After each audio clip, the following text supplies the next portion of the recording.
This is Audible. Tantor Audio, a division of Recorded Books, presents Tokyo Black by Andrew Warren, narrated by Jonathan Davis. Chapter 1. The pulsing neon lights of Shinjuku made the darkness of the alley seem even more black and desolate, like the cold, empty space between stars. A lone figure crept down the narrow passage. He stopped just before the edge of the shadows, peering out cautiously at the lights and commotion ahead. Like many streets in the Eastmouth shopping district, this one was for pedestrians only. The throng of people passing before him was like a river of bodies. They pushed, jostled, and raged forward, a relentless force of nature in pursuit of the city's pleasures. Tatsui Kentaro was dressed in a rumpled gray suit, the typical uniform of a Tokyo salaryman. Legions of these low-status, middle-income office workers filled the office buildings of Japan like drones in a beehive. Thick black glasses pinched the bridge of his nose. Their lenses magnified his sunken brown eyes. Tatsui brought a lit cigarette to his lips. He took a long, slow drag, then held it in front of him for a second, staring at the twin gold bands of the Mevius label. He shook his head, dropped the cigarette, and ground it beneath his heel. Running a hand through his salt and pepper hair, he looked left and right, checking the alley exit. No one in the massive crowd outside was paying any attention to him. He laughed to himself. After 25 years of marriage, his wife was hardly concerned with his coming and goings anymore. The kids were grown adults now. Tatsui and his wife had reached the stage where infidelity was a tacit compromise, rather than a painful betrayal. Still, old habits die hard, and he couldn't help but be wary as he pushed his way into the throng before him. Tatsui sniffed at the crisp night air. Grilled meats, garlic, fried noodles. The enticing sense of yakitori reached out to him, comforting and seductive at the same time. For a moment, he considered stopping. It had been hours since he'd finished the small bento box lunch his wife had packed for him. Instead, he stuck his hands in the pockets of his beige raincoat, hunched his shoulders, and pulled the coat tighter against the cold. He had other appetites to fulfill. And after hours of overtime in a cramped office, the illicit promises of Kabukicho's many temptations filled his gut with tingling excitement. His anticipation grew as he passed the massive TV screen of Studio Alta. The giant display towered above the street, blasting the night sky with colorful images of anime and Japanese soap opera stars. The landmark provided a popular meeting spot for the area. As he ambled on, Tatsui watched couples embrace, teenagers laugh and roughhouse, and girls trade cell phone charms and gossip. But for Tatsui, Studio Alta was something else. A signpost. He was close now. The pedestrian street crossed over Yasukuni Dori and led the salaryman to a large archway of flashing red lights. This was the gateway to Kabukicho, the most infamous neighborhood in Shinjuku, and indeed all of Japan. Here the neon lights and signs continued to defy the darkness, but the services they advertised were of a different nature. The streets were lined with hostess clubs, massage parlors, pachinko halls. Tatsui lit another cigarette and resumed his journey into the night. An attractive Japanese woman, dressed as a maid, stood at the corner near Bunkasenta Dori, passing out flyers. "Massage? Massage?" she asked, her voice high-pitched and giggly. Tatsui bowed and took a flyer, but he did not stop walking. His appetite led him elsewhere. He continued past a group of what he assumed to be Yakuza thugs camped outside a pachinko parlor. Clad in expensive suits, their wide collared shirts exposed the ink of tattoos around their necks. They watched him with cold eyes and humorless smiles. Tatsui knew they would not harass him unless he owed them money, but they made him nervous nonetheless. He hurried on, past the karaoke bars and the host club with the young bleached blonde men on the sign, past the love hotels with their flashing pink hearts and teddy bear signs, past the strip clubs where the girls were Filipino, Chinese, even Russian, but almost never Japanese. Then past the old run-down batting cages where you could work out your tension swinging at balls or playing the old pornographic mahjong video game in the back room. Finally, almost suddenly, Tatsui stopped. The crowd seemed to part around him as he smiled at a pink neon sign on the balcony of the building before him. Shiroku mo Tengoku, it read. White Cloud Heaven. Images of beautiful Japanese women surrounded the kanji characters. Their naked bodies were strategically covered in sparkling white soap suds. Tatsui gazed into their unseeing eyes and took a deep drag of his cigarette. He looked around again, making sure no one was paying any attention to his activities. He knew no one was, but he enjoyed the little intrigue, the imagined risk. It made the excitement of what was to come even sweeter. Satisfied that he was just another anonymous pleasure seeker in the night, Tatsui dropped his cigarette to the ground. Then he pushed through the front door and stepped into heaven. 20 minutes later, Tatsui lay on his back while a beautiful girl moved her hands across his body with slow, firm motions. She was naked, as was he. She said her name was Yuki, and she was a 20-year-old college student. He knew none of this was true, of course, but he didn't care. Her body was warm and taut. Her hair was thick and dark, and her face reminded him of an angel. After he'd chosen her from a wall of pictures in the lobby below, she'd led him hand in hand to this warm but clinical room, where they had both stripped naked. After a warm bath in the Roman tub and a vigorous body scrub, they had moved to an air mattress on the floor. Then the evening's real entertainment had begun. Tatsui smiled as Yuki ceased her massage, satisfied that he was aroused and ready for the next step. She dipped her hands into a bowl full of clear liquid gel. With soft, circular motions, she began to spread the warm, slippery substance across his body. She gave Tatsui a sexy grin as she lowered herself onto him and began to slide her body up and down and across his own. The gel, known as nuru, acted like a lubricant. It turned every movement of her body into a long, slow massage stroke. Her small, perfect body glided down the length of his limbs as her pert breasts pressed into his flesh. Tatsui made a sound that was part moan, part joyous laughter. He was in heaven. The pleasure of the Nuru massage was like nectar, feeding him, making him feel alive. His body, old, tired, worn down, and battered, felt sleek and new. Yuki giggled. He felt her intense heat as she clamped her legs around his and continued her gliding dance of pleasure. He was close now, and the girl was an expert. She intensified her movements, concentrating her warmth and friction on the focal point of his pleasure. A loud crash echoed from the hall outside the room.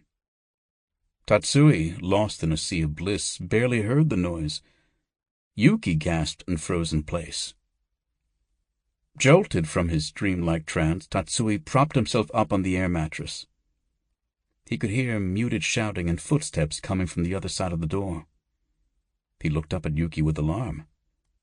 "What the hell is going on? Cops!" Yuki shook her head. "It can't be. We pay the Yakuza for protection. Hurry, get dressed." She slid off him and threw on a pink silk robe.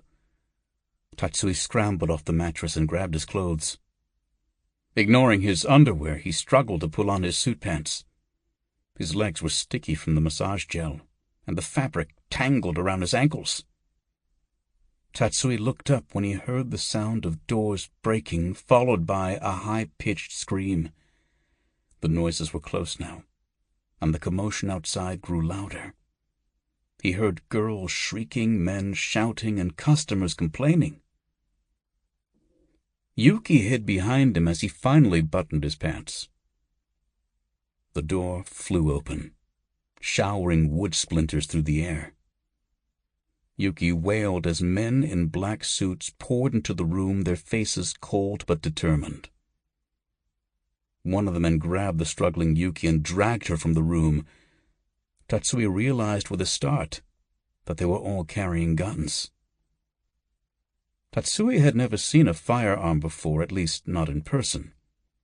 The police didn't carry them, and even Yakuza gangsters rarely displayed them in public. Before, he had worried that police or federal agents were cracking down on the Soaplands brothel. He had feared that he might be arrested and have to explain his activities to his wife. Now, a cold, sickening fear filled his gut as he realized things were worse. Much worse. The two thugs who manhandled him from the room were dressed from head to toe in black. Black suits, black shirts, black shoes, black socks. One had left the top buttons of a shirt open, exposing hideous, burn-like scars across his chest. "Please, there's no need for this. I'll give you whatever you want, whatever I have," Tatsui babbled. They ignored him as they dragged him to the lounge at the end of the hall. There, a group of naked clients and petrified girls huddled together. Yuki and two other girls lay on the floor, staring up at another black-suited man. His back was to Tatsui, but the terrified Sarari man could tell he was huge. His broad shoulders looked like a wall of black granite. "That's everyone," said one of the suits. The monster nodded, but did not turn around. He was showing a cell phone to the girls. Yuki shook her head. "No, please, sir. We have not seen her, I swear. Please, just leave us alone." "Do not lie to me, little one." His voice was like the echo of thunder in a canyon, powerful and booming, but strangely muted. Yuki closed her eyes and turned away. Tatsui saw the tears streaming down her cheek, now smeared with makeup. Her interrogator raised his giant slab of a hand.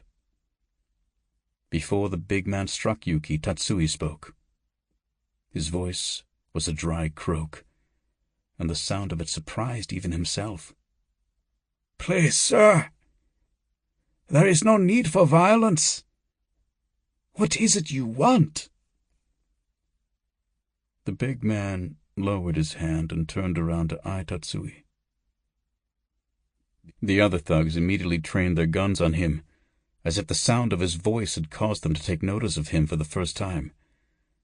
One clubbed him on the back of his neck with the butt of a rifle, and he collapsed on the floor.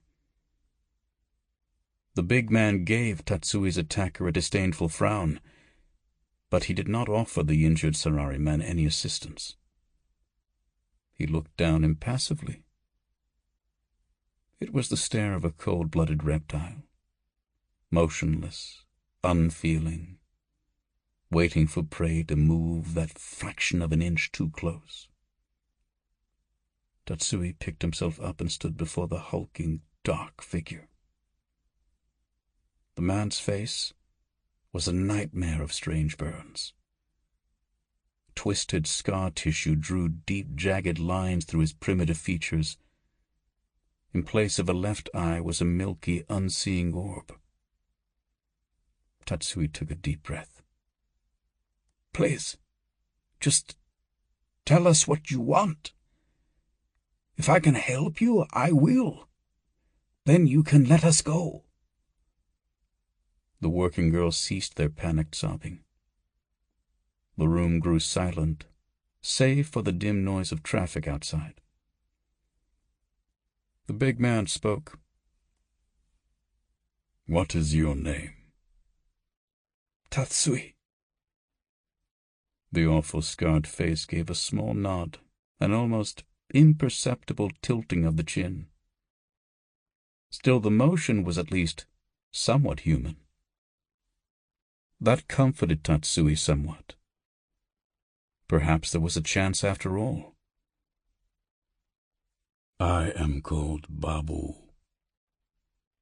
I apologize for our rude behavior, but we are on a mission of grave importance. Please, do not be afraid." Tatsui was dumbfounded by the sharp contrast between the man's smooth, calm words and his horrific face. Babu tilted his head, as if focusing the gaze of his injured eye on the man who cowered before him. "Forgive me. I know my scars can be frightening. But know this. They are marks of purity. The heat and fire that made me this way also burned away the shame of my past. Do you understand?" Tatsui nodded. Babu smiled. Tatsui watched the mangled pink flesh twist and move. Smiling was the most terrifying thing the man had done yet. "We are looking for someone. It is important that we find her as soon as possible. She's lost."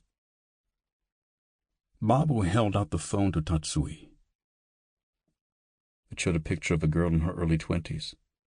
She was sexy and beautiful, like Yuki.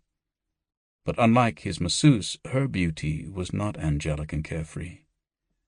She looked cold, like a porcelain doll. Her dark eyes seemed worried, haunted. Color rushed back into the Sarari man's features. His eyes lit up with hope. Yes! Yes! I have seen this girl. Babu leaned in, his mutilated face inches away from Tatsui. Well... wait, let me think. Babu's cold gaze never wavered as the flustered man racked his brain for details. Tatsui looked up, a smile on his face. Yes, I remember. It was in Roppongi at Tiger Velvet, a hostess club. We were there after work to celebrate closing a deal, perhaps 2 weeks ago. You are positive it was her? The older man nodded. Yes, I remember her eyes. She looked unhappy to be there. I told her she should cheer up, and she spilled my sake in my lap. We complained to the manager, and he sent over a different girl. Babu stared at him for a few more seconds. It was her, I swear, Tatsui added weakly. Babu spun around and took a few steps away from the crowd. The other men kept their guns trained on Tatsui as the hulking man brought the cell phone to his ear. He spoke in hushed, short sentences. Then he slid the phone in his pocket and turned back to his men. Burn it down. No one lives. Like a switch had been flipped, the room immediately filled with screams and shouts. Tatsui watched in horror as the men opened fire with automatic weapons. Yuki's lifeless face hit the ground. Blood mixed with the black tears of mascara that spattered her face. He tore away from the men holding him and rushed over to Babu. Please don't do this! We had a deal! Please, sir! I have a wife! I have! Babu pushed him away. It was just a light movement of his thick arm, no more than a shrug, but it sent Tatsui sprawling to the floor. In the midst of the massacre, Tatsui smelled gasoline fumes filling the room. A pair of the black-suited killers were dousing the curtains and furniture with cans of the flammable liquid. Babu slipped a large pistol from a shoulder holster under his jacket. He leveled the gun at Tatsui's face. "Don't worry. You will not burn. You will not be purified. You are free." He pulled the trigger. The gun roared, but Tatsui did not hear it, or if he did, it was just an echo. A faint fragment of sound trapped in the mists at the edge of his consciousness. For Tatsui, there was only the growing darkness. For a brief second, he could see the lights of Shinjuku. Brilliant, flickering stars, a map of the heavenly pleasures on earth. Then, one by one, the stars went out. Chapter 2. Mark Waters took a sip of his cocktail and looked over his shoulder at Soi 8, the street outside Lucky's bar. Late afternoon was always his favorite time in Pattaya. The city seemed to take a deep breath, a relaxing pause before the relentless nightlife whipped the place into a frenzy. Turning his attention back to the bar, he caught a glimpse of himself in one of the many mirrors hanging on the wall. Years of the intense Pattaya sun had turned his skin a deep tan and lightened his messy brown hair. He knew his prime was past. Wrinkles creased his green eyes as he squinted at the image before him. But his navy linen blazer and khaki jeans still fit like a glove. His body was blessed with the lean physique of a natural athlete. "Your turn, Mr. Waters." Janjai, the new bar girl, was grinning at him. Her lively brown eyes held a mischievous gleam, and her beautiful smile was genuine. She had not yet acquired that awful generic pleasantness like the other bar girls. Mark didn't blame them. After all, it was their job to entice male tourists into the bar any way they could. Still, after a few months on the scene, the girls learned all the tricks and lines. Their forced smiles, corny greetings, and flirtatious banter grated on his ears every night. "It only bothers you because you can see right through them," he thought. "It's not their fault you're an expert on living a lie." "You gonna go or not?" Janjai was staring at him, a friendly pout on her lips. Her crossed arms pressed the coffee-colored skin of her breasts up against the opening of her white tank top. Mark realized she was learning faster than he'd thought. "Sorry, John. Let's see here. I think you may have got me." Mark examined the Connect 4 game that stood between them. The game was a three-dimensional version of tic-tac-toe. The goal was to stack 4 plastic checkers in a vertical, horizontal, or diagonal row. Janjai's last move had cut off the diagonal line he was building. He often spent his afternoons playing bar games at Lucky's. He figured it was better for Janjai to earn her money beating him at Connect 4 than the other activities she might soon engage in.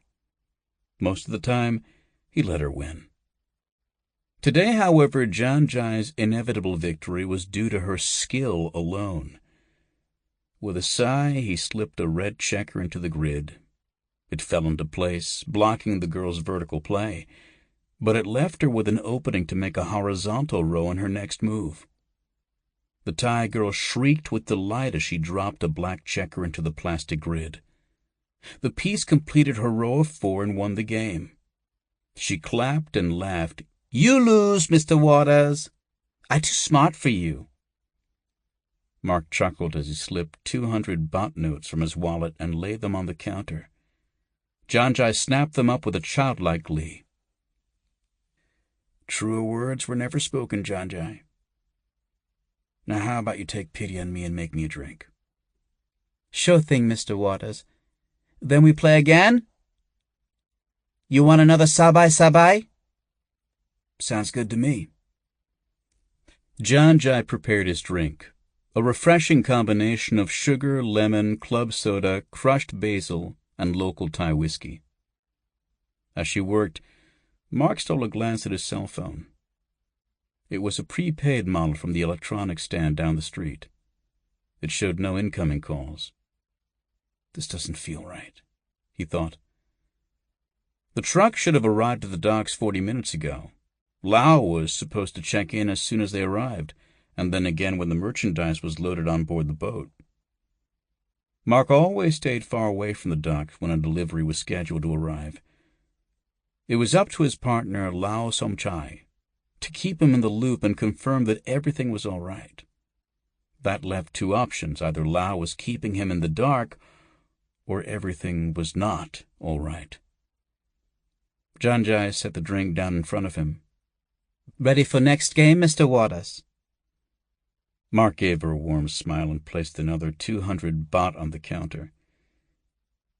Give me a few minutes to recover from that last meeting, okay? But consider this my reservation. John Jai nodded and moved away, sensing his wish to be alone. As she wiped down the counter with a wet rag, Mark scanned the bar again. He kept an eye out for Lau or anyone who didn't belong. His gaze settled on a young Thai man sitting near the railing that separated the open-air bar from the street. He was wearing a white dress shirt open at the collar. His sleeves were rolled up and sweat stained the fabric at the armpits. He appeared intensely focused on a wrinkled newspaper he was flipping through, an issue of the Pattaya Times. He paid no attention to the steady throng of attractive women walking up and down the street outside, many dressed only in bikinis and sarongs. Mark hadn't noticed him until now. The man had been in the bar for some time, but until this moment, Mark hadn't given him a second thought. He felt wrong somehow.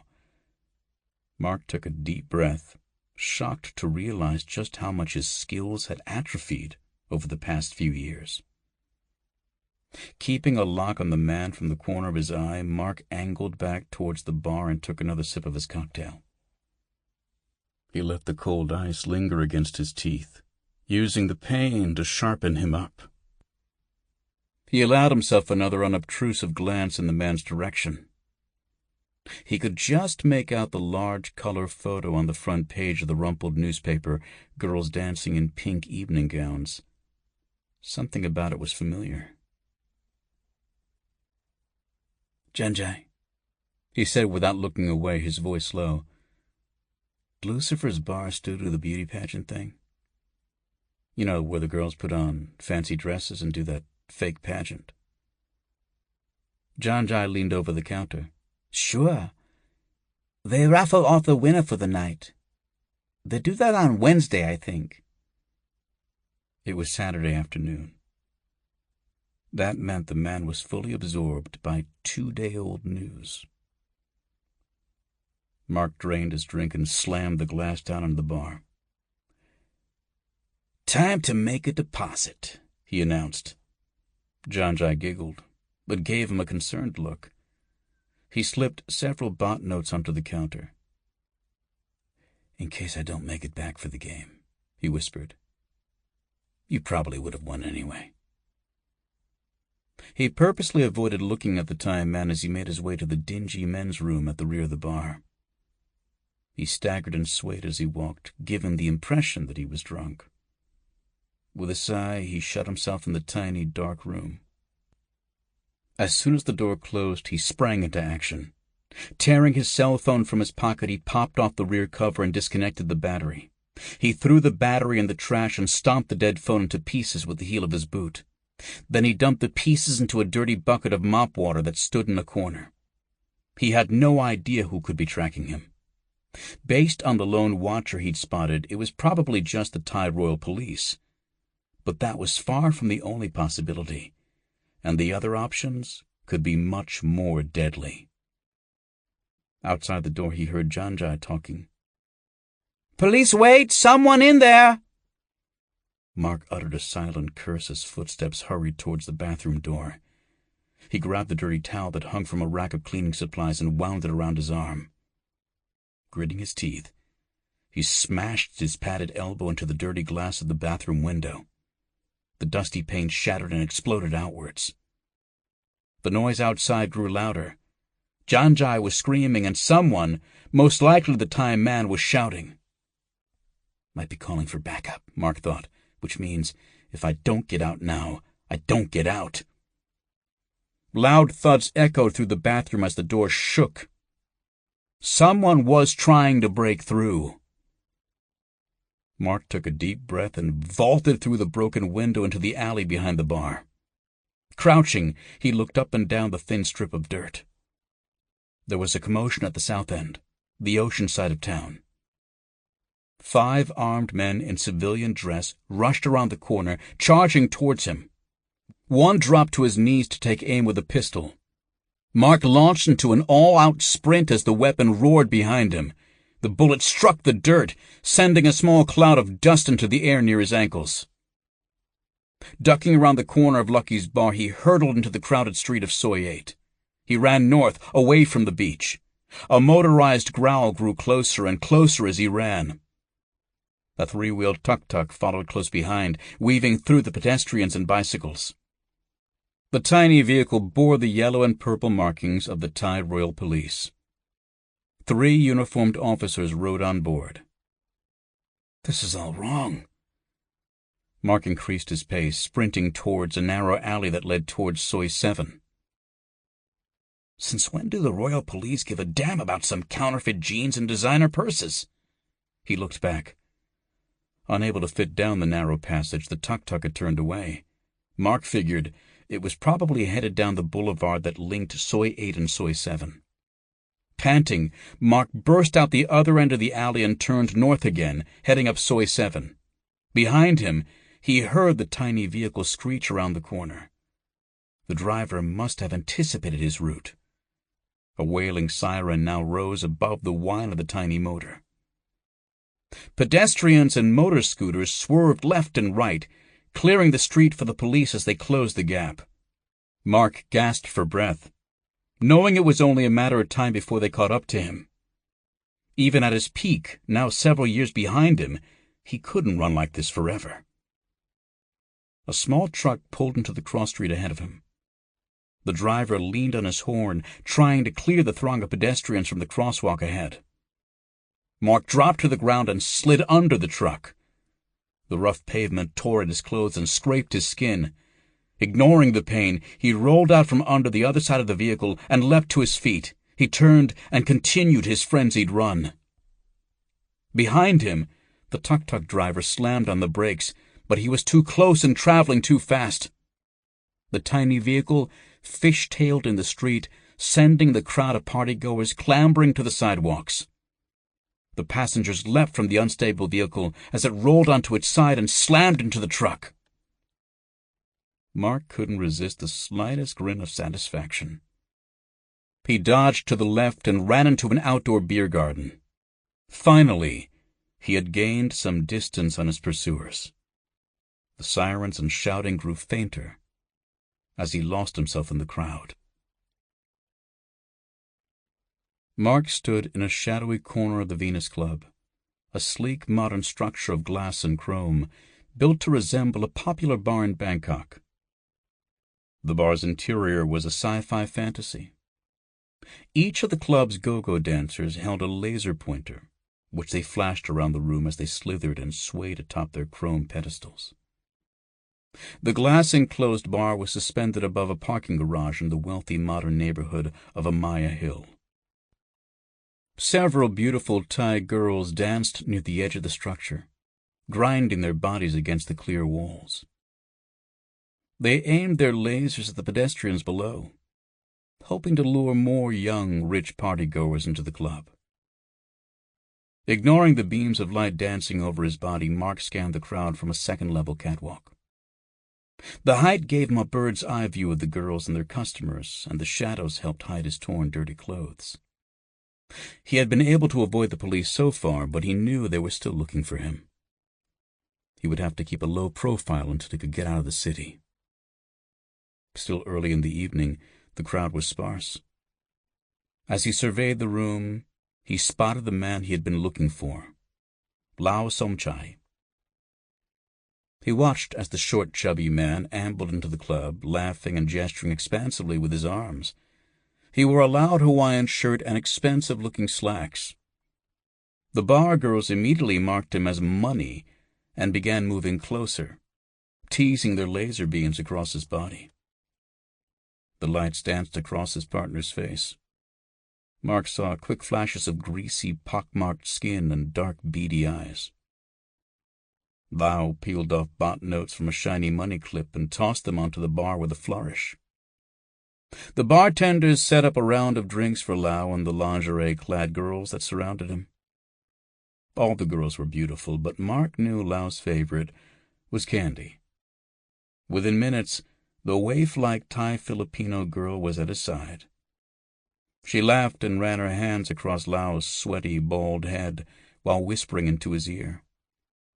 Lao threw down some more money, then took Kanzi's hand as she led him up the metal stairs to the catwalk.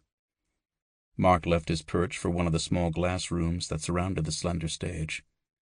It's only a matter of time now, he thought. Hopefully, he'd paid Candy more than Lao had. Inside the room were dark velvet curtains, and Mark drew them closed. Outside, the loud beats of dance music overrode all other sound. The bass washed over his body like an ocean wave, penetrating him to the core, shaking his bowels and organs. Mark stood motionless in the corner next to the door, waiting in the darkness. He didn't flinch when the door opened, even though he could neither hear nor see anyone approach. Two shadowy figures appeared, Candy and Lao. Should have paid more for the lap dance, you cheap bastard. Mark let Lao walk past him before emerging from his corner. He slid his body between the short, pudgy man and Candy. Before either Lao or the dancer could react, Mark lifted his right foot and stomped down hard on the inside of Lao's knee. With a surprised grunt, Lao lurched forward and tripped. He landed face first on the plush velvet couch that dominated the room. "Take a seat, partner." Mark kept his back neutral, not wanting to give Candy an opportunity to betray him. He turned and saw that the petite brunette in purple lingerie hadn't even entered the room. Mark held up a wad of bills. "Thank you," he said. There was no warmth in his voice. Candy blinked as a barrage of green lasers flashed over their faces through the open door. She took one look at Mark's cold, hard eyes, grabbed the money, and hurried off. He swung back to face Lao. He shut the door to the room, muting the music outside. Lao gasped and groaned as he pulled himself up to a seated position on the couch. Mark pulled aside a curtain, letting a crack of light into the room. When Lao saw his face, the look of confused anger melted away, replaced by an almost supernatural calm. "Orders. I knew you come looking for me. I was worried about you, friend. Had a little run-in with the Royal Police this morning. Figured if they were after me, they might come looking for you." Mark gestured with his hands and looked around the room. "But obviously you're not too concerned. Not enough to stop chasing underage tail, anyway." Lao spat on the floor in front of Mark. "You still don't get it, stupid Farang. I'm not your friend. I was your partner. I'm with you to make money." Mark lurched forward and grabbed Lao by the lapels of his colorful shirt. "We were making money, you stupid bastard. What the hell did you do?" Lao glared at him. "We're making peanuts. You're wasting my time. You're too scared to take the next step, so I take it for you." Mark slammed his fist into Lao's gut and dropped the coughing, sputtering man to the ground. "Why are the Royal Police all over this? Why are they so worked up over a bunch of counterfeit purses and designer jeans? Lau wiped his mouth with his arm and glared up at Mark. Not jeans, asshole! Not this time! Something bigger! Your bribe too small now! You're no longer protected. Mark took a step towards Lau's prostrate body. He kept his voice low, but even with the thumping music outside, his words cut through the room like a blade of ice. Drugs? Lau laughed, a short, pained bark, and propped himself up to a sitting position on the floor. Not drugs. Guns. Does it matter? Mark wondered. He knew both charges carried the death penalty. How did the police find them? Lau shrugged. I tell them, of course. I changed the shipment. I informed Chief Batang of the new arrangement. He get to make big arrest for gun smuggling. Now that you are out of picture, he get bigger cut for future shipments. Mark stared at the man in shock. You told him? You burned an entire shipment of guns just to sell me out? Could I burn 2, 3? Fuck it. Money well spent. You think too small. We have the contacts. We have both. The police are in our pocket. We're making pennies when we could have big score. Drugs, guns, women. This is my operation now. Consider this your retirement. In the space of a heartbeat between the pulses of laser light, Mark's anger burned into white-hot fury. His mouth twisted in a silent snarl. Lau gasped in fear and tried to shield himself with his hands. Mark grabbed him by his shirt, hoisted him into the air, and threw him back against the wall with all his strength. He pummeled Lau's pudgy face, first in a series of measured 1-2 strikes, but soon the punches became more erratic. Each wild swing battered Lau's flesh with a dull thud. You have no idea, Mark screamed. No idea what you've done. You hear me, you piece of shit? Mark's fist rose to strike again, when he felt a sudden, blunt impact on the back of his head. He dropped to the ground as more blows rained down on his body. Several royal police had stormed the room. In his rage, Mark had left his back to the door. One of the officers helped Lau to his feet. The traitor could barely stand, but he pushed the officer away from him. He grabbed a white towel from a bottle of champagne in the corner to wipe the blood from his mangled face. He knelt down in front of Mark. I know exactly what I did, Farang. I did what you are afraid to do. You don't belong here anymore. You never did. Lau stood back up and took a long, hard look at Mark, who was moaning and rolling on the floor. His leg shot out, kicking Mark in the face. The force of the blow rolled Mark into his back. He stared up at the blurred faces of Lau and the policeman. A lone thought went through Mark's mind before he slipped into unconsciousness. After he was arrested, the name Mark Waters, along with his fingerprints, would be processed through Interpol's computers. The results would show up on the daily logs of every intelligence service in the Western world. That was going to cause problems, since his name was not, in fact, Mark Waters. It was Thomas Caine. Chapter 3. Rebecca Freeling ran. Raindrops bounced off her skin as she drove her body forward. Her long, lean legs moved back and forth with smooth, rhythmic precision. Her arms pumped in time to each step. The early morning sky was cold and gray. Ominous rolling clouds were backlit by the first stirrings of sunlight. This was the meridian between day and night, light and darkness. This was her favorite time. This was when she ran. She shifted her weight as the road curved around a grassy hill. The soles of her running shoes gripped the wet pavement as she leaned into the turn. She was careful not to push too hard. Some runners had taken nasty spills on this part of the route, and the last thing she needed was a broken leg or twisted ankle. The thought of months in recovery, trapped, unable to run, a shiver ran through her body. She dug in as she left the turn behind, picking up speed on the straightaway. She struggled to clear her mind of stress and fear. No job, no compromises, just the rain and wind and the smooth, percussive beat of her footsteps. An electronic chirping interrupted her serenity. Rebecca moved to the shoulder of the road and slowed to a stop.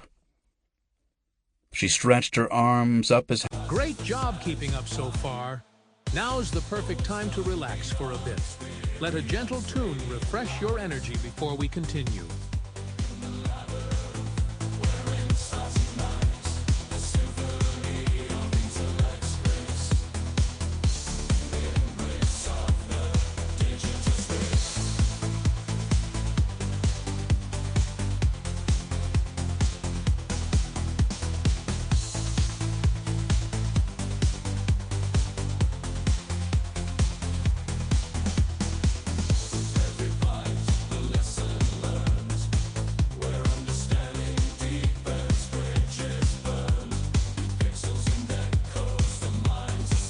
as she could, arching her back like a cat.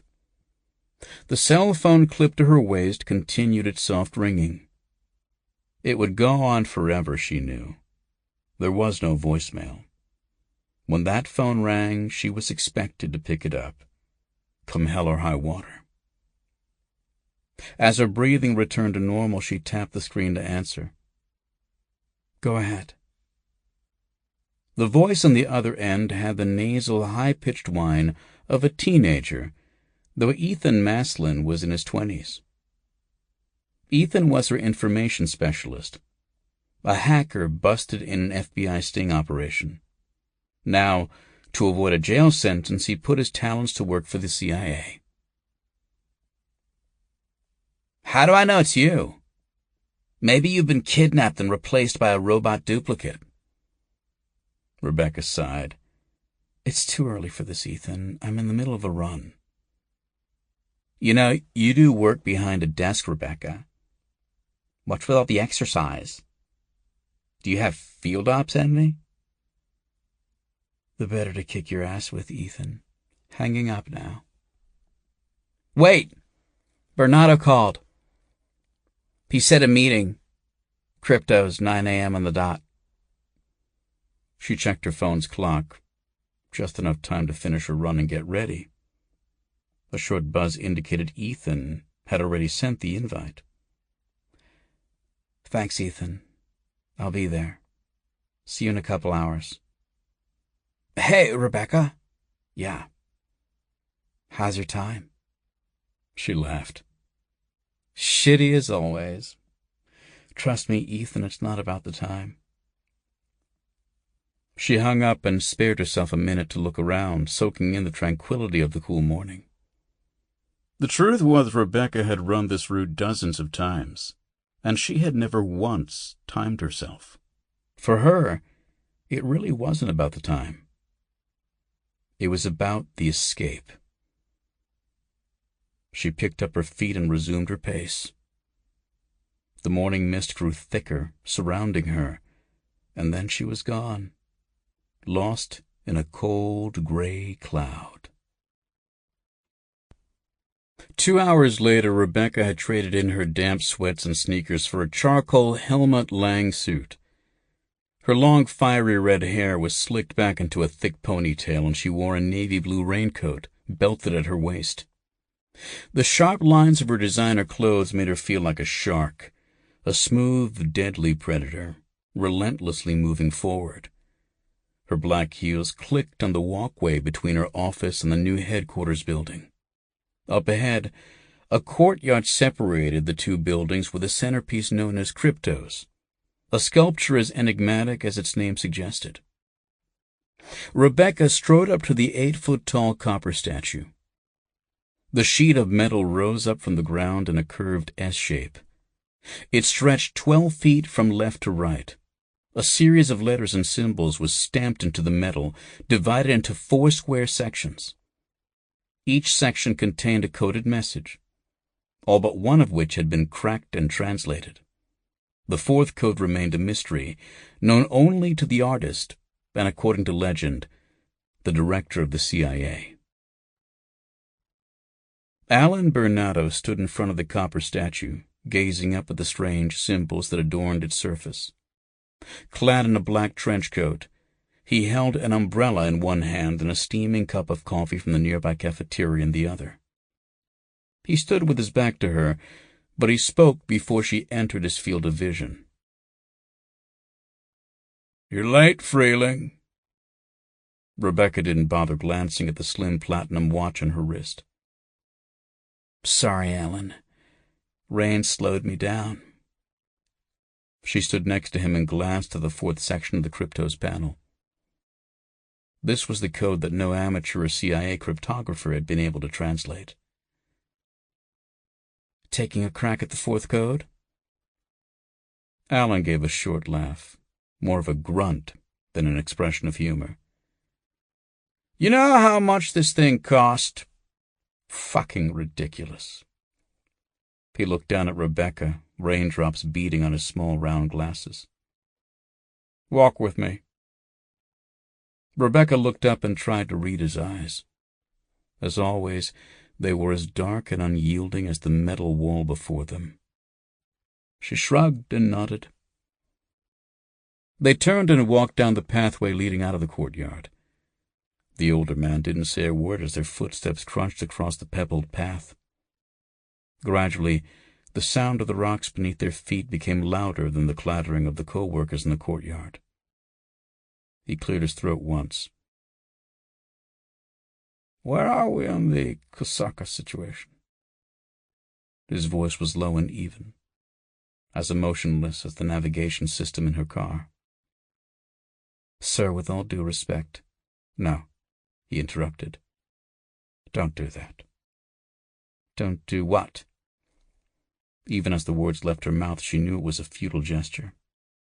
She already knew how this conversation was going to go. "I don't care about your due respect or your opinions on the matter or why you don't think we should get involved.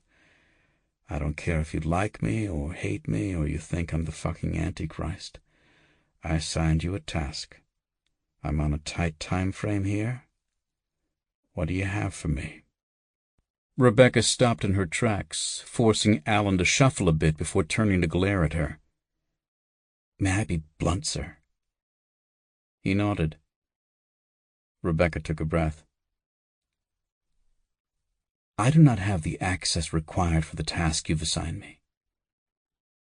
The assets you want to deploy in this situation require an extremely specific skill set.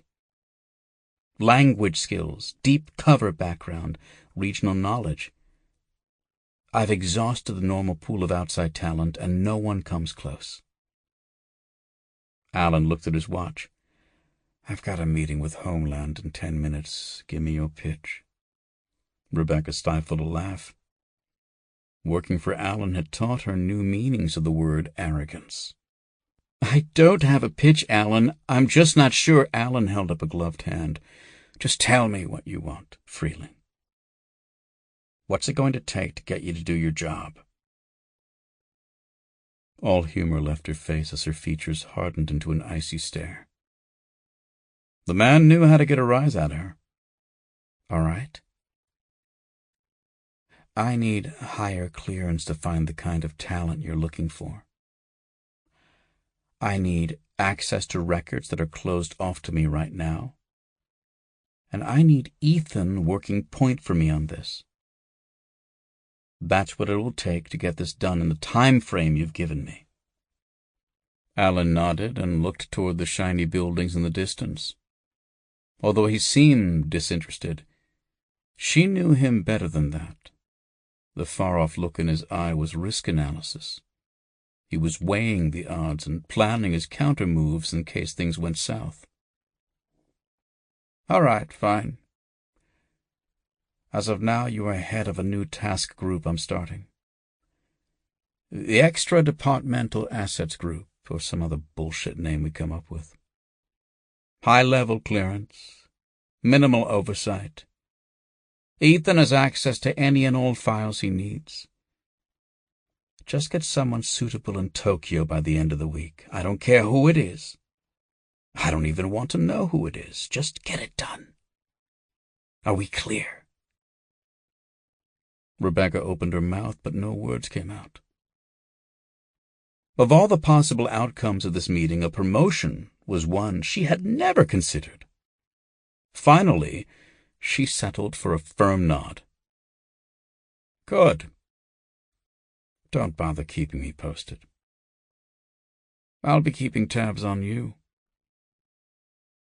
He turned and walked off into the rain. Rebecca bit her lip, turning Alan's words over in her mind. She mentally replayed the conversation word by word. It occurred to her that a promotion at the CIA could be a curse in disguise. Maximum clearance and minimal oversight. Just enough rope to hang herself. Chapter 4. After 48 hours in Bangkwang Central Prison, Thomas Caine ranked it near the top of his list of God-forsaken hellholes. 80 acres of stinking, sweat-stained concrete and metal surrounded him, and the air was thick with sewage and despair. He wasn't sure which smelled worse. He knew he had seen worse. He had suffered pain in captivity the likes of which most people could never imagine. But Bangkwang, the legendary Bangkok Hilton, was a close second. As he swatted a fly off his sweat-drenched forehead, he felt optimistic. True, conditions were bad, abysmal even. But in a place like this, a place of sickness, violence, corruption, how far away could death be? How long could he realistically expect to suffer before infection or a cold metal blade in the dark ended his horror for good? He shook his head, trying to clear his mind. You've survived worse. You didn't give up then. You can't give up now. But why not? He asked himself. His gaze drifted across the courtyard. Men were everywhere like bloated, lethargic vermin infesting a long, dead corpse. Some talked in groups, smoking cigarettes they had bought off the guards with favors and contraband. Others played cards or flipped the pages of moldy, faded paperback novels. Across the cement square near a group of old picnic tables, a dozen or so prisoners lined up. An older man sat at the table with a worn leather satchel full of rusted tools. One by one, the men stepped up and opened their mouths, allowing the old man to peer in, examining their teeth. As Caine had learned at mealtime the day before, the old man's name was Narong. He had been a carpenter before murdering both his wife and her lover. He had set fire to a van they were using for one of the romantic trysts. He claimed not to know they were both inside it at the time. The trial didn't go his way. However, the fact that his cousin was an oral surgeon officially qualified him to act as the prison's dental services provider. They even let him carry his old tools. Prisoners requesting dental care lined up at his table. They were responsible for acquiring their own cups of alcohol to sterilize Narong's implements. Caine looked away as Narong lowered a pair of pliers into a shivering, emaciated prisoner's mouth. Screaming filled the air. It was not an unusual sound in Bangkwang, and the guards paid no attention. Caine felt a prickling on his neck. He once again scanned the yard, drinking in the details. He watched Narong tugging at his pliers, the grimace of pain on his patient's face. The guards kept their backs to him and the other prisoners, studiously avoiding the horror show playing out behind them. Why are they all looking away? A man emerged from the pack of prisoners, his leg chains jangling with each step. In seconds the man closed in, and Caine knew what the prickling was, the sixth sense of a killer recognizing impending violence. He had been sent here to disappear. It only made sense Lau would send someone to finish the job. Caine, like every other prisoner, wore irons and chains around his ankles. There was just enough play for him to step forward and balance on his rear leg. He brought his hands up in front of him, palms open. The assassin blinked, surprised to see his target advancing instead of moving away. Only an inch or two shorter than Caine, muscles bulged beneath his prison rags. Caine swore at himself for not noticing him sooner. A tattoo of a scorpion danced across the thick cords of his shoulder and neck. It was the symbol of Chow Fo, a local gang of mixed Thai and Han Chinese ethnicities. They controlled organized crime in Thailand cities. Caine had a working relationship with the gangs, and he paid them a percentage when operating in their territory, but this was obviously not personal, just business. Scorpion made a rapid twisting motion with his left ankle. The iron manacle clicked open and fell to the ground. Caine barely had time to register the movement before the big man pivoted on his left foot. Then Scorpion launched his right leg into a powerful spinning heel kick. Caine instinctively tried to execute a defensive kick. He raised his right foot, but then heard the clink of the chain surrounding his ankles pull taut. Cursing, he turned his body to the side, trying to pivot out of the way, but it was too late. Scorpion's heel smashed into his chest. Caine's back slammed into the ground with a loud crack. Coughing and sputtering for air, he immediately assumed a defensive ground position. Covering his face, he rolled left and right, blocking blows where he could with his foot. The chain around his ankles made this almost impossible. He would have to get back on his feet if he hoped to survive. To relax his spasming diaphragm, he took a deep breath. His instincts began to take over. Time seemed to slow down. He sensed the other prisoners circling them, cheering the fight on. They did not register as a threat, and his mind muted their bloodthirsty cries to a dull background roar. But the buzzing still tingled at the back of his neck. There was another danger nearby. Caine rolled to his left, towards one of the old battered picnic tables that dotted the courtyard. He allowed momentum to carry his body under the table. A blunt stick hit the dirt where his head had been a moment earlier. Another prisoner had joined the fight, this one tall but lanky and malnourished. After a few days on the prison diet, Caine could see why. The new attacker wielded a prison guard's baton. He too had been freed from his leg irons. Lau must have paid the warden a pretty penny to arrange this hit. Caine popped up on the other side of the table. He slid back into his defensive position, hands raised, legs apart, 1 foot farther back for balance. He stared down his attackers. His emerald eyes were calm, and he did not blink. The two men split up, each moving around a different side of the table. Caine launched towards Lanky first, moving as fast as his leg chains would allow. He surprised his opponent with his reckless advance. Lanky bellowed and raised his weapon over his head. As the baton swung down, Caine used his left arm to divert the force of the blow. He swung his right arm and landed a vicious punch on Lanky's jaw. Before the stunned man could retreat, Caine grabbed his wrist and yanked him forward. He wrenched the baton from the man's weakened grasp. Stepping back, he swung the club up between Lanky's legs. As the painful blow struck, he raised his elbow and dropped it with all his weight on the back of Lanky's neck. The man hit the ground like a sack of flour. Caine dropped to his knees beside him, slamming the baton into the small of his back. Lanky's eyes popped, but instead of a scream, only a hissing breath escaped his lips. His fingers clawed at the dirt. He dragged himself away from Caine an inch at a time. Caine let him go. He stood up and focused his attention on Scorpion. The big man charged towards him, his mouth open and rolling like a rabid animal. His meaty left fist launched forward in a punch. Caine stepped back, avoiding the powerful blow, while rapping the man's knuckles with his baton. The big man yelped and attempted a follow-up punch with his right hand.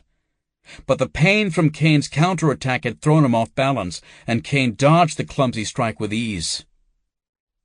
Scorpion shifted his weight, and Caine saw the signs of another left-right combo. He didn't have to plot his next move. It was like listening to music. He simply knew which notes should finish the tune.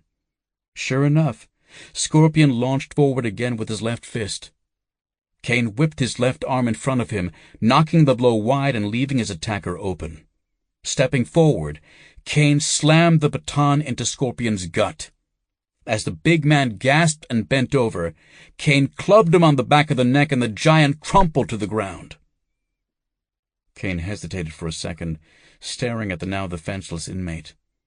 "Get it done," the voice in his head roared. "If you don't make him an example, these guys will never stop coming." He knew what to do, knew it was necessary. Still, he waited. Scorpion groaned and began to pick himself up. Caine blinked, and the voice in his head took control. He straddled Scorpion's head. With a quick jerk of his ankle, Caine wrapped the chain between his legs around his enemy's neck. Caine threw himself to the ground and pulled with his legs. Scorpion gasped as the chain grew taut around his bulging neck. He thrashed his body, struggling to loosen the chain. Caine threw all his weight into the stranglehold. Strong, fat fingers clawed at his ankles, but Caine grit his teeth and ignored the pain. After a few moments, the man stopped moving. Caine heard the death rattle leave his enemy's throat. A last gasping wheeze. Caine relaxed his legs and let go. He staggered to his feet and surveyed the crowd that had gathered around him. The other prisoners were cheering. They exchanged money, cigarettes, and drugs as they paid off their bets on the fight. Judging by the amount of money changing hands, Caine guessed he had not been expected to win. He looked down at Scorpion's bloated corpse. He thought of how different a dead body looked from its living, breathing incarnation. After a person died, the stillness of death became like a new state of reality. The memories of it walking, talking, and living were like echoes, whispers in the wind that grew fainter with every passing second.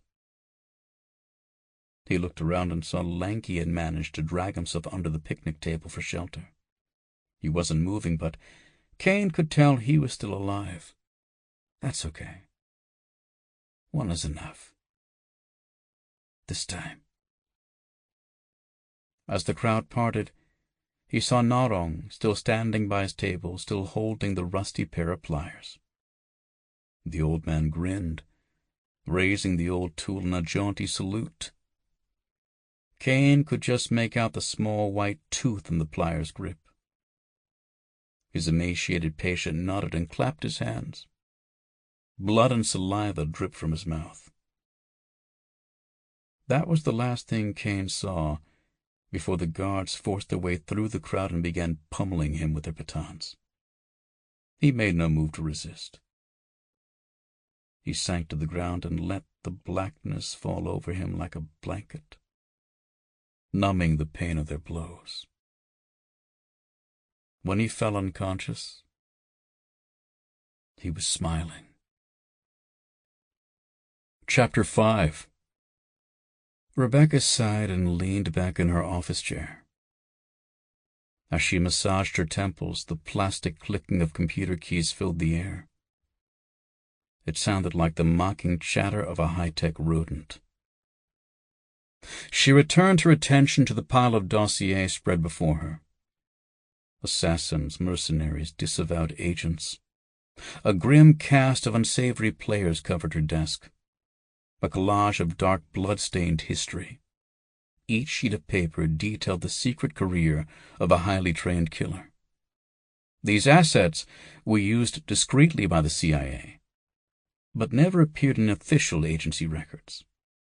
They were independent contractors in the world of espionage. Across from her, Ethan's fingers scurried over the keyboard of his custom PC rig.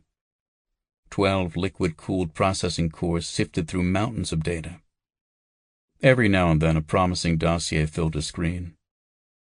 These were printed and added to the ever-growing pile of paper on Rebecca's desk. But each time she read them over, something wasn't right, some element was missing. What Alan was asking for, the time frame he had given her, only the perfect candidate would have any chance of success, and so far, that candidate was proving elusive. Ethan, at the very least, I need someone who can speak Japanese, for God's sake. Her information specialist didn't even look up from his keyboard as he printed up another batch of options. Hasn't exactly been a hot spot for us lately, you know. Speak Arabic, welcome aboard. Pop the champagne. Speak Japanese, enjoy your tentacle porn. Know what I'm saying? She threw several useless dossiers in the trash. Aren't you supposed to shred those? Let's just burn the office down. It'll be easier in the long run. The problem, she thought, was that Ethan had it exactly right. For at least the last 15 years, CIA asset recruitment had focused on the Middle East with a laser-like intensity. True, they had successfully infiltrated cells of Al-Qaeda and similar extremist groups. But the agency now found it difficult to rapidly mobilize elsewhere in the world. She stood up and stretched her arms above her head. This operation is going to crash and burn. And Alan set me up to take the fall. The extra-departmental assets group is bullshit. The whole thing is a big red bullseye painted on my ass. My ass too, boss. A soft electronic chime sounded from Ethan's computer. Hold the phone. What do we have here? Rebecca walked over to his desk, leaning over his shoulder. What have you got? Curiouser and curiouser. I've been running traces on old aliases. Fake identities, backstop covers that we provided. Sometimes these freelance players are so far removed from their original identities, it's easier to track down the alias, right? Yeah, I get it. What's so interesting about this one? He looked up over his shoulder. Do you mind personal space? Rebecca bit her lip and took a step back. Okay, so, if any official agency runs a check on one of these IDs, I get a flag here. And a fingerprint ID check was just submitted to Interpol by the Royal Thai Police for one Mark Waters. Who the hell is Mark Waters? That's the point. He's no one. Mark Waters was a deep cover identity we created. And the fingerprints the Thai police have on file match ours, so we know it's the same asset, but it's not supposed to be active. Whoever was assigned this identity, he's using it on his own now. And according to this file, he's been arrested by the Thai police for smuggling, racketeering, and looks like arms dealing. Rebecca grabbed a chair and sat down next to Ethan. The young man shifted uncomfortably, but she ignored him. Who the hell is this guy? Show me. Ethan's fingers danced over the keys. Ladies and gentlemen, I present Mr. Mark Waters. The Interpol file on the screen faded away, replaced by a CIA personnel dossier. The photo showed an attractive man in his 30s. He had short brown hair and intense green eyes. also known as Thomas Caine. Rebecca gasped. Ethan looked up at her, his eyes peering over the rims of his chunky black glasses. According to our files, he's supposed to be dead? You know this guy? Rebecca stood up, brushed back her long red hair, and stared at the screen. Yeah. I knew him. Well, obviously he's alive and kicking it in Thailand. What's his deal? Officially, he was one of our best deep operators. He was posing as an arms dealer to make a connection with the White Leopard drug cartel in Afghanistan.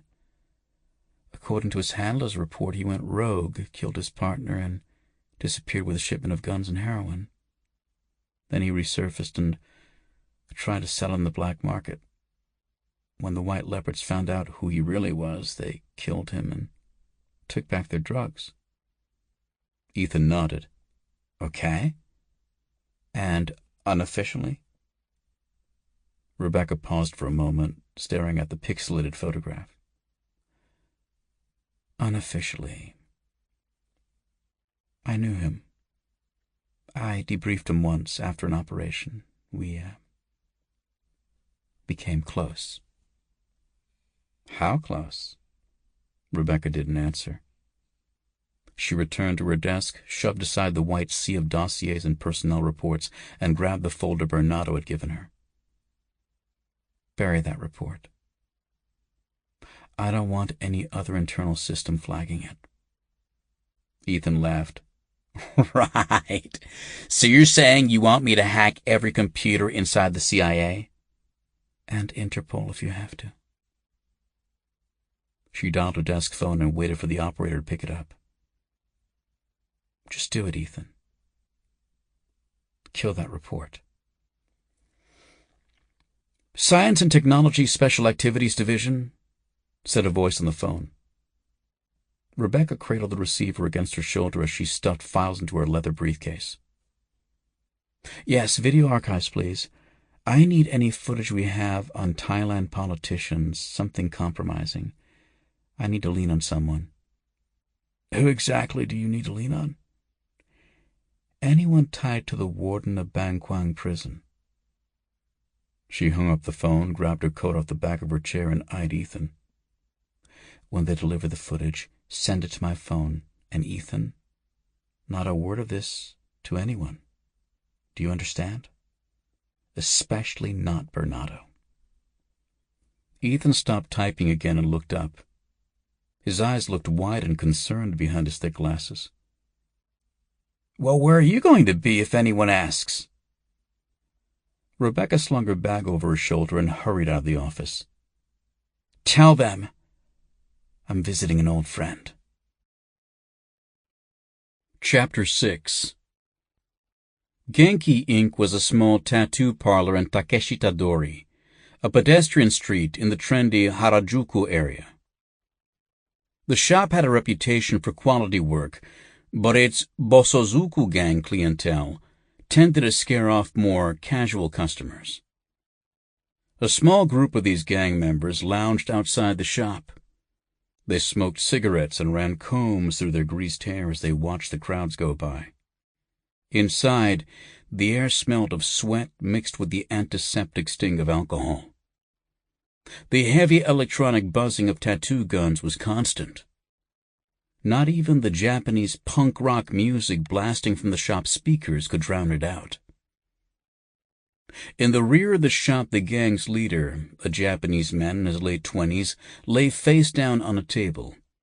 He was shirtless, and his body was already covered with ink, a mix of various tattoo styles. His thick black hair was pushed up into a sweeping, shiny pompadour. A tattered black leather jacket hung off a chair next to him. The name Sonny was stitched across the back in bright red letters. The jacket, tattoos, and hairstyle were the hallmarks of the Bosozuku, the speed tribes. These motorcycle and street racing youth gangs served as a breeding ground for future yakuza. Sonny was a senpai, the head of the gang known as the Crimson Scorpions. Sonny grunted as the needle buzzed back and forth. The red patch of ink beneath his skin grew darker and darker. He actually found the pain of the needle relaxing, in a strange way. Like a hard shiatsu massage, it hurt, but it was a welcome pain. His head lolled on the table as the artist continued working on the elaborate scorpion shoulder tattoo. The deep bass of the shop's punk music, the pulsing, painful warmth of the needle.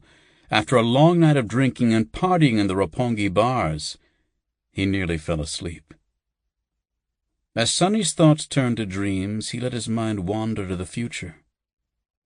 He pictured his eventual transformation from a Bosozuku-senpai to a Yakuza Kobun.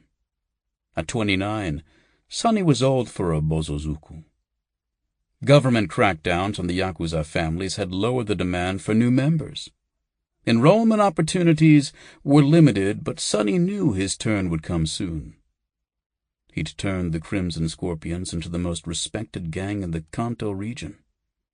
He had prioritized their profitable activities, stripping stolen cars for parts, theft, low-level street drugs, and muscle for hire.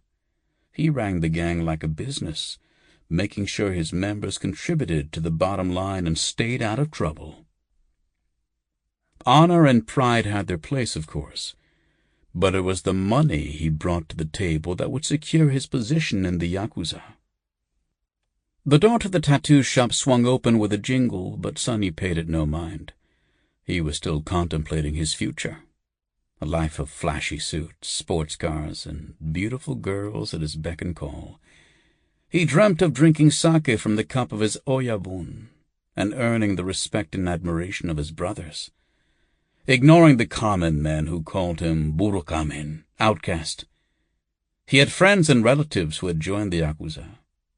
He was aware on some level that his dreams were fantasies, that the life had its hardships as well. Blood, tears, and loss were no strangers to those who moved up in the gangs. But for now, he was content to dream.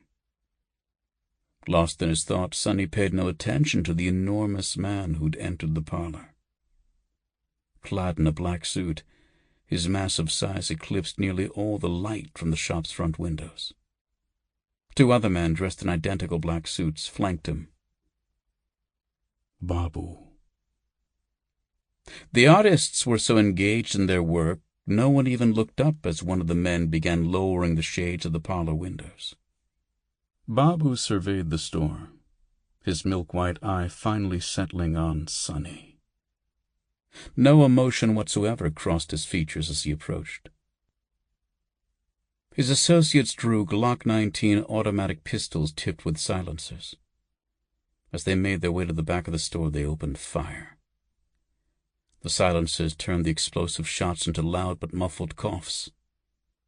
One of the tattoo artists, a girl with purple hair wearing a tattered concert T-shirt, looked up and gasped. She watched as her co-worker, only a few feet away, collapsed to the floor in a crumpled, bloody heap. The tattoo artist barely had time to register what was happening before the gun coughed again. A bright red hole burst open between her eyes. Wrenched from his daydreams, Sonny's head shot up just in time to see a half-naked, mohawked patron sprint for the front door. He almost made it before a bullet to the back of the head dropped him cold. Sonny gaped at the senseless slaughter.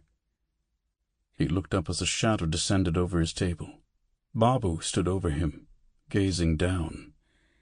His scarred, warped features were like something from a nightmare. The guns unloaded 2 more shots, and the tattoo artist next to Sonny fell backwards, crashing into a cart filled with tattoo ink and supplies. The ink spattered across the floor, mixing with his blood to form a psychedelic splatter of color next to his dead body. The sudden burst of violence was over as quickly as it began. The buzzing of the tattoo needles was gone. Without their cricket-like hum, the shop felt quiet and empty, despite the loud music blasting from the speakers. Sonny threw his body up into a sitting position on the tattoo table. The shock of the attack had caught him off guard. Those precious seconds he had wasted gawking would mean the difference between life and death. He reached for his pearl-handled switchblade knife he stashed in the inner pocket of his jacket. It didn't make much sense. 4 inches of slim, sharp steel against the barrage of gunfire, but it was all he had. His fingers just brushed the rough leather of his jacket when he felt a crushing pressure around his wrist. Babu had swooped down, grabbing his outstretched arm with one of his thick, meaty hands. Babu followed through with a strike, slamming his other hand into Sonny's neck. The huge man pressed forward, carrying Sonny through the air and smashing him into the wall behind the tattoo table. Sonny's vision blurred as his skull cracked against the wood. The impact knocked several sheets of tattoo flash art to the floor. Despite the sudden exertion, Babu's breath was calm and measured. He held Sonny against the wall, the Bosozuku's feet kicking and flailing several inches above the floor. His massive, hideous face hung inches in the air in front of Sonny's. He sized up the squirming gangster with his milky eye and smiled. "You are Bosozuku?" he asked. "You wish to be Yakuza?" Sonny swallowed his panic, struggling to maintain his bravado in the face of this monster. Sonny had led gangs in turf wars and violent beatings. He had killed his enemies, watching their faces as they died.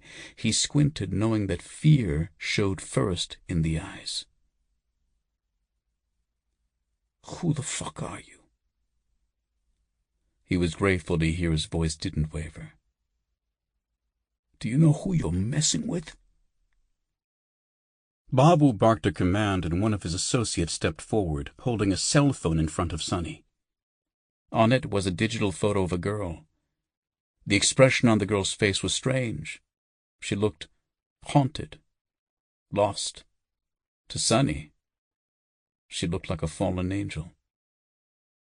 Babu twisted his lips into a reptilian smile.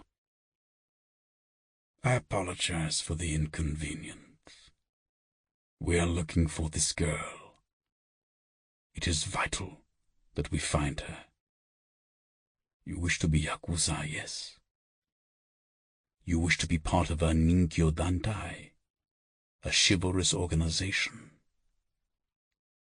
Babu spat the words as though the phrase left a bitter taste on his tongue. "Then you must help us. You must help Japan." "What the fuck are you talking about, man? I don't know that bitch. Man, my boys are gonna mess you up!" Babu kept smiling, but a wave of malice seemed to ripple across his features. "Your boys? You mean the 2-bit punks outside?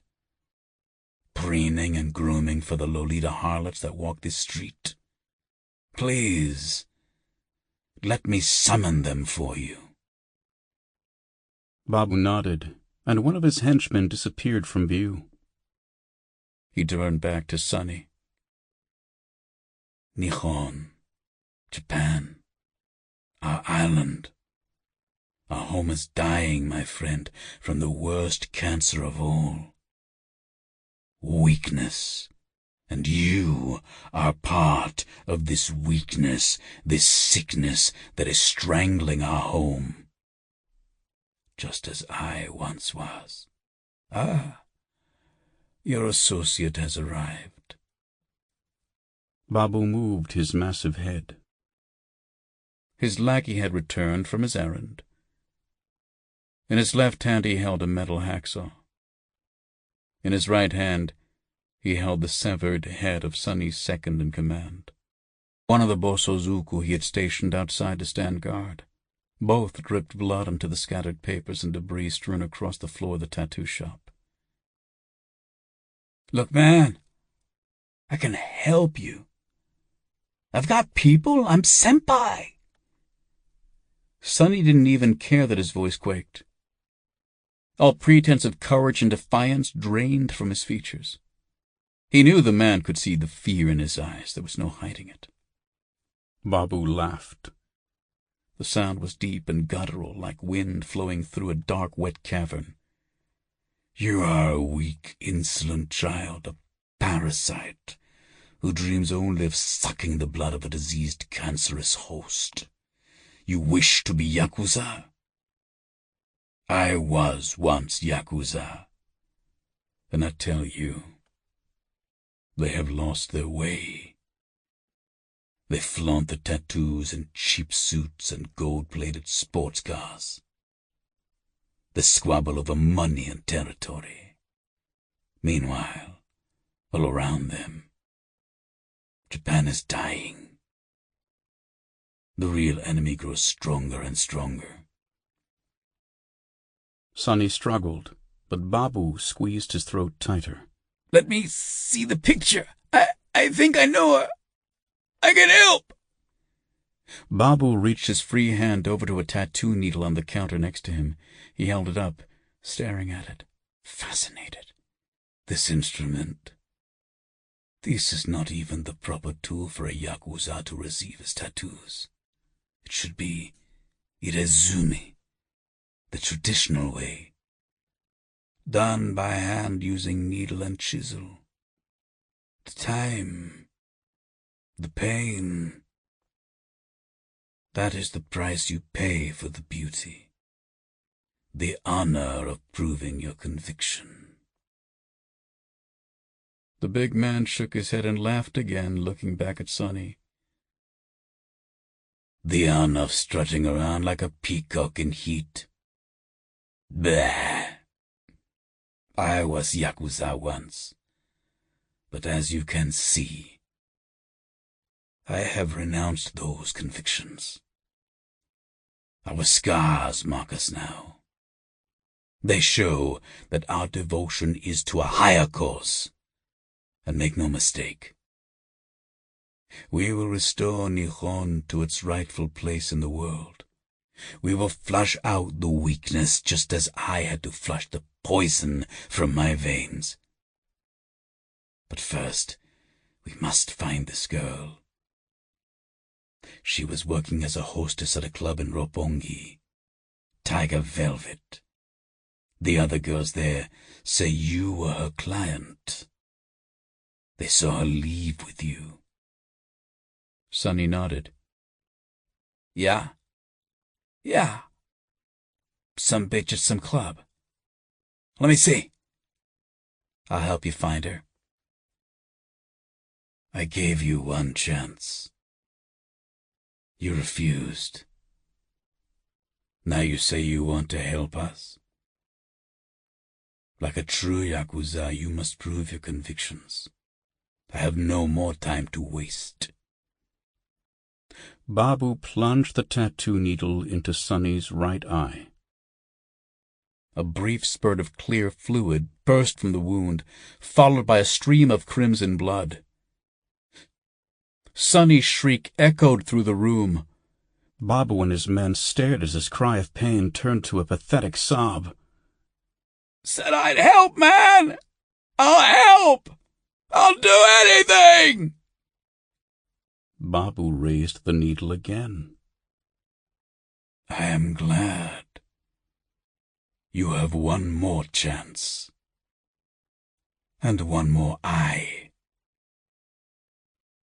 Chapter 7. Rebecca wiped her brow as she paced back and forth in front of the iron fence.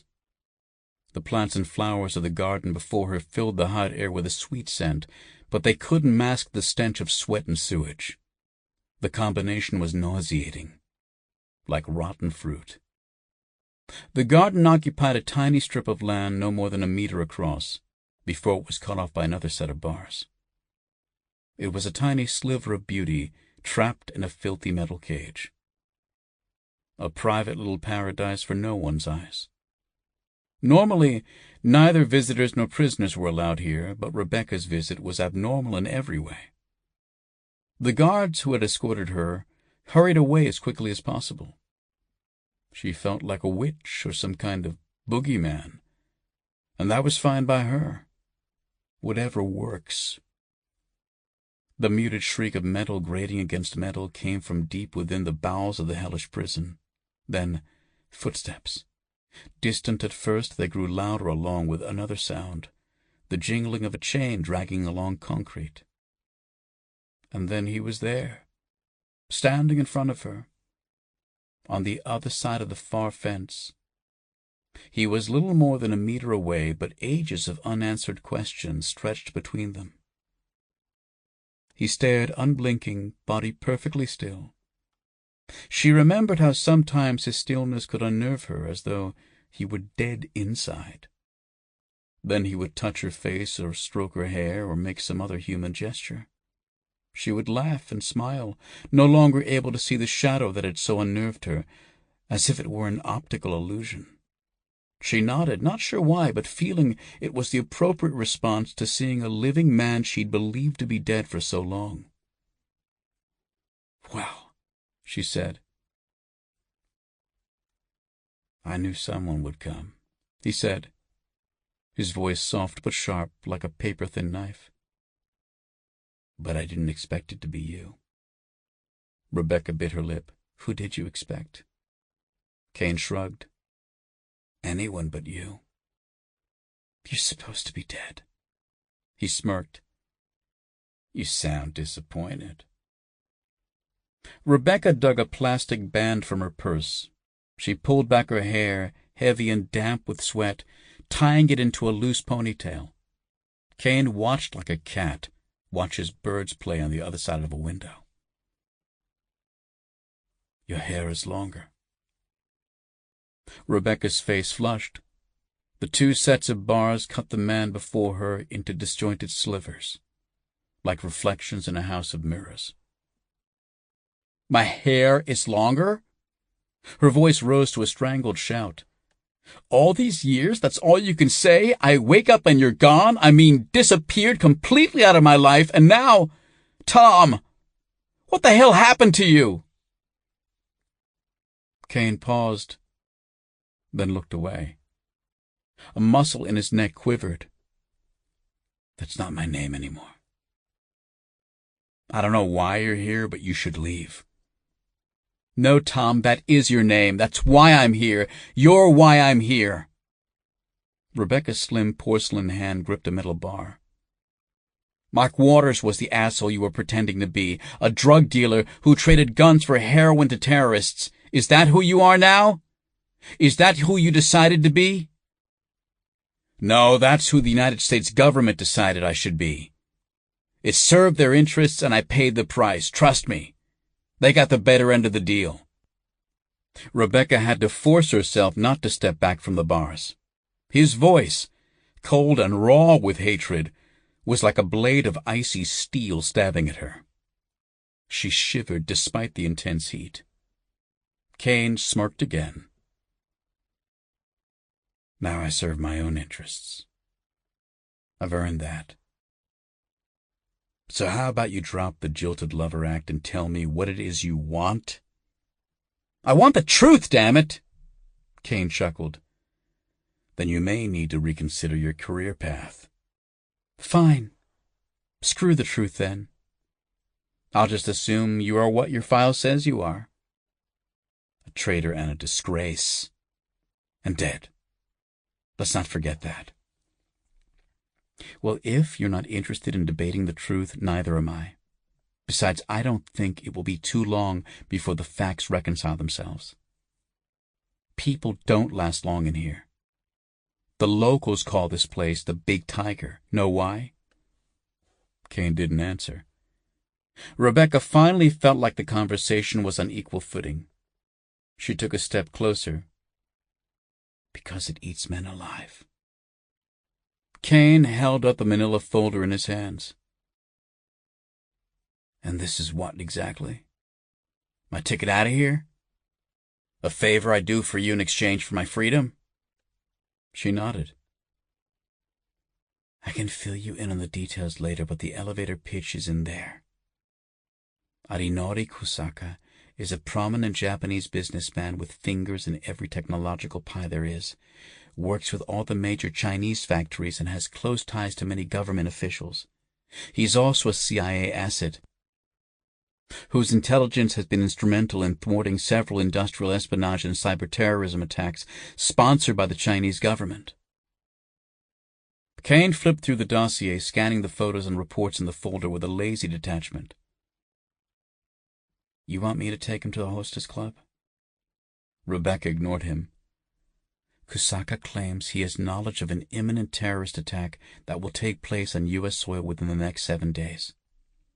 Well, good thing you're all such close friends, then, he said, without looking up from the folder. Kusaka has a daughter, mid-20s, mother unknown. Apparently she's fallen in with a bad crowd. Gangs, yakuza, wannabes, that sort of thing. She stole some money and papers from a safe about a month ago and disappeared. Nobody's seen her since. Caine continued flipping pages in the file. He sighed. Why on earth are you getting involved in this? Japan run out of cops and private eyes? According to the report, Kusaka hired 4 private eyes to find her. The body of one was found in Tokyo Bay. The other 3 simply disappeared without a trace. And Kusaka claims the authorities are burying the case due to yakuza corruption in the department. Bottom line, Kusaka refuses to release his intel unless we help him find his daughter. And like I said, we're on the clock.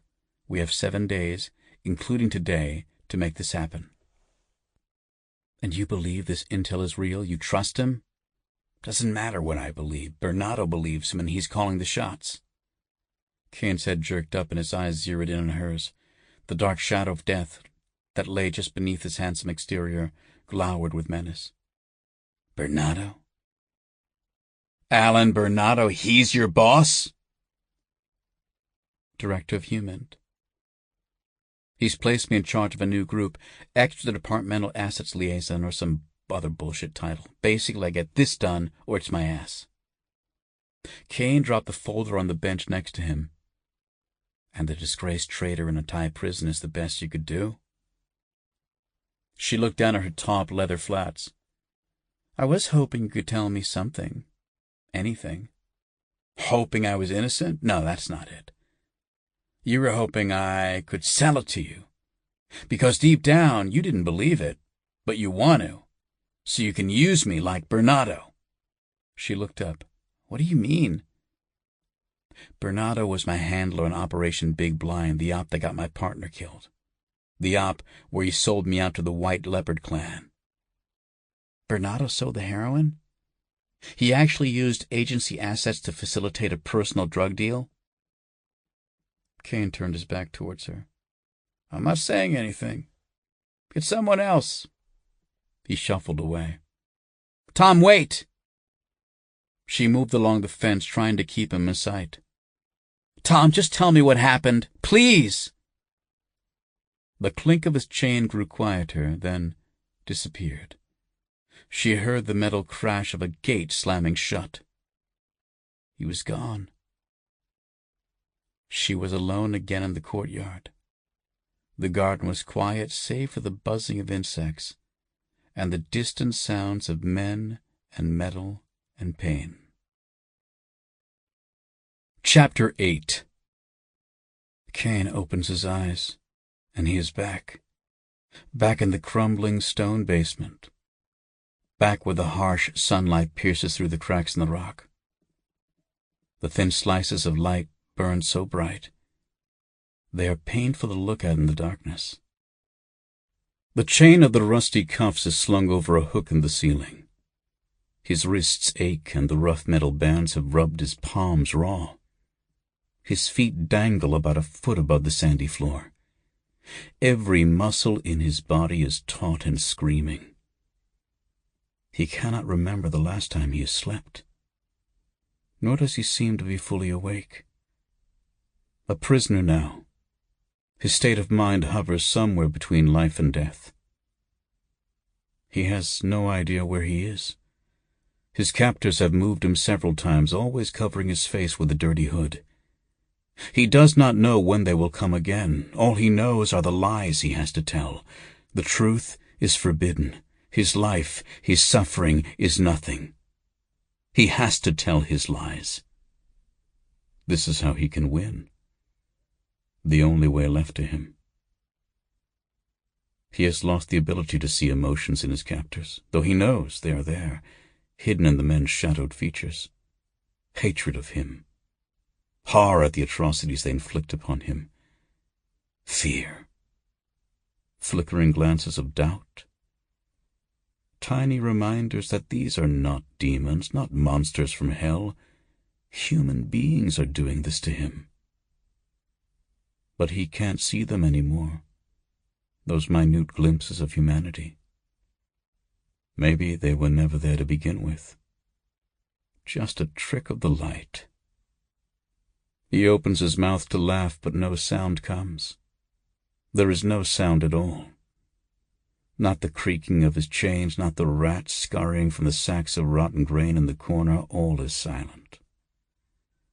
Caine opens his mouth again, trying to make a sound, any sound. He shouts for help. He cries out his name, but nothing comes out, not even a dry croak. It is as if a heavy blanket has been laid over the entire room, and no sound can escape its smothering embrace. But if he can't speak, how will he tell his lies? How can he win the game? He hears footsteps on the stairs. In the unnatural silence, each step echoes like a gunshot. He twists and shakes, struggling to free himself. More blood spills from his ravaged body. Crimson droplets strike the sand beneath his feet. Crash, crash, crash. They are close now. He cannot see them, but the sunlight blinks and shifts as they descend the stairs. And Caine knows one thing. When they come, the pain will start again. And it will feel like forever. Until the next time. And then forever will begin again. He screams. Not for help. Not in pain. He screams just to scream. But there is no sound. Caine woke up screaming. He was laying atop a mattress of tattered, soiled blankets. The cell designed for 2 prisoners now housed 8 men. They had to sleep lying head to toe across the floor. Their elbows and shoulders touched, skin rubbing against sweaty skin. The stench of the open toilet wafted through the still air. A single light bulb filled the room with a pale, flickering glow. Caine had found sleep nearly impossible for the first few days, but now exhaustion and hunger had dulled his nerves. Tonight he'd finally managed to plunge into a deep trance before the nightmare woke him. The other men in the room grumbled and moaned, pulled from their slumber by his screams and thrashing. But no one uttered a word of complaint. Not after his violent display in the prison yard. Caine sat up and rubbed his aching shoulders. He had known the nightmares would come just as surely as he had known Lau would send his killers. And he had known someone from the agency would come looking for him once his alias popped up on their radar. But seeing Rebecca again, it had to be someone. It just happened to be her. She didn't come for you. She came to recruit an asset. And Bernato. He had avoided thinking about the man for years. He had buried the past with all its pain and betrayal and death. He'd even buried his own name. He had lost himself in his false identity, eking out a meager existence among the smugglers, pimps, and other entrepreneurs of the street. Hiding. No, surviving, he countered. He almost believed it. But after seeing Rebecca, surviving no longer seemed like enough. He took a deep breath. Stepping carefully, he picked his way across the carpet of bodies lining the floor. He stepped on a few elbows and fingers along the way, but again, no one confronted him. He grunted and shifted out of his way. When he reached the wire mesh gate, he pounded it with his fist, sending a metallic clang echoing through the prison. "Guard!" Get over here. Mumbled complaints and curses drifted from the other cells as footsteps traipsed down the hall. Oh, all right, the block guard barked. What do you want? The lady left me a file. I want to see it. The guard stared at Caine for a few seconds. Had he overplayed his hand? Whatever leverage Rebecca had over the warden to set up her secret little meeting, maybe it was played out now. The guard muttered a curse, then shouted down the hall to his partner as he unlocked the door. The other guard arrived and yanked Caine from the cell. Let's go, he said in a thick Thai accent. Caine looked back into the cell as the door swung closed. Its dark shadow moved across the other prisoners. They were a tangled mass of bodies contorted into whatever space was available. Then the door slammed shut. Even under the glare of the buzzing light bulb, the room seemed lost to impenetrable darkness. They were the damned. He realized how close he had come to joining them, how childish his earlier refusal had been. 20 minutes later, he sat on a metal chair in a stark, empty room. A small metal desk was bolted to the floor, and an ancient rotary phone hung from the wall. As he flipped through the pages of the file, a strange sensation flowed over him. He felt neither awake nor asleep, alive nor dead. The place in his nightmare where the pain lasted forever, he knew he was not there. But neither had he truly escaped. Not yet. Rebecca had given him the rundown on Arinori Kusaka. But Caine suspected there were details being withheld from him. Details. There were always details hiding in the shadows. And knowing Bernato, he would not have told Rebecca everything. The criminal underworld and the intelligence community both operated in a never-ending sea of intel and data. The movement of high-level players like Bernato and Kusaka left ripples in eddies. If you looked hard enough, you could just barely see them, or rather, the absence of information they left behind. Caine felt himself sinking into those dark currents now. He flipped another page in the file to find a beautiful girl staring back at him. The photo was black and white, but he could tell her hair was lighter than most Japanese girls, and auburn brown. Her skin was starkly pale, almost pure white on the glossy photo paper. She was reclining on her side, propped up in her arms on a small bed. The details of the room were blurry, but Caine guessed it was a flat or apartment, perhaps a friend's or boyfriend's. But her eyes... Caine could not imagine anyone looking at a lover with such haunted intensity. Hitomi Kusaka. Or so he assumed. The pictures were simply labeled Hitomi. There was no other information about her in the file. He leaned back in his chair. That's wrong. Rich bastard like Kusaka with enough juice to pull favors from the goddamn CIA, but no birth certificate for his daughter. No family pictures or outrageously expensive birthday parties or vacations abroad. No paparazzi photos of her cavorting at nightclubs or stumbling out of limousines. He supposed they could be paranoid, privacy-conscious, but it still felt off. He sighed and looked around the empty, dingy room. This was probably the most pleasant 30 minutes he'd experienced since arriving at this prison. Hell with it. There was a business card taped to the front of the file folder with Rebecca's name and phone number on it. Nothing else.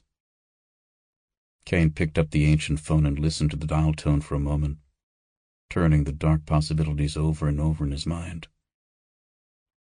With a shrug and a sigh, he dialed the number on the card. Hello. It's me. Rebecca paused. Change your mind? Maybe. Does Bernardo know about this? Does he know I'm involved? No. He doesn't know I approached you. He doesn't want to know. He wants a deniable acid in case this blows up in our face. All right. Fine. I'm in. 50,000. Half up front in cash. Rebecca was quiet for a moment. He could hear her soft breathing through the phone. Why didn't you come back? She asked. If you didn't do it, if Bernardo sold you out, why didn't you come back to prove it? He thought for a moment, unsure how much to reveal to her. She was tenacious, he knew, and that could be dangerous. I did come back, he said. It didn't work out. And if I stayed, someone would have gotten hurt. You mean me? Did Alan threaten me? Doesn't matter. None of it matters. It was all bullshit. I killed people and I thought I was making the world safer, better. But all I was doing was making people like Bernardo richer. This matters, Tom. If Kusaka's Intella's real lives are at stake, I have to know you can do this, that you're not just going to disappear again. He thought for a moment. I won't. Not until it's done. 50,000, 25 up front, cash. No. Her voice became cold and hard. Not on this job. You get paid when you find her. Then you can crawl back under your rock if you want. I'll send a car for you tomorrow morning. You don't trust me? Not yet. He smiled. Smart. And Rebecca? What? He looked around the small, drab room. Send the car now. I will. Caine listened to the static on the phone for a moment, then hung up. He walked back to the table and picked up the picture of Hitomi. He wondered who she was looking at. He had a feeling he would soon find out. Chapter 9. It was about 5 p.m. when the plane landed at Tokyo Narita International Airport. It took another hour to clear immigration. In the men's room, Caine splashed cold water in his face and scrubbed his skin. Then he ran damp fingers through his messy hair, slicking it back. He had his reflection in the mirror. The face staring back at him looked weary, on edge. There was a hollowness to his features, a shadow that seemed to hang over the raw, tan skin of his face. His eyes twitched like those of a predatory animal caged for far too long. He knew he was giving off bad energy, allowing the darkness inside him to creep its way into his face, into his voice. Back when he had been operational, he could turn on and turn off the dangerous parts of his psyche, put the killer in the box until he was needed. But now, Lau's setup, the fight in the prison, seeing Rebecca again after all these years, there was no box. The scars on his soul, only just healed, were torn open again. The darkness was out for all to see. And that was dangerous. People keyed into that vibe, whether by training or simply an instinct for self-preservation. Caine had caught the hesitation in the immigration officer's eyes as he handed over his carefully forged passport and visa. Luckily, the official had decided it wasn't worth his time to stop a lone American tourist with no criminal record. He took a deep breath. He hadn't been on mission in years. His body and mind were not sharp, he knew, not at their peak. But they were good enough. As he turned away from the mirror, he caught a look in his own eyes, a look he recognized. It was the same haunted, intense stare of the girl in the picture. Hitomi. He stopped in the shopping concourse to buy some clothes and other basics with the credit card Rebecca had provided. They had both agreed it was a bad idea for him to return to his apartment in case Lau had people watching for him. Instead, he traveled in some old clothes from a bug-out bag stashed at a local bar. He didn't like using the card. He knew it was a data point. It could track his purchases and location, but he figured she already knew where and when his flight arrived.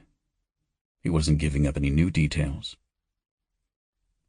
The glass doors leading out of the baggage area opened with a rush of air.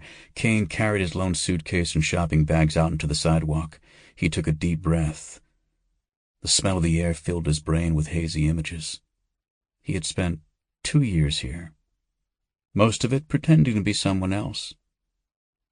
The images in his mind flashed past like a movie playing on a warped, translucent screen, a jumble of memories and lies. He couldn't remember which was which anymore. As he joined the taxi line, he pulled out the phone Rebecca had given him. It was an older model from the agency, but still global and encrypted, and of course completely trackable. None of which matters, he thought. I'm going to use it only once. He dialed the number she had given him from memory. The phone rang twice before she picked up. He sighed and waited for her to speak the recognition code as they had arranged. I take it you landed. How was the flight? Okay, the food was bad, and I already saw the movie. But I bought a book in the airport. Have you read any Basho? No. I'm more of a Murakami fan. The responses were all correct. The names of the authors they used signified that neither party was speaking under duress or suspected others were listening in. Do you have an update for me? No, the deadline is the same, 4 days. And keep in mind, the Home Office didn't approve these expenses, so it's vital these negotiations are successful. Great, typical Bernardo. The higher-ups at the CIA hadn't approved his little favor for Kusaka. Probably didn't even know he was in Japan. I'll do my best, he said. And Rebecca? Yes. Next time you hear from me, it will be a different number. What? That's not... He hung up on her, popped the back off the phone, and removed the battery and SIM card. Then he dropped the bundle in a trash can as he walked past. He would keep her informed of his progress, but he had no intention of letting her or anyone else at the CIA track his movements. He walked up to a waiting taxicab. As he approached, the rear door automatically swung open, powered by a motor. For some reason, this strange little detail made him smile. He left his bags on the sidewalk, but watched to make sure the attendant placed them in the open trunk. The driver, an older man, looked back and blinked. Park Hyatt. Onegai shimasu, Caine said. The cabbie smiled, his eyes wide with surprise. Caine's Japanese was not fluent, but it was better than the average tourist. As the car pulled away from the curb, he realized his instructions were the first time he had spoken the language since. He halted that train of thought. Instead, he took in another deep breath of the cold night air. Here, far from the metropolitan center of Tokyo, the countryside consisted of rolling hills, dark against the moonlit sky. The air smelled of trees and grass and damp earth. It was invigorating. Caine closed his eyes and cleared his mind. The past is in the past. Deal with it later. You're working now. He opened his eyes and focused on the rearview mirror. He scanned the traffic behind them, looking for headlights that seemed too close or matched their movements. From time to time, he would look at the cars that drove alongside them. He searched for warning signs that they were being followed, but each car seemed to pursue its own independent path. Each driver was moving towards their own destiny in the dark, cold night. Occasionally, he would take interest in a driver or passenger, a pretty girl or a young man with glasses, flowers on the passenger seat next to him. He wondered where they were going, what waited for them at their destination. If only you could answer that question for yourself. The cab ride from Narita to Metro Tokyo was normally about an hour, but Caine requested several stops along the way. First, he asked the driver to pull into the parking lot of a convenience store. "Chotto mate," he apologized. "Just a moment." With practiced ease, he rubbed his eyes and tilted his head down as he entered the store and walked past the counter, obscuring his features from the domed security camera. The clerk, a younger man, maybe in his early 20s, greeted him with the traditional welcome, "Irashimase." He didn't even look up from his manga as he said it. Caine approached the newsstand in front of the shop window. He flipped through a few magazines, letting himself dissolve into the background of the store. Another man came in wearing a suit and tie. He trudged over to the glass cabinet of cold drinks and grabbed a strange-looking beverage whose label read, "Pocari Sweat." Then he made his way up to the counter. Business as usual. Caine looked up from his magazine to scan the parking lot outside. He was looking for cars that lingered too long, people standing alone, watching the parking lot or his cab. But he saw nothing that aroused suspicion. Cars came and went, people finished their drinks and left. Only his taxi remained in the parking lot, its engine quietly humming. He dropped the magazine back into the rack, returned to the car, and the driver pulled back into traffic. Caine requested 2 more random stops, but there were no issues. The confused, inquisitive glances from the driver made Caine smile. He was sure the man was beginning to wonder just who was in his cab. It was a little after 8 when they pulled into the circular driveway at the Park Hyatt Tokyo. A valet stood next to the cab, even though the rear door opened automatically. Caine handed the driver the credit card Rebecca had given him, knowing it would electronically place him at the hotel.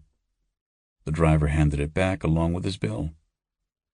As he signed the small piece of paper, he started to add in a sizable tip for the driver. Then he remembered that tipping was not the norm in Japan. He shrugged and signed for the larger amount anyway.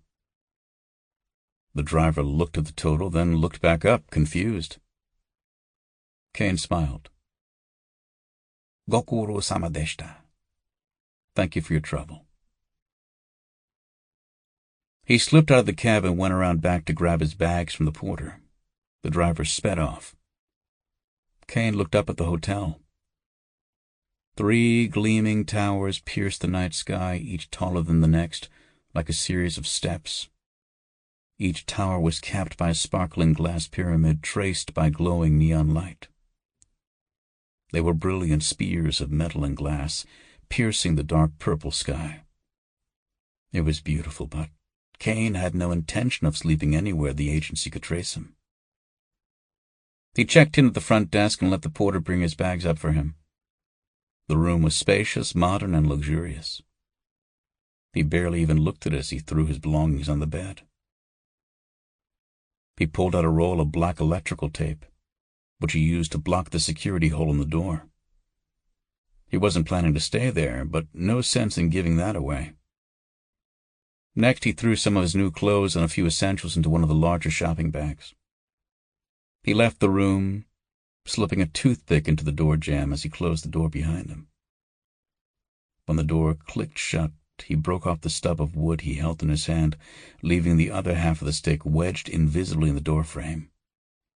If anyone opened the door to search the room, the tiny fragment would fall and alert him if he returned.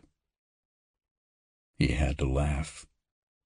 The people he was protecting himself from, the people who had tried to kill him in the past, were part of the largest, most well-funded intelligence agency on the planet. They had spy satellites, remote surveillance drones, and an unlimited army of operatives at their disposal. And he was relying on toothpicks and hotel switches for protection. He took a combination of elevators and stairs down to the lobby, slipping out through a side entrance. He avoided the main driveway and taxi line. Instead, he walked a few blocks north and managed to flag down a cab on Minamidori. He had the cab drop him off just outside Kabukicho, a common destination for lone male tourists. He walked around the neighborhood for a bit, reacclimating himself with the city's frenetic heartbeat.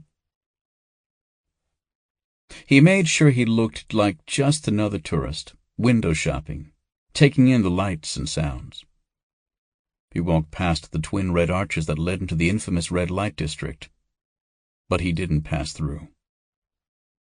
When he was certain no one was following him, he caught another cab to the Shinjuku Prince Hotel. In his emergency stash, he'd kept a spare wallet complete with ID and credit cards under the name John Wilson. The cover wouldn't hold up under intense scrutiny, but for 3 to 4 days it would serve his purpose. It was 10:30 p.m. when he finally rode the elevator to the 14th floor of the Prince. The hotel towered in the Tokyo sky. The building was a thin slab of black granite, like an ancient monolith, watching over the city. It was not as fancy or ostentatious as the Park Hyatt, but it was known for its spectacular views of the city. Caine stepped into his room and drew back the drapes. The lights of Tokyo spread out before him, a rolling carpet of stars, twinkling, flickering, burning, and dying. They surrounded him, taking up his entire field of vision. There was no other city like it. No other place on earth felt so alive. It was like watching evolution on fast-forward. He locked the door behind him and taped over the security hole. He considered dragging the dresser in front of the door, but he was just too tired. He collapsed on the bed and looked around the small room, his vision blurry. It was nothing like the spacious luxury suite he had left at the Hyatt, but it was anonymous. No one knew he was here. He was hidden, invisible, safe. And that was the greatest luxury of all. Within minutes he was sound asleep. No nightmares disturbed his rest. Instead, he dreamed of dark, haunted eyes. They were waiting for him in the sea of light, just outside his window. Chapter 10. Rebecca wiped her brow and took several shallow sips of her water bottle.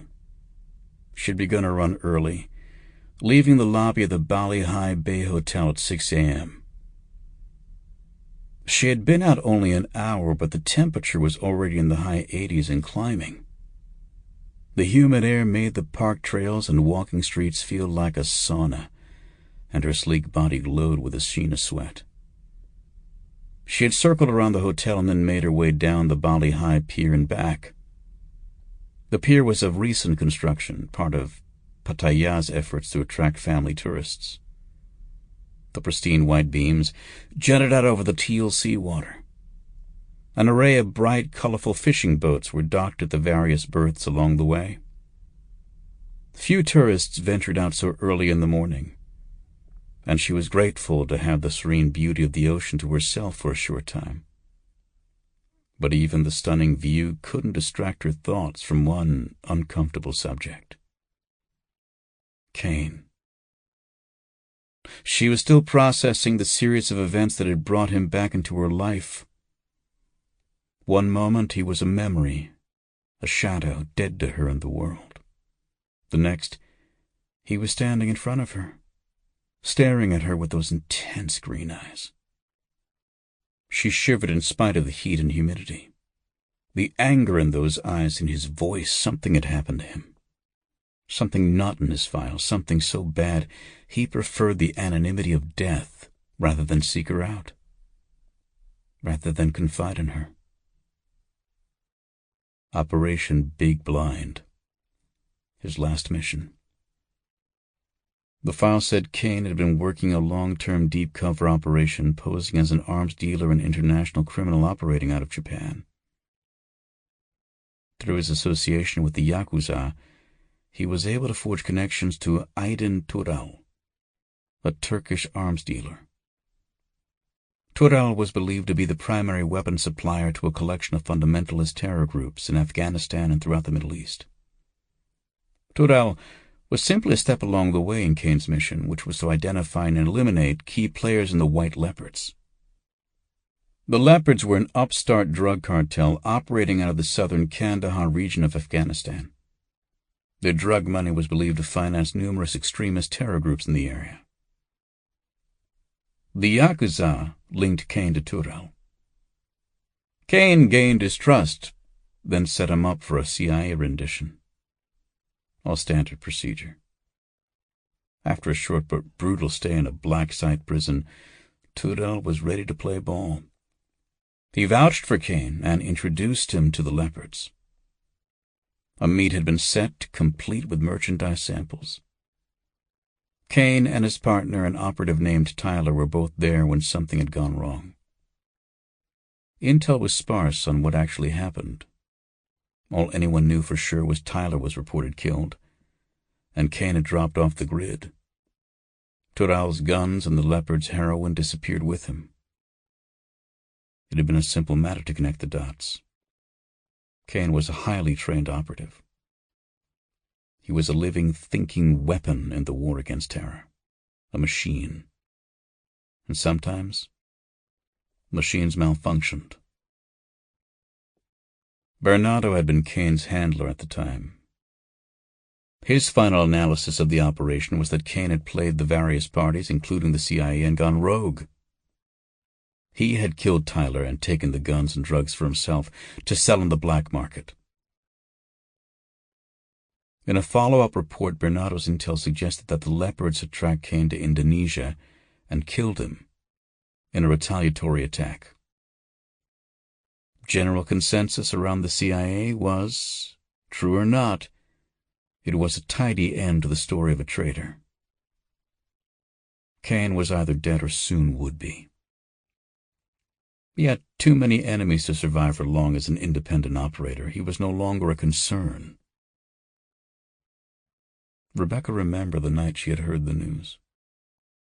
The emptiness in the pit of her stomach.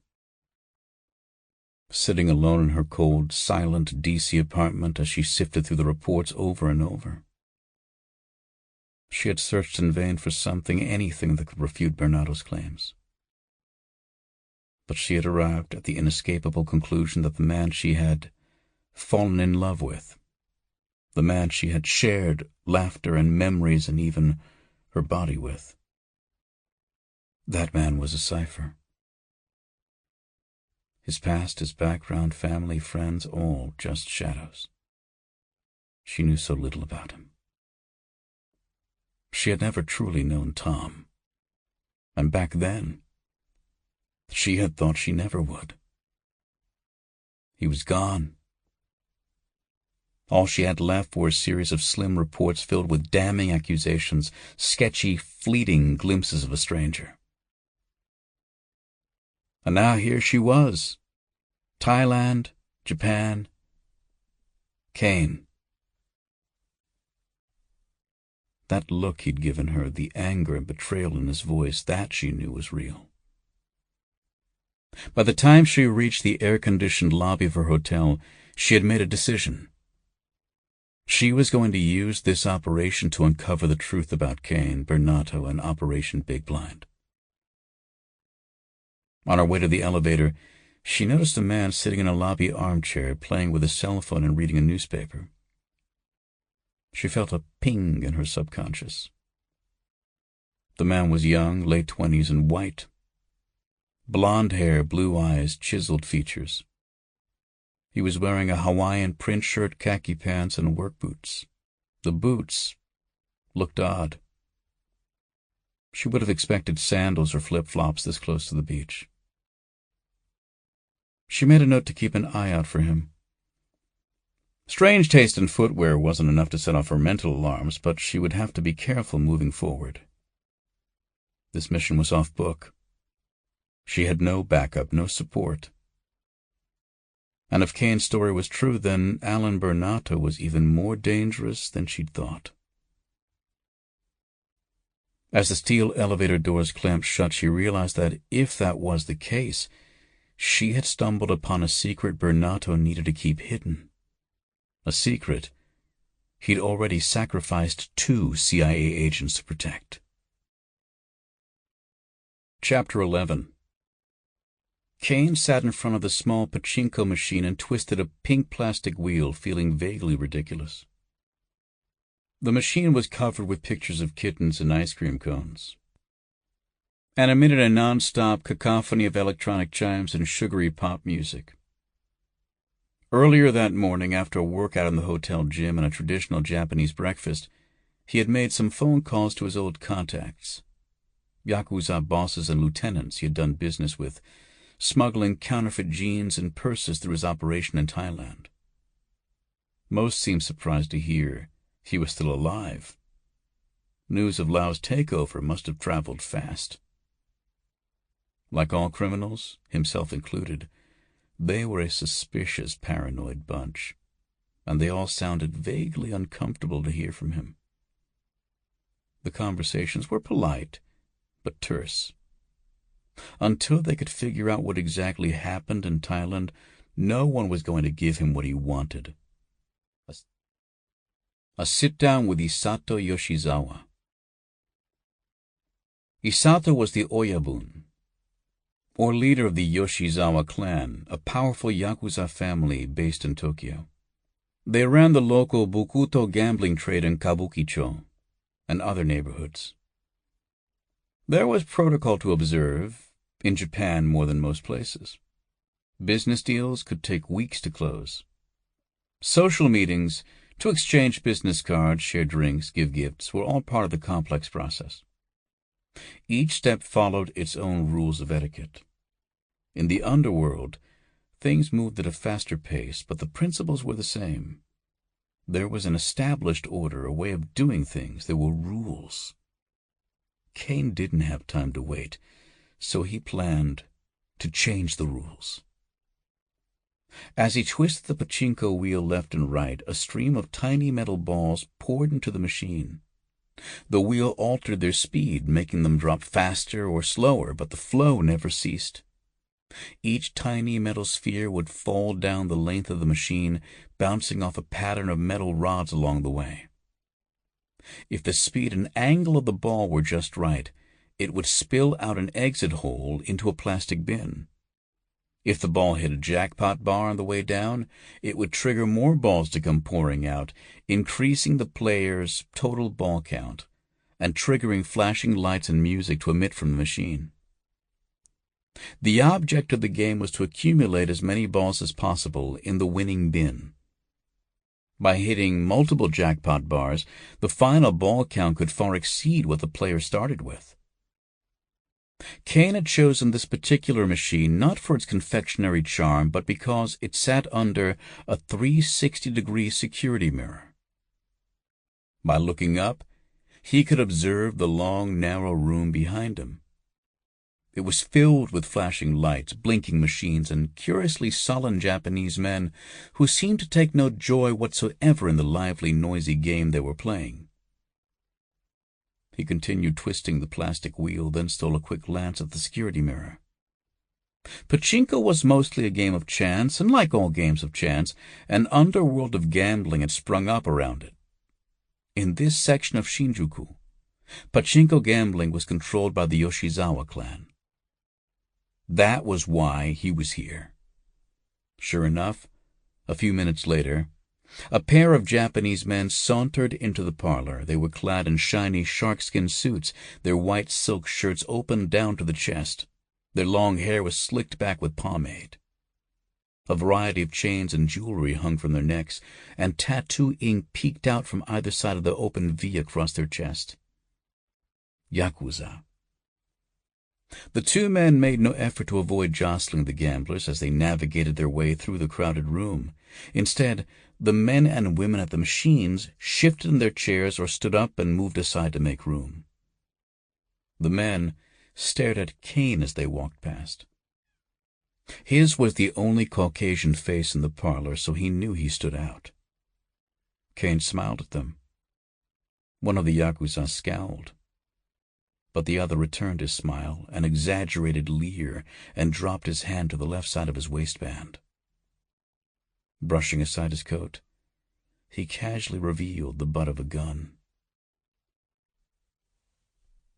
Caine watched as they walked past the redemption booth, where the manager of the parlor sat reading a manga. He put it down and bowed as the man walked past. They ignored him, disappearing through a red curtain hanging in the back of the room. A loud, blaring buzzer and a blast of Japanese pop music distracted Caine. One of the balls had hit a jackpot bar. A stream of winnings cascaded out of the machine. The LCD screen burst into white light, then faded to black. A computer-generated graphic of an anime girl stepped onto the screen. Her hair was neon green and spiked into a mohawk down the center of her exaggerated head. Floor-length pigtails spun and twirled as she danced to an upbeat pop song. The character picked up a microphone, belting out the lyrics in chirping, high-pitched Japanese. A heavily accented announcer spoke over the singing. "Ladies and gentlemen, Masuka Ongaku." The machine's light show flashed in time to the music. Caine shook his head and stood up. Only in Japan. Caine pushed the call button at the base of his pachinko machine. A few moments later, an attendant came out from behind the curtain, grabbed his winning bin, and escorted him to the manager's booth. The young man dropped the bin on the counter next to others Caine had accumulated throughout the day. The manager was once again buried in his manga. He looked up as a few errant balls rolled across the counter and fell to the floor. He stared at Caine for a second, then dumped the balls into a funnel behind the counter. A computer counted the winnings and spat out a receipt from the cash register when it was finished. The man tore it off, read the number at the bottom, then handed it to Caine. He turned and looked at the shelves behind him, rows and rows of cheap electronics, random household items, and bizarre souvenirs stretched up to the ceiling. The mirrored wall behind multiplied them into a never-ending kaleidoscope of shoddy goods. The manager stood on his tiptoes to reach a slim box on one of the higher shelves. Caine looked it over as the manager set it down. The writing on the box was in Japanese kanji, but the picture showed a DVD player of some kind. Caine placed his hands on the counter and stared the manager in the eye. The manager squinted back, scratched behind his ear, then sighed. He produced several small, colorful plastic cards from a hidden spot under the counter and fanned them out on the glass countertop. He nodded his head towards the curtain in the back of the room. Caine picked up the cards. "Arigato gozaimasu," he said, dipping his head in a slight bow. At the back of the parlor, he parted the red curtain and stepped into a small concrete room. Water dripped from a leak in the ceiling, creating a puddle on the floor. The attendant, who had collected his winnings, sat on a stool, slurping down some instant noodles from a styrofoam bowl. At the end of the room, a wooden jamb propped open the metal fire door. The attendant didn't even glance up from his meager meal as Caine walked past him and out into a long, narrow alley. As he walked, Caine looked up at the edges of the buildings that towered over the narrow alley. His mental alarm bells were ringing. It felt like a good place for an ambush, but he saw no sign of any snipers above him. He continued down the narrow passage. Ahead, he could see flashes of green cabs and pedestrians passing where the alley connected with the street.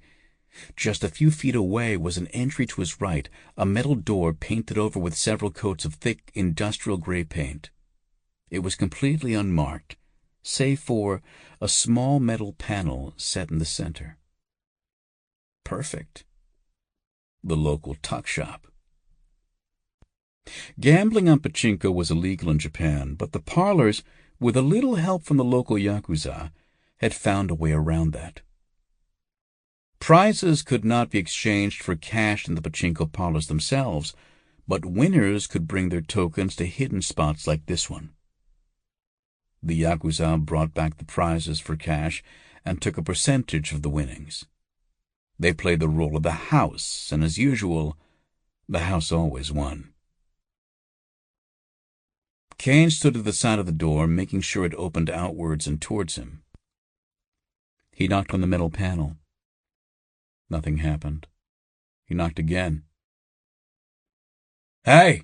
he shouted. "Antanana!" He heard the metallic fumbling of a latch on the other side of the door. The panel opened and a metal drawer slid out. Caine reached over and dropped his pachinko tokens in the drawer. After collecting the winnings, the panel opened again and the drawer slid back out. Caine grabbed a stack of yen from the drawer, slipping the thick wad of bills into the inner pocket of his blazer. "Hey!" he shouted in Japanese. "That's not enough! What are you trying to pull here?" It wasn't true, but he knew he had to get their attention if he was going to move up the chain to Isato. A deep voice shouted back, "Kirai na hito hanarete iku." Caine couldn't help but smile. The voice had told him to go away, then called him an asshole. "Give me the rest, or I call the police," Caine demanded.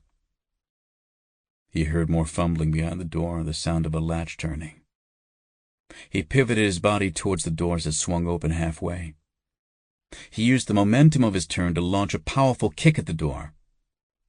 He heard a grunt of pain as the heavy metal door crashed into the person behind it. Caine immediately grabbed the edge of the money drawer, then yanked it backwards, ripping it from its socket. The door bounced back open from the impact, and Caine stepped forward, kicking it open further. A man in a black suit staggered before him, blood gushing from his now crushed nose. Caine noticed two things right away. First, this man was not one of the Yakuza who had walked past him in the pachinko parlor.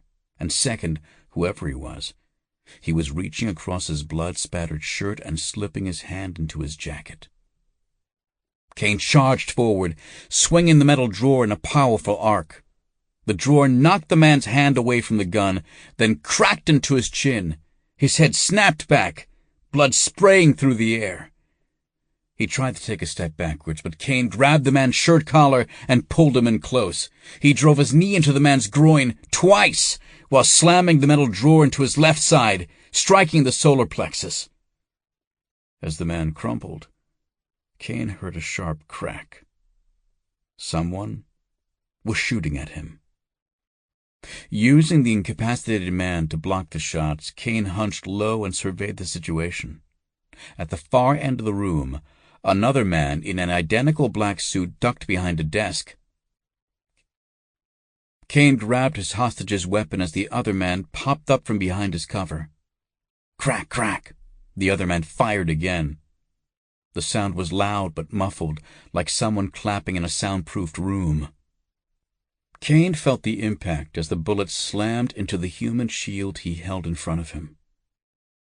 His hostage was dead weight now, and he couldn't hold him up and still shoot. He let the body drop to the floor with a thud. He was in fight mode now, his senses accelerated. Caine watched his assailant stand up from behind the desk in slow motion. Caine hurled the drawer at him. The heavy chunk of metal flew through the air, smashing into the other man's shoulder as he raised his gun to shoot. The impact threw off his aim, and Caine felt the bullet slice through the air next to his ear. He held his ground, raising his own pistol in front of him in a double-handed grip. Crack, crack, crack. The pistol barked in his hands. 3 crimson holes burst open in the man across the room. And just like that, it was over. The room was silent, save for the distant sounds of traffic and the creaking of the metal door. It swayed on its hinges, open, then closed, open, then closed. Caine was panting. For a few seconds he just stood there, looking around the room, observing the details. He was surprised to discover 4 dead bodies in the room. In addition to the 2 men he'd fought, the 2 thugs who had passed him in the parlor were also splayed across the floor. Their clothes were riddled with bullet holes. Blood was everywhere, on the desk, on the floor, on the walls, everywhere. Caine took another breath, then kneeled next to the first Yakuza. He patted the body down and removed a small but heavy Kimber automatic pistol, a wallet, and a cell phone. He did the same with the other bodies. The other Yakuza carried a similar cell phone but was armed with a Spyderco folding knife. The other two men carried no ID or cell phones of any kind, just identical Beretta pistols fitted with silencers. As Caine searched the body behind the desk, he noticed some scarring peeking out from under the lapel of his white shirt. Caine ripped it open, revealing an ugly pink mass of tissue that extended across the man's chest and up to his shoulder. It looked like burn marks of some kind, chemical or acid maybe. As he stood up, Caine realized the scars were in the same position as where a Yakuza tattoo would be. On the floor next to the dead man was a blue satchel filled with yen notes. The safe behind the desk was open. It looked like someone, either the Yakuza or the black suits, had been cleaning it out when the other party surprised them. Caine thought for a second, then grabbed the satchel. Using a handkerchief from one of the dead Yakuza, he wiped down the weapons and phones and put them back on the bodies. He kept the knife, one of the phones, and one of the Beretta pistols for himself, stuffing them into the duffel bag. He opened the door a crack, looked left and right, then stepped out into the alley. He glanced down at the bloody scene behind him. Whoever came next to collect their winnings would receive quite a shock. Would they remember the tall Caucasian man who had gone before them? Caine felt a tightening in his gut. Events were set in motion now. The clock was speeding up. As he stepped out into the street, he spied a dark gray sedan about a block away. Something about it set off his radar.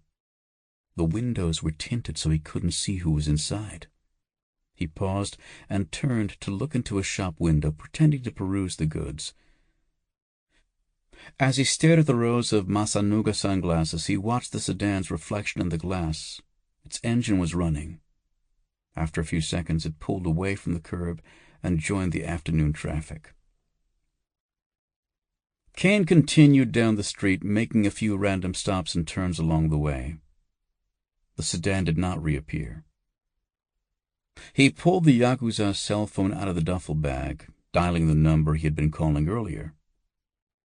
A gruff Japanese voice answered. "Hi!" "It's Waters. I need to speak to Yoshizawa-san immediately." "I told you, Mr. Yoshizawa is busy. He does not want to speak with you. Do not call here again." "Check the number I'm calling you from. Trust me, Yoshizawa will want to speak with me." Caine slung the heavy duffel bag full of cash and weapons over his shoulder as he crossed the road. "Tell him I have something that belongs to him." He hung up, then dialed Rebecca's secure line from the cell phone. After the electronic beeps that signaled a secure connection, the call went to voicemail. He thought about leaving a message but decided against it. He hung up and pushed forward into the crowd of Japanese pedestrians. Chapter 12. The Nagi Golden Gai ramen shop was small and cramped. Patrons had to wait outside until the chef called to them from a tube in the door. They were then directed to a vending machine to purchase tickets for the food they wished to order. Caine's selection, made from soy sauce, pork and chicken stock, and an astounding quantity of boiled sardines, nearly scalded his tongue as he swallowed a spoonful of broth. He savored the taste of vinegar and fish, then grabbed a clump of thick noodles with his chopsticks. He turned towards the curtain that covered the entrance.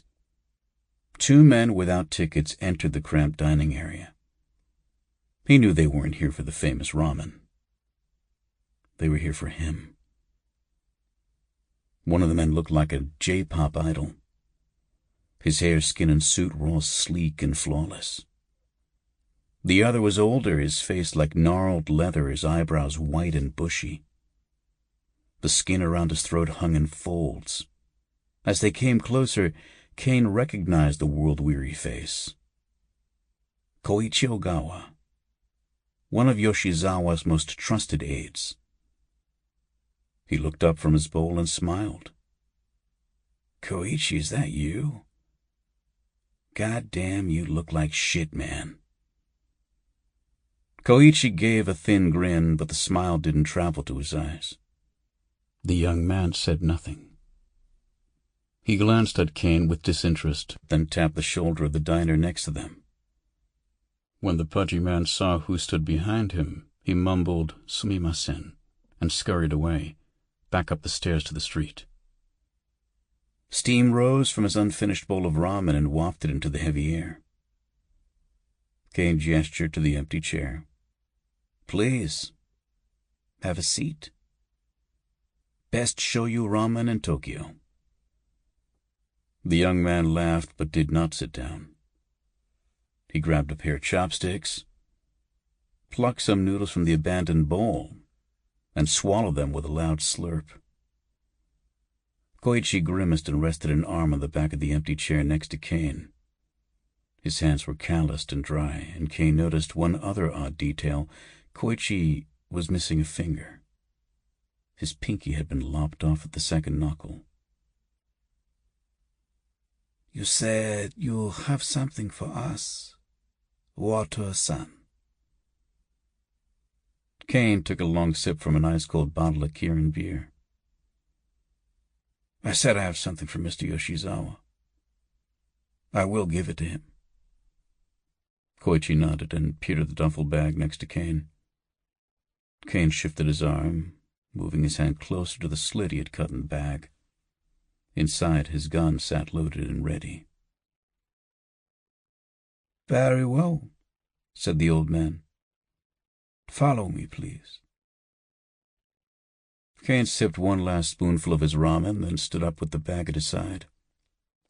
He gestured to the exit with his free hand. Please, after you. They headed up the stairs, Caine sandwiched between the two Yakuza men. The late afternoon sun had taken on a hazy cast, slowly losing ground to the shadows that crept across the streets and buildings. Everything seemed tired and dreamlike in the receding light. The crowds had thinned out, and the streets were as close to empty as Tokyo got.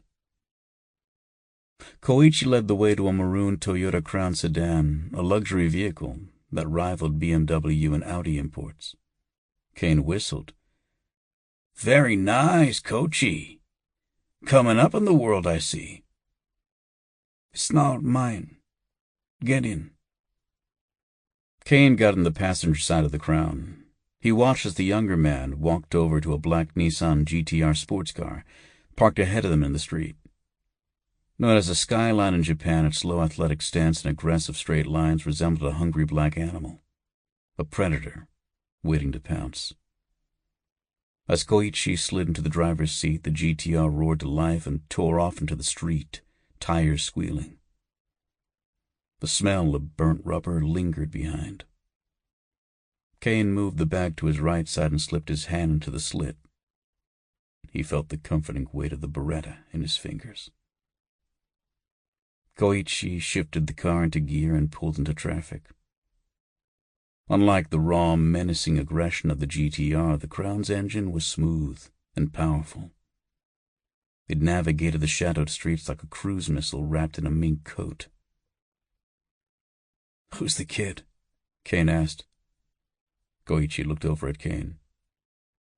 I'm surprised you don't remember. I'm sure you still have the scar. That was Kenji-kun? He shook his head. I don't even recognize him. Koichi kept his eyes on the road as the sedan cruised through the streets. It's been years. He grew up. Things change. Caine looked out the window as they drove. Evening was settling in. He could just make out the flashing lights of the Shinjuku bars and clubs through atmospheric haze. Some things do, but some things feel exactly the same. He loosened his grip on the Beretta and the duffel bag, but he kept his hand close. The drive through the city was uneventful. Once or twice the hairs on the back of his neck tingled. He could have sworn they were being followed. But when he checked the rearview mirror, he was never able to catch sight of any pursuers. He did spot a gray sedan, similar to the one he had seen outside the pachinko parlor. He saw it only once, and it was a common style of car. But it felt wrong, and he knew to listen to his instincts. He followed their path for a few blocks. Then Koichi made a right turn, and the sedan continued straight. Caine flicked his eyes up to the mirror several times, but it did not reappear. 30 minutes later, Koichi drove them through the Roppongi intersection past the almond coffee shop. Caine noted that his famous pink and white striped awning was now housed in a modern, renovated building, rather than the old one he remembered. Koichi guided the luxurious sedan off the main road into a labyrinth of tiny side streets and alleys. The car's tires rumbled over the uneven stone pavement. Finally, the car lurched to a stop next to a red curb. A large sign stated "No parking" in Japanese, but Koichi ignored them. "Ikimashou," he said. "He is waiting for you." Caine stepped out, looking up and down the alley. Loading docks and metal gates lined both sides of the dark, narrow street. A few small utility trucks and older cars were parked along the curb, but no one else stood outside. He spotted the black GTR parked ahead of them and smiled. The kid can drive. As Koichi walked around the front of the car, Caine slipped the pistol out of the duffel bag and into his rear waistband. It was a calculated risk. They might search him, but he knew they would definitely look in the bag. Money was magnetic to these people. Koichi stepped up to a large metal garage door and rapped 3 times with his knuckles. The door lifted with a grinding squeal. 2 heavy-set, scowling men stood on the other side. They nodded their heads, and Koichi turned to his guest. "After you, Watu-san." Caine stepped through the open gate into a large, bright room. It looked like a garage, but the concrete floor was covered with circular blue plastic pools, the kind suburban couples put in their yards for kids to splash in. The sound of running water echoed through the space. Caine walked over to one of the pools and looked in. It was filled with clean water, and a clear hose snaked up from the floor into a large aquarium filter. Swimming through the bubbling water were 5 of the largest koi Caine had ever seen. Their metallic scales shimmered in hues of gold, red, and cream. They looked up at him, their eyes dark and mysterious, seeking only food. An elderly man shuffled between the pools, looking down at the fish and murmuring in a soft, gentle voice. He wore a blue windbreaker and a tan baseball cap perched upon his wrinkled brow. From time to time, he tossed fish food into the pools from a silver bucket. Caine turned as Koichi stepped up next to him. "Nice fish." Is that guy talking to them or himself? "He is singing to them. He believes it makes them grow larger." Looks like he's right. Koichi turned his gaze back to the fish. "Wado-san, I must respectfully ask you to turn over your weapon. Then I will take you to see Mr. Yoshizawa." Caine sighed and slowly slipped his hand into his waistband. Koichi didn't even flinch. Caine handed him the pistol. "Careful with that gun. It's definitely hot." Koichi nodded, then directed Caine to a door at the other side of the room. The small, dark room beyond was lit by a single overhead light bulb. The old floor creaked as Caine walked towards a table and chair. The walls were bare, except for a large hanging plaque of carved yew wood. Its intricate chiseled lines depicted koi swimming up a waterfall and through an elaborate temple-like gate. It was ornate and beautiful, and seemed out of place in the dark, Spartan room. Sitting in a chair beneath the carving was a short but stocky man, his face hidden in shadow. When he leaned forward, the light revealed black eyes, glittering beneath a stern brow. His suit looked like it cost more than most people's cars. Isato Yoshizawa. Kenji Yoshizawa stood in the darkness behind them. He stepped forward and nodded at Caine. Caine nodded back and walked over to the table. He did not sit down. He set the duffel bag of money down on the table in front of the elder Yoshizawa. "This is for you, Yoshizawa-san." The old gangster did not even look at the bag. His eyes remained focused on Caine's face. "Wataru-san, I did not expect to ever see you again." Caine cocked his head. "Really? Somehow I always knew I'd come back." As soon as the words left his mouth, he had no idea why he had said them. "And so you have returned to Japan. Rob me." Caine's jaw hardened. "Rob you? Way I remember it, you're in my debt. Giri, right?" Yoshizawa made a hissing noise as he sucked air in through his teeth. He shook his head. "Baka gaijin." Caine smiled and pretended he didn't know the meaning of the insult. "Look, Yoshizawa-san, I recovered this from 2 men who were knocking over one of your Shinjuku parlors. I was there hoping to find Koichi, or one of your guys, and I stumbled across them. I figured bringing this money and information to you was the least I could do." Yoshizawa sighed and gestured to the table. Caine sat down. Kenji leaned down close to his old man, whispering into his ear. The old man nodded and muttered a response only his son could hear. "Kenji will have Koichi check your story, but I can already see in your eyes. It is true." Caine watched the young man leave. "He's grown. Good-looking boy." "Yes. He is strong and smart. Certainly smarter than me. Too smart to waste his time in a dark, moldy old storage room like this. Kenji, I left some papers on my desk for you to address. Let me know if there are any problems." Kenji stared at Caine for a moment, then turned and walked off into the darkness. After Kenji left the room, Caine turned back to the old gangster. "So, why did you really ask him to leave?"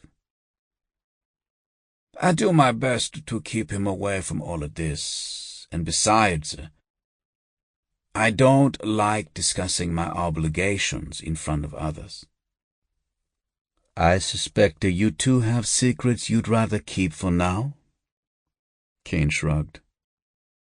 "I'm an open book." Yoshizawa laughed. It was a brief, dry cough. "Please do not insult me. Kenji may be smarter, but I am still no fool.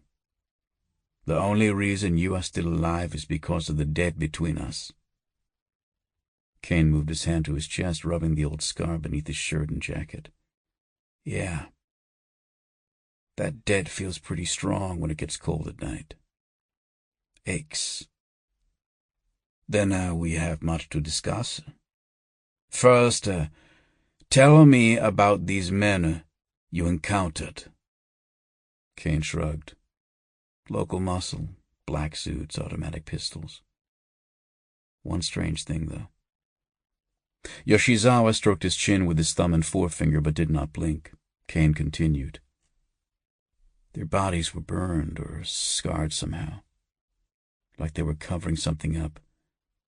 Yakuza tattoos, maybe." The old man nodded. "Yes, sir, I have encountered these men before. They call themselves Tokyo Black. They are a splinter group from the Shimizu family, our most powerful rivals.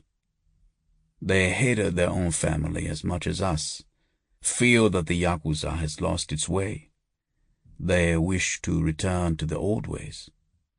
The ancient days of the secret societies. Caine raised his eyebrows. Secret societies? Hi.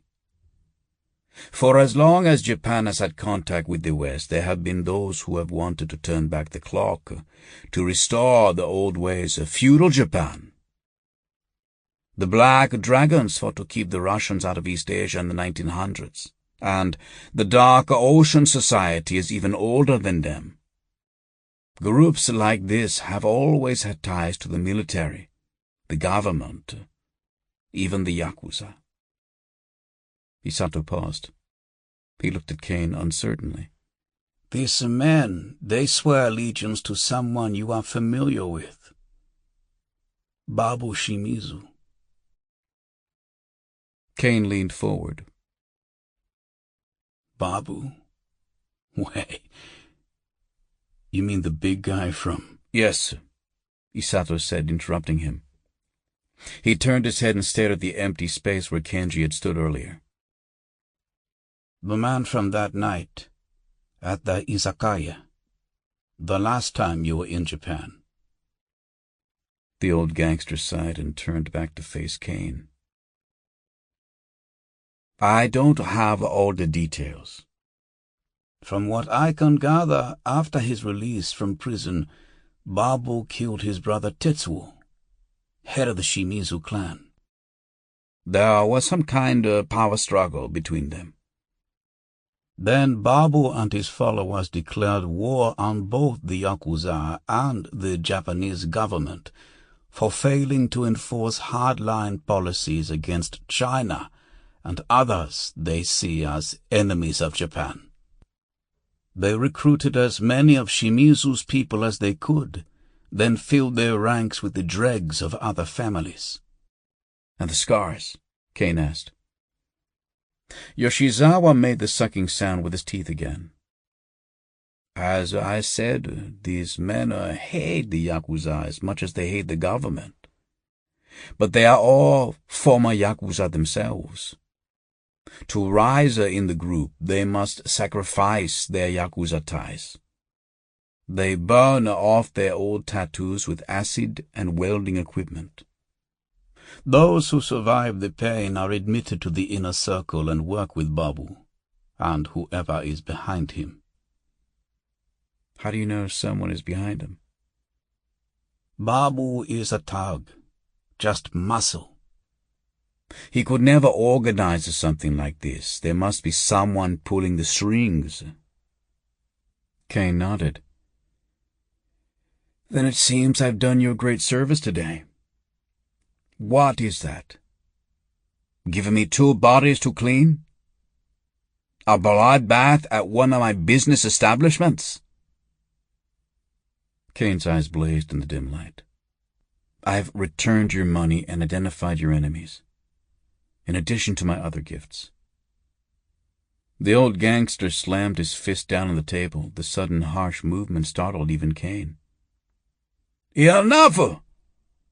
I know my obligation, and I have no wish to prolong it. Why have you come here? What do you want?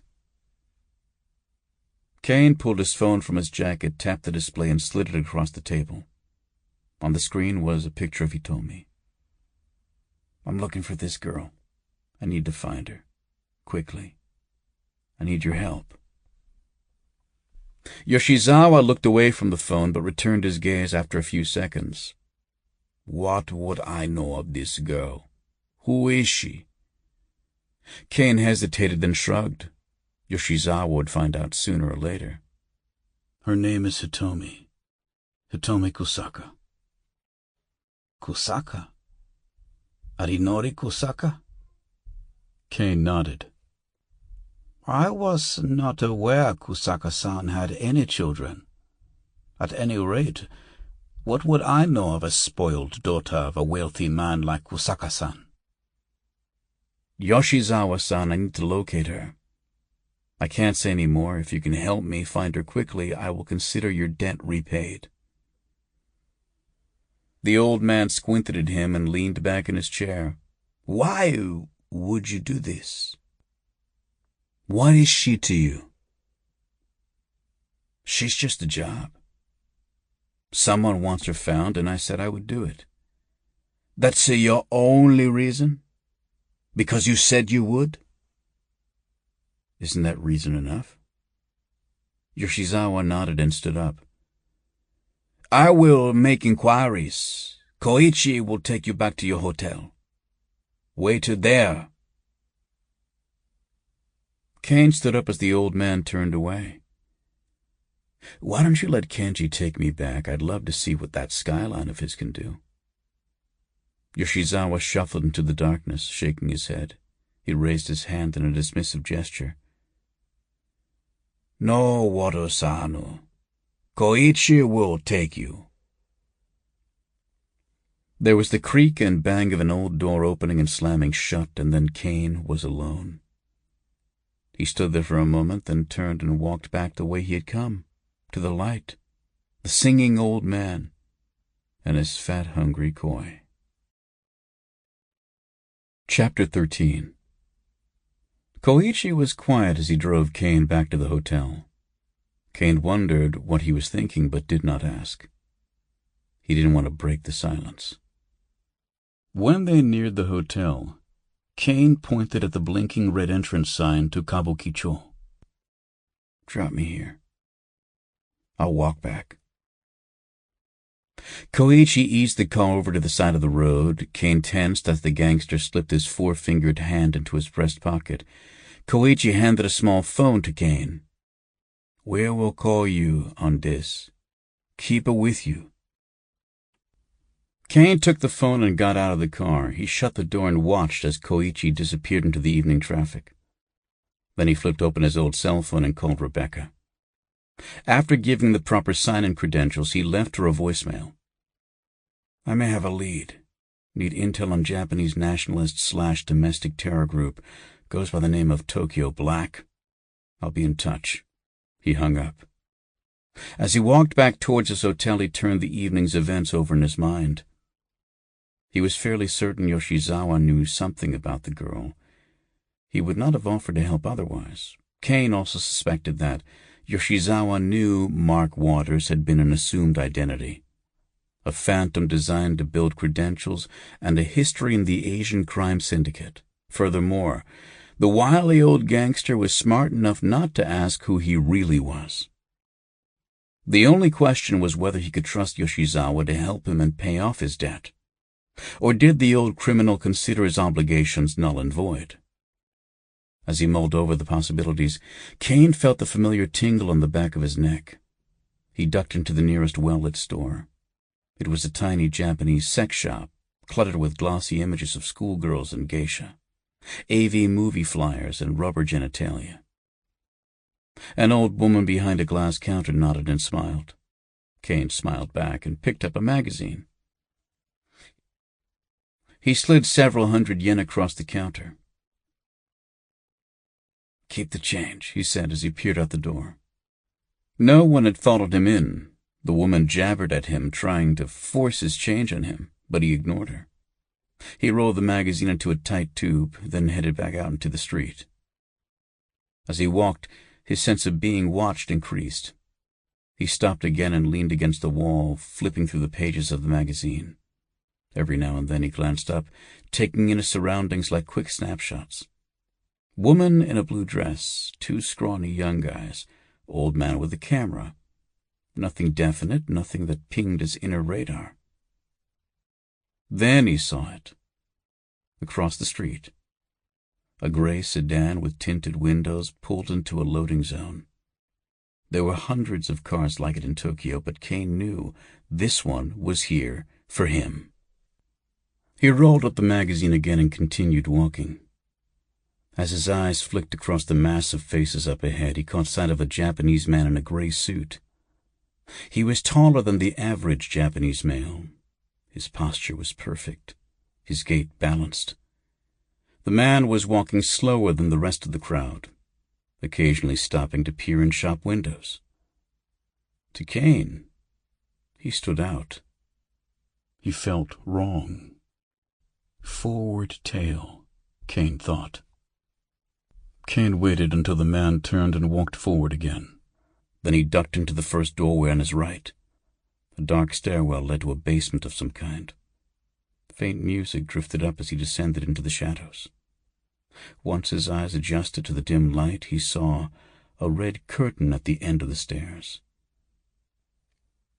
He parted the soft velvet with his arm and surveyed the bar beyond.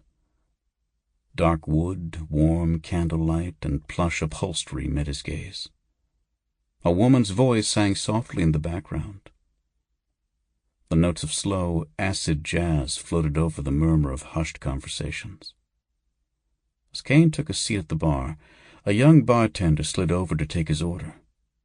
He was a good-looking kid. He looked to be in his early 20s with an intricate spiked haircut. It looked like a work of modern art. "What can I get you?" he asked in English. Johnny Walker Blue, rocks. Caine swiveled the chair to watch the entrance, but the curtain did not part again. Keeping one eye on the door, he assessed the various faces scattered across the room. They were young, hip, and blandly attractive. Most were Japanese, but he spotted a few Caucasians here and there. The bartender set his drink down on a cocktail napkin. Caine paid cash, never taking his eyes off the entrance. The song ended, and for a few seconds he could make out the low staccato chatter of men and women talking. The language was Japanese, but the sounds were the same as every bar in every part of the world. The music started up again. He felt a puff of hot breath by his ear. A woman's voice, quiet but not a whisper, spoke. "Are you waiting for someone?" Caine swiveled around so quickly he almost spilled his drink. Sitting on the stool next to him was a Japanese woman with thick, lustrous hair that fell down past her shoulders in a gentle wave. Somehow he hadn't noticed her sit down.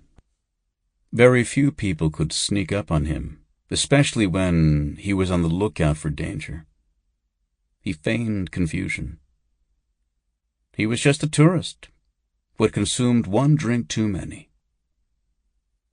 The woman nodded towards the curtain. "I noticed you watching the entrance.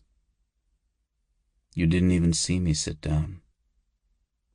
I thought you might be waiting for someone." Caine shook his head. "No, not at all. Just spacing out, I guess." The woman tilted her head and gave him a curious look. "Oh, too bad.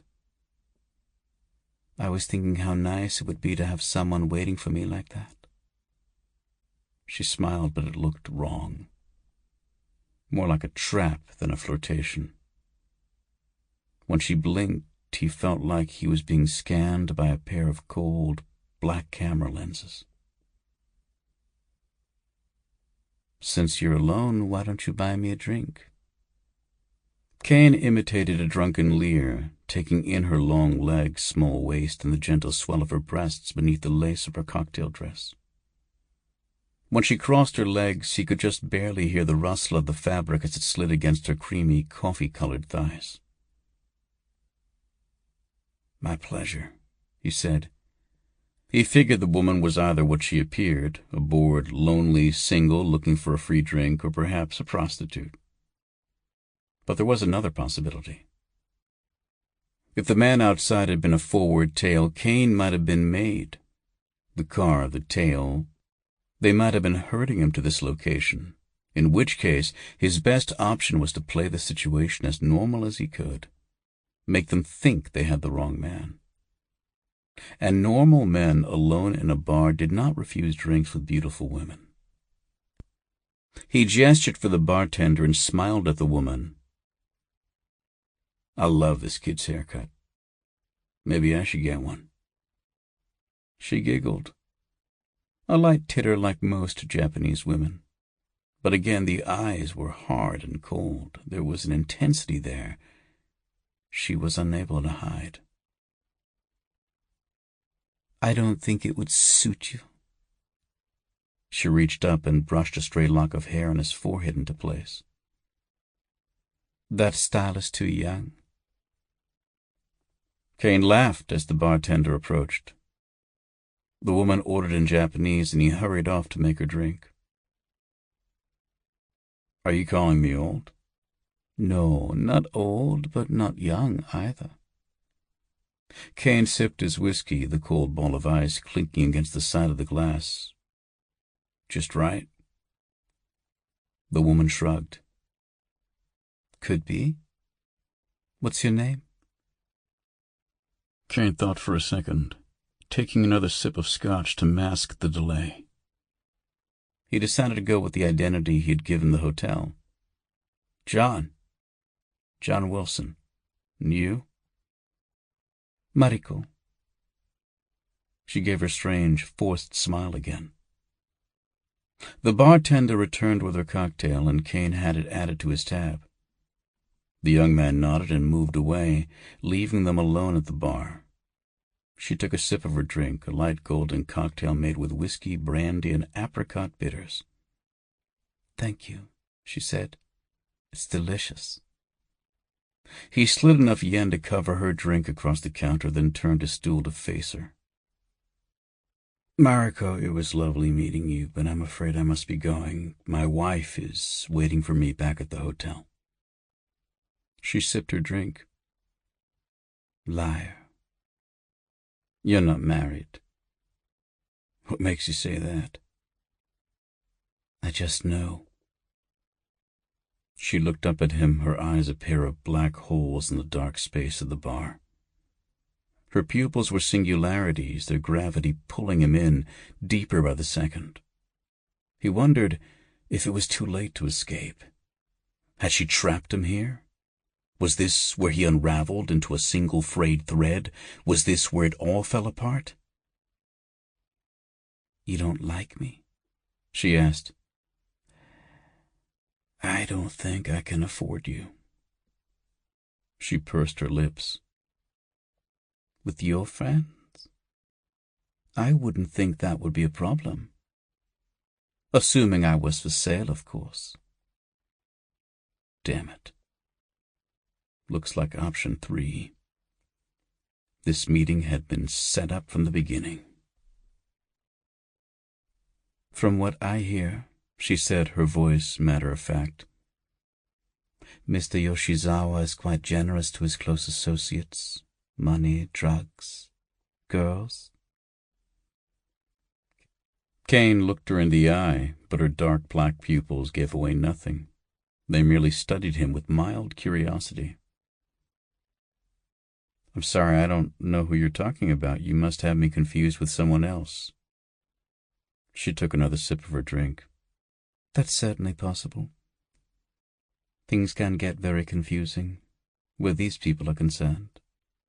So, you don't know Mr. Yoshizawa? Caine said nothing. The woman shrugged. Then, as you say, I must have confused you with someone else. Do you play pachinko, Mr. Wilson? The pachinko parlor. The bodies.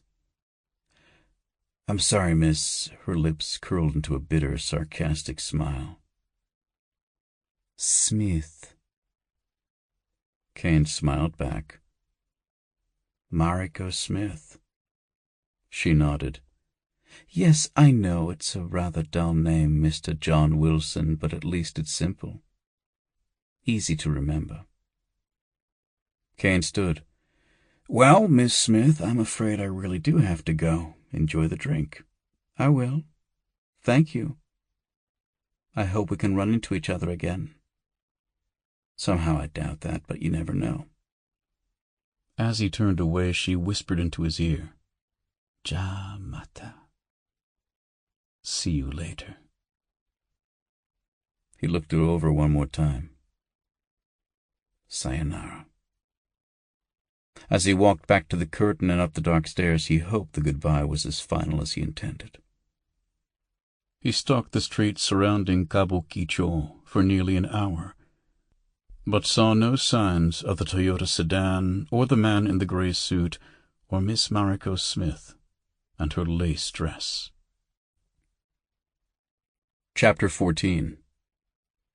Ethan eased back in his chair as the girl on his screen twirled around. Her skirt lifted up as it spun through the air, revealing the curves of her body underneath. Ethan moved closer to the screen. "Oh, baby, that is beautiful. What's your name again?" "I'm Ashley," she said in a breathy voice. She was employed by a one-on-one video chat service Ethan liked to use when he felt the need to relieve stress. It ran a little over $2 per minute, but the cost was immaterial, of course. He had hacked their billing software. All his charges were forwarded to his secretary at the EPA, who had stood him up on a date once. "What do you want to see next?" Ashley asked.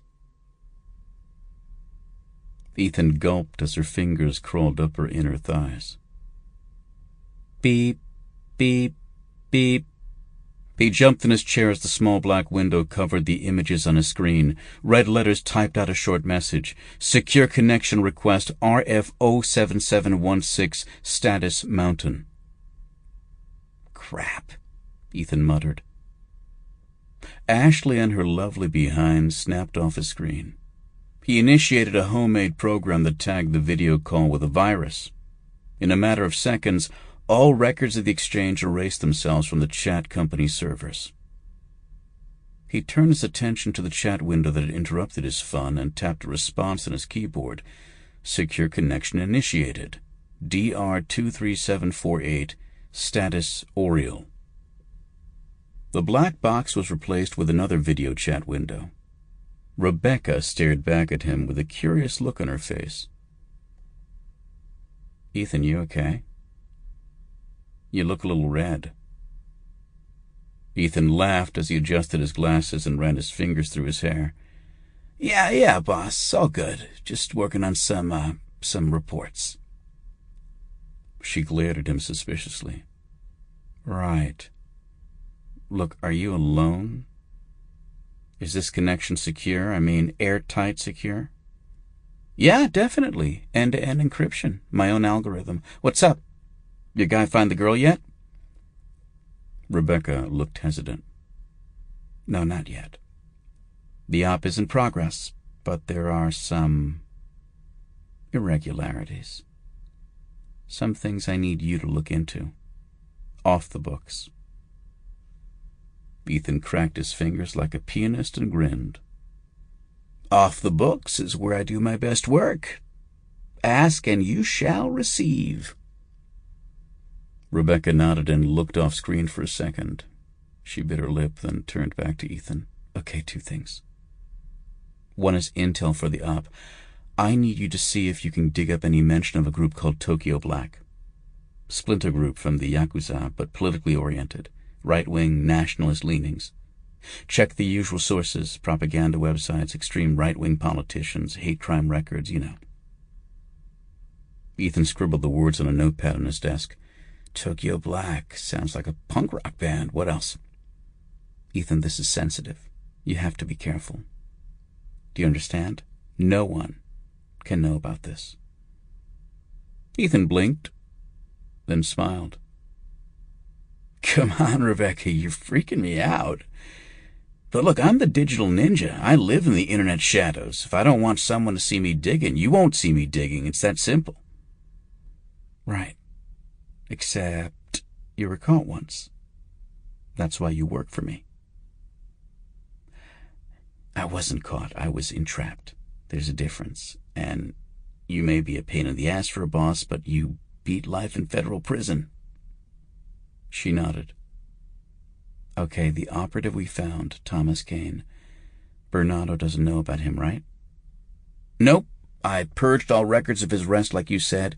He hasn't turned up on anyone's radar but ours." "Good. I need you to look into his last assignment, Operation Big Blind. Some things don't add up." Ethan sighed. "Rebecca, that was, what, 8 or 9 years ago? God only knows how much that intel was massaged, cut, redacted.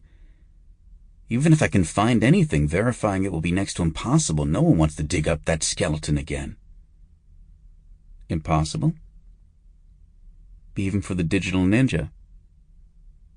Ethan laughed. This Caine guy got under your skin, huh? Ethan, please, it's personal. Okay, I'll see what I can do. Rebecca opened her mouth to speak, but he cut her off. Yes, I'll be careful. I'll be an invisible wind, a shadow in the night. Ethan, she interrupted. Yeah. Don't ever watch porn in my office again. He gulped.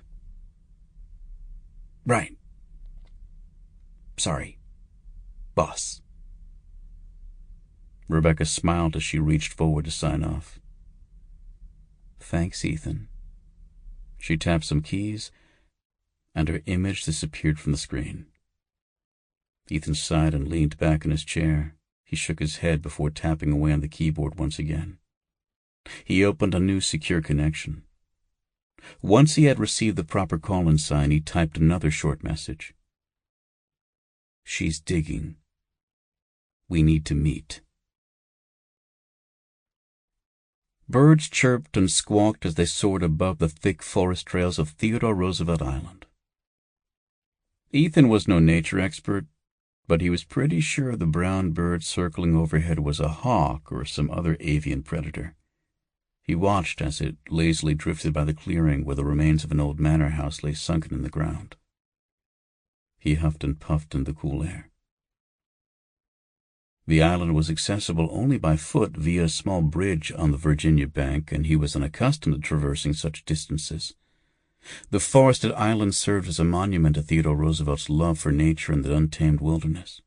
No cars and bikes were permitted anywhere on the grounds, and there were no roads, only long, winding dirt trails pounded to a smooth surface by decades of use. He shifted his backpack on his shoulders as he peered down into the sinkhole. It was covered in vines and tangled weeds, but he could spy signs of cracked, weathered fieldstone lining parts of the sunken pit. The house had belonged to some old banker named Mason.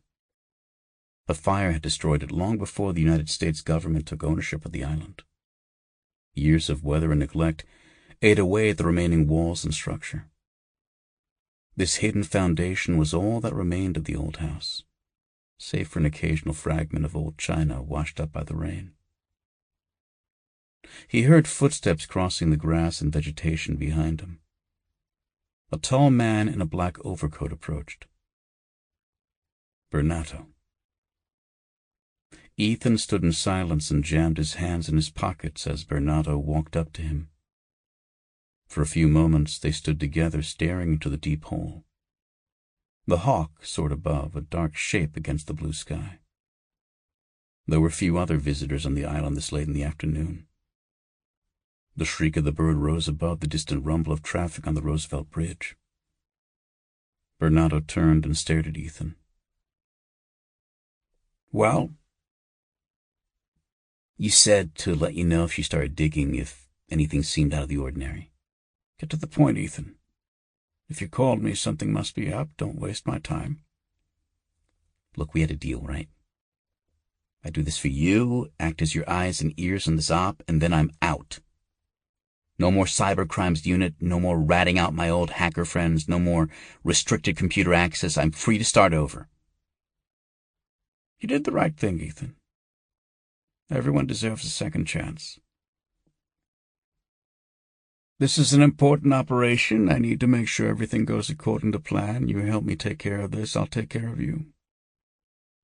Good. Something's got Rebecca spooked. She's asking about some kind of Japanese terror group, something called Tokyo Black. Renato stared at him. Go on, he said, his voice low and flat. Well, I don't know how they fit in with this girl you want found, but I dug up some information about them. They're like the Japanese version of our whack job militia groups, you know? Some Yakuza guy got radicalized in prison, gets out, comes home, decides the Yakuza have lost their way, feels like they've lost touch with their roots, they don't represent Japan anymore or the Japanese people. So he puts a cap in his brother's ass, takes over the family chapter, and turns them political. Low-level domestic stuff. Kidnappings, extortion, a few bomb threats at government buildings. They say they want to unite Japan against China and their other common enemies. Japan is destined to be the Asian superpower, that kind of stuff. They start turf wars with the other Yakuza families, steal their money, weapons, anything to keep the group running.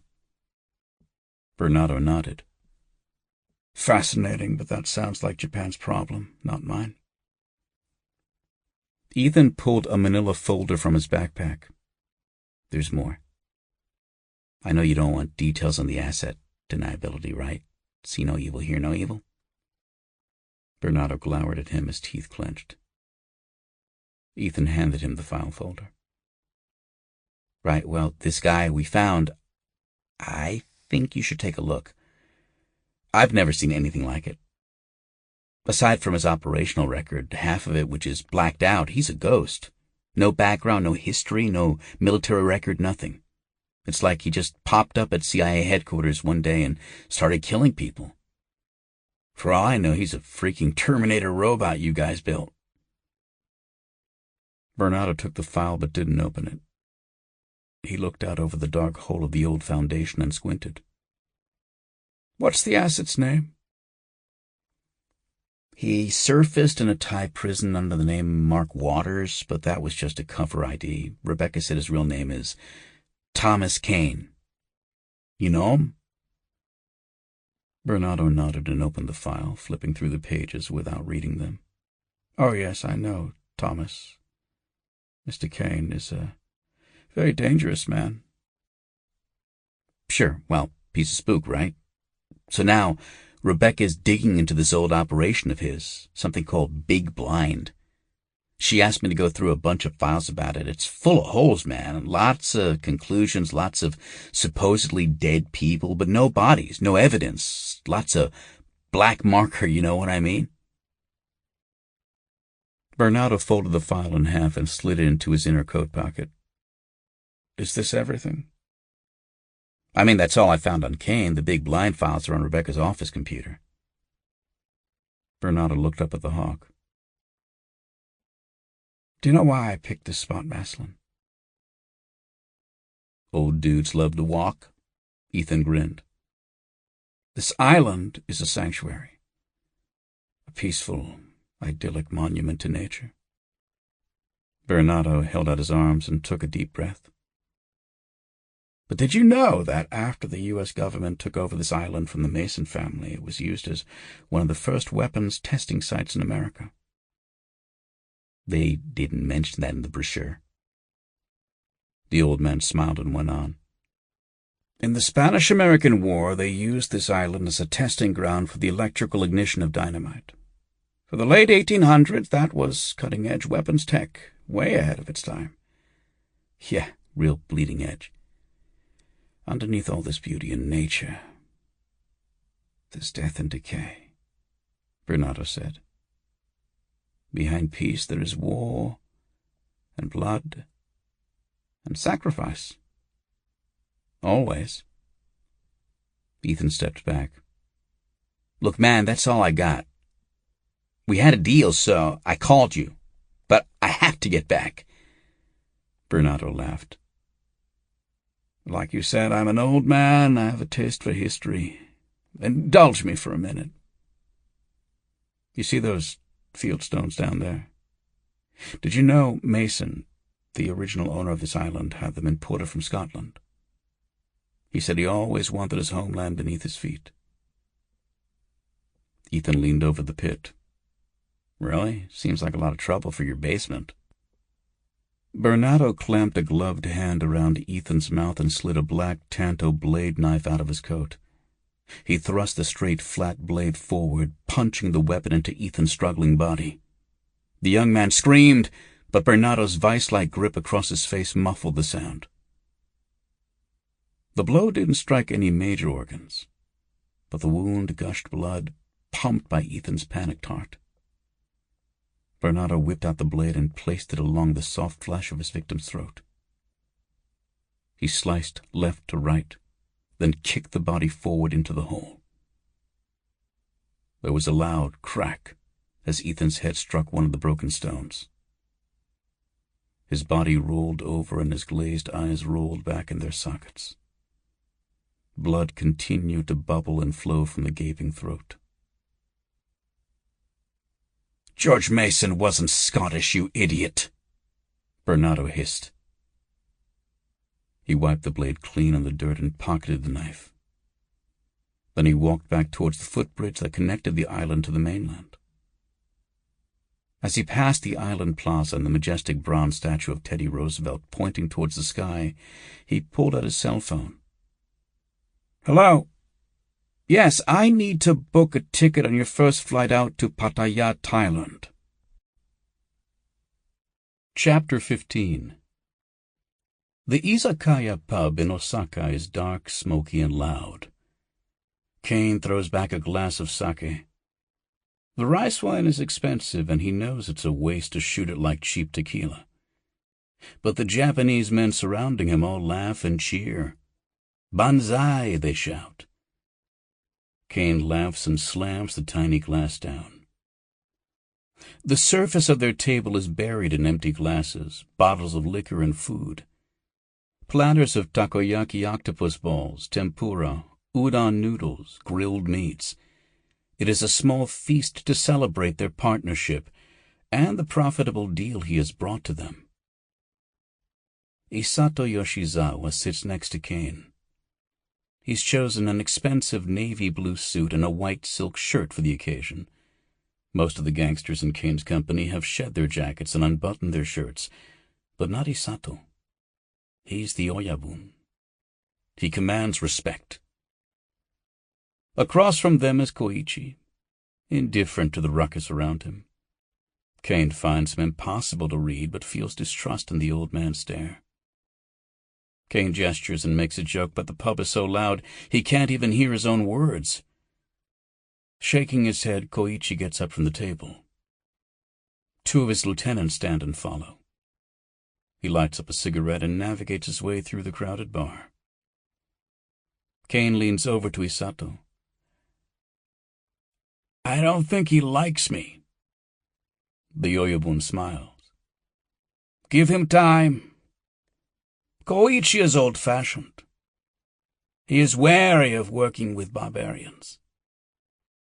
Caine shrugs and pours another finger of scotch into Isato's glass.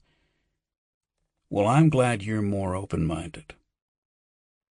One must stay current or become obsolete. I want the next generation to inherit a strong family. Still, it is difficult for old gangsters like us to catch up." Caine senses movement at the front of the izakaya, some sort of commotion. Isato's smile fades as Caine's hand dips toward the opening in his suit. A small child bursts out of the crowd near the entrance and runs toward Isato, smiling. Caine sighs and his hand falls back to his side. He knows this boy. It is Isato's son, Kenji Yoshizawa. The effect on Isato is mesmerizing. The stern old man transforms into a proud, grinning father. Caine watches as Isato lifts the boy up in his lap while a stately Japanese woman rushes towards them. Ryoko, Kenji's maiden aunt, bows slightly to Caine, then deeper to Isato. "Gomenasai," Ryoko says. "He ran out of the hotel room. I had to chase after him." Isato laughs, tousling the young boy's hair. "He knew you were just talking about him. My son is a smart boy, eh?" At the far end of the izakaya, the manager and some of the patrons stare at the child with disapproval, but no one says a word. Isato whispers something into the boy's ear, and his face turns pensive. Isato kisses Kenji on the cheek, then shifts him off his lap, handing him to Ryoko. The boy takes her hand, and they push their way towards the front of the izakaya. "What did you say to him?" Caine asks. Isato sips his scotch, hesitant. Finally he answers. "I told him he was the future, both for me and for the Yakuza. And that someday he would know what that truly meant." Caine shakes his head. "Heavy stuff. Not for him. He has my blood and my love. There is nothing he cannot do. Caine holds up his glass. To the future. The pair clink glasses and drink. As the aunt leads her nephew to the exit, Kenji looks back at Isato. The old man smiles and Kenji breaks free of Ryoko's grip. Time seems to slow to a crawl. A figure appears over Ryoko's shoulder, a mountain in a gray sharkskin suit. His black hair is swept back into a small tight bun like a sumo wrestler. Half his massive face is covered by a snarling tiger tattoo. Caine has never met this man, but he knows who he is from the CIA briefing reports. Babu Shimizu, a member of the rival Shimizu crime family and brother to the Shimizu Oyabun.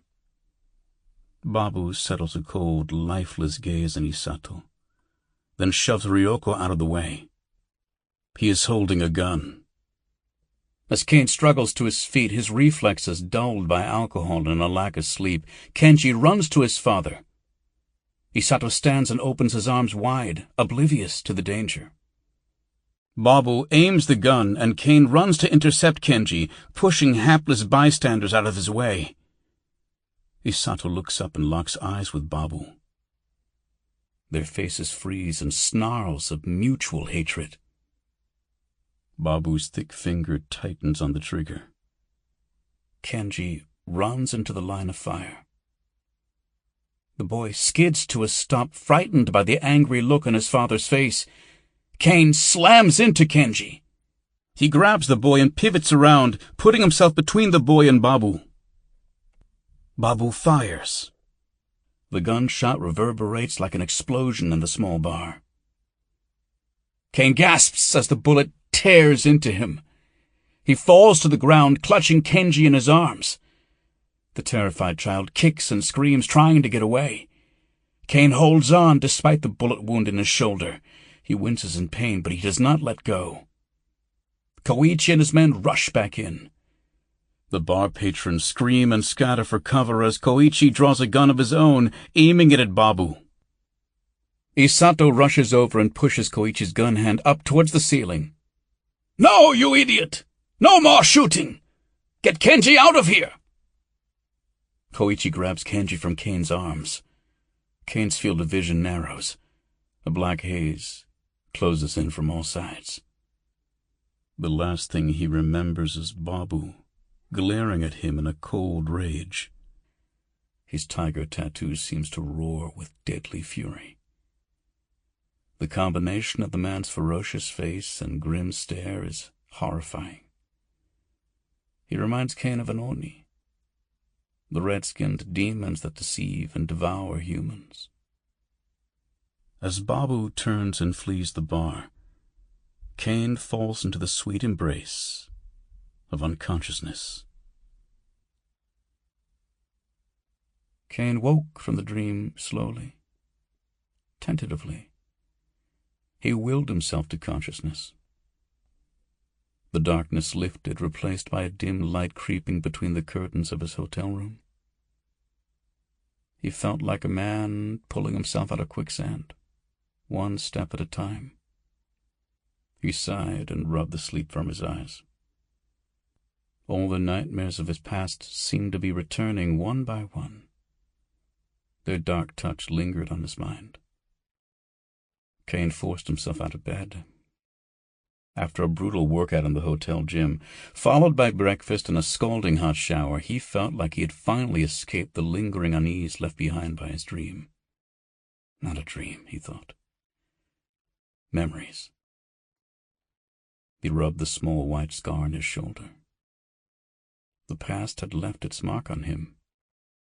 It would not let him forget. With nothing else to occupy his time, he flipped on the TV and watched the news. All the stations were reporting the same story. The Prime Minister of Japan had given a speech criticizing China for military escalation surrounding the Senkaku Islands. The speech was in Japanese, but a flat, monotone English translation chased his words.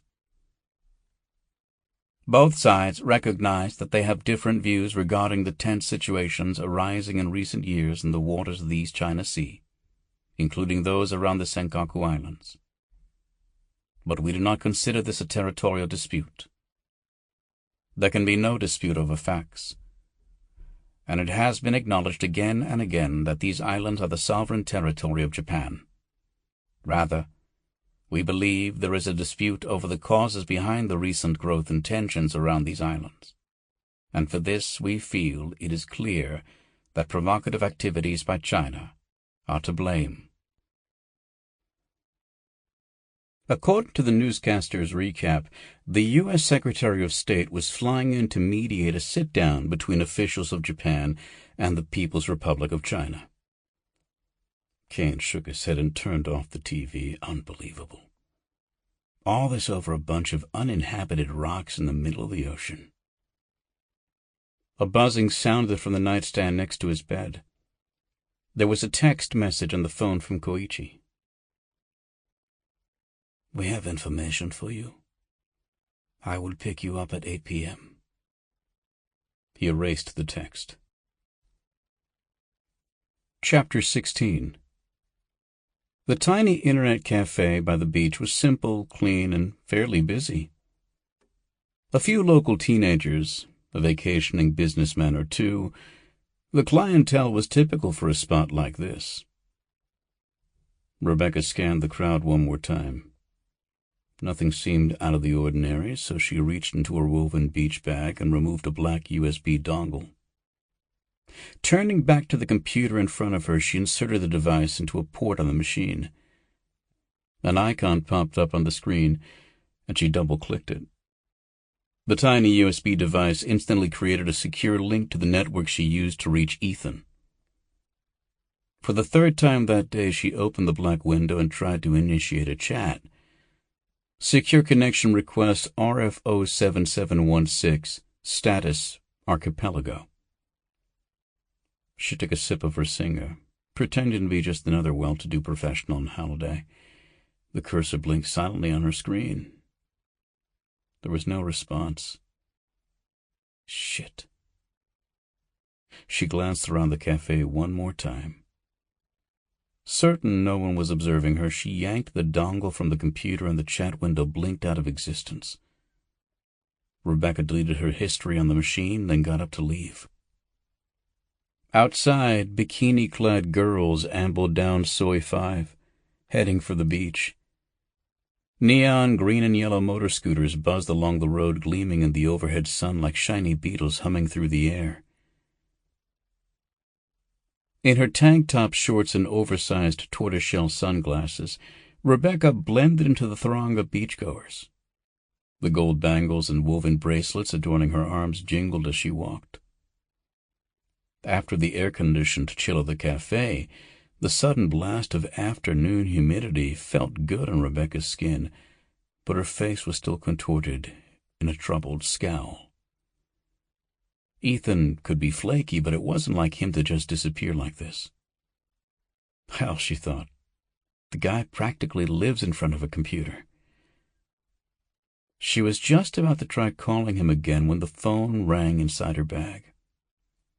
She picked it up, expecting to see a message from Ethan.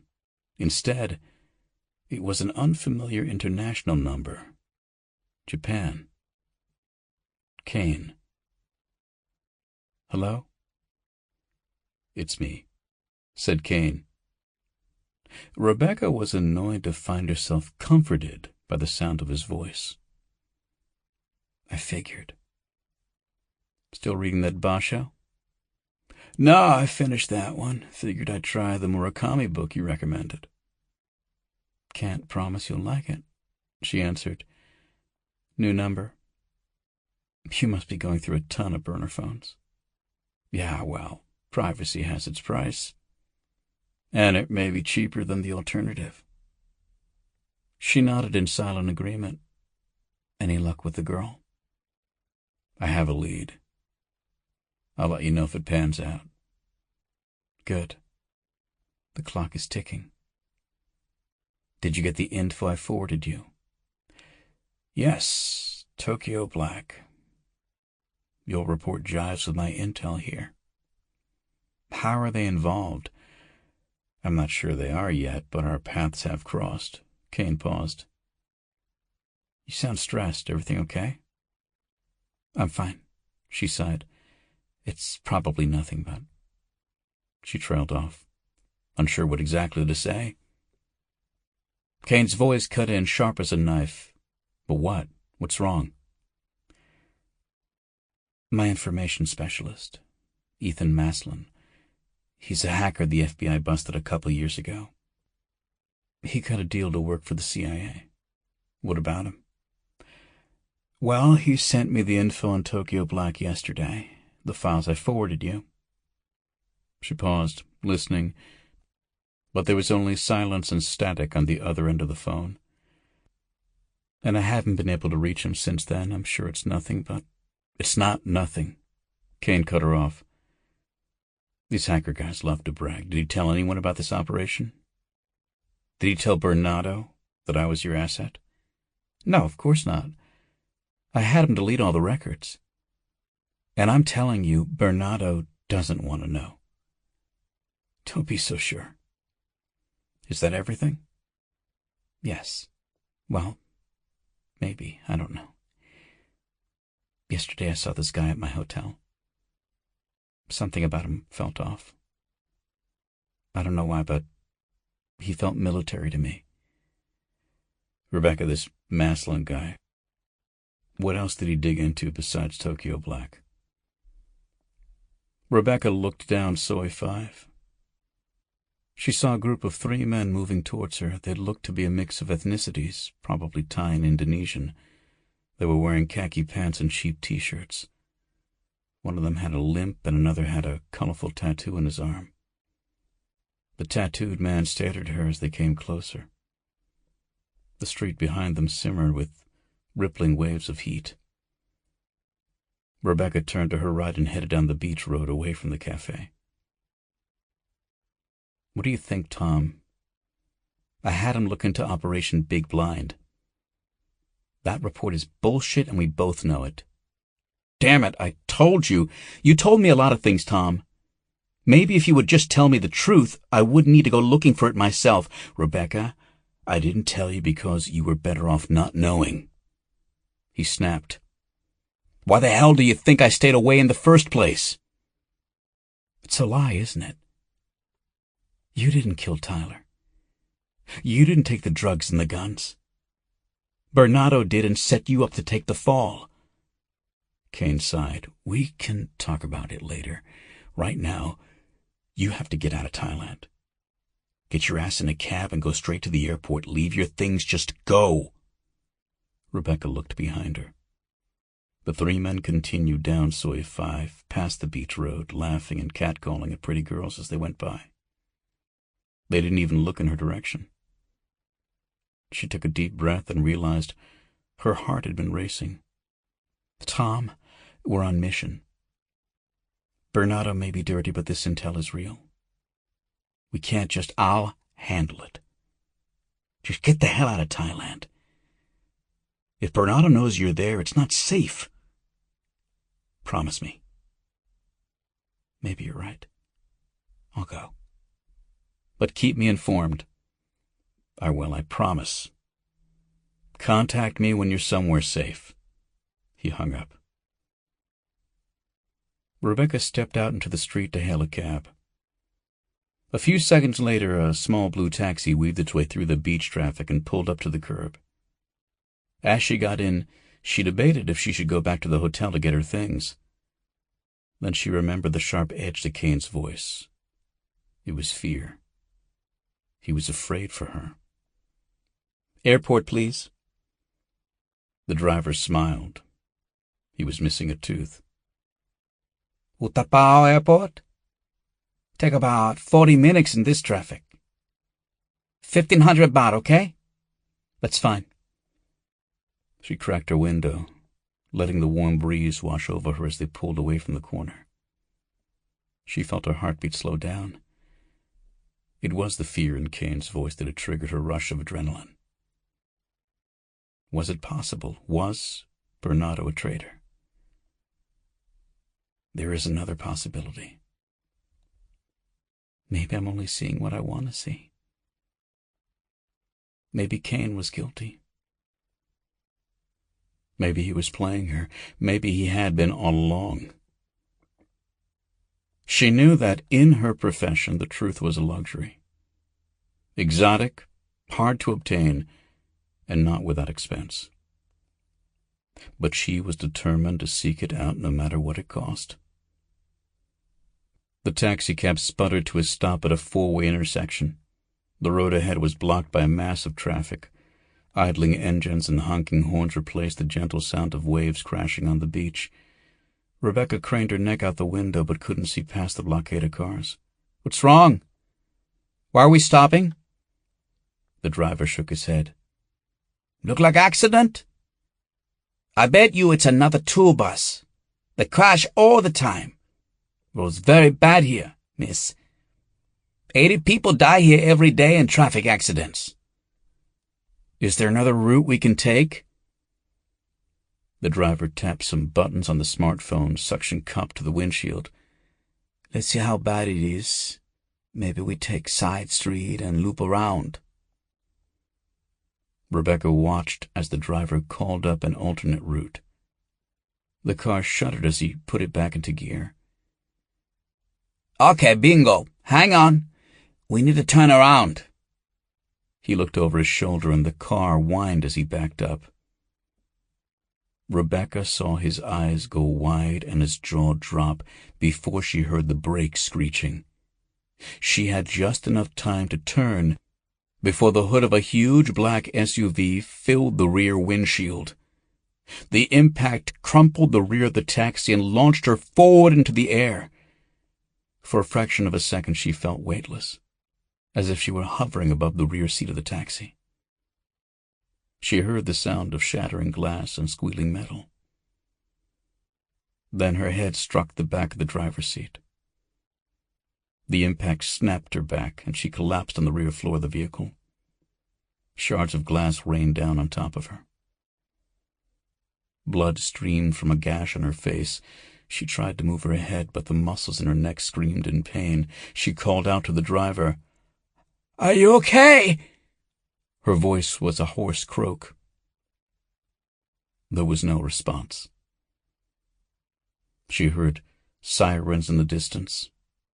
They grew closer. Within a few minutes, flashing lights reflected across the shattered windows of the vehicle. She heard voices, footsteps, grinding metal.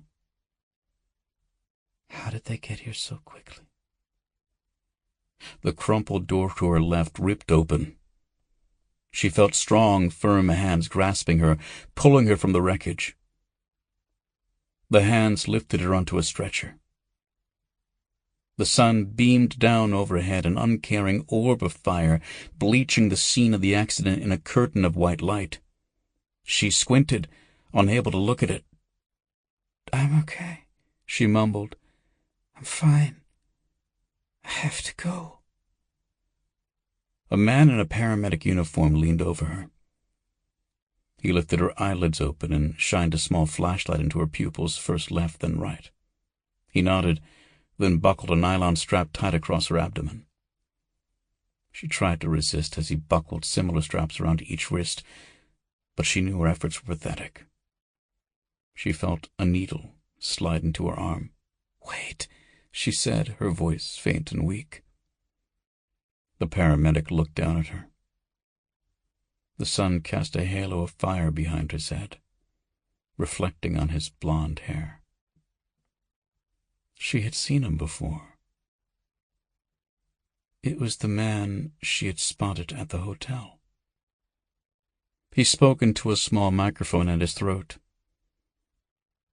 "Package is secure. Condition stable but injured." As her vision faded to black, she realized two things. She had finally discovered the truth. Bernardo was obviously dirty. Caine had been right. And he had been right about something else as well. She was in terrible danger. Chapter 17. Caine stood outside the Shinjuku Prince Hotel. The night air was crisp, and he zipped his leather jacket a bit higher. Around him, an anonymous crowd of businessmen, families, and tourists came and went. The lights of Tokyo glittered against the night sky. He tried to keep his mind off Rebecca. He should have known she would investigate his old file. He chided himself for revealing as much as he had. If Bernardo knew he was alive, knew that he had spoken to her. He stopped that train of thought before it could consume him. Right now, he had a job to do. Rebecca was leaving Thailand. With any luck, by the time she got to safety, this would all be over. And if Bernardo did suspect her, then Caine's best course of action was to get his hands on something Bernardo wanted. And right now, for reasons unknown, that was Hitomi. He checked the watch on his wrist. It was 8:15 p.m. He remembered Koichi being more punctual. A guttural roar emanated from the street below, so loud it drowned out the taxicabs and limousines idling by the hotel entrance. Tires squealed around the corner and a black sports car streaked towards him. Caine took a step back as the vehicle zoomed up to him and screeched to a halt. The driver's door of the black GTR swung open, and Kenji stepped out, smiling. "Hey, man. Heard you liked the car." "She's a beast, all right. What happened to Koichi?" Kenji grinned like a Cheshire cat. "He'll meet up with us later." "Here." Kenji tossed him the car keys. "Why don't you drive? See what she can do." Caine looked at the keys, then back at Kenji. "Your dad know you're here?" Kenji walked around to the passenger door. "Anyone ever tell you you ask too many questions?" Caine smiled and slid into the driver's seat. "Occupational hazard." He pushed the ignition button on the dash and the engine roared to life like a snarling tiger. Kenji looked over at him. "Yeah? What occupation is that?" Now look who's asking questions. Caine depressed the brake and moved the shift lever into position. Stepping on the gas, he revved the engine to 4,000 RPM. Kenji smiled with approval. "Looks like you know what you're doing." "Sometimes, kid. Sometimes." Caine released the brake. 600 horsepower shot through the car's transmission in the blink of an eye. The GTR launched forward, tearing out of the hotel driveway. "Head north," Kenji said. "Follow the Chuo main line." Caine downshifted and sped past a local tofu delivery truck. "You want to tell me where we're going?" "Ikebukuro. We got word your girl went to see a Yonigeya there." "A what?" "A Yonigeya. It means fly-by-night arranger. They help people in trouble disappear." Caine kept his eyes on the road. "What kind of trouble?" Kenji fished a toothpick out of his pocket and wedged it in his teeth. He rolled it around absent-mindedly as he looked out the window at the passing lights. You know, loan sharks, gangsters, people like that." Caine was silent. "Anyway," Kenji continued, "when they get in too deep, a Yonigeya can help them smooth things over. In extreme cases, they pose as window washers or lawn workers. They enter a house and smuggle their clients out of town, set them up with new lives. Obviously, the Yakuza keeps close tabs on such people." Kenji pointed to a traffic sign as the GTR streaked past it. "Take the next exit." Caine drifted right and sped up a ramp onto a winding freeway. The glowing lights flicked by faster and faster as the car got up to speed. "Kind of like a private witness protection." Kenji nodded. He looked over at Caine. You know, I have to say, I never thought I would see you again.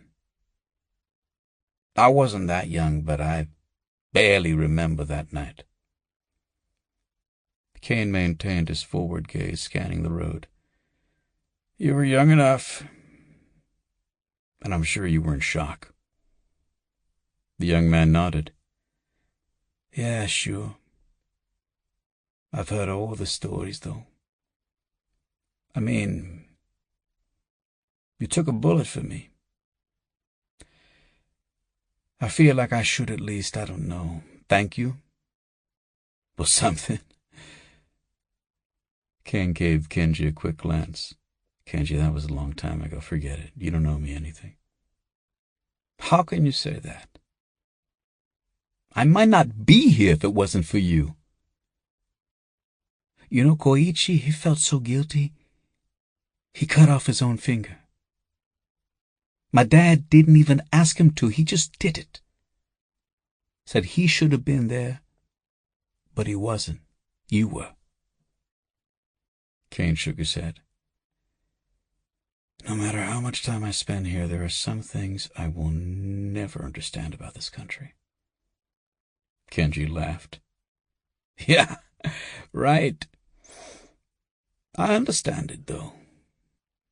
Honor, duty, all that samurai bullshit. I grew up hearing stuff like that from my father nonstop. This great legacy that was going to pass down to me, and like it passed from his father, and so on and so on. That's a lot to lay on a kid's shoulders, Caine said.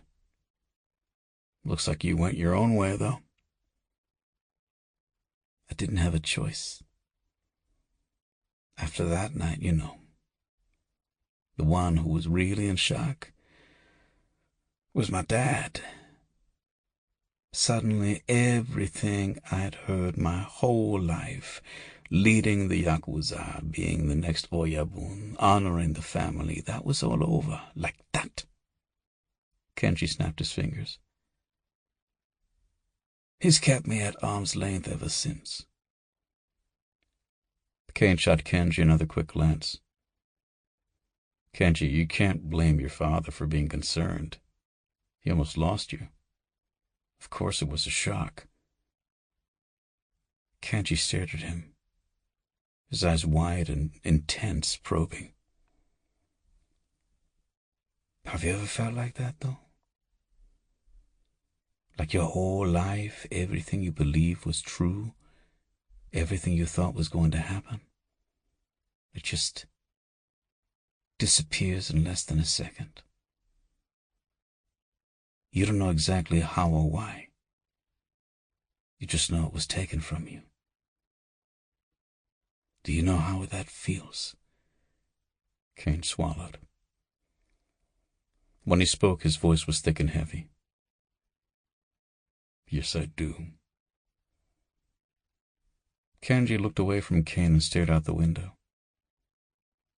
I went to the best schools, got the best grades, got a Western education. I've successfully managed all my father's legitimate finances. Hell, if he'd let me, he could make more money from investing than all this petty Yakuza bullshit. But he loves it. It's his family. Kenji, you're his family. True, but that night, it was like his family was split in two, and if push came to shove, if he had to choose. Kenji's voice trailed off. Whatever. Anyway, I'm glad I got the chance to thank you. But there's always one thing I wanted to ask. Caine nodded. Go ahead. What made you do it? I mean, you met me, 3 or 4 times before that night? It's not like you and my dad were friends or anything. You took a freaking bullet for me. Was it to impress my dad? Did it help make you deal or something? Caine sighed. Kenji, I don't know. I can't say why I did what I did. I just reacted and did what came naturally at that moment in time. I didn't think about it. But I thought about it later. I thought about it a lot. Yeah? Yeah. Believe me, if anyone should be thanking anyone, it's me. Look, you must realize this life, people like me and your father, it's not all fast cars and duty and honor and parties. Sometimes, too, many times, we have to do things that, well, things that can haunt you. Things we would rather forget. But we can't. Kurayami no haji wo akarume ni mochitaso na, Kenji said. I'm afraid your English is a lot better than my Japanese. Caine kept his eyes on the road as he weaved around some slower-moving traffic. It's an old saying. It means you must keep the shameful things you've done in the dark, not expose them to the light. Keep it buried inside. Caine nodded.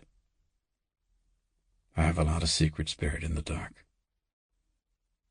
But what I did that night, that's something I don't have to keep buried.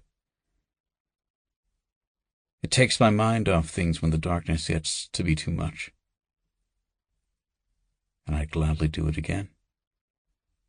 In a heartbeat. Kenji nodded. Well, thank you. You're welcome. Caine looked over and smiled. Your father really doesn't know you're here, does he? Kenji looked away. No, he doesn't.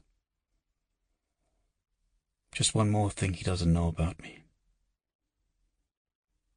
Kenji didn't speak again, and they drove on through the night in silence.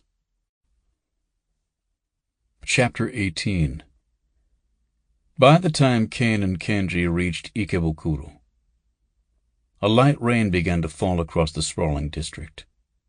Caine slowed down, cautiously maneuvering the powerful sports car through the congested city streets.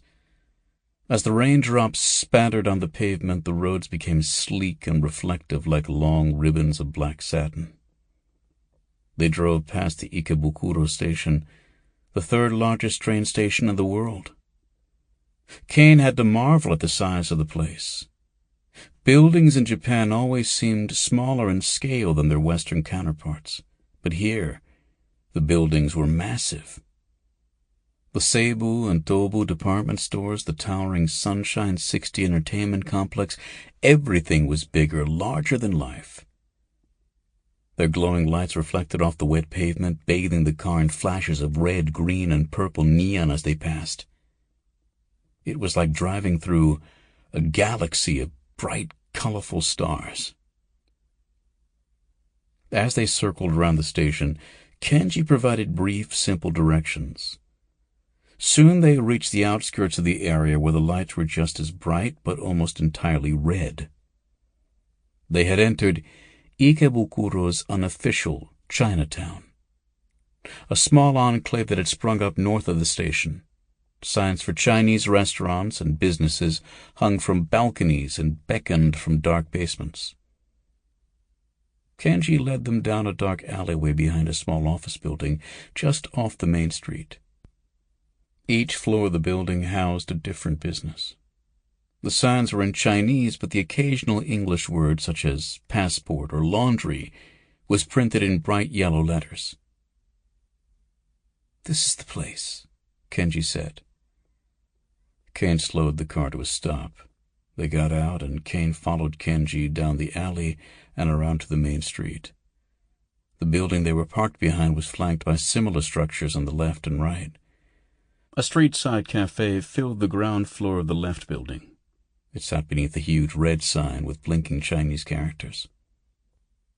Koichi sat on a stool at the cafe, eating a bowl of dumplings. Caine recognized them as xiaolongbao, Chinese soup dumplings. Each delicate pouch of dough was filled with cooked pork and a delicious sweet broth. Koichi looked up at Caine and Kenji. "What took you so long?" A trickle of broth dripped from his mouth, which he wiped away with a napkin. Caine smiled and looked around the packed cafe. Several Chinese and Japanese patrons sat at the counter, all devouring the same pork dumplings.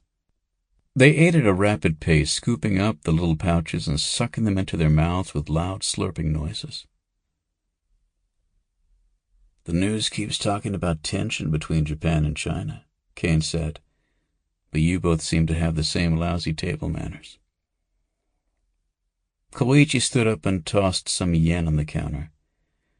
"What do I know about politics? I just like the dumplings."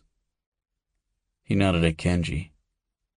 "Here, you can finish." "But," Kenji began, but Koichi gave him a stern look.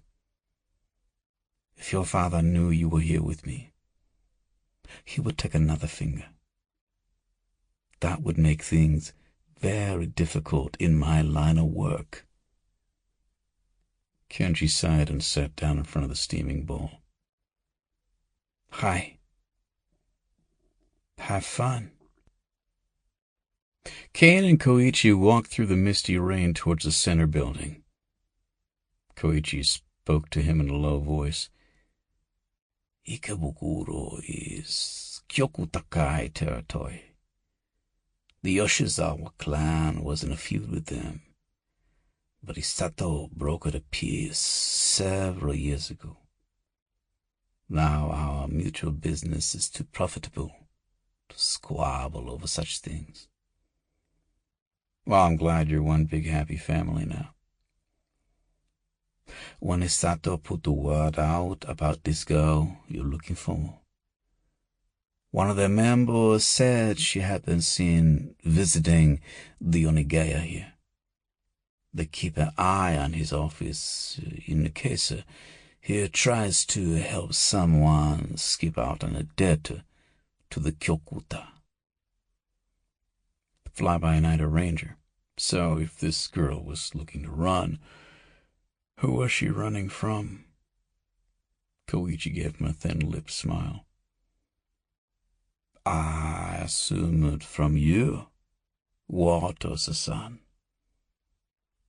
Caine shook his head. "I don't think so." Koichi opened the door and they walked into a small, dirty lobby, its formica floor yellow with age. Next to the elevator sat an old Chinese man in a frayed brown windbreaker, eating from a plastic bowl. Between slurps of noodles, the man spoke a few words in Japanese, and Koichi nodded. "He says the elevator is broken." "Stairs it is." Koichi opened a stained white door with a crumpled lunar calendar tacked to the front. Behind the door they found a flight of rickety wood steps. As they started up the stairs, Caine felt a tightness in the pit of his stomach. They were entering unfamiliar territory. "Any chance I could get my gun back?" "I thought you might ask, Water-san." Koichi reached behind and pulled the Beretta Storm from his waistband. "Careful. As you said, this gun is hot." Caine slid out the magazine to confirm it was loaded. Then he slammed it back in, racked the slide, and flipped the safety off. He noticed Koichi had drawn a small Colt Defender pistol from inside his jacket. Caine could see where the stub of his pinky finger ended, unable to circle around the small weapon's grip. "Koichi, Kenji told me about that night. What happened?" "I'm sorry about..." Koichi sucked in air through his teeth, making a hissing sound. "Now is not the time, Water-san. You have nothing to be sorry for." "Right. Okay. Let's just say when this is over, I owe you a drink. When this is over. Now, the man we are looking for has an office on the 4th floor. His name is Naka. They continued up, passing the 2nd floor without incident. As they reached the 3rd floor, the stairwell door burst open. Caine's hand shot towards his waistband but stayed there. A young Chinese man stumbled down the stairs, holding the hand of a giggling girl in a short, sparkling dress. As she brushed past him on the stairwell, she muttered something in Chinese, and the man laughed. Caine looked at Koichi, and the older man shrugged. There's a massage parlor on this floor. She thinks we're cops. Better for her business. They continued up the stairwell. Caine's eyes narrowed and focused. His movements became smooth and graceful like a stalking cat. He was a predator now, and this man Naka was his prey. The 4th floor was dark and deserted. Doors flanked the short hallway to their left and right. They were marked with Chinese characters, but Caine had no idea what they said. Koichi pointed towards a single door facing them at the far end of the hall. The door was unmarked, but a frosted glass panel was set in the center. Caine couldn't make out any detail behind the window, but he could tell the lights were off inside.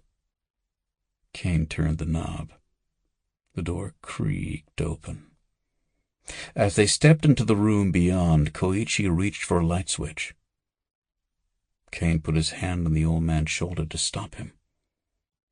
He pulled a small pen light from his leather jacket and flicked it on, keeping his hand cupped over the bulb. He let the small pinprick of light dance over the office as their eyes adjusted to the darkness. Koichi grunted, and they both drew their weapons. Caine crept along the wall, keeping to the edge of the room. Looks like someone had the same idea we did, he said. The beam of the flashlight revealed overturned chairs, open file cabinets, and papers littering the floor. The office had been ransacked. A safe in the wall, behind a now empty bookshelf, hung open. Its contents were strewn across the floor like confetti after a New Year's Eve party. A massive mahogany desk, a bit too grand for its dingy surroundings, sat in front of a large window. Through the window, Caine could see the Ikebukuro lights in the distance. They twinkled behind the dark, jagged skyline of the buildings across the street.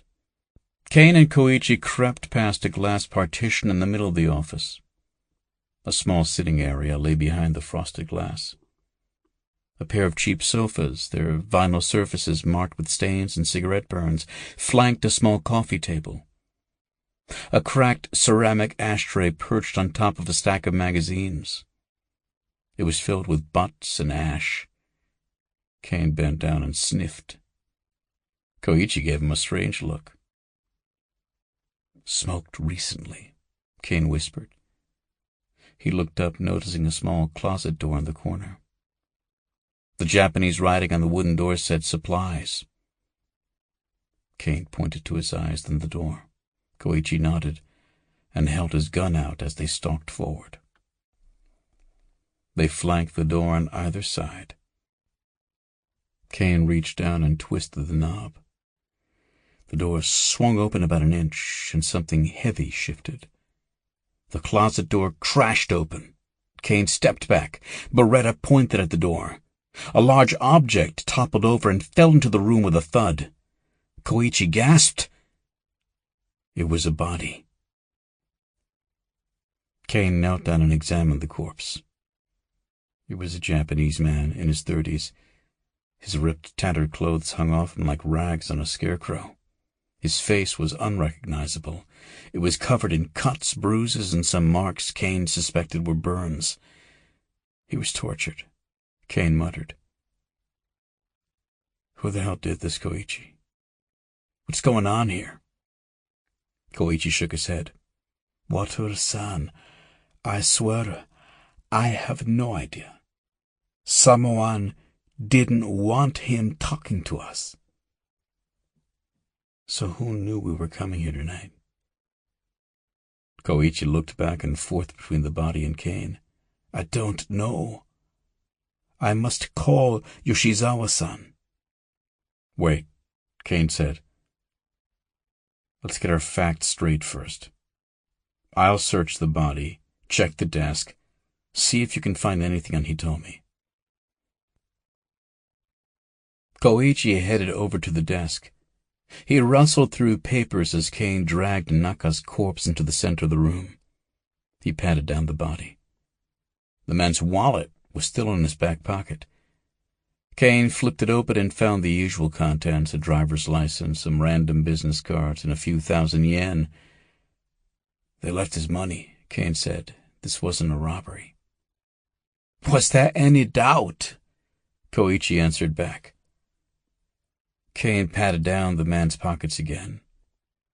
He looked around the floor of the closet. There was nothing there other than boxes of printer paper and other supplies.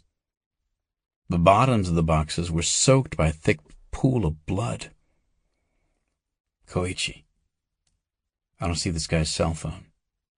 He has to have one, right? This is Japan. 3-year-olds have cell phones. Maybe he left it in his desk. Caine heard a click and the room filled with light. Koichi had turned on a desk lamp. Caine blinked. The light was dim, but in the dark office it was almost blinding. As his eyes adjusted to the light, Caine saw a diffuse red glow sparkle across the frosted glass divider. It could be nothing, a trick of the light. Perhaps his eyes were still adjusting to the sudden brightness. But as Caine stood up, he felt the familiar tingle and knew to trust his instincts. He stepped out from behind the divider, raising the Beretta in a double-handed grip. He aimed the weapon towards Koichi and pulled the trigger. Chapter 19. Blam! Koichi looked up in shock as Caine's gunfire blasted over his shoulder. The bullet pierced the window behind him, sending a spiderweb of cracks through the large pane of glass. Koichi raised his gun towards Caine, but before he could even aim, a second shot rang out. This time the retort was quiet, distant, from across the street. The window exploded into a shimmering curtain of falling glass shards. "Get down!" Caine shouted. Koichi dove to the floor, revealing a pencil-thin beam of red light tracing through the office. Caine fired again, and the desk lamp exploded in a shower of sparks. Once again, darkness engulfed the room. Koichi cursed in Japanese as Caine crawled across the floor, dragging Naka's corpse behind him. "That shot, Wada-san. You scared the hell out of me." "I saw the laser sight. There wasn't time to warn you. I figured cracking the glass might throw off his aim." "I just thought you were a bad shot. By the way, this may not be the best time, but you should know my name is not Mark Waters." Koichi and Caine flanked the window, keeping low. "I thought as much," Koichi said. "But is there something else you prefer I call you?" Caine thought for a second, then shrugged. "Not really." The sniper's beam continued to dance across the room. It drifted through the darkness like a cobra swaying in the air before delivering a killing strike. Caine shoved Naka's body across the floor to Koichi. "When I give the word, let's give this guy something to shoot at. Understand?" The old man nodded. Caine waited until the laser sight disappeared again. "Okay, now!"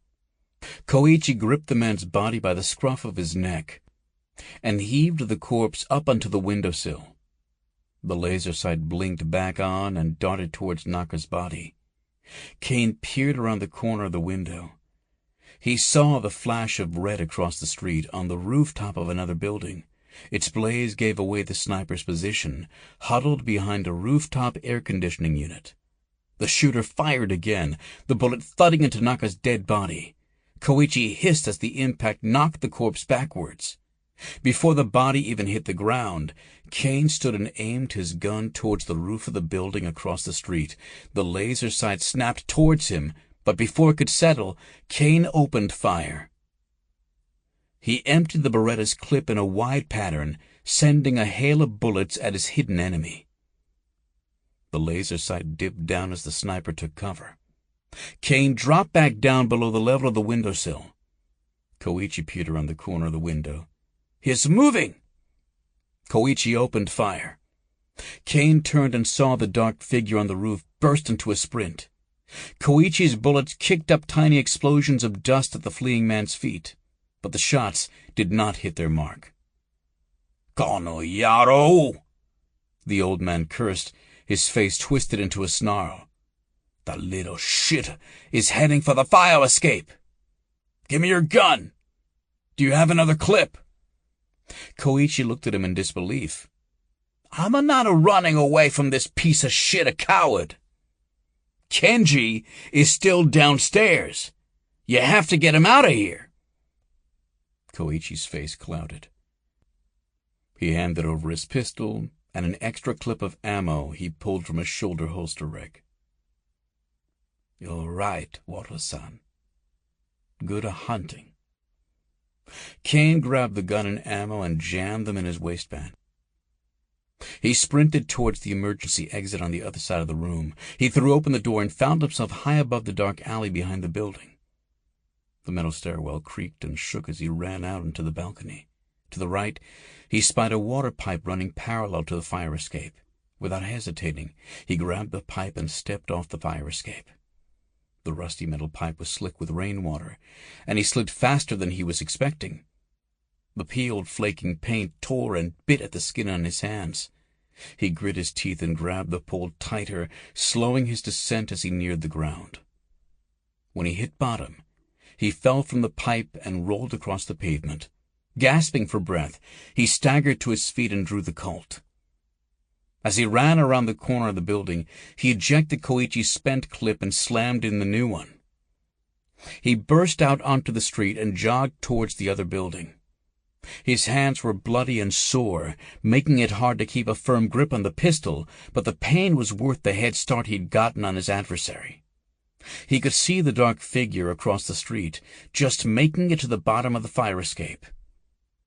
Next to the office building, a bewildered Kenji waited alone behind the now-abandoned dumpling stand. "Hey man, what the hell is going on?" he yelled. Caine ran past him into the street, splashing through the puddles that filled the cracked pavement. Caine raised the pistol, taking aim at the dark figure now dropping to the ground. Traffic screeched to a halt as cars skidded around him on the wet streets. Before he could fire, a sleek red car streaked in front of him, blocking his shot. The man jumped into the passenger seat, and the car sped around the stopped traffic. Caine swore until he realized he still had the keys to Kenji's GTR. He turned back to the young man. "Koichi's on his way down. Go with him." "Yeah, but what about my car?" Caine ignored him as he sped back to the alley. Chapter 20. The black GTR tore out of the alley like a stealth fighter screeching to the wet city streets. Caine was just in time to see the taillights of the getaway vehicle as they sped away from the building and rounded a corner. He stepped on the gas. The engine's growl shifted to a high-pitched wail as the powerful car pursued its prey. He clenched his jaw as the steering wheel vibrated in his hands. The GTR's tires squealed as he drifted around a corner, but they held their grip on the slick, wet pavement. His quarry's rear lights grew closer as the two vehicles raced towards Ikebukuro Station. Caine realized he was chasing after the new Acura NSX, a 550-horsepower supercar. His Nissan maintained a slight edge in power, but the Acura was more nimble, and at these speeds, the slightest mistake would cost him his target, and quite possibly his life. Closer to the train station, the NSX shot through an intersection. It looked like a curved stiletto perched on massive racing wheels, and all heads turned as it flew by. Caine growled as the light changed. A crowd of shoppers and pedestrians wandered out into the street, heading for the mall on the right. He jerked the wheel to the side. The car smashed through a thin metal railing dividing the highway from the lanes to the left. It crumpled the barrier as if it were cardboard. A shower of sparks shot up in the air behind him as the car caught and dragged a twisted scrap of metal across the ground. Caine turned the wheel again and swung around the crowd of people with inches to spare. He had just enough time to make out the shocked expressions on their faces as they watched him blaze past. The car shuddered as the metal fragment dislodged and fell to the ground. The maneuver had cost him distance, but he could still see the Acura ahead. It sped around more traffic and pedestrians, then darted towards an exit off the freeway. Caine followed. Glancing down at the dash, he saw the speedometer creep towards 90 miles an hour. He caught a brief glimpse of a street sign before it became a blue in his rearview mirror, and they were heading towards the Yamate Tunnel. Part of the Shunto Expressway, the 18-kilometer underground tube, was monitored by traffic cameras at regular intervals. Caine knew it would not be long before they attracted the attention of the police. For a moment, he considered giving up the chase. If he were arrested, Rebecca would not be standing by to bail him out again, plus Bernardo would learn that Caine was alive if he hadn't already. Instead, he stepped on the accelerator, closing the distance between him and the Acura. His instincts drove him to pursue. The people in that car had known he would turn up at Naka's office, had been waiting there for him. There was a good chance they had been the ones to search the office, which meant they might have Naka's cell phone, the next link in the mysterious chain that led to Hitomi. He had to follow. The Acura sped right, entering the twisting, banked curve of the tunnel entrance. Caine slid the GTR to the shoulder of the road, speeding past the commuters waiting their turn to enter. The road dipped down. Caine's stomach fluttered as his car dove into the tunnel opening and the dark, rainy night disappeared behind him. The tunnel was massive. Its gray concrete walls were illuminated by orange bursts of light that flashed overhead. The roar of the GTR and the high-pitched whine of the turbocharged Acura merged in an unholy mechanical scream. As they shot past the traffic at the entrance, the cars behind them slowed to a crawl. For a brief second, they were alone in the tunnel, like two shiny bullets racing down the barrel of a gun. Here on the smooth straightaway of the tunnel, Caine's powerful GTR had the advantage. He closed the gap, pulling up next to the Acura. He saw the driver glance over at him, his brow furrowed in determination. Caine turned his eyes back to the road. A sea of blinking red taillights filled his view. They had caught up with the tunnel traffic. The Acura broke away, darting around a group of slower-moving cars. Caine braked to avoid slamming into a Toyota van. He jammed his fist down on the horn as he jagged left and right, looking for an opening in the traffic. A white Mercedes driven by a perfectly coiffed young lady pulled over, letting him pass. She gave him the finger as he sped by. Up ahead, he spotted the Acura's distinctive taillight bar. The traffic had forced its driver to slow down as well. The car's racing tires squealed as it swerved around a green and white taxicab. The cab slammed on its brakes, letting the Acura zip past. Caine darted left, barely sliding past the stopped vehicle. He heard the sound of metal grating against metal. His passenger side mirror flew off as it scraped against the side of the cab. He breathed a quick sigh of relief, then stamped back down on the gas. As he gained on the Acura, the traffic ahead slowed to a stop. Up ahead, 2 lanes of the tunnel merged into one. The single lane crawled forward to the left. A barricade blocking some road construction closed off the right lane. Beyond the barricade, the tunnel branched off into an exit. Caine sped around a motorcyclist riding a Kawasaki crotch rocket. He was now neck and neck with the crimson Acura. They were running out of room, the split in traffic just a few hundred yards ahead. Caine chanced a quick glance at his adversary. The driver was staring straight ahead, not watching him. Caine clenched his jaw, braced himself, and threw the wheel to the right. The GTR slammed into the Acura at triple-digit speed. Both cars wove back and forth as they struggled to regain control. The GTR's all-wheel drive regained its grip first, and he slammed into the Acura again. Both cars drifted right towards the barricade. With a crash of splintering wood, they exploded through the barrier and charged down the closed tunnel exit. The unfinished section was barely lit at this hour. Between the pools of darkness, Caine saw flashes of construction equipment, stacks of metal pipes, and piles of debris. Caine's car shuddered as the Acura swerved over and slammed into him. Well, all's fair, Caine thought as he struggled to keep control of his vehicle. The Acura slid towards him again. His rear wheels began to fishtail as the two cars crashed together. When they were separated, bits of metal and trim fell from the cars and clanged behind them on the pavement. In the hazy orange glow of the work lights up ahead, Caine saw a forklift. It was parked in the center of the unfinished exit lane. He straightened the GTR out and charged towards it. The driver of the Acura glared at him and sped up, keeping pace beside him. Caine looked over to see the driver jerk the wheel towards him again, but this time Caine was ready. He stepped on the gas and jagged right. The two cars scraped sheet metal, but Caine was able to keep his position. They continued speeding towards the forklift. He saw the menacing twin metal prongs of the lift platform suspended in the air like blunt metal fangs. He wove back and forth, keeping his distance from the Acura. The timing has to be perfect, he thought. He watched the Acura's driver, saw him glancing back and forth between him and the road. He straightened the car out and relaxed his fingers on the wheel, anticipating his enemy's actions. Now, his brain screamed. As the Acura driver once again jagged the wheel to the left, Caine slammed down on the brakes with both feet. The car shuddered, its anti-lock system struggling to engage.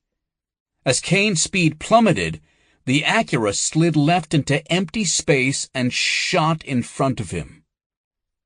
Before the other driver could react, Caine slammed back down on the gas. In less than a second, the speedometer shot back up to triple digits. Caine's car lurched forward and rammed into the rear of the Acura. The other driver struggled to control the car as it surged forward from the impact. As Caine spun his wheel to the left, he sped past the Acura and saw the driver look up in horror. The NSX plowed straight into the forklift. As the two metal bodies collided, the twin prongs of the lift sheared the roof off the sports car. With a horrendous metal crash, the body of the car crumpled. The mass of fused metal flipped over into the air, slamming back down with an echoing clang. Caine winced at the sound. He hit the brakes, his car skidding to a stop. He took a deep breath and removed his hands from the steering wheel. He waited until they stopped shaking. After a few seconds, the adrenaline racing through his body subsided. He opened the door and jogged over to the wreckage. The stench of gasoline and burning metal assaulted his senses. He knelt down next to the remains of the Acura. It was almost impossible to tell where the sports car ended and the forklift began. Caine peered into what remained of the cabin. The blades of the forklift had punctured the front airbags. The white cloth of the bag draped over the driver, concealing his mangled face. A light dust of talcum powder covered his clothes. Caine patted down his body but found nothing of interest. The man had been wearing a black suit and his arms were scarred and burned, but the wounds weren't fresh. He moved on to the passenger. The man wore similar clothing, now ripped and torn. Caine opened his shirt, revealing the same burn marks on his shoulder and chest. He was certain now. These men were Tokyo Black. Reaching into the man's jacket, he found 2 cell phones that had survived the crash. He slid them into his pocket and looked back at Kenji's car. The beautiful GTR's black paint had been scraped off on the passenger side. Long red streaks from the Acura's paint ran the length of the dented and dinged metal body. The vehicle could be easily tied to this crash. "Sorry, Kenji," Caine muttered to himself. He drew his pistol and fired a barrage of shots into the gas tank. A stream of clear fluid began to puddle beneath the car. Caine picked up a piece of burning debris from the Acura and hurled it at the gathering liquid. The gasoline ignited. Within seconds, flames engulfed the GTR. A thick cloud of toxic black smoke filled the tunnel. Caine passed through a nearby evacuation door into a narrow, dim corridor. As he closed the door, the car exploded in a cloud of orange flame behind him. The fire crawled towards the Acura, consuming both the wreckage and the bodies inside. Chapter 21. The sun warms her back as Rebecca jogs along the wooded trail.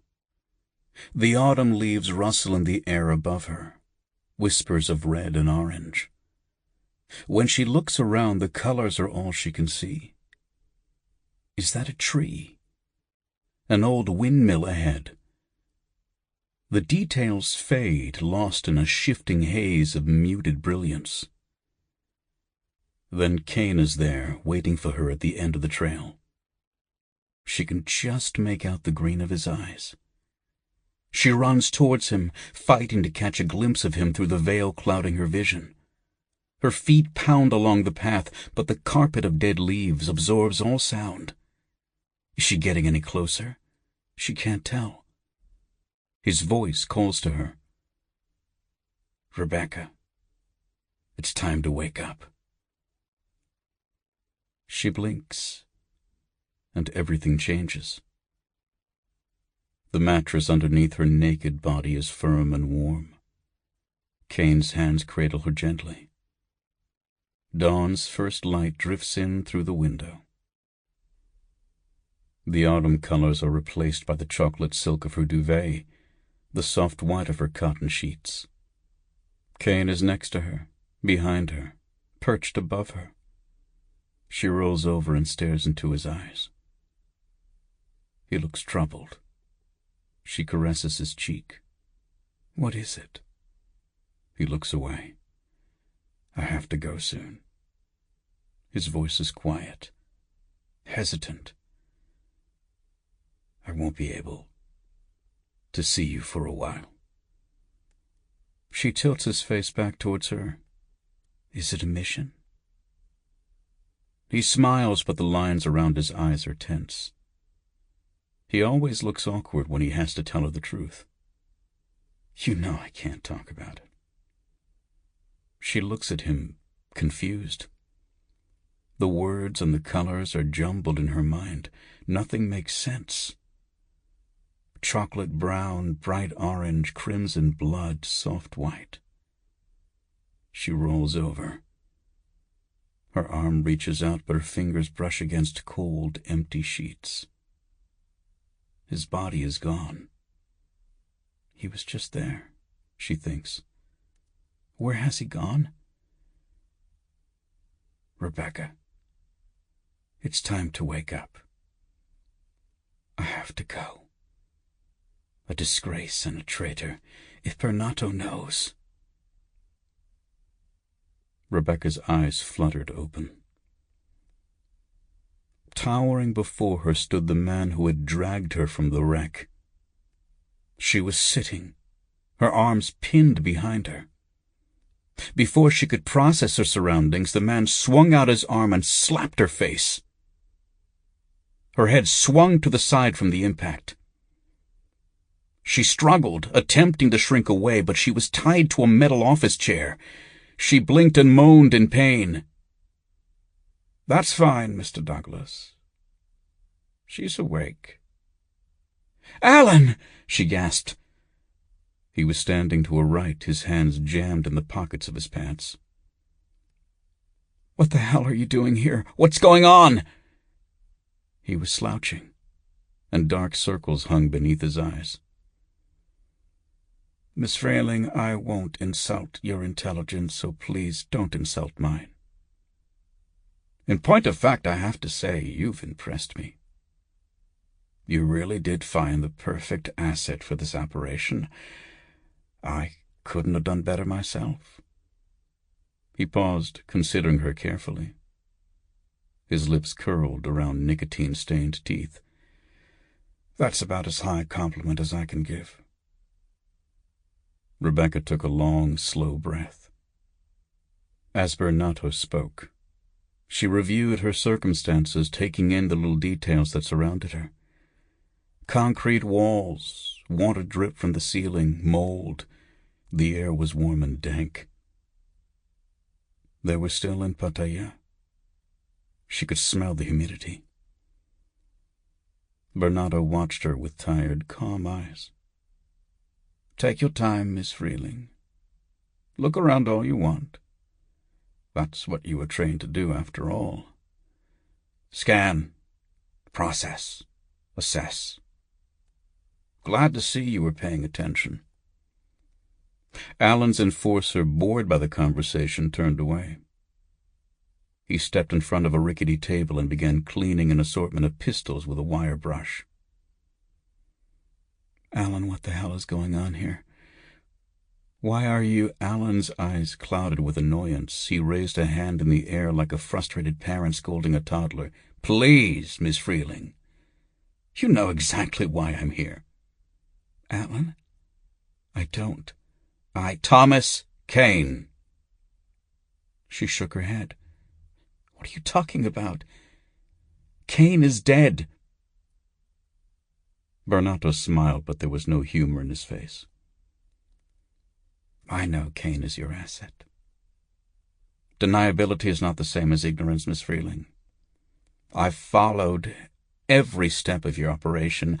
I've had Mr. Douglas here tailing you since you arrived in Thailand, and I confirmed my intel with Ethan before I removed him from the playing field." Rebecca blinked back tears. She used her anger, her hatred of the man standing before her to keep her voice steady. "Removed him?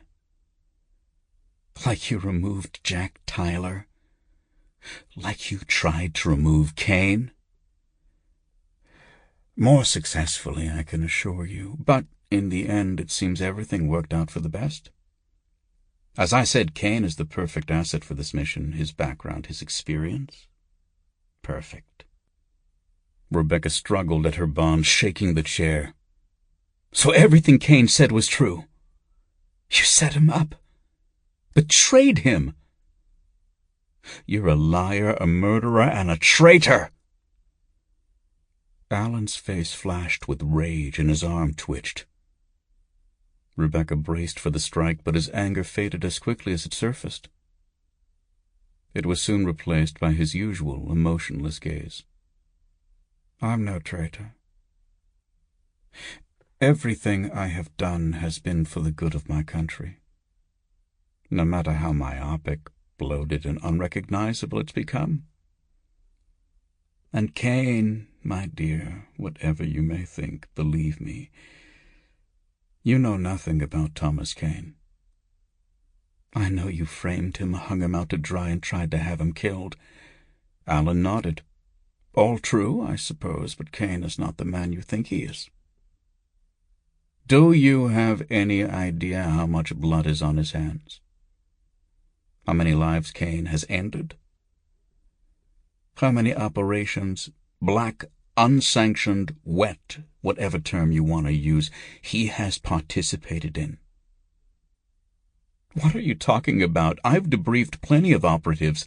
He's no different than you're deluded, Rebecca. Caine is nothing like other operatives. Everything about him, even his official work with the CIA, was part of his cover. He was a member of a very special group, a team of specialists with superlative skills, all handpicked by me, trained by the best to be the best. 100% loyal, 100% dependable, and, as always, 100% expendable.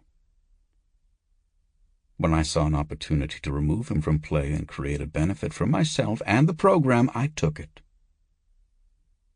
That was my directive. Rebecca struggled in her bonds. You goddamn son of a bitch! Fine, I'm a son of a bitch, a cold-hearted bastard. In my job, I have to be. But let me ask you this.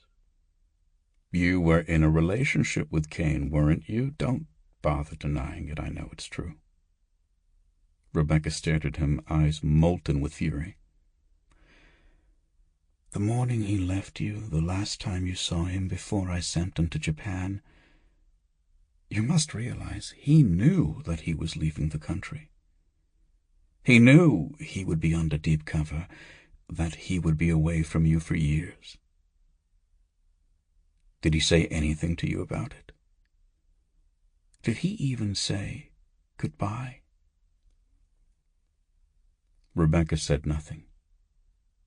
There was nothing to say. On this, if nothing else, she knew Bernato was right. Make no mistake, he said. Caine is as cold as they come. You may think you know him, maybe you loved him, maybe you even got under his skin a little, but Caine will always be part of my world, not yours. So let's stop wasting time and drop the pretenses. Rebecca glared up at him. Fine, let's drop the pretenses. What the hell is this mission about anyway? It was supposed to be about preparation. About getting a step ahead, for once not getting caught with our pants down. Seems to me like it's about covering your ass. Let's just say, in this case, my interests and the interests of the country are aligned. Have you ever heard the expression Thucydides' trap? Alan, please. This is insane. It's not too late to stop this. You don't know your history, Rebecca. It is too late. Thucydides was an ancient Greek historian, wrote the history of the Peloponnesian War, the conflict between Athens and Sparta, you know, the Iliad, Trojan horse. Christ, weren't you a poli-sci major? What on earth does that have to do with anything? The rise of one nation's power will inevitably cause fear and eventually war with the already established power. That's the Thucydides trap. He was talking about Athens and Sparta, and it's proven true again and again throughout history. Today, China is Athens, and the United States is Sparta. War is inevitable, and we are not remotely ready for it. Every day, China conducts cyber attacks on United States servers. It strengthens its economies, expands its borders, and what do? Engage in trade talks and ogle their cuddly pandas. Rebecca tried to hide the gears turning in her brain. War with China? What does that have to do with this girl? Why is she so important? Alan barked a short, wheezing laugh. The girl! She's meaningless. Just some black sheep daughter of a very wealthy, very compromised asset. But the information she has. She probably doesn't even know she has it. But that's the key. That's what this operation is about. Whoever gets it first will have leverage over the other party. What information? Leverage over what? Bernardo gave her an uneasy look. The situation on the ground has changed. My risk of exposure has become untenable. But Kusaka and these deformed fanatics he's working with, they refuse to listen to reason. I have to bring them to heel, get them under control, or they'll destroy everything. Kusaka was working with you all along. And what about this terrorist attack we're supposed to be preventing? Was that all a lie, too? I never lied to you, Miss Freeling.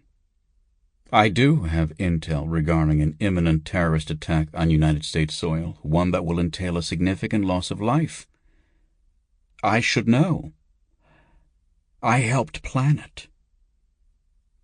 Rebecca stopped struggling and stared at Bernardo. And you say you're not a traitor? He shrugged. That depends on how simple your worldview is. You work for the CIA, not UNICEF. I would expect more from you. This missing girl, the information she has, it exposes you? Bernardo nodded. Yes, but it can also help me with Kusaka. Force him to back off until the time is right. What about me? Why am I still alive? Bernardo pulled a chair away from the crumbling desk and sat down to face her. He stared at her over the rim of his glasses. I would think you'd have guessed already. You're my insurance policy. Insurance? For what? To make sure Thomas Caine does his job and finds that girl before Kusaka does. Chapter 22. A curved panoramic window dominated an entire wall of Arinori Kusaka's office. The twinkling lights of Tokyo's Sumida district spread out before him like jewels against the black velvet curtain of night. But his focus rested on an enormous structure thrust into the sky, the Tokyo Skytree Tower. At 634 meters, it was the tallest tower and second tallest structure in the world. The observation decks on its top floors contained a glass-enclosed viewing gallery, restaurant, and gift shop. At night, LED lights illuminated the tower, making it glow a dark purple. The color reminded Kusaka of the ripe plums he had devoured in his youth. Although his firm had no direct hand in building it, Kusaka still swelled with pride when he saw it. It was a marvel of Japanese engineering. Strength, elegance, beauty. To him, the tower symbolized all that he loved about his country. Kusaka shifted in his chair. The curved glass warped his reflection like a funhouse mirror. A solid and sturdy man in a pinstripe suit stared back at him, his hair so gray it was almost white. Although he was close to 70 years old, his skin was devoid of wrinkles or age spots, and he kept his full head of hair cut military short. His face was round and full, giving him a playful, mischievous expression when he smiled, which he did often. He knew it caused his enemies to underestimate him, both in business and in other endeavors. He used that to his advantage, of course. When the intercom on his desk beeped, he swiveled away from the window. It was late, and he had sent his secretary home for the evening. He pressed a button on the intercom. "Come up!" He poured a glass of 1960 Karuizawa single malt from a bottle on his desk. The precious liquor cost over 500,000 yen per bottle, and had been difficult to find. To acquire it, he had sent his assistant to a small bar in the town of Karuizawa itself, near the base of the Asama volcano. The bar owner hadn't wanted to part with his only bottle, but Kusaka made him an offer for 5 times what the whiskey was worth. His assistant said the bar owner wept as he completed the transaction. Kusaka drank it neat, straight from a crystal tumbler. He savored the sweet, oaky taste, its creamy notes of vanilla rice milk and salted butter caramel. A monitor on his desk showed a massive man entering the private elevator on the ground floor. Kusaka glanced at the man's hideous, scarred face. Babu's blind, white eyes stared back into the camera. Kusaka took another sip of scotch. Babu was insane, but he was still useful. Things were moving quickly now. This was the critical moment, the moment that would define success or failure, both for himself and Japan. The elevator door in his office chimed and slid open. The huge man entered the room. "Babu Shimizu," Kusaka said. "To what do I owe the pleasure?" There was a hint of impatience in his voice. Babu stood in front of Kusaka's desk and bowed. Kusaka paused for a second, just long enough to ensure Babu paid him the proper respect. Then he nodded. "Sit. Sit. Would you like a drink?" Babu waved his hand. An uncomfortable, tense expression clouded his features. "No, thank you," he demurred. "I am here to apologize. We have failed." Kusaka took another sip. "Do you at least have the girl?" Babu cleared his throat. "No, not yet. But we were able to recover the cell phone from her Yonigeya, a man called Naka. Before he died, our man accessed a text your daughter sent him. She is scheduled to meet him tonight at the Millennium Dome. I have sent some men there to find her." Kusaka swallowed his drink, allowing the taste to slowly drip down his throat. As he smacked his lips, he slipped his hand into the open drawer of his desk, his fingers curling around a pistol. "Shimizu-san, I told you before. Do not refer to this whore as my daughter." Kusaka set the gun down on his desk with a casual gesture, as if he was holding a stapler or a pen. "Don't make me tell you again." Kusaka looked up at Babu and smiled. Babu bowed his head. "Apologies, but there is more. This man, Mark Waters, the guy Jin, is hunting the girl as well. He is working with the Yoshizawa family." Kusaka began polishing the barrel of the pistol with a cloth. "What of him?" "I have seen him before, years ago. Back then, the Shimizu and Yoshizawa clans were engaged in a gang war, a dispute over territory. This guy Jin was there the night my brother sent me to kill Isato Yoshizawa." Kusaka's eyes twinkled. He was still smiling. "Oh? What happened?" "Things went wrong. Isato's son, Kenji Yoshizawa, got in the way of my shot. This man, Mark Waters, took a bullet for him. He saved the boy's life." "Interesting. It is no coincidence he is here now.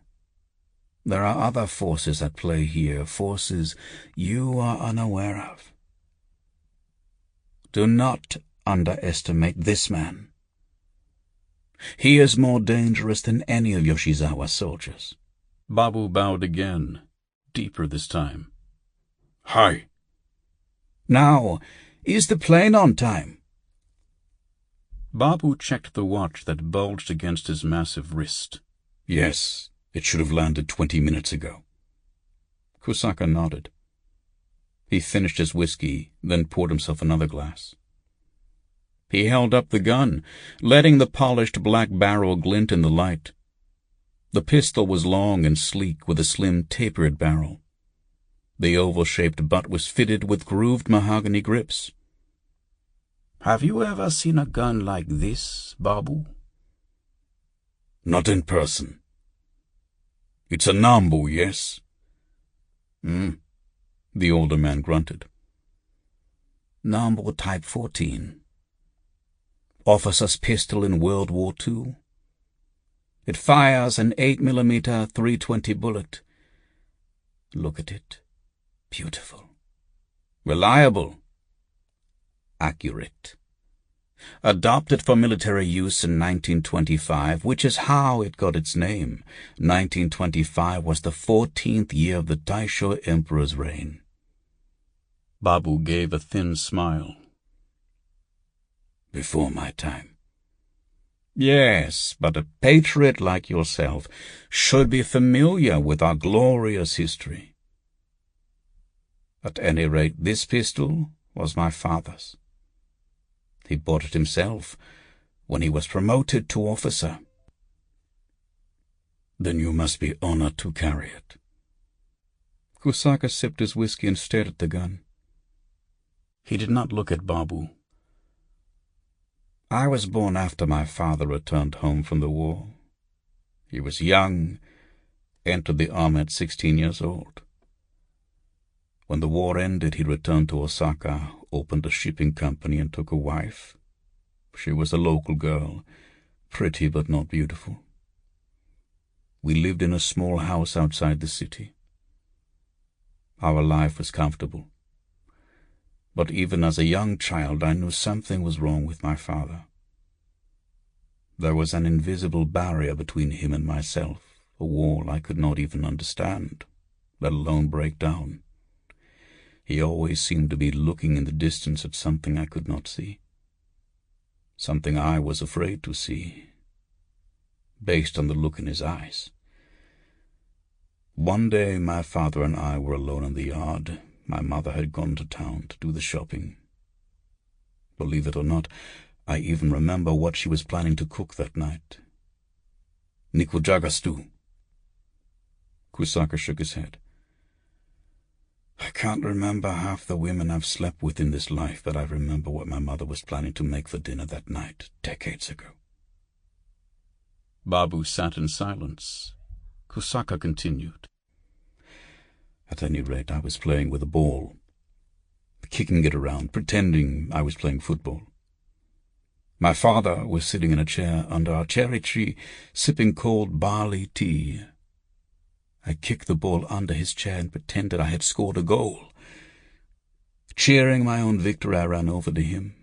I was desperate for his attention, desperate to break through that awful cold wall of what I took to be indifference. "Father, did you see my goal?" I asked. He turned and looked at me, or rather, looked through me. I saw no love in his face, no affection or anger, no joy or hatred. His face was that of a dead man, a sleepwalker. I watched men play football once before, he said. During the second Shanghai incident in 1937. That's what the politicians called the battle, an incident. He looked down at my little red ball next to his feet. He was just sitting there, but he was shaking ever so slightly. I was afraid then. I knew something was wrong, but he continued speaking in this flat, empty voice. I was captured with my squad, he said. One by one, they led each soldier to a bamboo cage. When they locked the cage, the man inside could not move. He was trapped, stuck sitting on a wooden stool, with his head sticking out, just from the neck up. My father paused, then looked up at me. Then they took a sword, a huge curved sword. And then my father drew his finger across his throat. He didn't smile. He wasn't making a joke. He was telling me, his 8-year-old son, about watching men being beheaded by Chinese soldiers. The story went on. "And do you know what they did then?" he asked me. They watched their heads topple down from the men's necks. They watched them roll across the ground. Then the children ran up laughing, singing. They kicked them. They kicked the heads. They used their heads for footballs. They played football. They kicked them in the dirt streets until the faces wore away. I remember his voice trailed off then. He said something else, but I could not hear his words. And with that, he stood up and kicked my red ball across the yard. Then he walked into the house. I didn't chase the ball. I didn't follow him. I didn't know what to do, so I just stood there. I thought if I said a word, if I made a sound, something terrible would happen. Then I heard a noise, like an explosion, but softer. Something between a car backfiring and a champagne cork popping. You see, at that age, I didn't know what a gunshot sounds like. It doesn't sound like it does in the movies. Babu shifted in his chair. No, he said. It doesn't. I ran into the house. As I walked through the kitchen, I heard 2 more explosions. I was crying, shivering with fear as I stumbled into the bedroom, and there he was, my father, laying face up on a tatami mat, a pistol in his hand. He had fired 2 shots into his gut, but they hadn't killed him. So the 3rd shot he fired into his mouth. The blood. That's the only image I remember after I found him. The blood was everywhere. I could smell it. It smelled like burning copper. Kusaka hefted the pistol in his hand, contemplating it. Such a strange way to kill oneself, don't you think? Almost like a modern version of seppuku. An honorable suicide. This pistol, my father's pistol, this is the gun he used to take his life. I've kept it all these years as a reminder. Of the brutalities of war? Babu asked. No, Kusaka answered. The price of inaction. I could have stopped my father. I could have run into the house. I could have embraced him. I could have done anything. Instead, I just stood there, trembling, while my father, a soldier, a patriot, suffered and finally took his own life.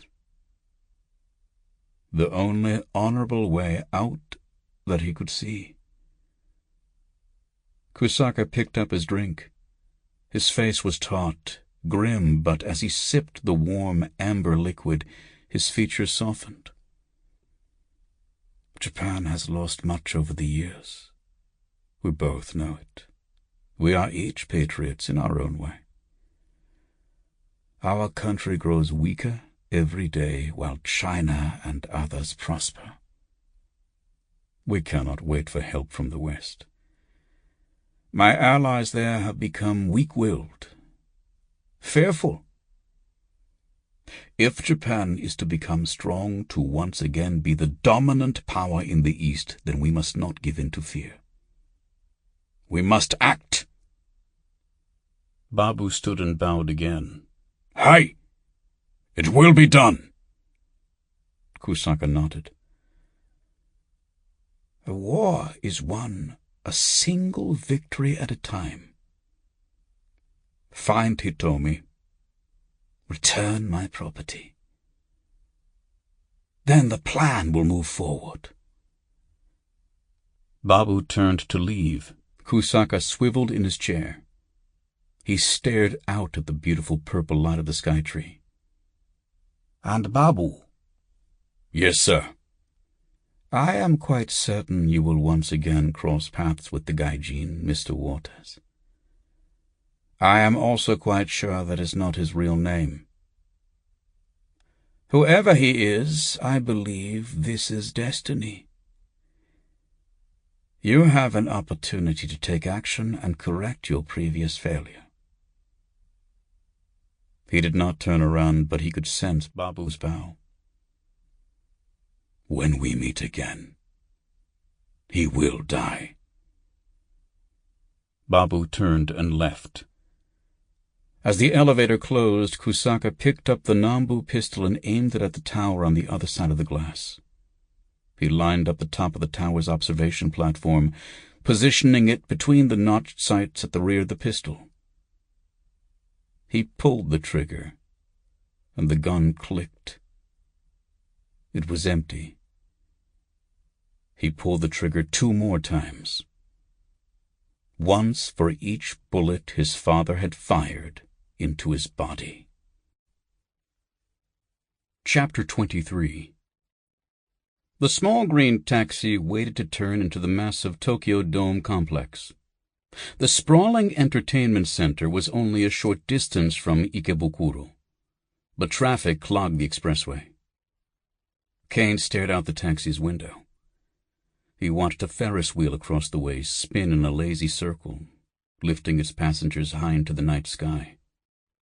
The lights of a roller coaster streaked past, circling around the Ferris wheel as it rumbled along its track. "Is there another route we can take?" Caine asked in Japanese. The driver shook his head. "Sorry. Big concert at the Dome tonight. Masuka ongaku. Traffic is worse than usual, and that's bad if you know what I mean." The driver chuckled to himself. Caine handed a wad of yen to the driver. "Here, just let me off at the station up here. I'll walk the rest of the way." The driver maneuvered the cab over to the side of the road. Caine got out and followed the signs directing pedestrians towards the Dome. The driver rolled down his window. "Sir, wait! This is too much!" "Sorry, I don't have time for change." Caine pushed his way past a crowd of teenage girls with bright dyed hair. They clutched small, colorful stuffed animals, and anime characters adorned their T-shirts and bags. Caine paused to look at the huge posters lining the walking route he'd chosen. They were advertising for the evening's concert, and the picture looked familiar. He pulled out Naka's cell phone and flipped through the text messages. He located the conversation with Hitomi. Her avatar was an anime character's face. Big eyes, neon green hair, black leather clothes. It was the same design as the posters. Masuka ongaku. "Looks like I'm in the right place," he muttered, as the crowd swept him along. It took him about 15 minutes to reach the Dome. The massive structure arching up into the sky was nicknamed the Big Egg for its curved oval shape. Rows of colored lights ran up the side of the building, gleaming lines of purple, green, and yellow. An enormous circle of white neon rimmed the top, and just below, huge glowing blue English letters spelled out Tokyo Dome. Caine could hear the distant thumping of music. The concert had begun. Throngs of eager concert-goers gathered around the Dome's entrances. They poured into the narrow doorways like bright-colored sand spilling through an hourglass. As he approached, Caine noted the rectangular metal detectors and the security personnel. They were checking bags and purses for drugs, alcohol, and weapons. He scanned the crowd, but saw no sign of dark suits or scars. Caine peeled off from the crowds and headed for the back of the Dome. He knew the men he had chased in Ikebukuro had probably reported in before he'd caught up with them. If Tokyo Black was hunting this girl too, they would be here as well, or at least on their way. What was so important about this girl, he wondered? What did this group want with her? Was it a kidnapping plot? It didn't feel right. Everything about this girl was a mystery. Yet the CIA had sent him at no small expense to find her. And this Tokyo Black group had proven itself willing to kill and die to track her down. Caine knew he was missing a vital piece of the puzzle. But Hitomi was not the only one whose life hung in the balance. Rebecca had been digging at his past, uncovering secrets Bernato had killed to keep hidden. If he caught wind of her investigation, if he was onto her... Enough, Caine told himself. The best way to protect Rebecca was to find what Bernato wanted before someone else did. He had to focus. As he circled the building, the crowd thinned out. The pounding bass from inside grew louder. The thumping tones echoed from the open doors of a cargo dock where workers were busy wheeling in food supplies on metal carts. Koichi stood to the side of the huge open doorway, illuminated by the harsh glow of a work light. He was smoking a cigarette, watching the workers go about their business with an air of amusement. All this work for fake concert. What a waste, he said as Caine approached. He flicked his cigarette to the pavement and ground it out beneath his heel. Caine surveyed the workers looking for signs of burns or scars. What do you mean fake? Sounds pretty real to me. You never heard of Masuka Ongaku? Caine shook his head. Koichi shrugged. Come on, he said. You'll get a kick out of this. Caine followed him into the loading dock. Did you drop off Kenji? Yes, he's with his father. Safe. He did ask about his car, however. Caine's jaw clenched in a tense smile, but he kept his eyes focused on the hallway ahead. Right. About that. As they approached the door to a service corridor, a pair of security guards flanking the entrance intercepted them. Koichi gave them a harsh glare, and they stepped aside. Please enjoy the concert, Mr. Ogawa, one of them said, shouting to be heard over the music. The two guards bowed. Koichi opened the door, and they made their way into the dome. What was that about? The Yoshizawa family has ties to the construction company that built this place, and they own the company that staffs the security here. Naturally, as a sign of respect, the dome lets us attend whatever concerts we wish. Naturally, Caine smirked. Here, take a look at this. Caine handed Koichi Naka's cell phone, showing him the text conversation with Hitomi. These numbers here? That's where Naka and the girl are supposed to meet, right? The old Yakuza nodded. Hi. Box seats upper level. Follow me. Koichi threw open a set of double doors at the end of a sloped corridor. He and Caine stepped into the interior of the Tokyo Dome. It was like being born into a world of exploding lights and sound. The music was deafening, a high-pitched electronic pop song. The singer's vocals were warped, cartoonish squeaks. She sounded like a cross between a digital synthesizer and an opera singer. A musical instrument from the future. Looking down from the mezzanine level, Caine saw the crowd beneath them sway to the music. The dark figures surged up and down to the frantic beat. A sea of neon green glow sticks waved in the air, a synchronous pulse of light rippling through the crowd. Caine's focus drifted through the chaos of light and sound, settling on the stage. He had never seen anything like it. Masuka Ongaku looked like her pictures. Literally, exactly like her pictures. She appeared to be a glowing anime character. Her backup band was hidden away in the shadows on the stage. Caine could see they were real people hunched over keyboards, pounding on drums, jamming on electric guitars. But Masuka herself was something else. She was a living, dancing anime cartoon come to life, with giant blinking eyes, a tiny mouth, and an impossibly pert figure. As she danced and performed, her glowing green hair shimmered in slow motion like a serpentine dragon snaking through the hazy air. A halo of glowing light radiated from her slim body. Her image had to be computer-generated, but her movements seemed to have depth and weight to them. "What the hell is that?" Caine shouted into Koichi's ear. I told you! Fake concert! The name Masuka Ongako is a play on words. In English, it roughly sounds like musical mask. It's a hologram projected on stage. The fans can download their software onto their computers, phones, whatever. They write the songs, sing them into a microphone, and the computer sings them back in Masuka's voice.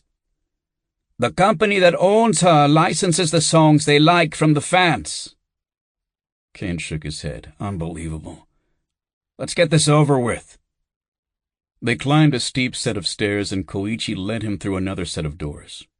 Once again the music dropped to a deep thumping beat, reverberating through the walls. The box seat from the text is this way, said Koichi. Caine followed as they circled around the upper level of the dome. Here the crowd thinned out and looked wealthier.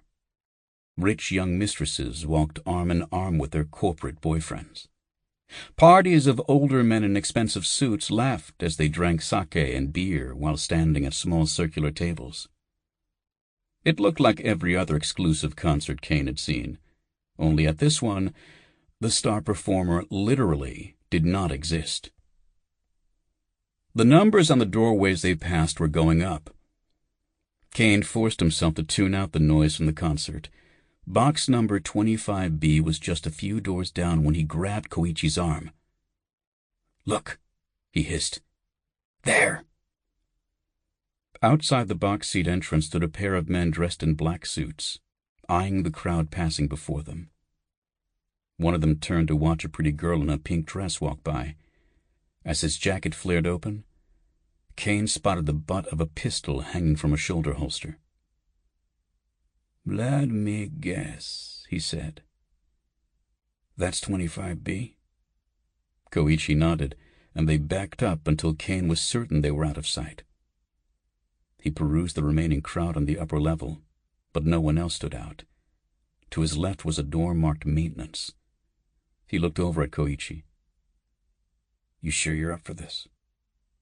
Koichi's lips curled as a look of distaste crossed his face. I promised my Oyabun I would assist you until the girl is found. Caine nodded. Okay, then. I have an idea. I can't believe you got drunk on our shift. Do you want to get us both fired? Koichi continued berating Caine in Japanese as they made their way towards Box 25B. They were both dressed in the same purple smocks the rest of the dome staff wore, and he pushed a plastic cart full of cleaning supplies ahead of him. Caine kept his head bowed as he shuffled along next to the older man. Hi. Yes, sir. Sorry, sir, he answered in broken Japanese. He was carrying a spray bottle of cleaner in one hand and a sopping wet towel in the other. The two men stiffened as they approached. Koichi smiled and waved his hand. I'm so sorry to inconvenience you. My gaijin partner here passed out and forgot to clean this box before you arrived. Please forgive his laziness. I will make sure he remedies his mistake immediately and gives you the Tokyo Dome experience you deserve. The two men looked at each other. Caine could make out the telltale red scars on their necks as they twisted their heads and whispered in each other's ear. Go away. You are disturbing our employer. One of the guards replied with an angry sneer. You can clean up later, when he's done with the box. Sorry, sir, Dome policy. All box seats must be cleaned before customers arrive. Caine slurred his words and pretended to stumble forward. Leave now, or the next janitor will be cleaning your blood off the floor. Okay. Caine raised up his hands in defeat. We'll just have to clean up out here. He saw the flash of recognition pass across the man's features, but it was too late. He lifted the spray bottle and fired a blast of liquid directly into the guard's face. The Tokyo black soldier screamed in pain as the caustic liquid splashed into his eyes. He drew his gun and swung it blindly, struggling to aim the weapon at Caine. Before anyone in the surrounding crowd noticed the commotion, Caine swung a wet towel like a whip. The heavy, soaking rag snapped through the air, striking the man's face with a loud slap. He stumbled backwards, blinded and in pain. It took him a second to realize he had allowed Caine to get too close. And a second was all Caine needed. Caine rushed forward and yanked the gun out of his grip. Meanwhile, Koichi had burst into motion, driving his cart towards the other sentry. The weight of the cart slammed into him before he could draw his gun. The momentum knocked him back through the door. Koichi kicked the cart forward, knocking it and the guard back into the darkened room. Caine stepped through the door, pushing the blinded guard in front of him. Inside the dark room, he spotted a third Tokyo Black member. The man was looking up, entranced by the overwhelming music and a bright light hovering in the room. He whirled around as the two guards stumbled backwards and fell to the ground. "What the hell?" He reached for his gun. Caine dropped to his knee, the guard's pistol in his hands. Behind him he heard the sound of Koichi kicking the door shut. Caine tuned out the chaos assaulting his senses. Then he fired. 6 tiny explosions crackled through the room. His bullets found their targets, 2 in each enemy. The 3 Tokyo Black members lay on the floor, blood seeping from fatal wounds. Koichi surveyed the carnage. "I enjoyed that," he confessed with a sheepish grin. Caine stood up and took a deep breath. "I didn't know you had a sense of humor." Koichi looked surprised. "I wasn't joking." Caine looked through the glass windows. There was no sign that anyone had heard the gunshots over the thumping bass of the concert. He then turned his attention to the rest of the room, a small, luxurious box seat. Dim light set into the ceiling illuminated several cushy chairs perched on a sloping platform overlooking the concert below. A small bar ran along the wall, and various bottles of liquor sparkled in the shifting light. A laptop sat open on the bar, a colorful screensaver dancing across the screen. In the center of the chamber was a circular table, its top slanted at an angle and covered with a strange shimmering material. The hovering light that had so engrossed the third guard beamed down from the ceiling. There was no one else in the room. Caine turned to Koichi. "Okay, where the hell is she?" "Maybe they got to her first." "No. I am here." A voice echoed through the room. It was an artificial robotic chirp. It sounded familiar. Caine turned back to the table. The lights in the ceiling had rotated and pivoted. They were projecting an image down through the hazy air. The shimmering film on the table reflected the image upwards, giving it the illusion of a 3-dimensional object. Caine stared in surprise. He was standing face to face with Masuka Ongaku herself. He reached out, letting his hand drift through the image. It looked solid, real. But his hand passed through it, as if it were a reflection in the still water of a pond. Masuka's head seemed to turn and follow his movements as his hand cut through her incorporeal body. The image laughed, a squeaky, girlish giggle. "You can't touch me. I'm a digital ghost." Koichi drew his pistol and stood next to Caine. "They must have installed these projectors in the box seats for the concert. Anyone could be using the Masuka software." He did not take his eyes off the glowing image as he spoke. "It's not anyone," Caine answered back. "It's her." He turned and looked at the laptop on the counter. "Hitomi Kusaka. Is that you?" The Masuka hologram brushed a shimmering strand of neon green hair from her face. She looked up at him with huge luminous eyes. "Maybe. Maybe not. Who are you?" He told me, "Please listen. We're here to help you." There are dangerous men looking for you. The image of the girl spun around in the air, her short black skirt twirling around her. She looked back at Caine over her shoulder. You think I don't know that? Why do you think I downloaded the software? Where is Naka-san? He was supposed to help me. Naka is dead, he told me. The same people who are after you killed him. We have to find you. We can help you. We can keep you safe. I doubt that. Those men you just killed? They are the ones who killed Naka? Koichi stepped to the door and stood guard as Caine followed the hologram with his eyes. Yes, or other men like him. They call themselves Tokyo Black. The image of Masuka turned back to face him and nodded. Hi. I know who they are. They work for my father.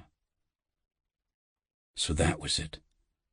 The missing piece of the puzzle clicked into place. Arinori Kusaka was linked to Tokyo Black, and this girl, his daughter, could somehow tie him to the group's activities. But what could Bernato's angle be in all this? Rebecca said Kusaka was a CIA asset. Was Bernato simply protecting a valuable source of intelligence? No, Caine thought. It had to be more than that. Caine forced himself to silence his racing thoughts. He could untangle the whole mess later. First, he had to find the girl, before Tokyo Black did. He told me, please listen to me. We can talk about all this later. Mr. Naka is dead, and these men have tracked you this far. They won't stop now, and you can't run forever. Please, let me help you. You never answered my question, the cute voice chirped. Who are you? Caine paused for a moment. He wasn't sure how to answer it.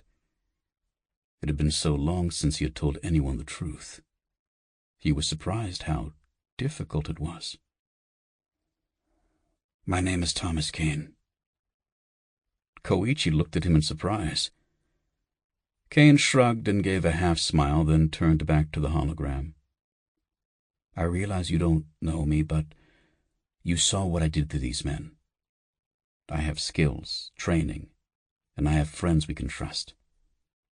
I am your best shot at getting out of this alive. Please let me help you. The hologram paused. For a moment it seemed frozen, unmoving. Caine wondered if the projection software had suffered a glitch. Then a flicker of light ran through it again. Masuka's long neon hair bobbed and drifted with life. Her eyes blinked. She sighed, and her petite shoulders slumped. The effect of the artificial character acting so human was unnerving. Very well. I'm tired of running anyway. You can't outrun my father's money. It just goes on and on forever. You told me, where are you? I'm in Shinjuku. I rented a room at a karaoke bar called the Space Age. I logged into the laptop in the box seat remotely. She gave him the address. Caine committed it to memory and turned to Koichi. 20 minutes away, Koichi muttered. Caine nodded and looked back at the hologram. Okay, we're on our way. Stay where you are. Don't open the door for anyone else. Not police, not your father, nobody. Wakarimasu ka? Hai. The image of Masuka nodded, indicating she understood. Caine found the cute bobbing head and swirling green hair a bizarre contrast to the gravity of the situation. Please hurry, she chirped. The projector lights hummed and dimmed, then shut off with a click. As the image disappeared, Caine grabbed the guns from the bodies on the floor and handed one to Koichi.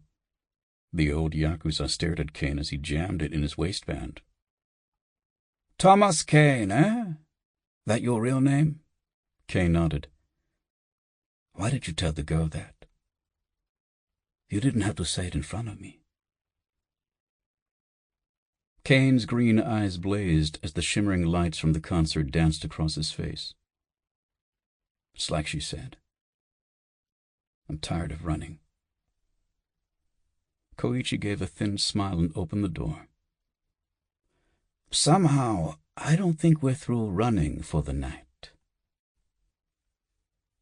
Chapter 24. Koichi's face twisted into a frown as they navigated the labyrinth of service corridors back downstairs. Wait, Caine-san. Is what that girl said true? Is Arinori Kusaka behind this Tokyo Black group? At every bend, Caine scanned the deserted hallways warily. Your guess is as good as mine. I knew something was wrong about this job. I guess this was it. If that's the case, then this girl, she is not missing. She is running, and Kusaka wants her back for some reason. A man like this, you have made a powerful enemy. Caine curled his lips in a grim smile as they pushed through a set of swinging doors. Yeah, I seem to have a knack for that. The older man shrugged. At least this enemy is one we share. Once Hisato learns Kusaka is behind the attacks on the Yoshizawa clan, he will throw the full weight of his empire against him. Just what I need. A gang war on top of everything else. Caine halted as they re-entered the sloping service corridor. Several cleaning carts were tipped over in the hallway. He turned and spotted a dark puddle seeping out from under the door of a maintenance closet. Get down! Caine shouted. The words formed on his lips before he even realized the puddle was blood. Caine slid to the ground and rolled behind one of the overturned service carts. The doors ahead of them swung open.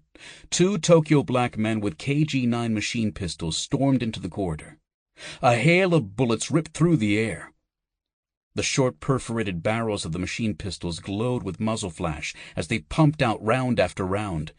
Koichi fell to his knees and scrambled for cover. He grunted in pain as a gash of red ripped open across his thigh. Once tucked behind a cart, he drew his pistol and returned fire. Caine popped up to join in the barrage, firing a quick double tap towards the men at the end of the hall. They fell back behind the swinging doors. Is there another way out of here? Caine asked. Back the way we came. From the concert floor, we can get to another exit. Another hail of bullets exploded through the hall. One struck the cart inches from Caine's face. A shard of plastic shrapnel sliced across his cheek, opening a bloody cut. He blindly returned fire, hoping to keep the men from advancing further. He turned to Koichi. You okay? Daijoubu desu. I'm fine. It's just a scratch. Caine heard the mechanical clicking of the men reloading behind the doors. Okay, look, we have to split up. One of us has to get that girl and get her back to Hisato. It's the only place she'll be safe. Koichi shook his head. I'm not limping back to lick my wounds. We go together. Without warning, another barrage of bullets burned through the air above them. Chips of paint flew off the walls and fluttered to the ground like snow. Very noble, Caine snapped. But if we both stay here, it's over. A strong chemical smell filled the air. It smelled familiar. Caine examined the cart he was using for cover. He rummaged through the cleaning supplies and stuffed garbage bags. Finally, he located the source of the odor. A punctured bottle of bleach leaking across the floor. Caine glanced over at Koichi. Cover me! Koichi sat up and fired a stream of bullets into the doors. The Tokyo Black men ducked back. We can't hold this position much longer, Caine-san. Just give me a few seconds. Caine grabbed the bottle of bleach. He tore open the closest garbage bag and searched through the debris that spilled onto the floor.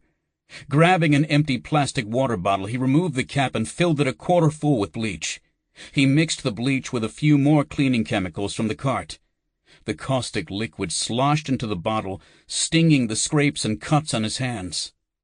The Tokyo Black men reached around the doors, blindly firing into the hallway. Bullets ricocheted through the passage. The air filled with a fine cloud of dust as the walls began to crumble. Koichi popped up and blasted another round of bullets at their attackers. "Ken-san, I'm almost out. Whatever you are doing, it better be quick." "Just a few more seconds," Caine muttered through clenched teeth. Moving back to the garbage, he found a foil wrapper clinging to the uneaten remains of a hot dog. He tore the foil into small pieces, crumpled them into balls, and dropped them into the bottle of chemicals. He sealed the cap and shook the bottle. Nothing happened. The Tokyo black men opened fire again. The bullets thudded into the cart, sending a spray of cleaning supplies and debris into the air. Caine shook the bottle again. "Come on, damn you!"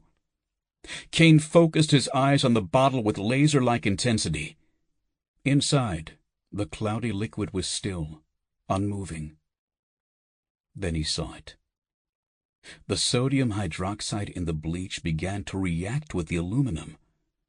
The liquid churned and foamed, filling the clear water bottle with a thick white smoke. "I need cover now!" Koichi leapt up, firing a wild series of shots toward the partially open doors. As the Tokyo black men ducked for cover, Caine rose up and took aim. He threw the bottle towards the doorway. It arched through the air, crashing down just in front of the doors. It rolled down the slope behind the two gunmen. For a split second, Caine saw the bottle swell and distort. The thin, clear plastic struggled to contain the expanding gas and heat generated by the chemical reaction. Then, with a loud crack, the bottle exploded. The two men turned, startled by the sudden noise. Within seconds, they were surrounded by a white cloud of noxious, burning vapors. Coughing, they stumbled backwards, desperate to escape the makeshift tear gas that stung their eyes and lungs. As they crashed through the doors, Caine and Koichi stood up and fired. The Tokyo black men's bodies jerked and twisted with each bullet hit. Then they fell to the ground, dead. Koichi coughed and fanned the air as the burning smell drifted towards them. "Nice trick!" "Something I picked up in Afghanistan." They checked their pistols. The clips were empty. They moved forward to search the dead bodies. The KG-9s were almost empty as well, but each man carried a Beretta pistol in a shoulder holster. Caine and Koichi armed themselves, then passed through the swinging doors. The loading dock was a stunning scene of slaughter. Workers' bodies littered the ground, and the stench of blood was thick in the air. Koichi gaped at the carnage. "These men, they are insane. To kill like this all to find this girl?" Caine shook his head. "There's more going on here. Kusaka's not just involved with Tokyo Black. He has ties to the CIA, China. Whatever he wants, it's bigger than he told me. Maybe even—" The familiar explosion of gunfire cut Caine short. 4 more Tokyo black men came storming down the corridor behind them. Caine dropped to one knee and took aim. As the men poured through the doorway, he opened fire. His rapid shooting dropped 2 of the men, but the survivors surged into the room. One took cover behind a metal freezer. The other charged Caine, screaming and opening fire. Caine rolled behind a steel rack of serving trays for protection. Koichi stood his ground, raised his arm, and fired. A bright red hole opened in the thug's forehead as he fell. Koichi nodded his head towards the freezer. Caine nodded back and began to creep towards the edge of the room. Koichi called out to the hidden assailant. "Any more of you parasites crawling around?" "No." "Just you, then." The Tokyo black man leaned out, but in the split second he needed to take aim, Koichi opened fire. Bullets sparked off the metal freezer, and the man ducked back without getting off a shot. Caine crept along the dark, shadowy edge of the room. He could just make out the furtive movements of his target, wedged between the wall and the freezer. Koichi fired off another pair of shots, the sound echoing in the tiny metal canyon behind the freezer unit. The shots had the desired effect, keeping the thug's attention focused forward. Caine aimed his pistol. He had the man in his sights. Before he could fire, the man lurched forward. Caine squeezed his trigger, but the shot clanged off the metal pipes of the freezer. He cursed and spun around, moving back towards the center of the room. Before he cleared the freezer, he heard two sounds: the clanging metal of the loading dock door echoing through the room, and then a single, lonely click. The sound of a gun jamming. As he ran out from behind the freezer, he saw Koichi struggling to pull back the slide on his pistol. The Tokyo black man fired from the hip, sending a spray of bullets through the air. Koichi spun and dove to the ground, but he was too late. Bright splashes of red tore through his body as he hit the ground and rolled. He did not get up. Caine darted over to him. "Koichi!" He brought his pistol to bear on the Tokyo black soldier, but he knew in his heart he had made a mistake. The other man would pull the trigger first, and his life would end on this cold, dark loading dock floor. But instead of the spray of a submachine gun, he heard 3 single shots ring out in rapid succession. The Tokyo black man crumpled to the ground like a puppet whose strings had been cut. A woman's voice echoed through the room. "Security Bureau! Drop your weapon! Put your hands on your head! Do it now, please!" Caine turned and saw a woman staring back at him over the barrel of a pistol. He blinked. He recognized her. She was wearing a slim pair of jeans and a leather jacket, instead of a fancy cocktail dress. But he was certain it was the girl he had met in the bar. Mariko Smith? "Officer Murase, if you please." "Do as I say, Mr. Wilson, or Mr. Waters, or whatever you're calling yourself now." Security Bureau, Caine thought. Japan's version of the FBI. He dropped his pistol to the ground and turned to Koichi. He felt the older man's neck. There was a pulse, but it was weak. "He needs medical attention." She nodded. "I've already called it in. Paramedics will be here any minute, along with the police. We have to leave, now." Caine squinted at her. "Why is that, officer?" Mariko ignored his query. Instead, she reached into the pocket of her jacket with one hand. She used the other to keep her pistol aimed at Caine's head. She pulled out a set of plastic wrist cuffs and tossed them on the floor in front of Caine. "Put those on, please." "Officer Murase, I'm getting the distinct sense you don't trust me." "Small wonder.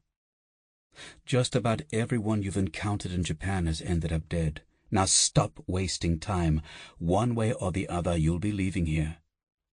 It will be better if you leave with me than the Tokyo Metro Police." Caine looked back at Koichi. He was unconscious but breathing. He looked back at Mariko. "Are you arresting me?" Mariko's dark eyes locked with his, unblinking. "That depends." "On what?" "On who you really are and what you're doing here.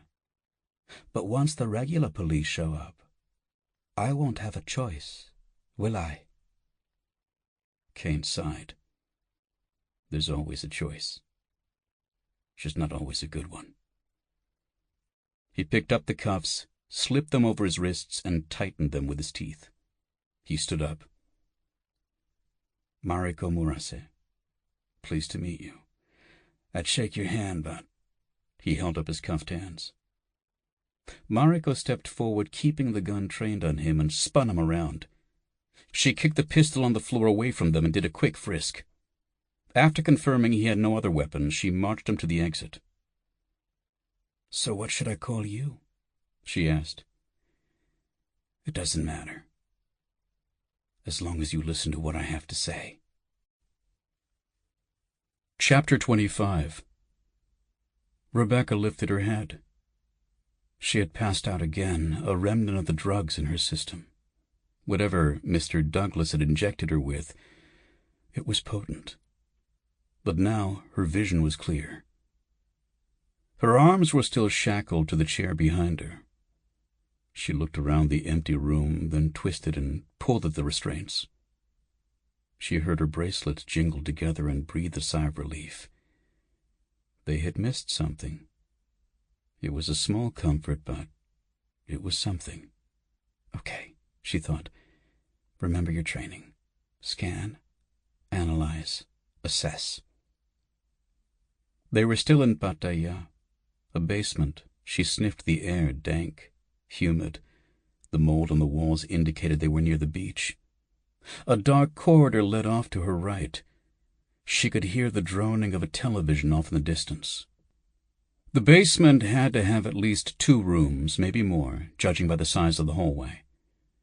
Her brain clicked through the principles she'd absorbed in her CIA orientation classes. First rule of escape: change your circumstances. "Bernardo!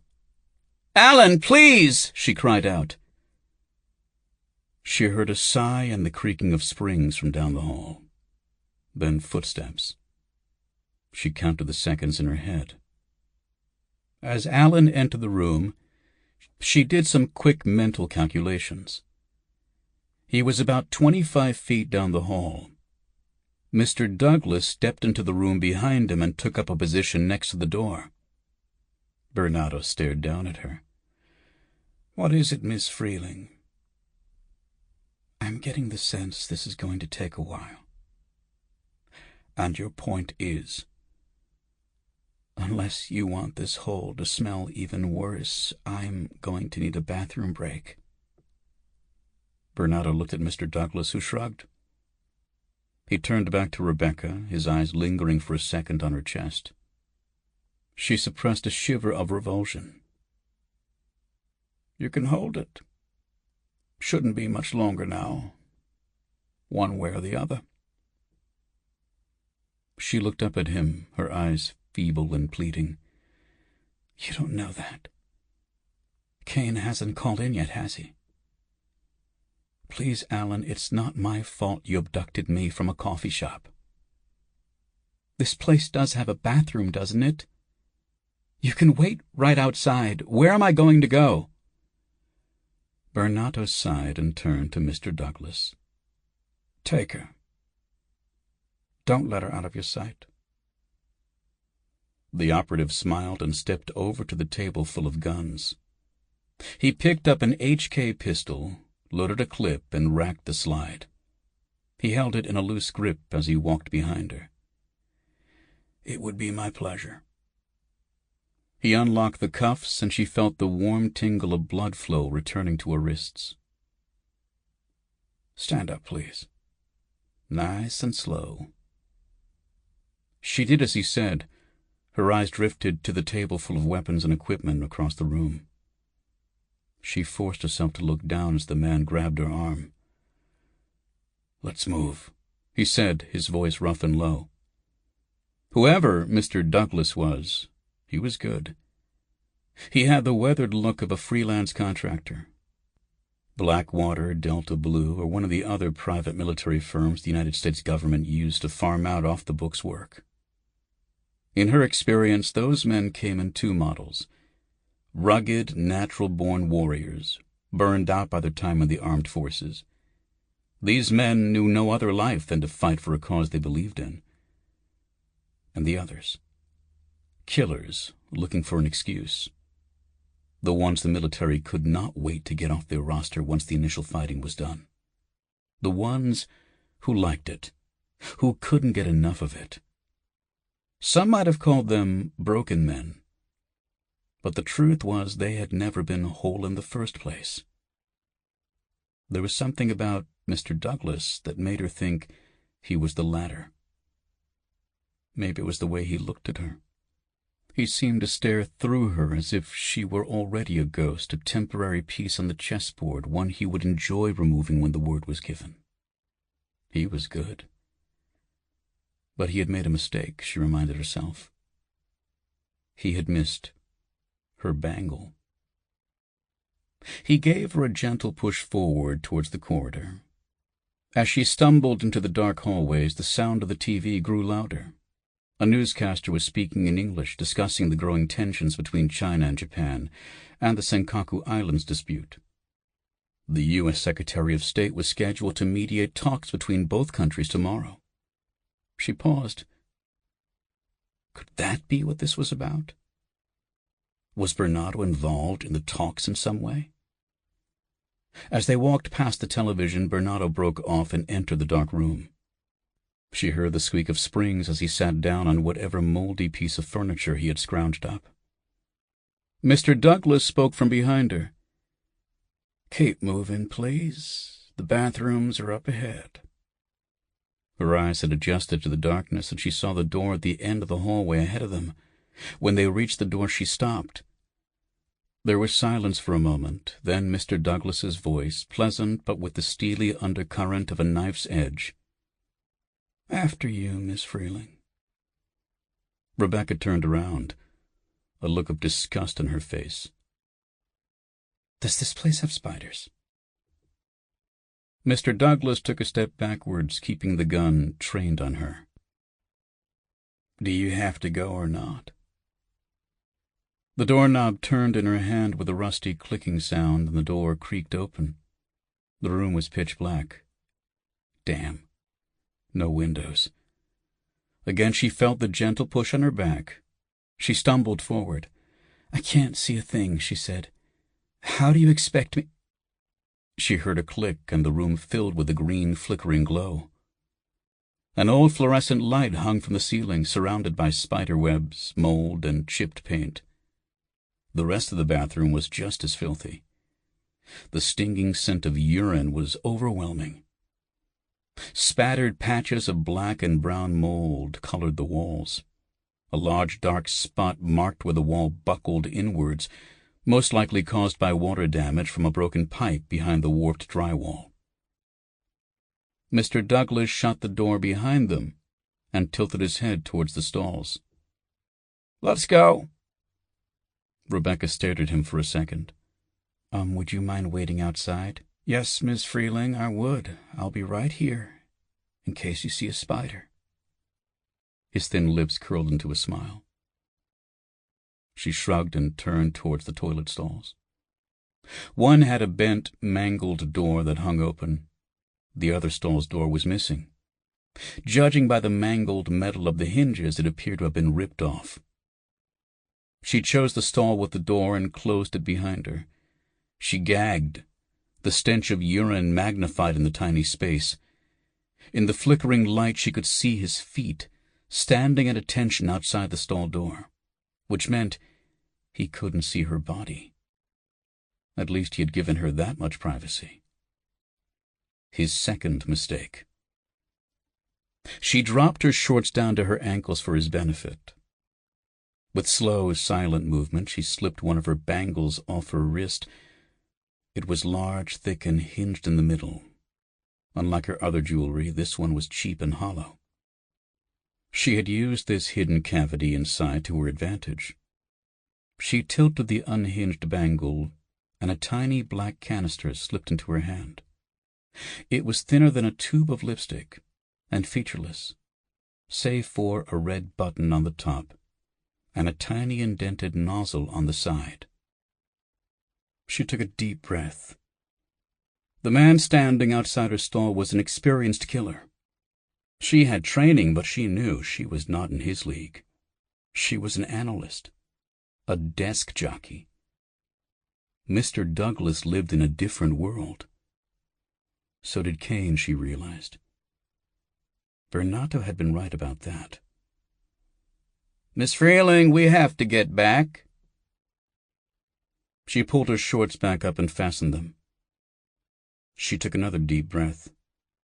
Bernardo seemed confident that this would be wrapped up soon. If she waited any longer, whatever he was planning would come to fruition. She couldn't allow that to happen. She had to get free, call for help, call Caine. She had to act. She palmed the canister and placed the bangle back on her wrist.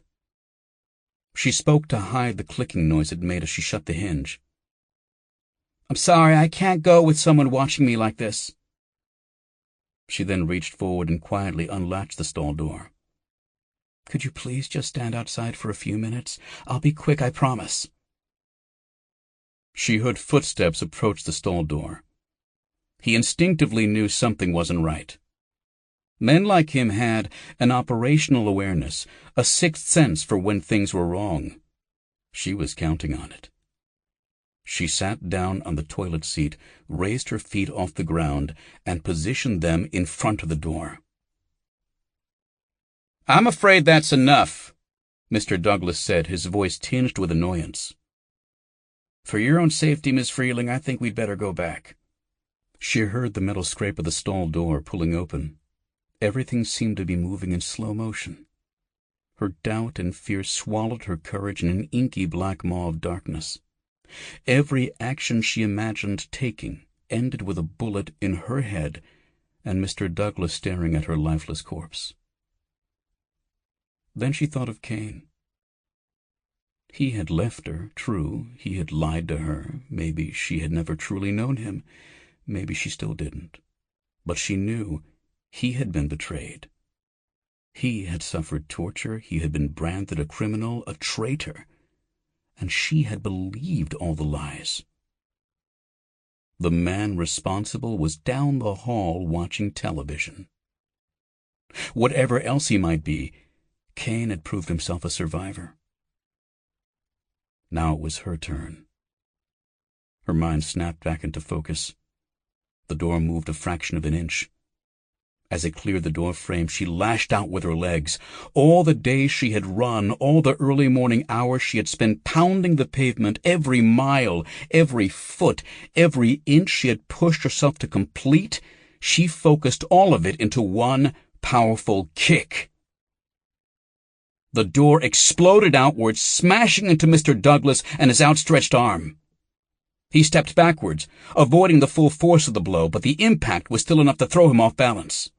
His gun hand dropped to his side as he blocked the swinging door with his left forearm. Rebecca lunged forward. She swung her right arm towards the operative's face. The swing was wide, clumsy. She was off kilter, her muscles paralyzed with fear and exhaustion. She stumbled as she moved in close for the blow. Mr. Douglas was already recovered from the bruising impact of the door. He grabbed her arm in midair, stopping her fist inches from his face. He yanked her forward. "Miss Freeling, that was foolish, but I appreciate your spunk. It will make the rest of our activities so much more satisfying." Rebecca opened her fist, revealing the tiny black canister. She closed her eyes and depressed the red button with her thumb. The hissing jet of compressed gas filled the air, and Mr. Douglas screamed. In less than a second, the blast of red pepper spray inflamed his eyes, nose, and throat. As his hands flew to his face, Rebecca broke free of his grasp and dove backwards as fast as she could. In the small, dingy bathroom, the cloud of spray had already expanded to fill the air. She could feel the sting of it in her eyes and nose, but it was nothing compared to the point-blank blast she had delivered to the man's face. She coughed and stood up.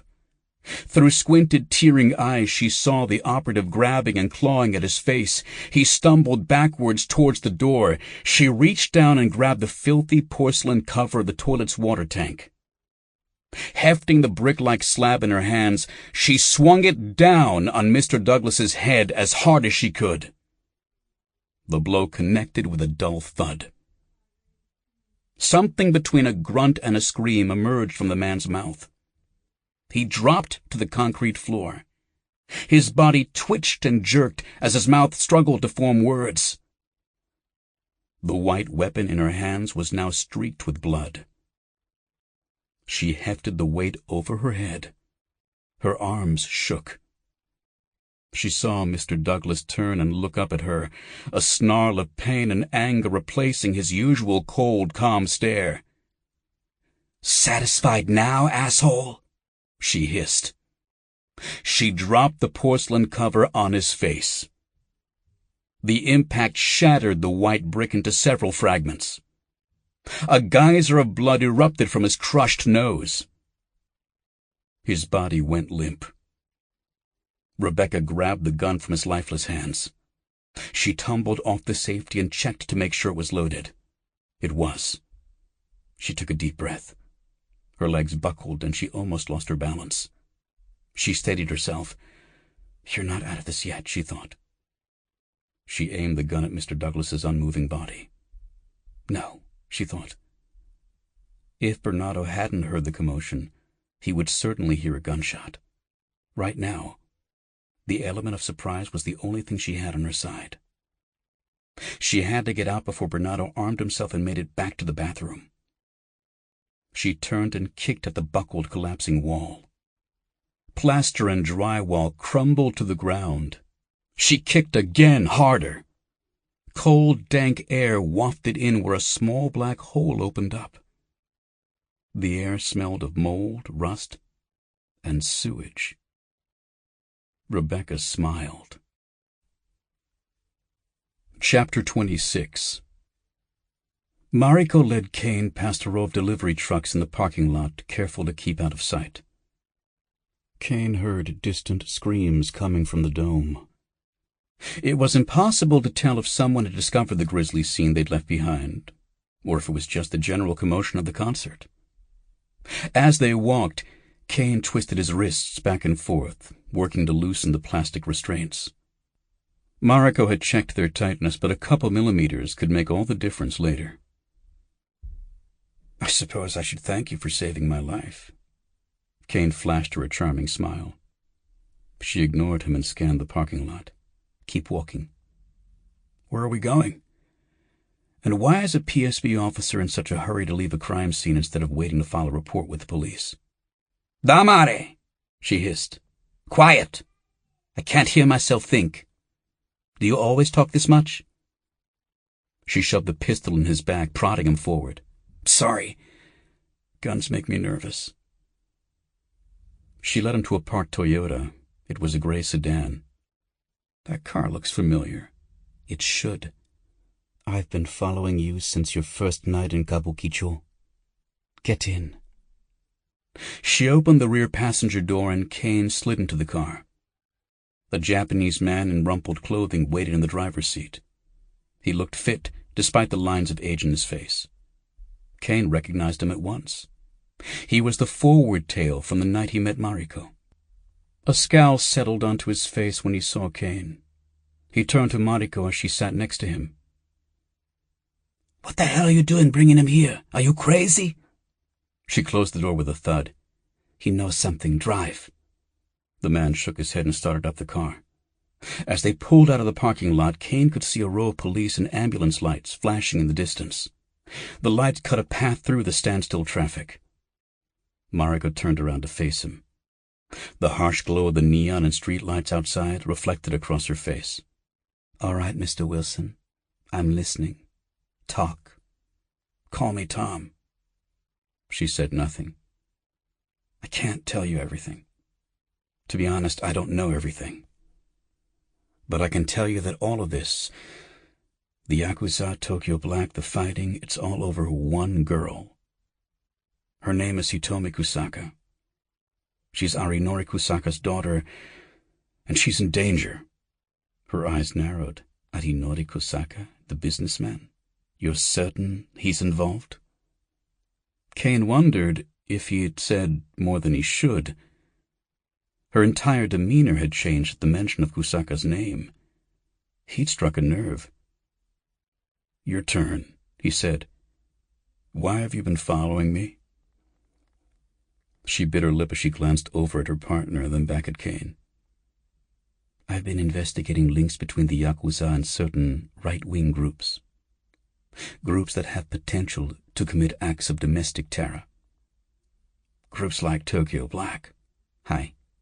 Exactly. Japan has always had organizations such as these.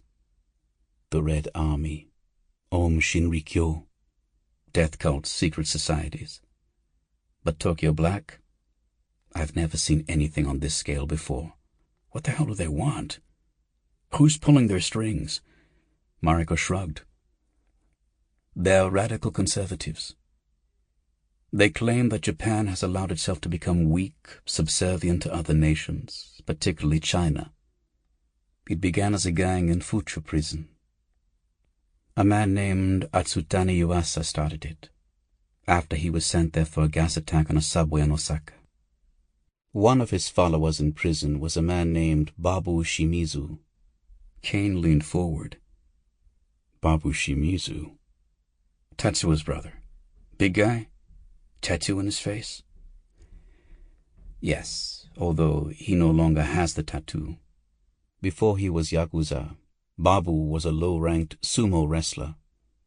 He hurt himself a few times in the ring, got addicted to painkillers. From there he moved to heroin. He was Atsutani's cellmate in Fuchu. Atsutani helped him clean up, got him through the withdrawal. Babu left prison addiction-free, but he became fanatically devoted to Atsutani's teachings. Mariko paused. Now your turn. Who are you, really? When you popped up on our computers as Mark Waters, I thought maybe you were brokering another arms deal with the Yoshizawa family. Caine shook his head. No, that's not why I'm here. I told you, I'm looking for this girl, Hitomi. Tokyo Black wants her as well. And what will you do with her if you find her? I'm not here to hurt her. That's all I can say for now. Mariko was silent for a moment. She glanced at her partner. He gave her a quick, uncertain look. He muttered something in Japanese, but Caine couldn't catch his words. She turned back to Caine. This girl, Hitomi Kusaka.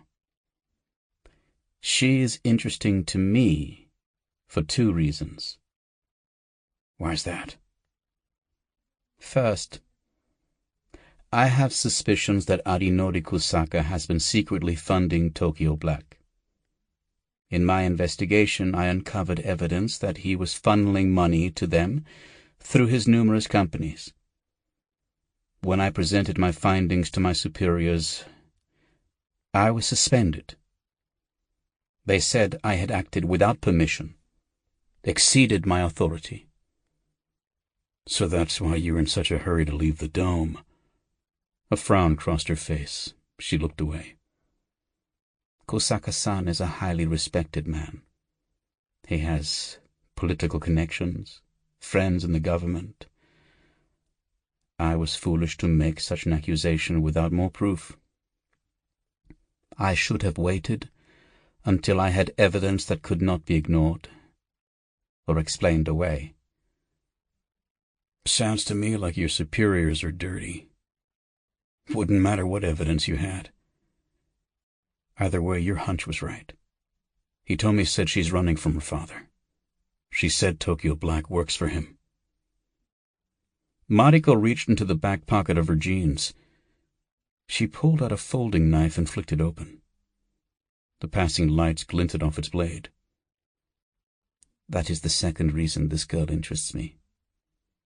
Her father's connection to Tokyo Black. Mariko reached out and sliced the plastic restraints on Caine's wrists. No, not just that. Caine massaged his wrists as the blood began to flow back into his hands and forearms. Okay, what then? According to official records, Kusaka-san has no children. Caine and Mariko walked down the busy Shinjuku sidewalk while her partner parked the gray sedan around the corner. She sauntered confidently ahead of him, as if they had been working together for years. Caine found her sudden trust in him strange, and remembered the flash of emotion she had betrayed when he had mentioned Kusaka's name. Something about her story was bothering him. She pointed to a neon sign 2 blocks down the street. "That's the address you gave me. The Space Age. Very popular karaoke bar." Caine nodded. "Mariko, before we go in, I have to ask. If you're suspended right now, why are you still after Kusaka? Is this personal?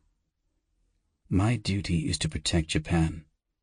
If Kusaka is a danger to this country, I must stop him. Isn't it also your duty to obey your superiors?" She glanced over at him, a curious look on her face. "Is that what you do?" Caine laughed. "Not exactly." Mariko stopped walking and turned to face him. "You are familiar with the 47 Ronin, the famous samurai story? I think I saw the movie. The Ronin began as samurai. They became Ronin, masterless warriors, when their lord was assassinated. They vowed to find the killer and avenge him. But the shogun, hoping to preserve peace, ordered them to stand down. What happened? They waited a year for the perfect opportunity to strike. Then, under cover of darkness, they raided the assassin's castle and clashed with his army. Eventually, they fought their way to their lord's killer and beheaded him. And they lived happily ever after." She shook her head. "No. Justice was served and their lord could finally rest in peace. But they had still disobeyed the orders of the shogun. He ordered that the men commit seppuku, the ritual suicide of the samurai. So did they make a break for it?" She gave him a strange look. "No. Don't you see? Even though they had avenged their lord, the men were still Ronin. By committing seppuku, the shogun gave them the chance to die as samurai. Their honor was returned, balance was restored." "That's a nice fairy tale, but it still sounds pretty personal to me." She paused. "Remember the man I told you about, the one who started Tokyo Black?" Caine nodded. "Atsutane Yuasa, Babu's mentor." "I barely remember. I was just a little girl. But that subway attack, the one he planned, I was there when it happened. I survived. But my mother..." She shuddered. "I ran out the door of the subway car. We were going to the dentist, and I was scared. I was causing trouble. My mother tried to stop me, but it was too late. I saw her looking through the glass. She was terrified for me. A policeman found me crying on the platform. He brought me to the next stop, but that was the train they attacked. She never made it to the next station. Nobody on board did."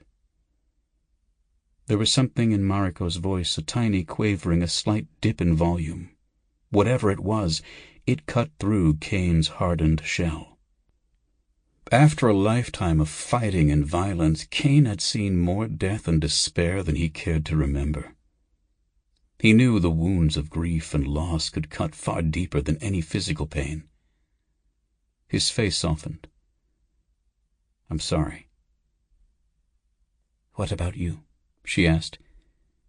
"Is your interest personal?" Caine nodded as they reached the club.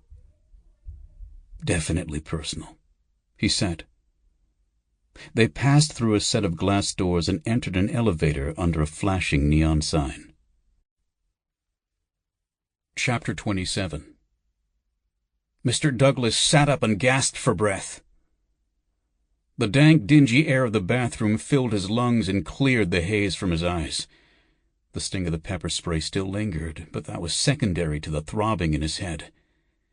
He gingerly explored the damage. His blond hair was matted with blood, and he felt a tremendous lump just behind his left ear. "That goddamn bitch," he muttered. He had been careless. Bernado's file said the target was a bureaucrat. Basic field training only, no operational experience. He had underestimated her. He should have followed operational procedure instead of relying on a file given to him by another bureaucrat. After all, that's what Bernardo was, no matter how deadly and thorough he may have seemed. The girl was smart, tenacious. She had played both of them. He wiped the dripping blood from his face, flinging spatters to the floor as he stood up. Immediately a wave of nausea hit him. He stumbled to the sink, leaned over, and dry-heaved. After a few minutes, it passed. He took a deep breath, wiped the spittle from his lips, and stared at his face in the cracked mirror. The damage looked severe, and he might have a concussion, but he had suffered worse. In his reflection, he noticed the large, dark hole in the wall behind him. She must have broken through the drywall. He checked his watch. He hadn't been out long, which meant she couldn't have gone far. He patted down his pockets. She had his pistol. Fine, he thought. He strode out into the hall. He walked past the dark room where Bernardo was watching TV. The older man called out to him. "Everything all right?" "No," he answered. "She's on the move." He kept walking. Bernardo raced into the hallway and followed him as he entered the room where his weapons were organized. "What are you talking about?" "How could you let this happen?" Bernardo shouted. Mr. Douglas clenched his jaw and grabbed an identical HK pistol to the one Rebecca had stolen from him. He loaded it, racked the slide, and slipped it into his shoulder holster.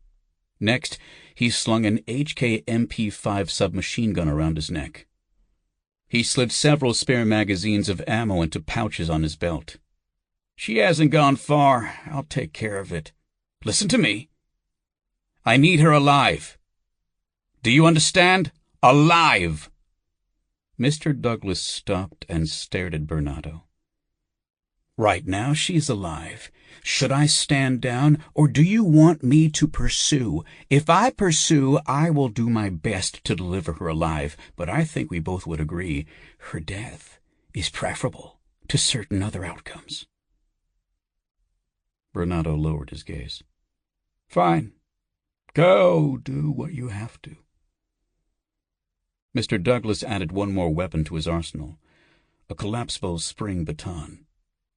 He whipped it through the air a few times, testing its heft, then slid it through a loop at his belt.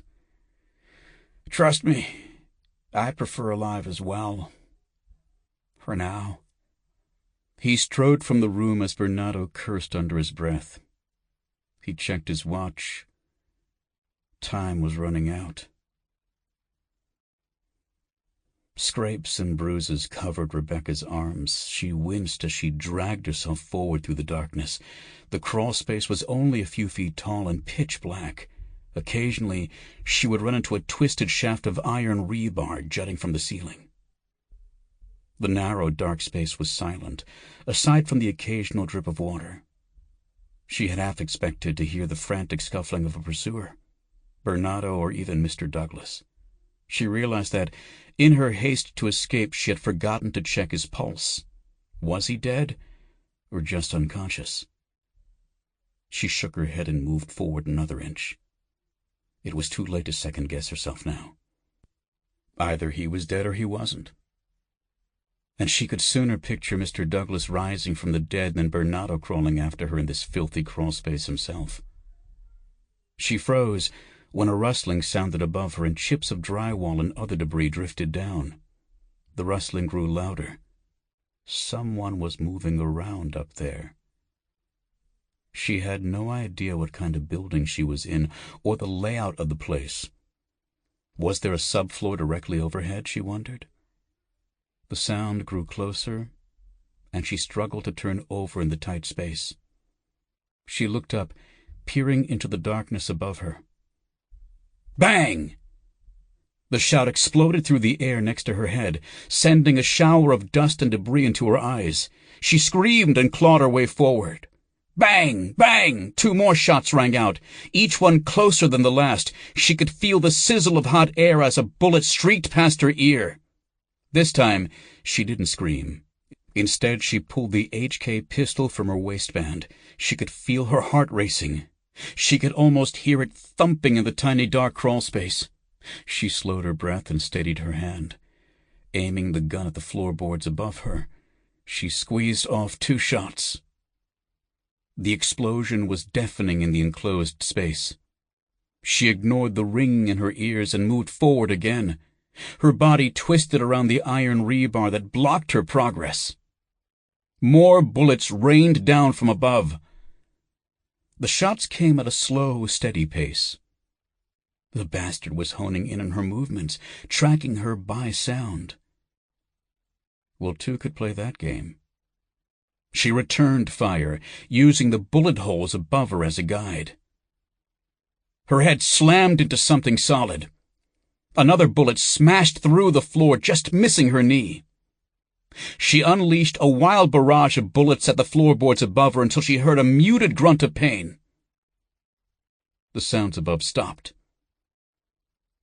Exhausted and panting, she twisted her body around to face the barrier.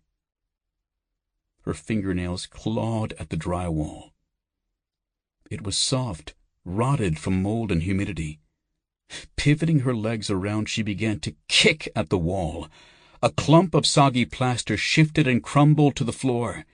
She could make out a small black hole, darker than the rest of the shadows surrounding her. She kicked again and again, until it was large enough to squeeze through. She crashed to the ground, her clothes covered in dirt and grime. Her hair was damp and streaked with filth. She stood up and looked around, holding her pistol out in front of her. She was in a cavernous concrete room. A row of windows ran along one wall, vanishing into the darkness. They were boarded up from the outside, but shafts of moonlight penetrated the cracks. The ceiling above her was a maze of pipes and industrial lighting. All the bulbs were shattered. A fine dust of broken glass sparkled on the floor. A few rusted oil drums lay scattered about the chamber. The writing on the barrels was in Thai, but the black stick figures and universal symbol for fire needed no translation. She was in some kind of industrial building, she realized. An abandoned oil refinery, or maybe a chemical plant. That meant they would be on the outskirts of the city, far from the crowds, far from help. She took a few tentative steps out into the darkness. A barrage of gunfire nipped at her heels. She yelped and charged forward. The gunfire followed her, kicking up puffs of dust and powdered glass. She dove for cover, but the attack persisted. The bullets ricocheted off the concrete column she hid behind and danced around the room. Then the gunfire ceased. Rebecca bit her lip and peered around the edge of the column, trying to get a bead on the shooter. Near the hole she'd made was an air vent just below the ceiling. Squinting in the darkness, she could just make out a shadow shifting behind the vent. She gripped the pistol with both hands and spun out from behind the column. She fired. Her bullet sparked against the metal of the vent. She ducked back behind the column as another burst of automatic weapon fire streaked towards her. She spun her head around, searching for something, anything she could use. On the floor behind her were scraps of cloth and rags, most likely makeshift blankets from homeless squatters. Empty tin food cans littered the ground. A burst of red light filled the room, blinding her. A sizzling, hissing sound filled the air. She dropped down to a crouch and closed her eyes for a second. A familiar voice echoed out of the darkness. Bernato. "Rebecca! This is pointless."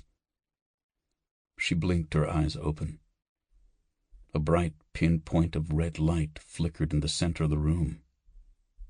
Bernato was using signal flares to illuminate the area. Keeping the column between herself and the air vent, she kicked one of the metal cans out into the room. It clanged across the floor for a brief second before it was struck by another explosion of gunfire. As the can danced through the air, Rebecca charged to the next column.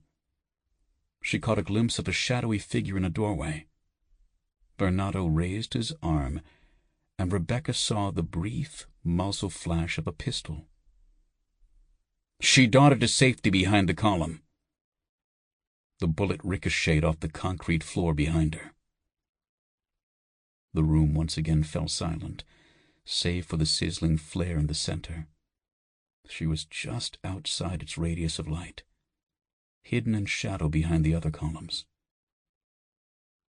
A loud crash and the clatter of falling metal echoed into space. The air vent! She risked a quick glance and saw the dark figure of Mr. Douglas drop to the ground. She fired, sending several quick shots his way. He ran and took cover behind another column. He was limping. One of her shots from the crawl space must have found its mark. She could not resist a slight smirk of satisfaction. "Rebecca, think this through," Bernardo said. "You're alone out here. You're outnumbered. You're out of options. I don't want to hurt you. In fact, I need you alive. Don't make this harder than it has to be. Put down your gun and let's work something out." "Like you worked something out for Tom?" She darted towards another column. More gunfire rang out from behind her. She heard a flurry of footsteps as Mr. Douglas moved to another column. Bernardo tossed another flare. It landed close to her, shrinking her cover of darkness to a sliver of shadow. She fired several rounds towards the door and a double tap towards Mr. Douglas's position. In the darkness, she knew she was firing blind, hoping to hold back the inevitable.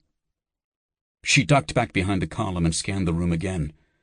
She searched for another door, an air vent, any way out of the impossible situation facing her now. She saw more evidence of squatters, dirty old clothes, a filthy plastic doll missing its arms and legs. A second voice called out into the darkness. It was Mr. Douglas. "There's something else you should keep in mind, Miss Freeling. I've been keeping count, you see. You're down to one bullet, and there's two of us. This is a fight you can't win. So take a second, think it over, then do what Mr. Bernardo here says. I promise I'll go easy on you." The icy tone of his voice gave Rebecca the feeling that his version of going easy on her would be less than pleasant. She ejected the magazine from her pistol and checked the load.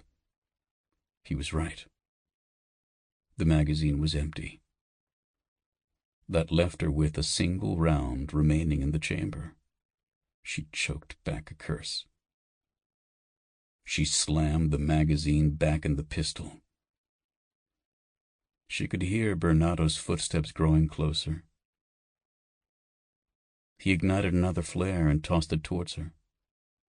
It rolled to a stop a few feet from the column she was hiding behind. As its blood-red glow chased away her shadows of concealment, she spotted something she had missed in the darkness. A makeshift cooking stove.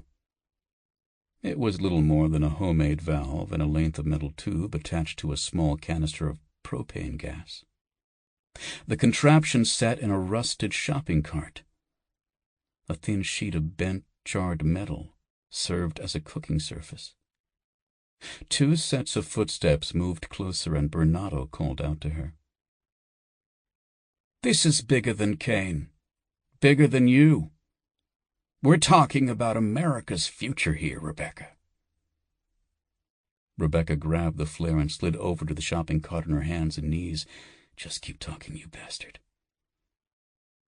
She tossed the metal grill aside and grabbed the propane tank.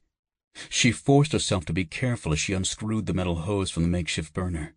As she worked, she heard the two men advancing towards her.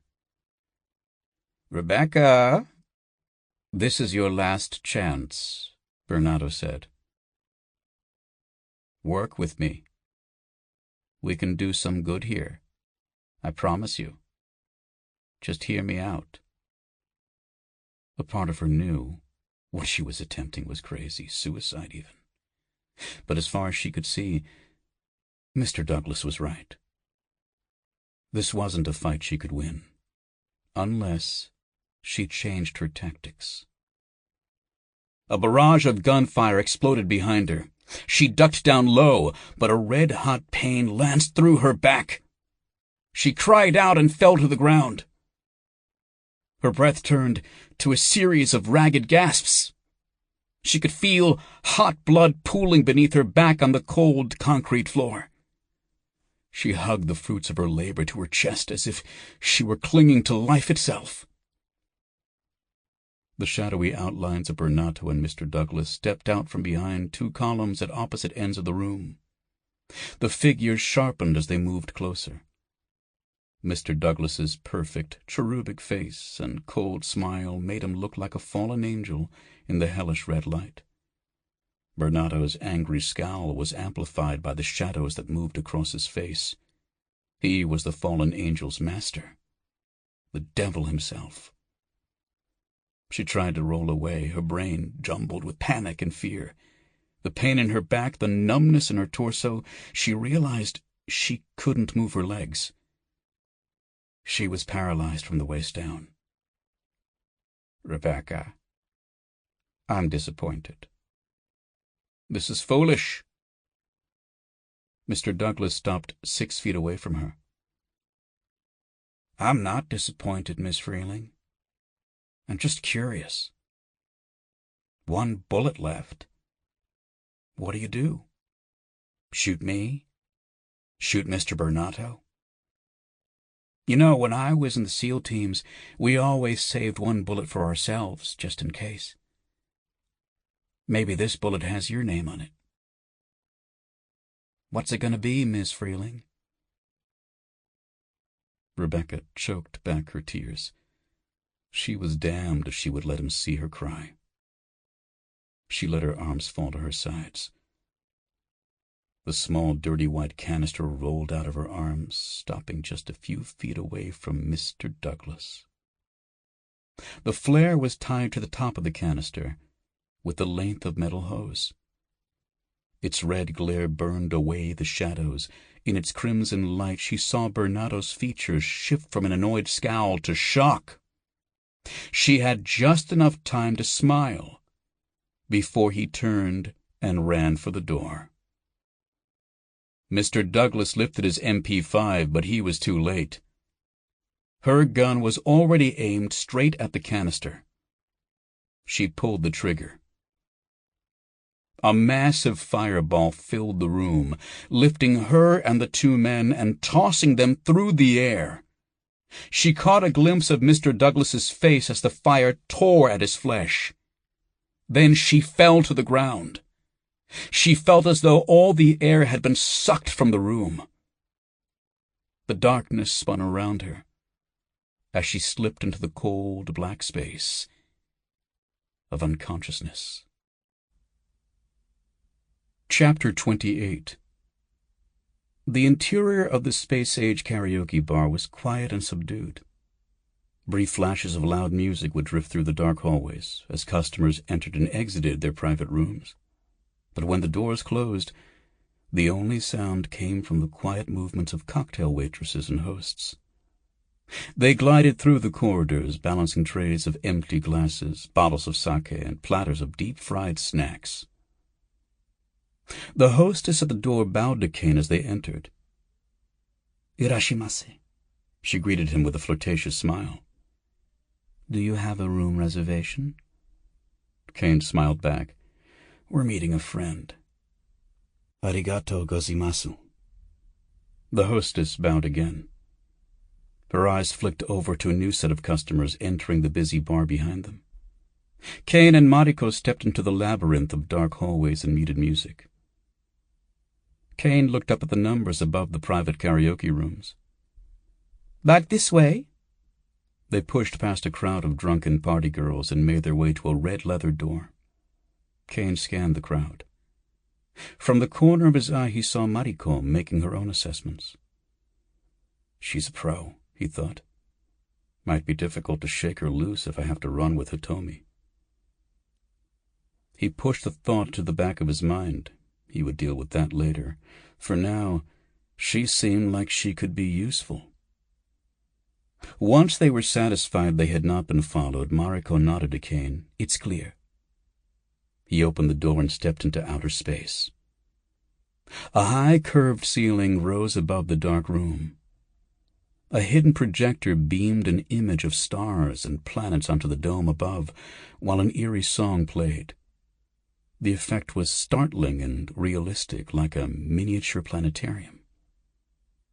Caine closed the door after Mariko. If the strange room phased her at all, she didn't show it. She looked up as an image of Saturn streaked above them. "Hitomi!" Caine called out into the darkness, shouting over the music. The song's volume dipped.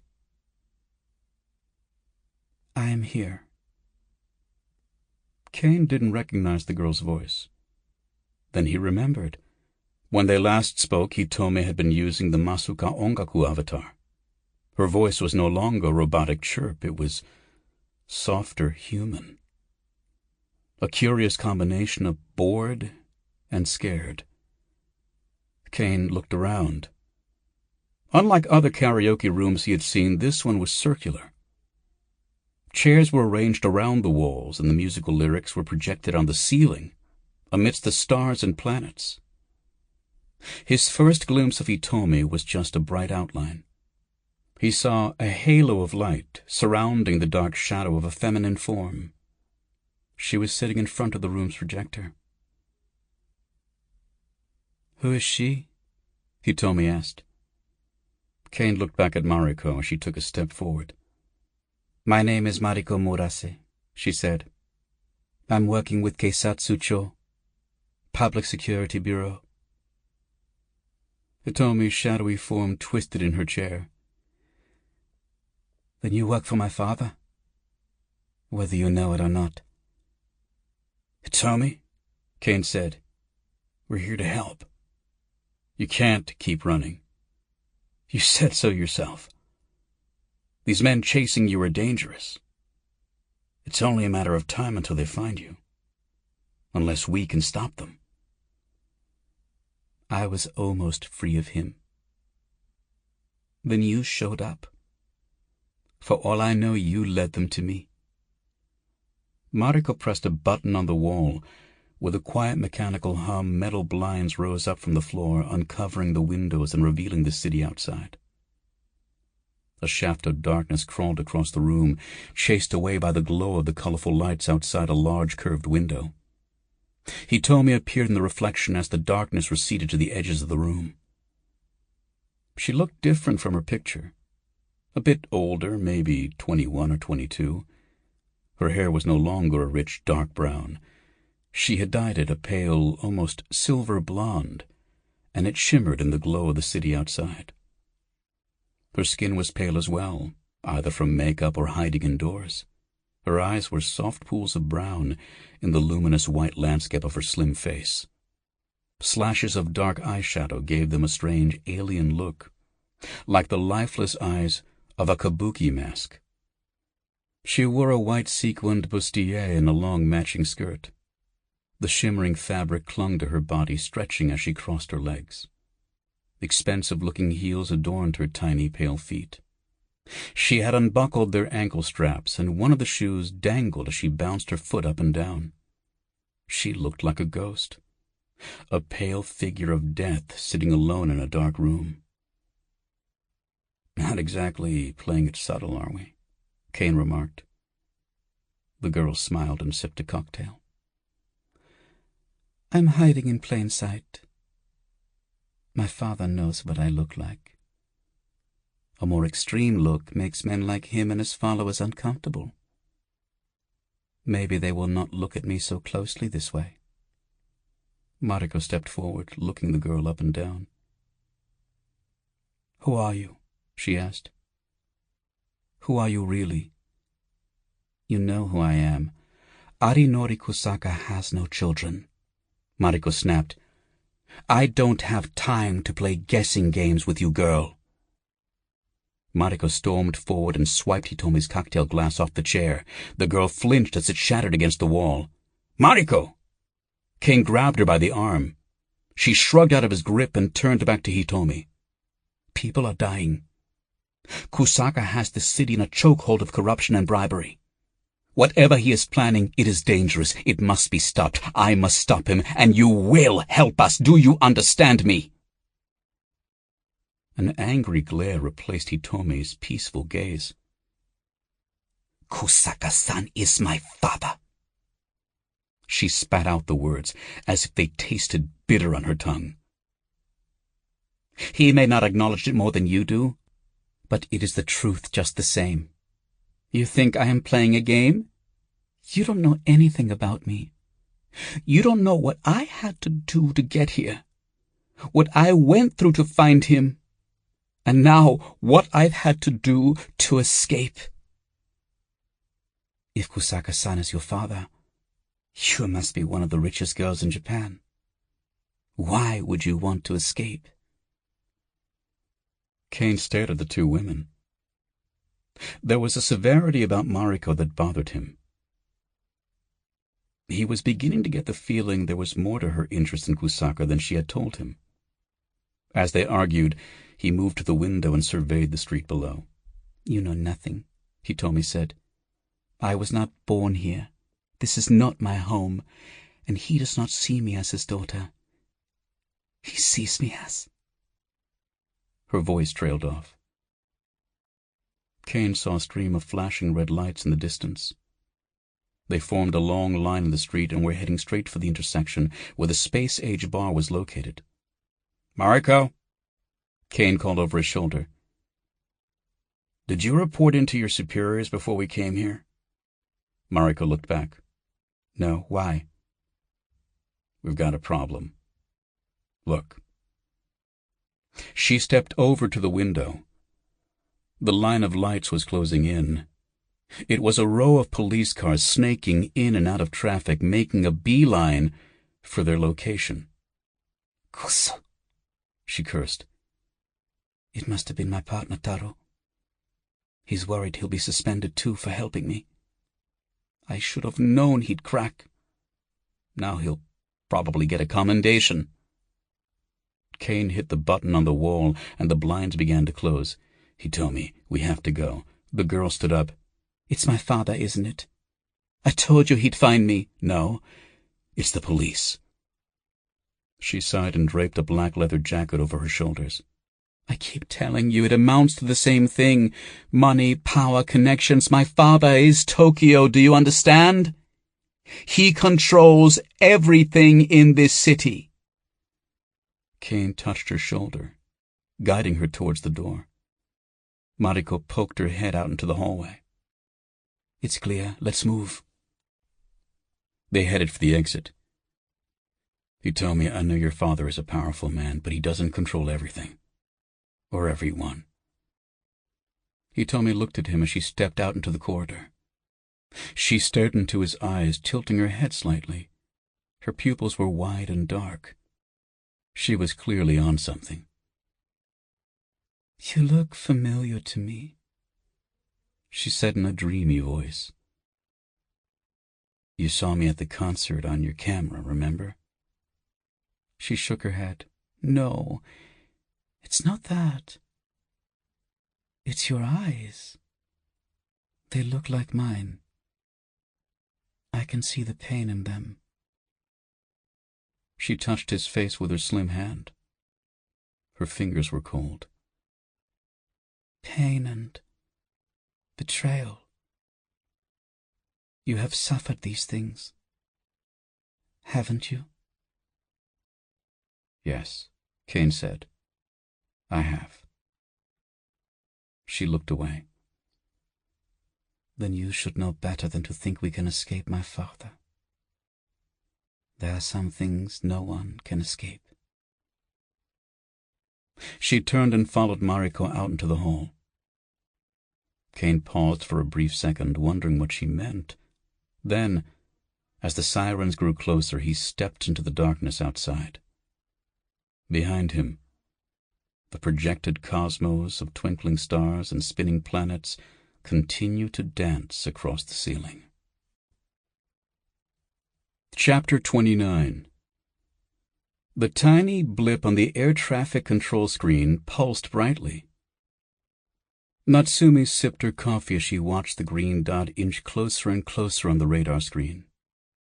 She grimaced. The black liquid in her cup had turned cold and bitter. "Looking good, 1168. Maintain this approach vector. Please transmit ident code now. Repeat, please transmit ident code now." Haruki, her handsome assistant controller, leaned over her shoulder and set down a fresh cup of coffee. "Arigato, Harukun. It's been a long day. My shift was supposed to end an hour ago, but this one is a real pain in the ass." The young man smiled. "Oh, someone important." Natsumi shrugged. "We'll see. All I know is they made me give this flight double the normal clearance. Had to move all other flights into the next safe zone." The terminal next to her screen began to beep and flash numbers. The plane was sending its ident code, identifying the flight. Natsumi submitted the code to the tower control for clearance. They waited a few minutes, staring at the screen as the blip began its final approach to Tokyo Narita Airport. Then the terminal flashed again. Natsumi squinted at the result. Well, what do you know? What? Natsumi turned to her mic and once again spoke in English. "Roger that, 1168, ident received. You are cleared to land. Please follow the approach coordinates I am sending you now. Thank you and good evening." "Well, who is it?" Haruki asked. Natsumi took another sip of her coffee and smiled. U.S. State Department flight. Wasn't on any of the logs. Apparently, the Secretary of State is making a last-minute visit to Tokyo. Oh, that's interesting. I wonder what she's doing here. Natsumi stood up and stretched. She grunted in pain as she arched her back, then she slipped on a worn wool coat. I have no idea, but once that plane's on the ground, something very important is going to happen. The young man's eyes were wide. Really? What's going to happen? Natsumi smiled. My shift is going to end, and I am going to go home. A sea of photographers swarmed behind the barricades guarding the C-32 aircraft.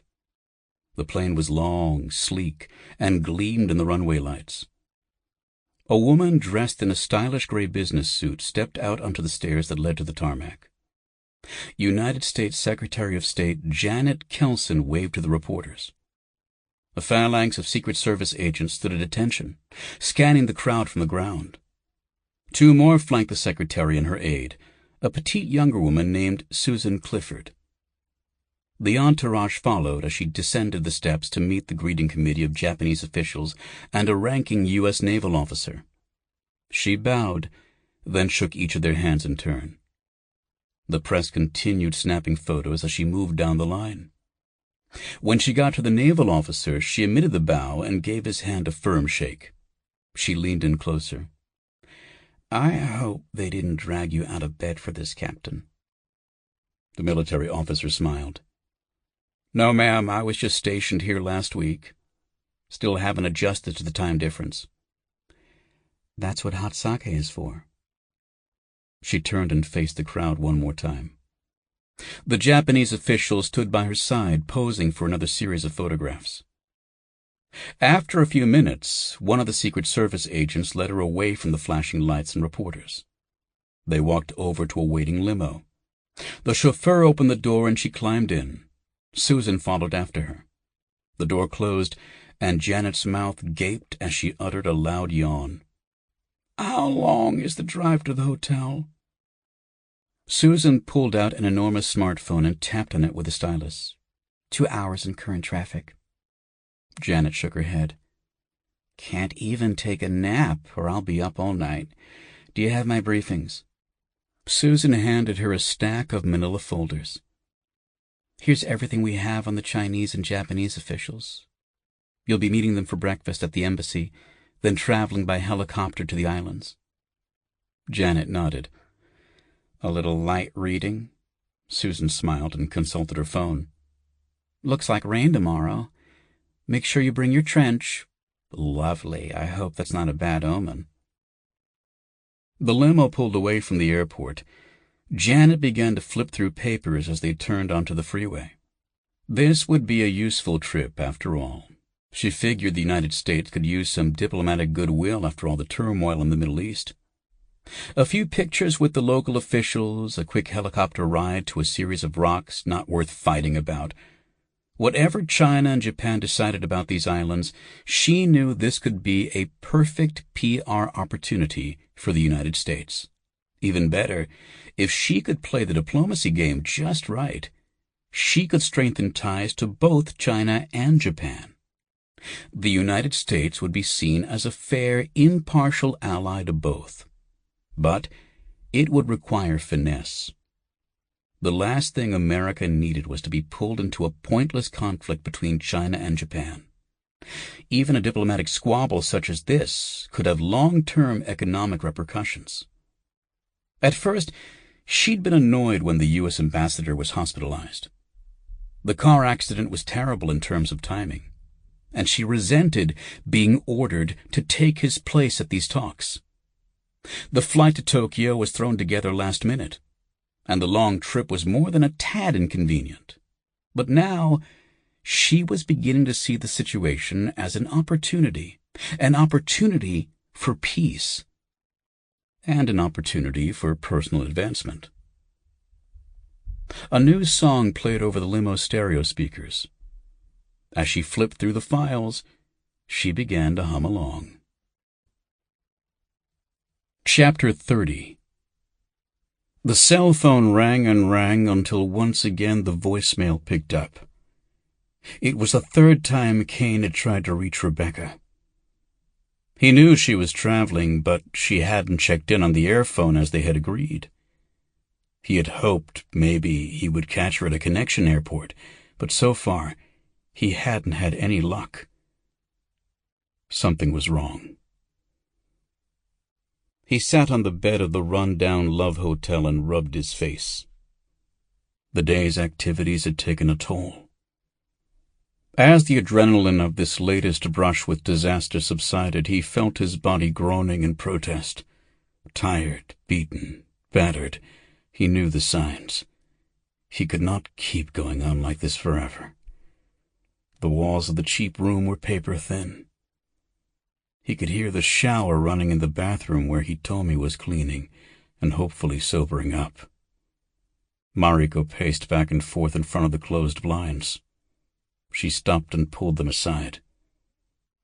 She stared out the gap for a second, surveying the neon lights and crowds of people walking down the busy street.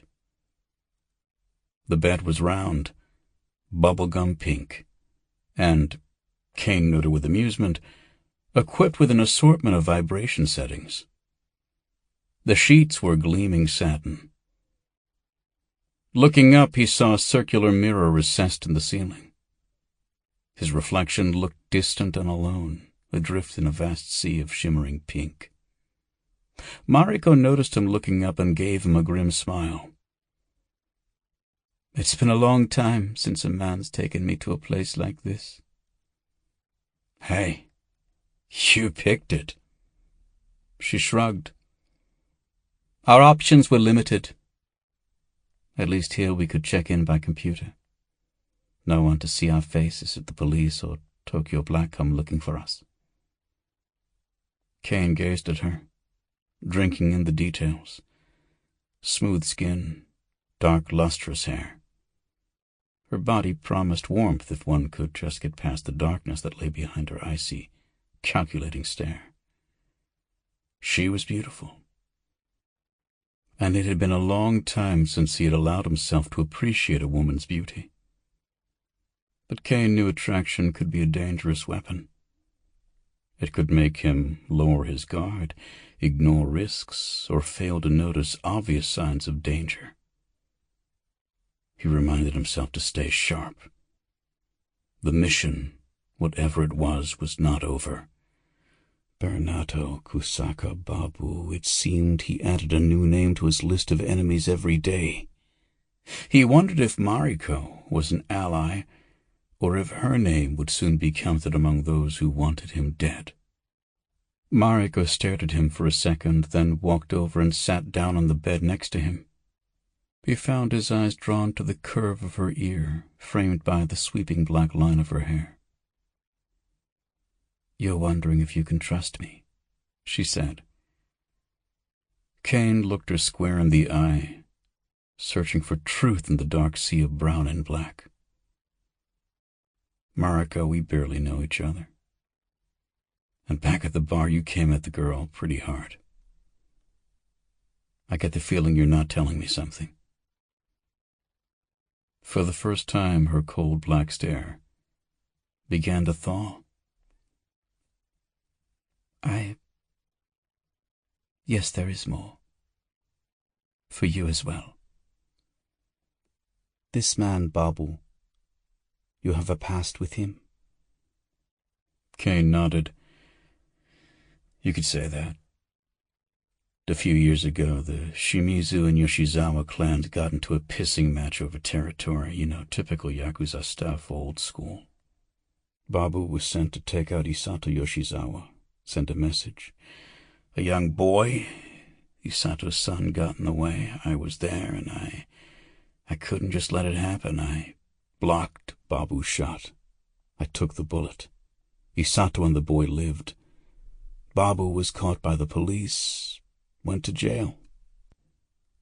The Shimizu clan fell into decline." Mariko's eyes narrowed. "What on earth were you even doing there?" "It's a long story, and I can't really talk about it." She stared at him for a second. Then she nodded and looked away. "But I told you before about my mother. Her death left a hole in my family. My father was never the same after she was gone. He became distant, turned to drink. The doctors said it was the alcohol that killed him, but the look on his face, it was grief that consumed him. I could see it plain as day." Caine put a hand on Mariko's shoulder. A tremor ran through her body.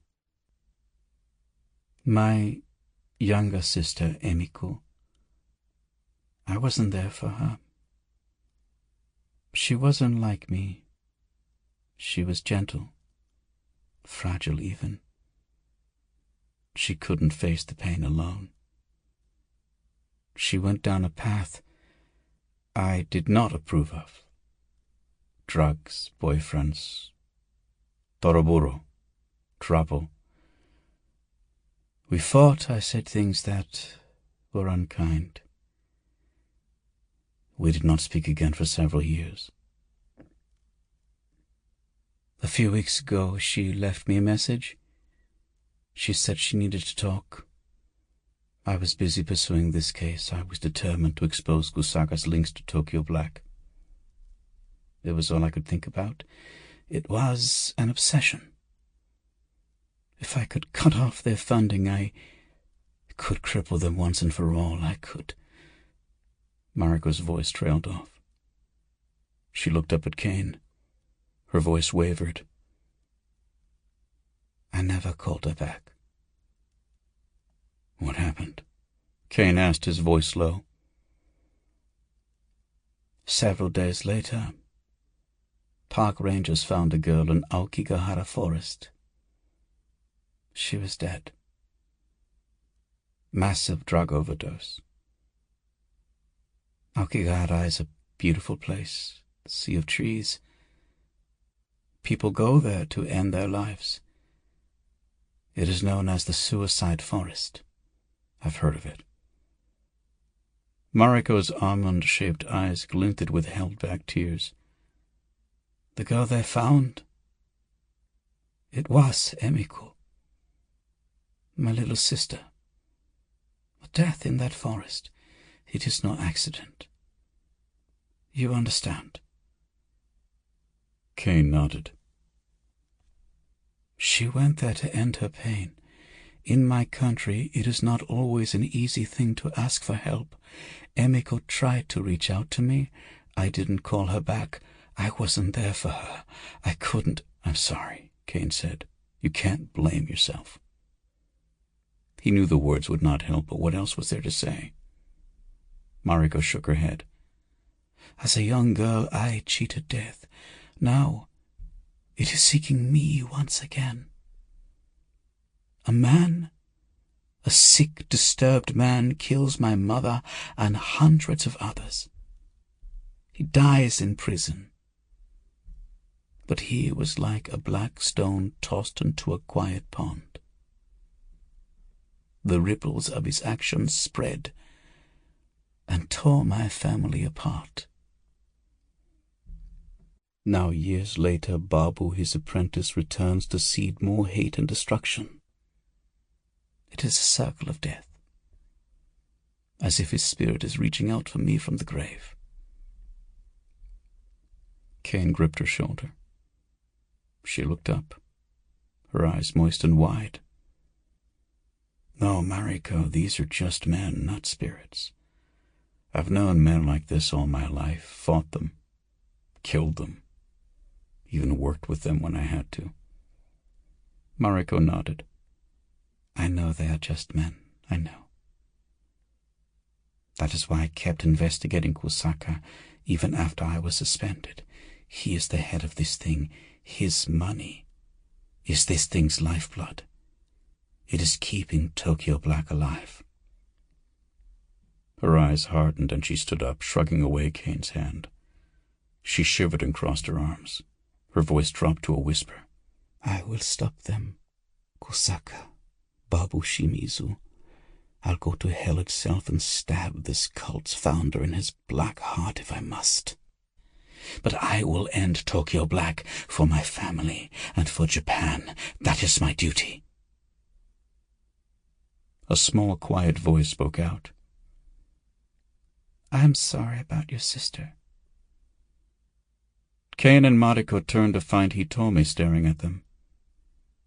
She was wrapped in a white terry bathrobe provided by the hotel.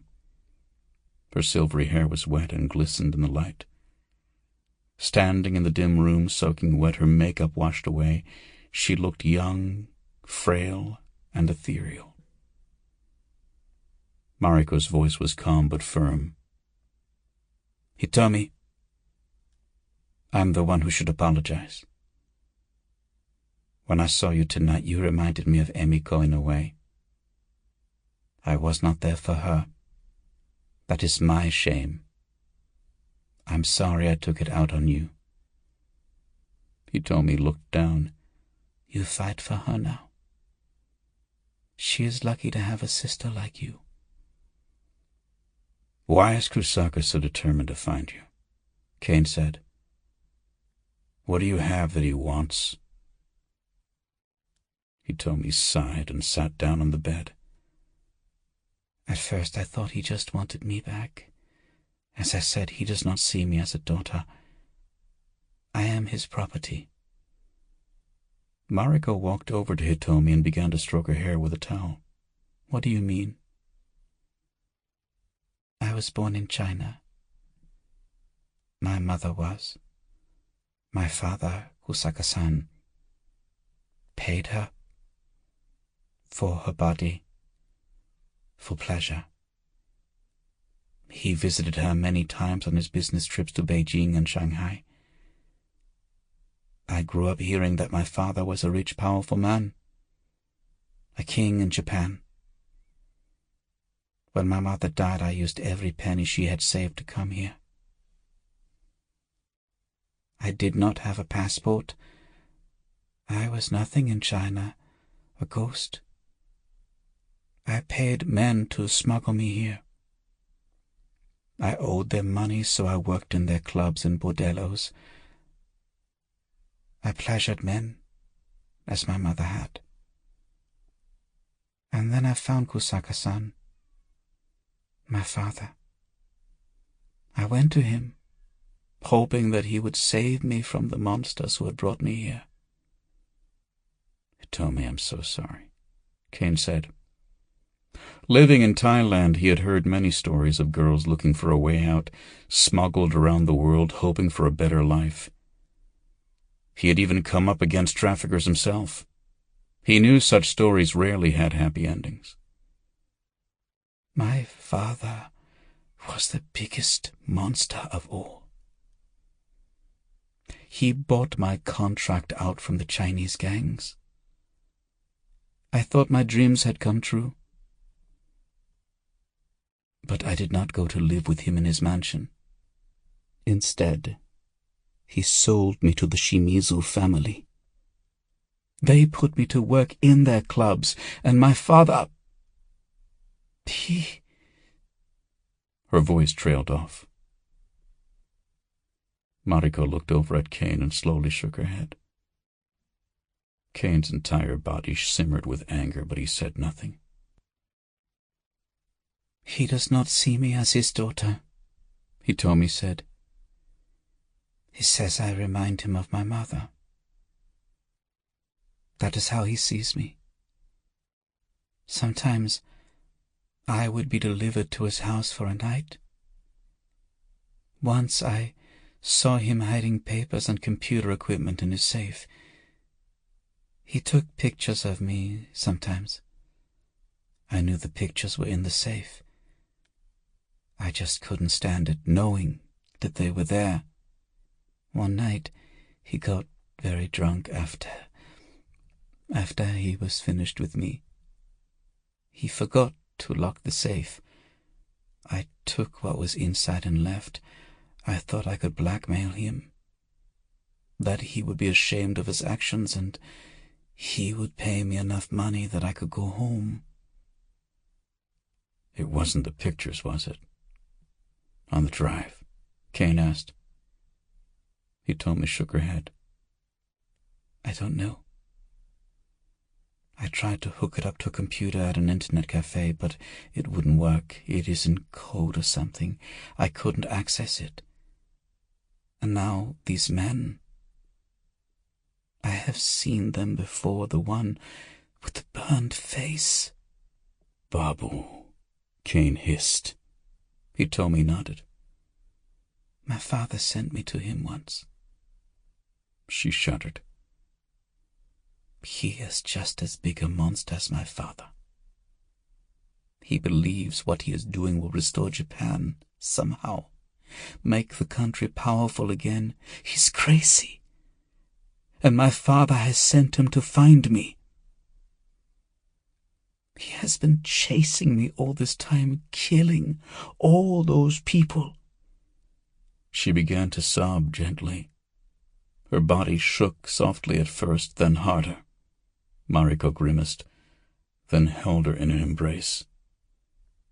I needed money quickly. I worked in the Soaplands hostess clubs anywhere I could. There was a Bosozuku boy who had a thing for me. His name was Sunny. He introduced me to Mr. Naka. The Onigaya was going to help me leave the country once I had saved up enough to pay him. She gripped the sheet next to her in her slender fingers. Now Naka-san is dead, Hitomi said through her tears. I have no more money, no passport.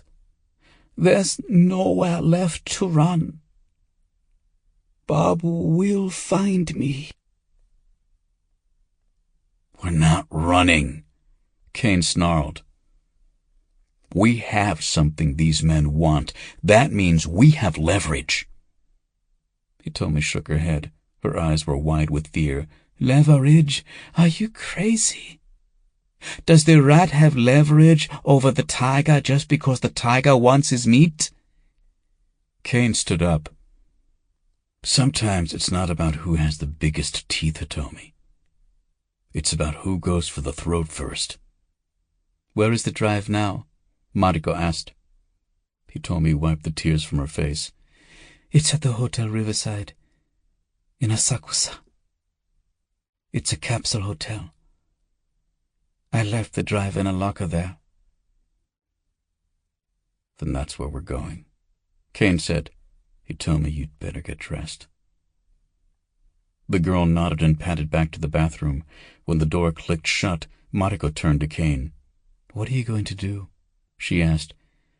I was just hired to find her. I never got any instructions beyond that. And now? I have no idea. But judging by the people who are after it, whatever is on that hard drive must be dangerous. I'd feel better if it was in our hands. I'd feel better if it was in my hands, Mariko said.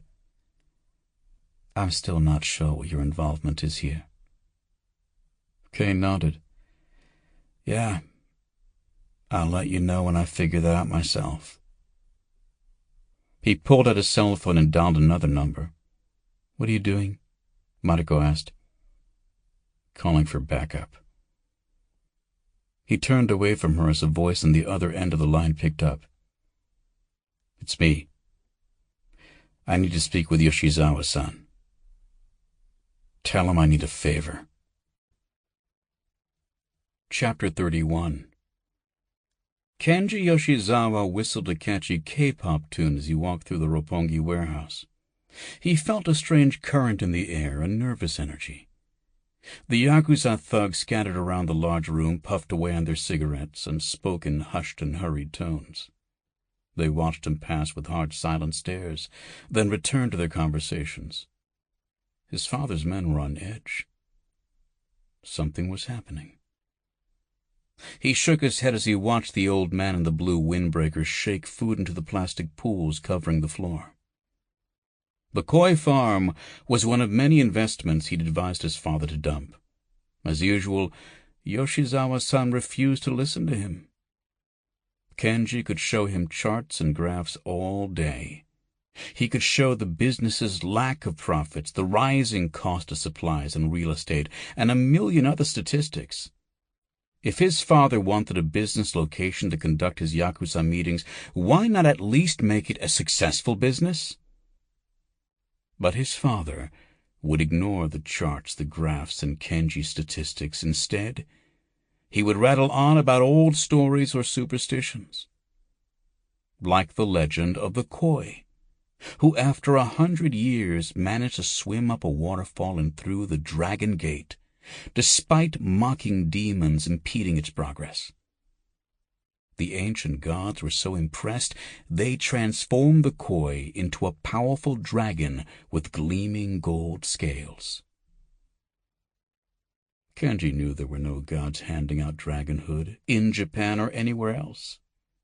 Those who craved power were not rewarded for hard work or perseverance or swimming up waterfalls. Power belonged to those who were smart, strong, and ruthless enough to take what they wanted, no matter the risks. Tonight, he promised himself he would take what he wanted. No charts, no graphs. Things would be different this time. Tonight, his father would listen to reason. He would make him listen. The family's future was at stake, and this time, it would take more than handguns and cheap suits to secure their future. Kenji approached the old man, who sang to his fish in a quiet, gentle voice. He vaguely remembered coming to the warehouse as a child and seeing the same old man singing the same old song as he sprinkled food into the water. He realized he had no idea what the man's name was. "Hey, does that song really work?" Kenji asked. "Does it make the fish grow bigger?" The old man gave him a thin smile. "Oh, I don't know," he croaked. "Who can say? They're just fish, after all." Kenji laughed. "Then why do you sing to them? Do they like it?" The old man shrugged. "I like it. And they don't seem to mind. You see that one? There, the blue one." The man pointed to a stunning blue and white koi, who was swimming in tight circles away from the other fish. Its scales looked like trails of sapphires and diamonds sparkling in the water. "What's so special about that one?" The old man smiled again. "The colors. The blue and white. Here's you, the sun. The red koi are the mothers, and the black ones are the fathers. Blue koi represent the role of sons." "Why is he swimming all alone?" Frowning, he leaned in closer. "That's a good question, young man. Perhaps his parents were removed from this pool. Maybe they were sold." Kenji smiled. "Well, at least this place makes some money then. Later, old man." As he strutted away from the pool, the old man watched him go, then looked back at the blue koi. The fish continued lapping its small section of water. The man frowned again, shook his head, and resumed his singing. Kenji made his way to the dark back room. The two beefy men guarding his father's office nodded and moved aside to let him pass. The heavy metal door clanked and clattered as it rolled up into the ceiling. Kenji nodded to the men and continued into the dark corridor that lay beyond. He heard the door lower behind him, hitting the concrete floor with a clang that echoed through the air. Up ahead, a single dim light gleamed through an open doorway. He could hear his father's short, muted sentences. He rounded the corner and entered the dim office. Isato sat behind his desk in the far corner of the room. He was on the phone, his mouth set in its usual impatient scowl. Kenji grabbed a chair from the center of the room. It was the same chair Waters had been sitting in only a few days earlier. The beginning of the recent insanity. He dragged it in front of Isato's desk and waited for his father to finish his conversation. The single light swayed overhead. "Hi. Yes, I understand. Very well. I will welcome having you in my debt for a change. When this is over, you and I will have a long discussion about your involvement with this family." He slammed the phone down and looked up at Kenji over the rim of his glasses. "Kenji, welcome. I didn't realize we were meeting this evening. It's a bit late to go over finances, isn't it?" Kenji leaned forward in his chair. "That was Wada-san, wasn't it?" Isato took off his glasses and began to clean them with a cloth he pulled from his suit pocket. "Yes, although Koichi tells me that's not his real name. I assumed as much." "His name is Thomas Caine, Dad. Did you know he was working for the American CIA the last time he was here?" Isato slipped his glasses back on. "And how would you know that?" "You may not realize it, but I do my part to take care of this family as well. I'm not just an accountant." Isato dismissed him with a wave of his hand.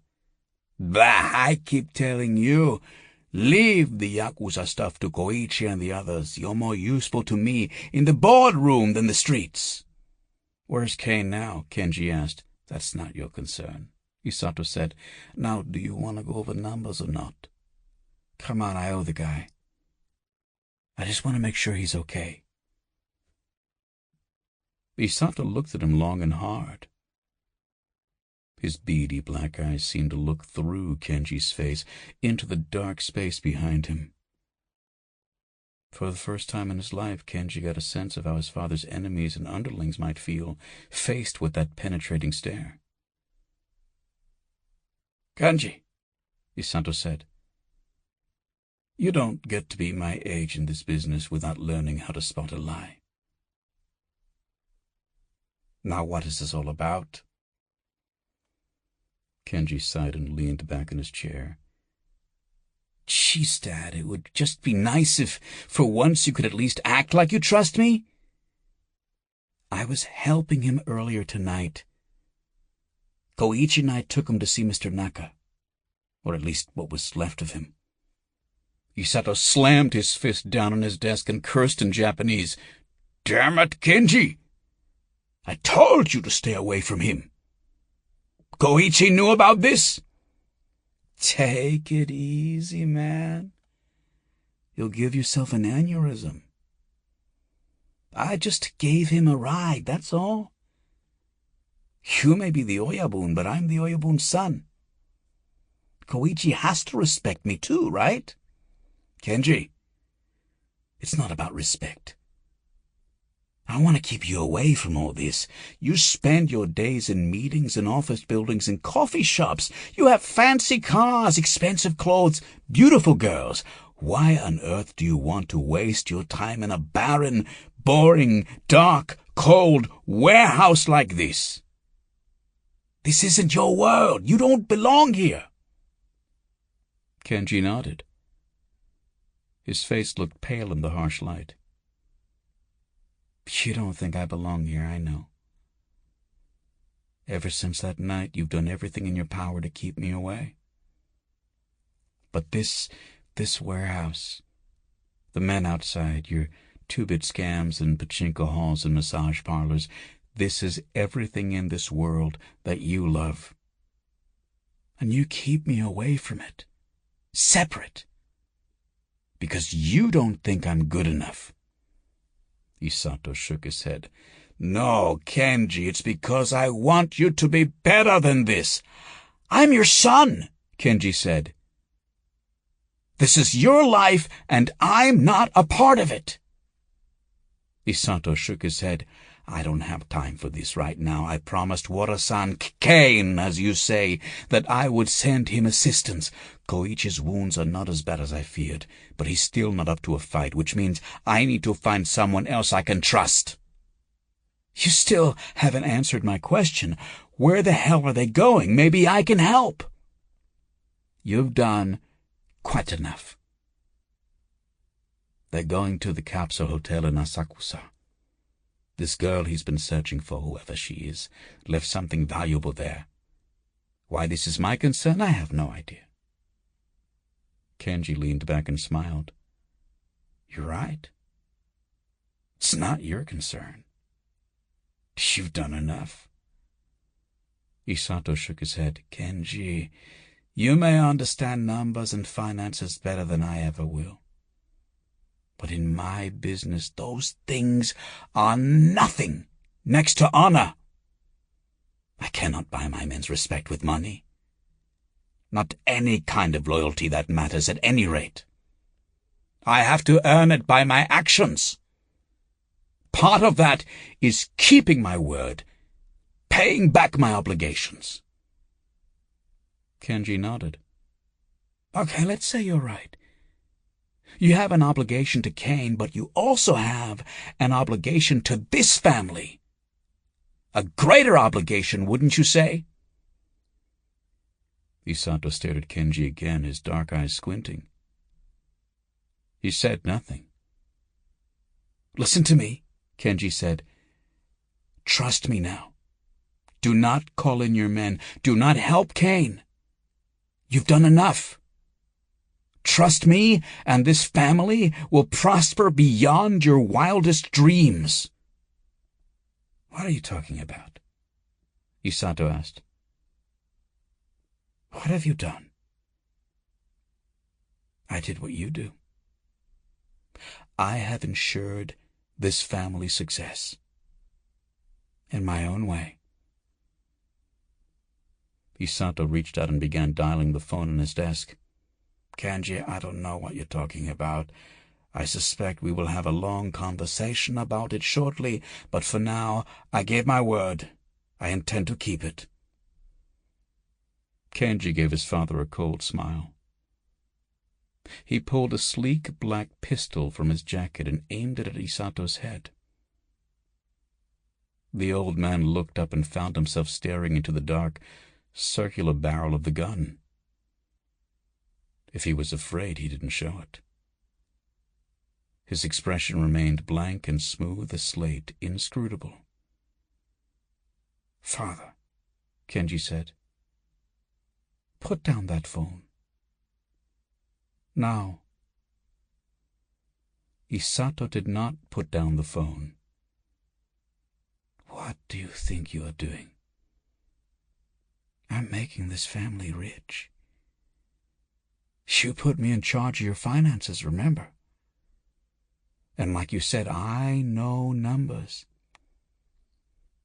I just put in a short order for all your China-based investments in less than 24 hours. If everything goes according to plan, this family will have made hundreds of millions of dollars. According to whose plan? Yours? Does it matter? I'm telling you, I will make our family richer and more powerful than you could in a lifetime of this Yakuza bullshit. Now, for once, would you please just listen to me? It was you, wasn't it? Isato said in a low voice. You have been working with Tokyo Black, with Babu Shimizu. Do you realize who this man is? What he almost did to you and this family? I work for Arinori Kusaka. Babu is just another crazy gangster with something to prove. Once we no longer need him and his followers, we'll eliminate him. Tokyo Black will scatter, and the Yoshizawa family will be rich enough and powerful enough to stomp out the remains of the Shimizu clan. Dad, just listen to me. This will work. I will give you everything you've ever dreamed of. Isato shook his head. No. Not like this. I'm sorry, son. Kenji laughed. Sorry? He lowered the gun and stood up, pacing back and forth in front of his father's desk. What are you sorry about, Dad? For letting me be raised by nannies and girlfriends and aunts? For shipping me off to America the second I turned 16? For making me an accountant and giving my legacy away to Koichi or one of these other apes you've got working for you? Yes, Kenji, I am sorry for all that. And I am sorry I failed you as a father. If you think I would work with the man who almost murdered my own son, or these terrorists who have turned their backs on their family and traditions, if you think I would do that for any amount of money, then I have taught you nothing about what it means to be a man. You know nothing about honor. And you know nothing about me. Isato put the phone to his ear and finished dialing the number. Kenji stared at him for a second, his eyes wide with surprise. For a split second he realized that he had been wrong. Nothing had changed. His father still hadn't listened to him, would never listen to him. Everything he had worked for, all his hopes of proving his worth and earning his family's respect, were about to vanish with a single phone call. He blinked and the corner of his mouth twitched. He snapped the gun back up and aimed it at his father. Then he pulled the trigger. Kenji's ears were still ringing from the gunshot. He felt disoriented, dizzy. The smell of smoke, blood, and gunpowder turned his stomach. He still held the gun, clenched in a tight grip. His hand was shaking. His father slumped onto the floor. Kenji ran over to him. "Oh, fuck!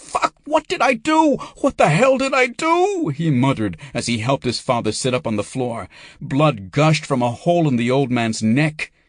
A deep red stain spread across the collar of his crisp white dress shirt. Kenji heard banging from outside. The rolling metal gate was locked from the inside, but he knew it wouldn't keep Isato's guards out for long. "Boss! Daijoubu desu ka?" the men cried, their voices muted by the heavy metal barrier. "Are you okay?" Isato coughed blood. Kenji turned to him, his eyes wide and pleading. "Dad, I'm sorry. I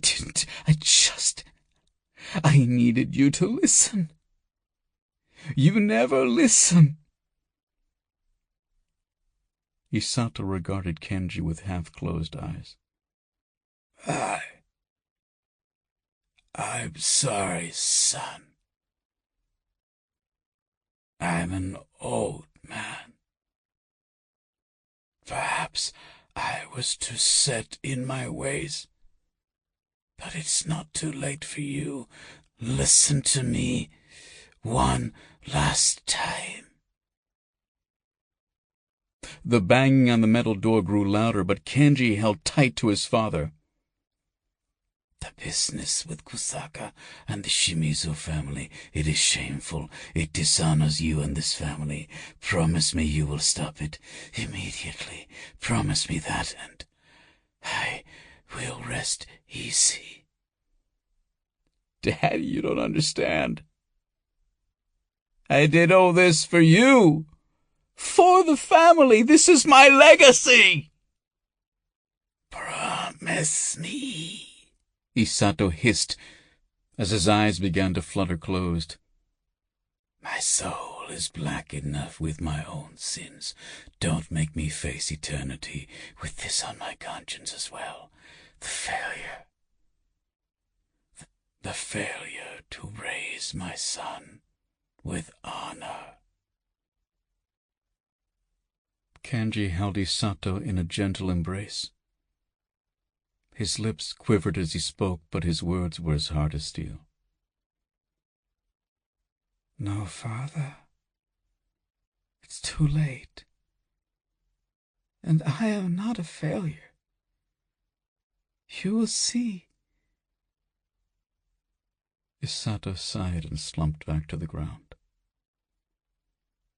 One last breath wheezed from his body, and then he was silent. Gone. Kenji stood up. He looked at his hand and it stopped shaking. He found new resolve in his father's words. He would show him. Even in death, his father would see. He would not fail. This was his time to lead. He heard the metal scrape of a crowbar being inserted under the rolling door. Time was running out. He had to use this tragedy to his advantage. He turned the gun towards his left arm and placed the muzzle against the fabric of his expensive black suit. Gritting his teeth, he pulled the trigger. Once again, his ears rang as the explosive gunshot echoed throughout the room. He screamed as a white-hot pain engulfed his arm. The screaming and clattering noise outside intensified, but he could barely hear it over the ringing in his ears. He stumbled over to the office's rear entrance, to the side of Isato's desk. He locked the door, took a step back, and kicked at the doorknob. The wood splintered and gave way as the door flew open. He fired another shot into the hallway, then slid the gun back into his waistband. "Help!" he screamed in Japanese. "He's getting away!" He slid down to the cold concrete floor and lay next to his father. He clamped one hand over the wound in his arm, staunching the dark blood that seeped from the bullet hole. He glanced at his father's corpse. Even in death, the eyes stared at him with an accusing glare, half open, cold, judging. He looked away. There was a metallic crunch and the door rolled open. His father's bodyguards poured into the room. Two of them ran to Isato's side and checked his pulse. Another helped Kenji to his feet. "Is he okay? That's my father!" "Talk to me, damn it!" Kenji shouted. The man checking Isato looked up and shook his head. "I'm sorry." Another guard put an arm on Kenji's shoulder. "Thank God you're all right. What happened? Who did this? Was it the stinking Shimizu clan?" Kenji shook his head. "No. It was the Gaijin. And I know where he is going. Get the men ready. We move now." The guard hesitated. "Hi, if you please. I will contact Ogawa-san. He will know," Kenji said with a firm voice as he dusted off his clothes and straightened his blood-soaked blazer. "Koichi is not the Oyabun's son. I am. My father is lying there dead, and you want to talk? No, of course not, but it's just... Kenji grabbed the man by his lapel and yanked him close. With his other hand, he thrust his pistol under the man's chin. The gun shook as a tremble of pain from the bullet wound shot through his arm. We move now. The gaijin's going to Asakusa. We will follow him, and I will kill him. Is that clear? The guard looked up at him, fearful, desperate. I understand, but Koichi is the second in command. Kenji pulled the trigger. The back of the man's head spattered across the light bulb hanging from the ceiling. The other guard stared at Kenji. Strange red shadows swayed back and forth across the room. Koichi is second in command. I am the new Oyabun. It is my birthright! Does anyone else here disagree? The men looked down at the dead guard and back at Kenji. No one spoke. Kenji smiled. Good! Now, first things first. I understand I need a new car. Chapter 32. Caine peered out the windshield of a tiny Toyota Aqua. They had stolen the teal-green hatchback from an alley around the corner from the Love Hotel. On the way to the hotel riverside, he made a quick stop at a small run-down convenience store. He chose one with just a few cars in the lot. Using the blade of the Spyderco knife in his jacket, he unscrewed the license plate of another Toyota parked in the dark, lonely lot. Then he swapped it with the plate from the Aqua. It wouldn't fool an inquisitive cop if he ran the numbers, but it would deter anyone searching for the Aqua's plates. Better safe than sorry, in case the owner reported it stolen before he could ditch it. They were now parked across the street from a short, nondescript gray building. The Capsule Hotel had no neon lights or giant billboards proclaiming its existence. The tiny capsules actually occupied the upper floors of another hotel, whose entrance faced the busy street. From the alley there was nothing to distinguish it from any other building in the area. Down the building's side ran a red banner advertising the going rate for one of the tiny capsule rooms stacked in rows inside the hotel. For a small sum of yen, travelers and businessmen could stay the night in one of the tiny capsules. Then they could shower in the morning, eat a quick breakfast in the cafe, and be on their way home. Or more likely, head back to work after a night of heavy drinking. Mariko sat next to Caine in the passenger seat. She scanned the alley for signs of danger. Hitomi curled up in the back seat, listening to music on her cell phone through a pair of wireless headphones. The headphones were topped with tiny triangles that looked like ears. Perched on Hitomi's head, they made her look like a strange, ghostly cat. Her eyes peered out at something unseen out in the dark night. Caine shifted in his seat. Isato said he would send backup, he said. They should have been here by now. Mariko gave him a sideways glance. Imagine that. Unreliable Yakuza criminals. Maybe you need a higher class of friend. From what I've seen, they've been more reliable than the local police. Mariko made a sound somewhere between a sigh and a grunt and continued to look out the windshield. Caine turned around. Hitomi, are you sure this is the place? She looked up at the grungy building and nodded. Yes, this is where I was staying after Sunny put me in touch with Mr. Naka. I paid cash and rented the capsule for a couple weeks. I figured no one would find me here. It's not the worst hiding place, Mariko observed. Anonymous, quiet, low-key. From what I remember, the capsules don't lock and you have to check out every day. Where'd you leave this drive? There are lockers on the women-only floor. They are outside the showers. I left it there. I still have the key. I paid the manager extra, told him I would be gone for a while. I think he was sweet on me." Hitomi handed Caine a small locker key, which hung from a circle of curled pink plastic. "There is a combination lock on the door to the women's floor. The code was, let me see, press the 1 and 9 buttons, then the 5 and 3 buttons." "Got it," Caine said. He took the key and started to get out of the car. "Where do you think you're going?" Mariko asked. "I'm going in. I have a feeling backup's not coming." "Didn't you hear her? It's a women-only floor." Caine looked down at her. "Trust me, I've managed to infiltrate tougher spots than a women's bathroom." "You're going to cause a fuss. There could be women showering up there. I should go." Caine checked his watch. "At this hour, I doubt it. Besides, I need you to keep an eye on her." "And what happens when a half-naked woman goes screaming to the manager that she was peeped by a dirty gaijin pervert?" Caine smiled. "Every job has its perks."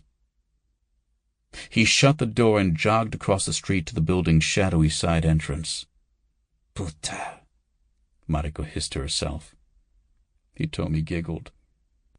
Mariko turned back to face her. "What's so funny?" "You like him," Hitomi said in a small but confident voice. "Don't you know anything about men?" "What do you mean?"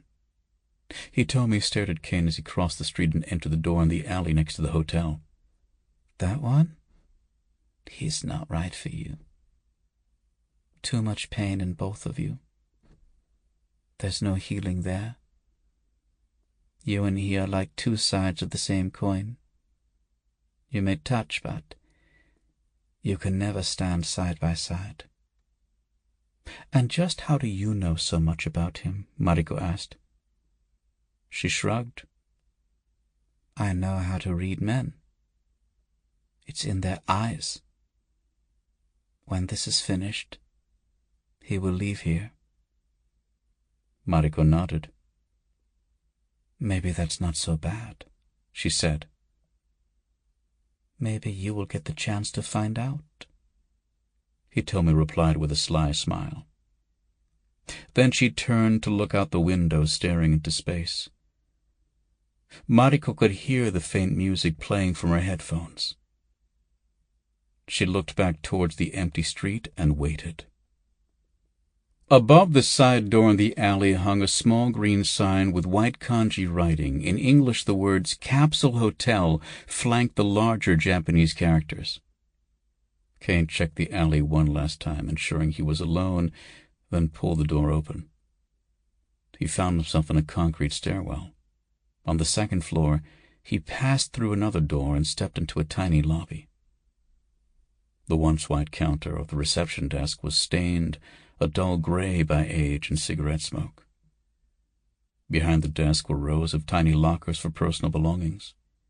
A glass cabinet was stocked with toiletries, sake, and other sundries for sale. A wrinkled piece of paper outlining hotel policies was taped to the counter. The lobby was empty and silent, except for the sound of television playing in a back room. Moments later, the wrinkled old desk clerk shuffled out front to greet him. The man mumbled to him in Japanese, and Caine could not quite catch what he said.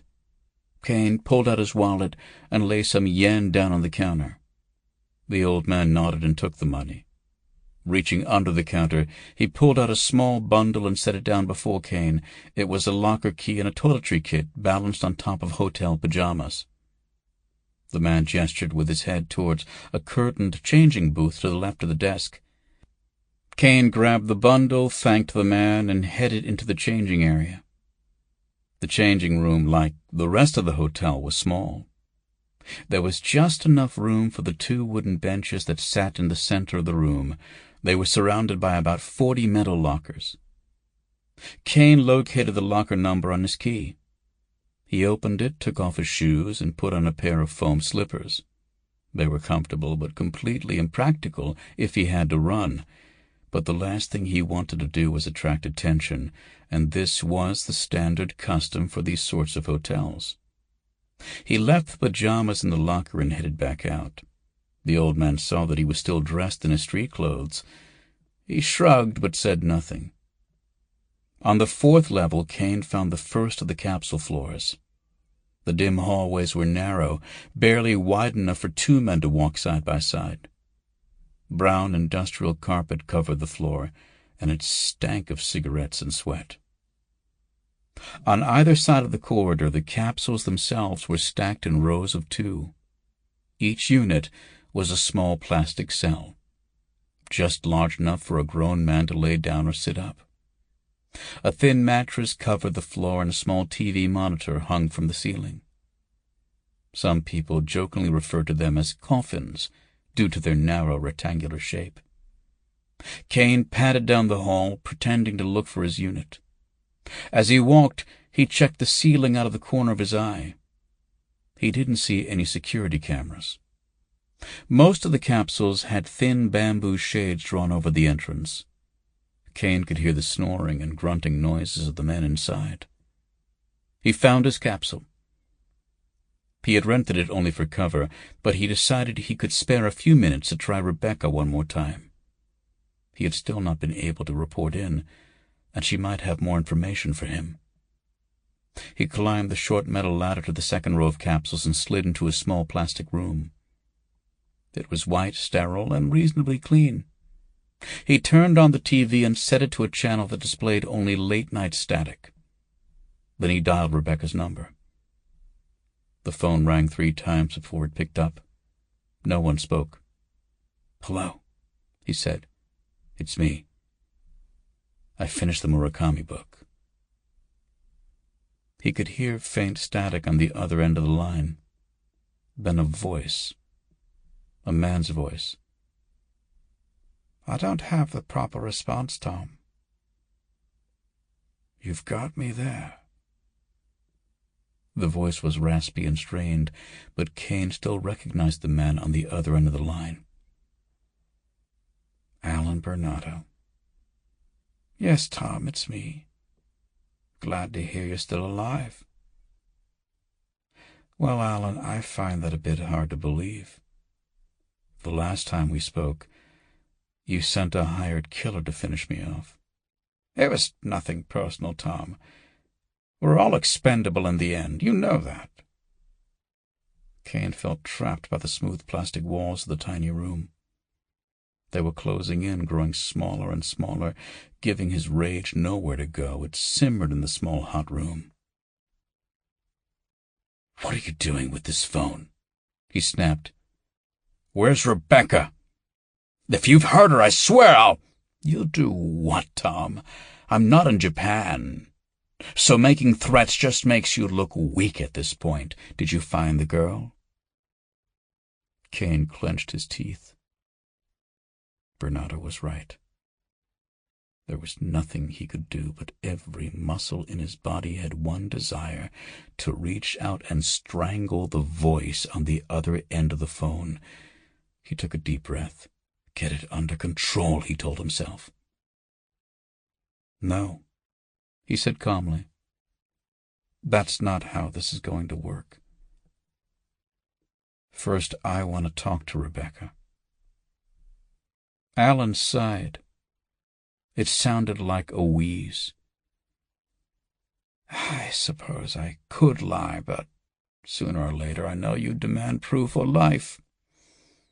The truth is, I don't have her. Not anymore.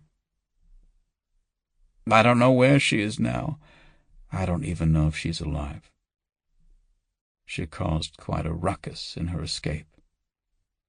Then we have nothing to talk about. Did you find Hitomi? Did she give you the drive?" So Bernardo knew about the drive all along, Caine thought.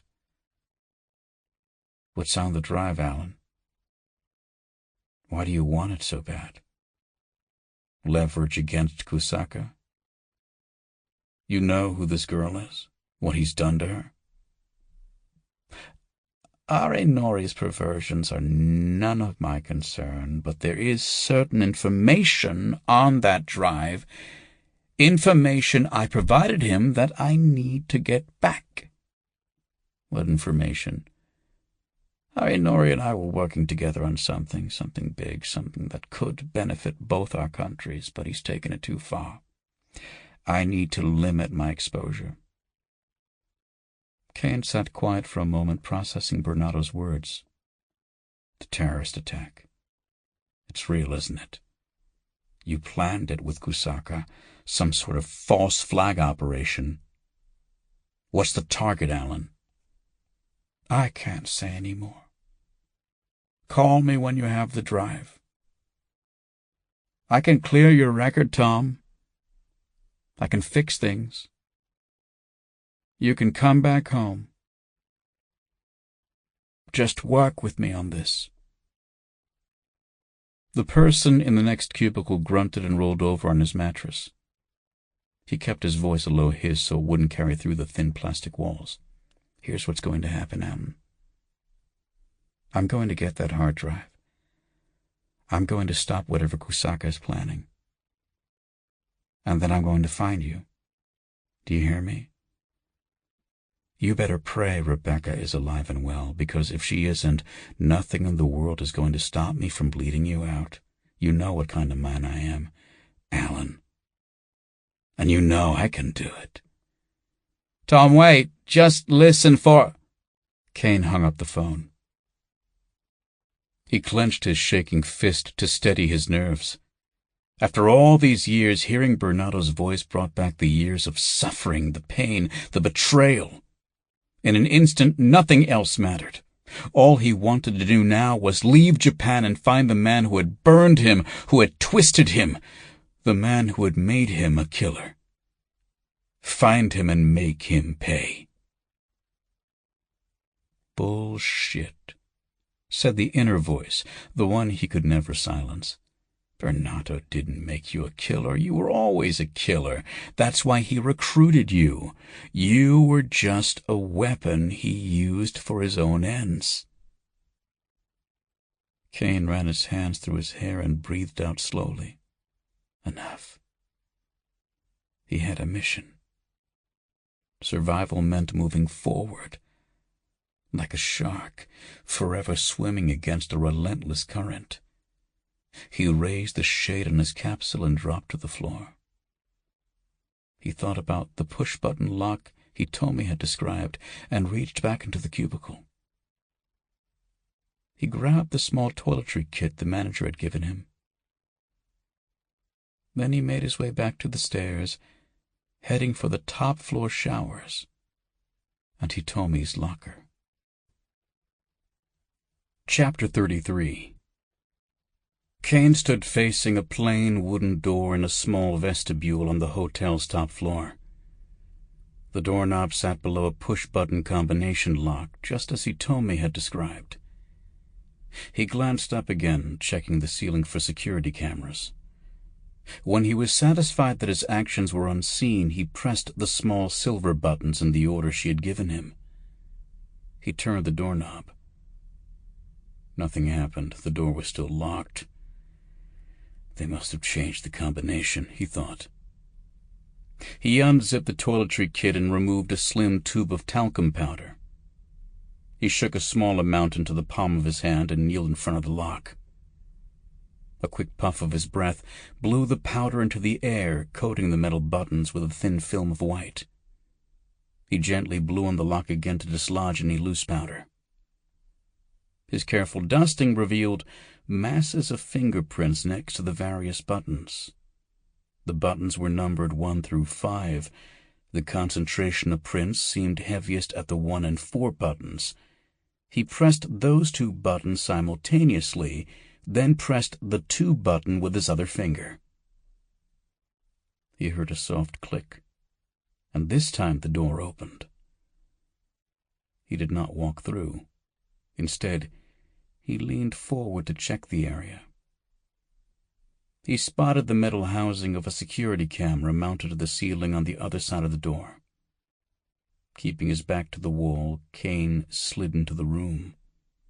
As he moved, he made sure to keep the camera directly above him, staying out of its field of view. A small cluster of red and black wires led from a hole in the wall to the back of the camera.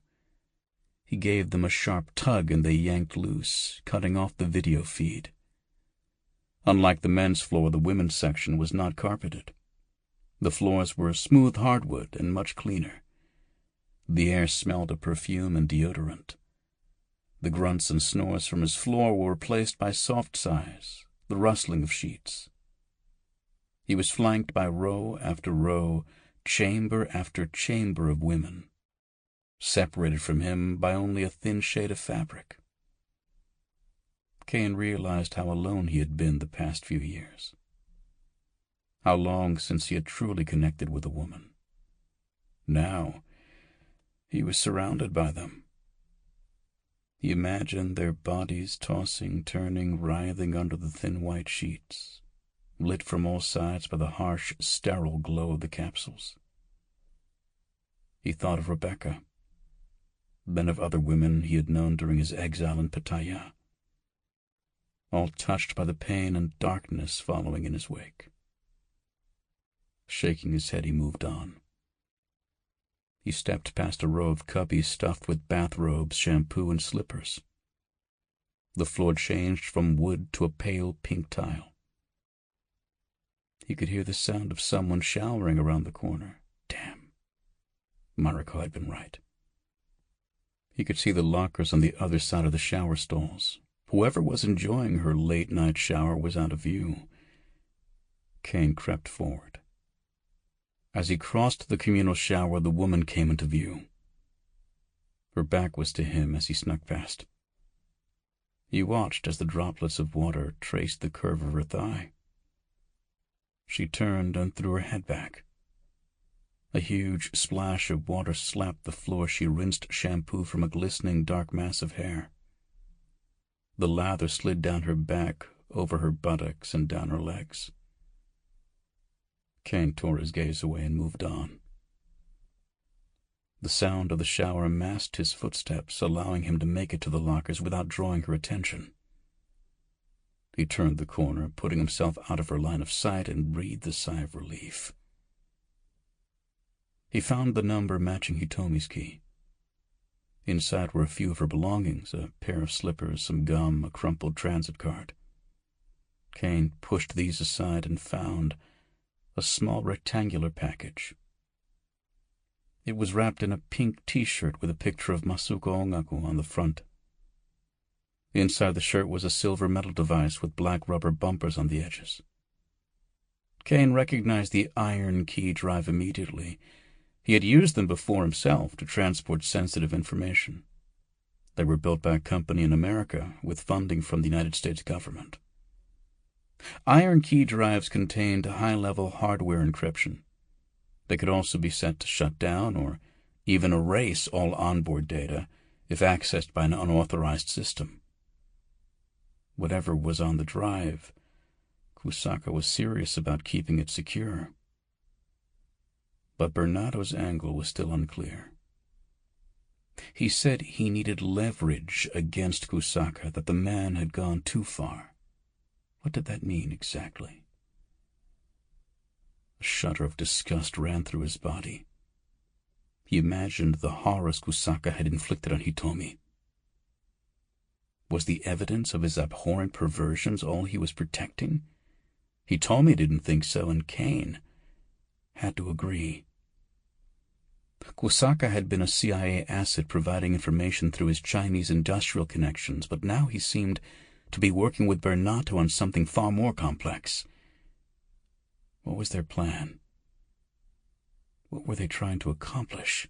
And why did they now seem to be at odds? The hard drive he held in his hands was the key to answering those questions. A woman's scream rang out. Caine tensed and slid the hard drive into his jacket pocket. He heard a man shouting in Japanese. Caine peered around the corner and saw a man wielding a pistol. He was waving it in front of the naked, terrified woman. She was sitting on the tiled floor of the shower, struggling to cover herself with her hands as the water cascaded around her. The man looked Yakuza. Flashy suit, slicked back hair, the usual signs.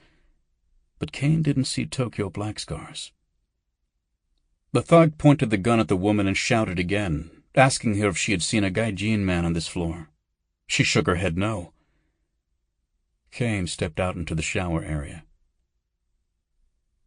"Hey!" he shouted. The gangster wheeled around and pointed his gun at Caine. The woman looked up, her eyes wide with fear. Caine took a step forward. "Looking for me?" The Yakuza man grinned and stepped forward. He gestured with his gun. "Someone wants to speak with you, gaijin." Caine shrugged. "That's fine. Lead the way." The man circled behind Caine. "Downstairs. Move it nice and slow." From the corner of his eye, Caine saw the man move towards him. He felt the muzzle of the gun brush against his left arm, and he knew it was time to act. Caine shrugged his arm backwards as if he were about to take a step. The movement was slight, but it shifted the angle of the gun backwards a hair, moving him just out of the line of fire. As soon as he felt the gun shift, Caine's body exploded into motion. His left arm shot out, knocking the other man's gun up and away from his body. Caine wrapped his hand around the wrist of his attacker's gun hand and twisted his body sideways. As he turned, he slammed his right elbow into the other man's face. His victim spun around, blood streaming from his crushed nose. Caine drove his knee into the thug's groin. The man grunted and pitched forward. As the air exploded from his attacker's lungs, Caine grabbed the barrel of the gun. With a quick twist, he yanked it free from the man's grasp. In one fluid motion, he swept the arm back, whipping the other man across the face with the pistol. Then he lashed out with his leg and kicked the man forward. The terrified woman screamed and scurried out of the way as the Yakuza collided with the shower wall. Caine stepped under the spray of water and grabbed the man's hair. He slammed his face into the wall over and over again until the man slumped to the ground, unconscious. Caine stepped back, panting. The woman cowered in the corner, staring at the pulverized face of the man lying on the ground. When she looked up at Caine, her eyes glazed over with fear and shock. Caine tucked the pistol into his waistband. He pulled off the man's blazer, draped it over the woman, and helped her to her feet. "Here, put this on," he said. "Daijoubu desu.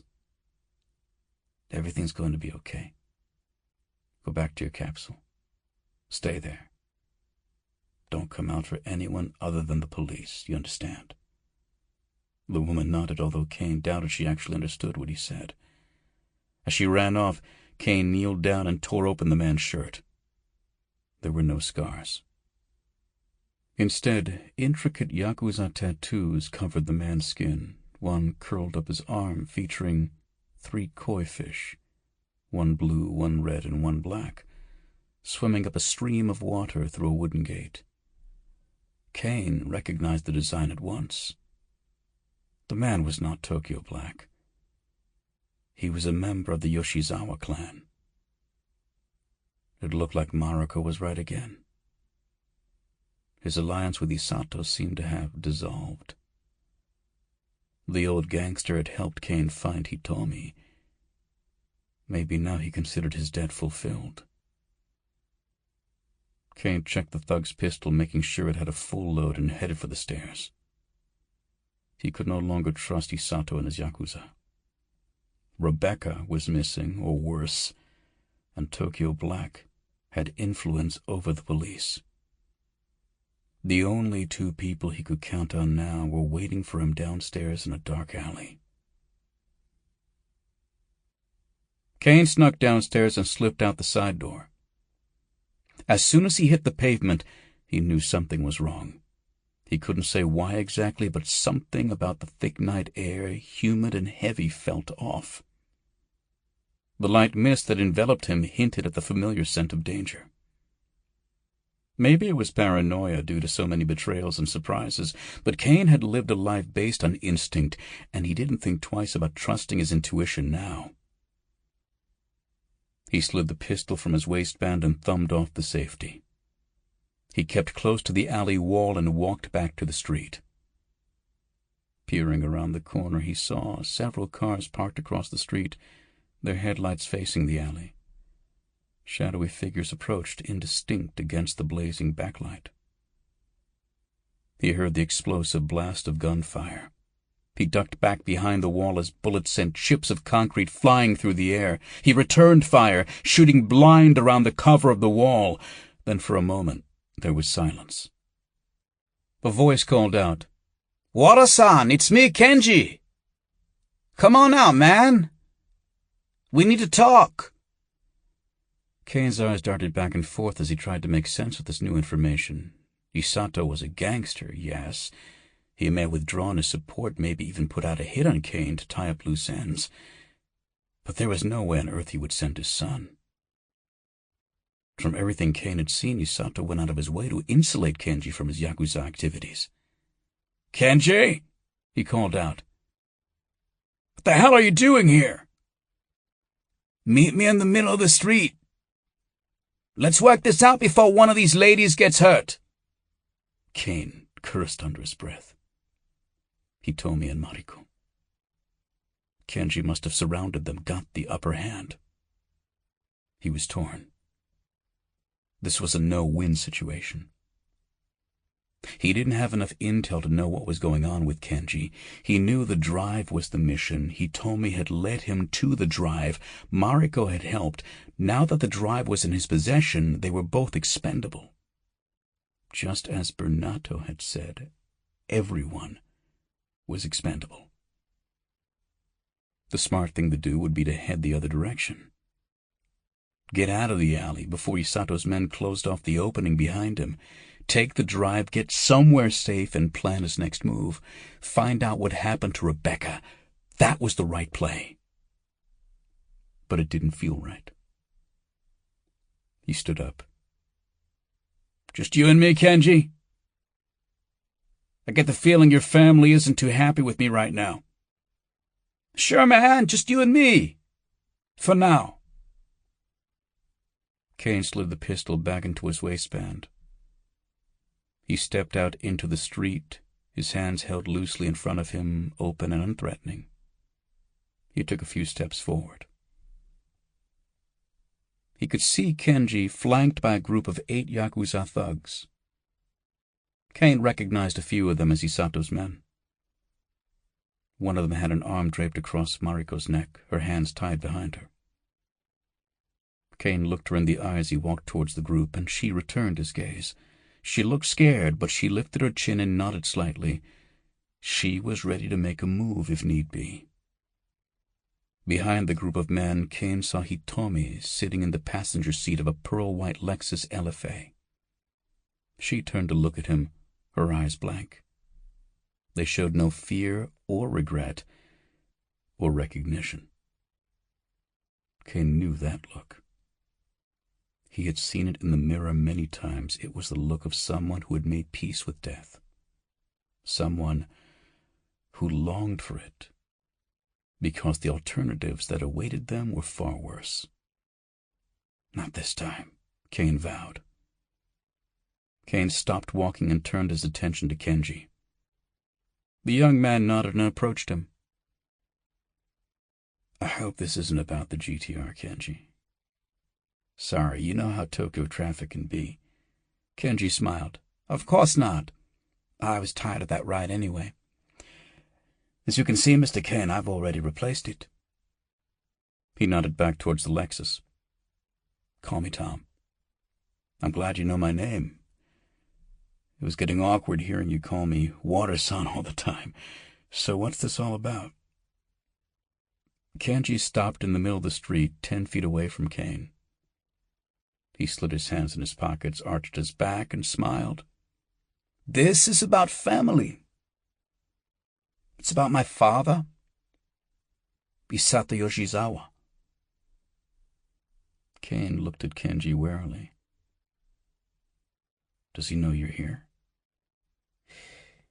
He doesn't know anything anymore. He's dead.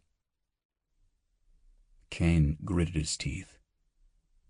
So Isato was gone. The man had been a criminal, a killer for sure, but in some strange way, Caine had felt a kinship with the old man, a connection of some kind.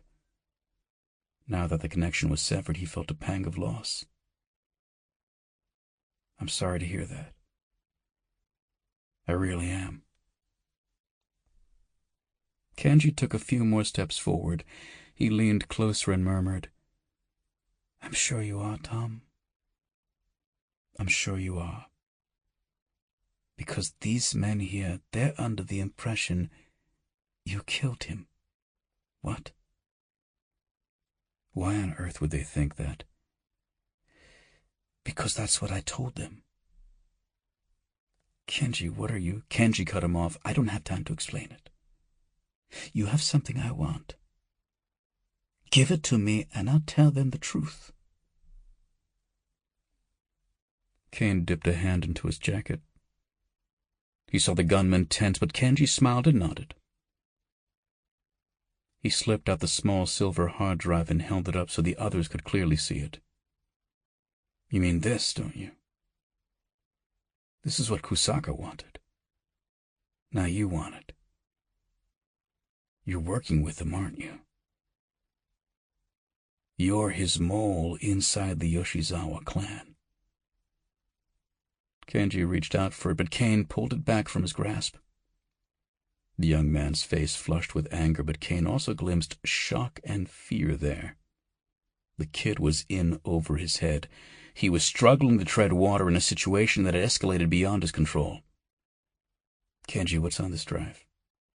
What is Kusaka planning? It's not too late. You can help me stop it. We can fix this. Are you fucking crazy? It's not too late? My father is dead. This is all I have now. If this doesn't work, then everything. My father. It was all for nothing. Kenji's features hardened. I'm not going to let that happen. Give me that drive, or I swear my men will shoot you down and I'll take it from your corpse. But first, I'll make the cop lady beg for a bullet in the head. Kenji gestured at his men, and the man holding Mariko shoved her forward. She stumbled and fell to the pavement. Cursing, she blew her hair out of her face and stood back up. The gunman led her to the middle of the street, stopping just behind Kenji. The Yakuza looked back and forth between the two men with a confused expression on his face. Kenji held out his hand. The drive. Stop wasting my time and you can have her back in one piece. Hitomi, too. Kenji shook his head. She's not part of the deal. Kusaka has other plans for her. You disgusting little piece of trash, Mariko hissed. The gunman clubbed her on the back of the head and she dropped to her knees. Caine looked into Kenji's eyes. He saw pain, uncertainty, even fear. But he also saw neglect and determination. What he didn't see was a way out. He held the drive out to Kenji. Your father would be ashamed of you, Kenji. The young man grabbed it. My father never saw my value. And look where it got him. He stared at the drive in his hands. All this over a fucking hard drive. Unbelievable. He turned around and walked back to his car.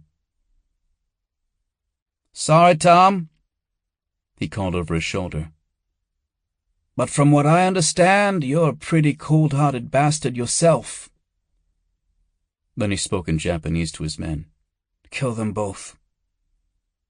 Caine went for his pistol, but before he could draw, Mariko whipped into action. She leapt to her feet, crashing the top of her head into the jaw of the gunman who stood behind her.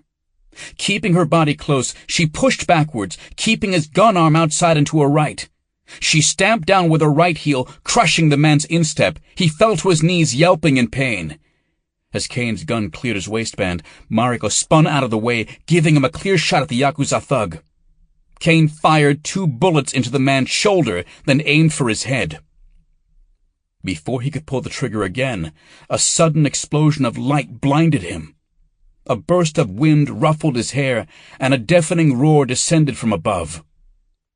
The spotlights of a helicopter beamed down, sweeping back and forth across the area. Kenji and his men were equally surprised by the arrival of the police choppers. "Let's move!" Kenji shouted. His men scattered. Kenji dove into his white Lexus. The engine roared to life, and he tore down a side street. As he fled, Caine caught a glimpse of Itome staring at him from the rear window. A split second later, they were gone. A line of police cars, lights blazing and sirens screaming, charged down the street. Mariko kicked the wounded Yakuza's gun away from them and jogged over to Caine. "We don't have much time. Cut me loose." Caine pulled out his knife and slit her plastic restraints. The police car skidded to a halt. Within seconds, a squad of men in blue jumpsuits and body armor surrounded them. They were wielding submachine guns, and a few were armed with sniper rifles as well. As the men began to fan out into assault positions, a loudspeaker on the helicopter blared at them in Japanese. "Mariko!" Caine began, but she interrupted him before he could finish. "It's Tokyo Special Unit, like your SWAT teams." She put a hand on his shoulder. "There's only one way this goes down where you live. Do you understand?" Caine nodded. He handed her his pistol, kneeled on the ground, and put his hands in his head. As the assault team jogged towards them, weapons at the ready, Mariko pulled out her badge and held it up. She pointed the pistol at Caine's head. "Thomas Caine," she said, "you are under arrest." Chapter 34. There was no clock on the wall in the Tokyo Metro Police detention room. The walls were in fact empty of any decoration, just 4 sterile white slabs. Still, Caine's internal clock told him it was morning. He had dozed off in fits and spurts since they'd locked him in here. During that time, no one had spoken to him or come to check on him. He had not seen a single soul. They called it a holding room, not a jail. These rooms were for people awaiting interrogation. But the metal table bolted to the floor, the handcuffs chained to a loop on the table, they told a different story.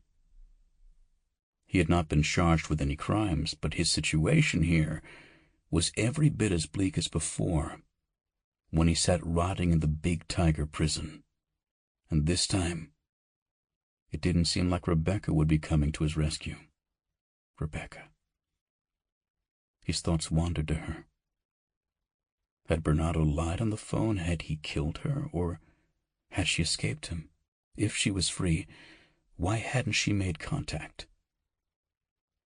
Caine shook his head to dislodge the dark thoughts from his mind. Mariko said she would talk to her boss, a director in the 1st Public Security Division of the Keisatsucho. She was certain she could convince him there was new evidence of Kusaka's involvement in Tokyo Black, and that Caine was vital to the case against him. Caine wasn't so sure. He knew the corrupting influence of money and power. If Itome was right, then Mariko's superiors had been protecting Kusaka all along. They would turn a blind eye to any new evidence she presented. It was bureaucratic self-preservation. When a lie was uncovered, the lie simply grew bigger. It devoured whatever new truths came to light. Like Itome had said, there were some things you couldn't escape. He had been a fool to believe otherwise. The small red light of a security camera mounted in the corner blinked on and off. They were recording him. He wondered if Mariko was watching him right now. Without warning, the door swung open.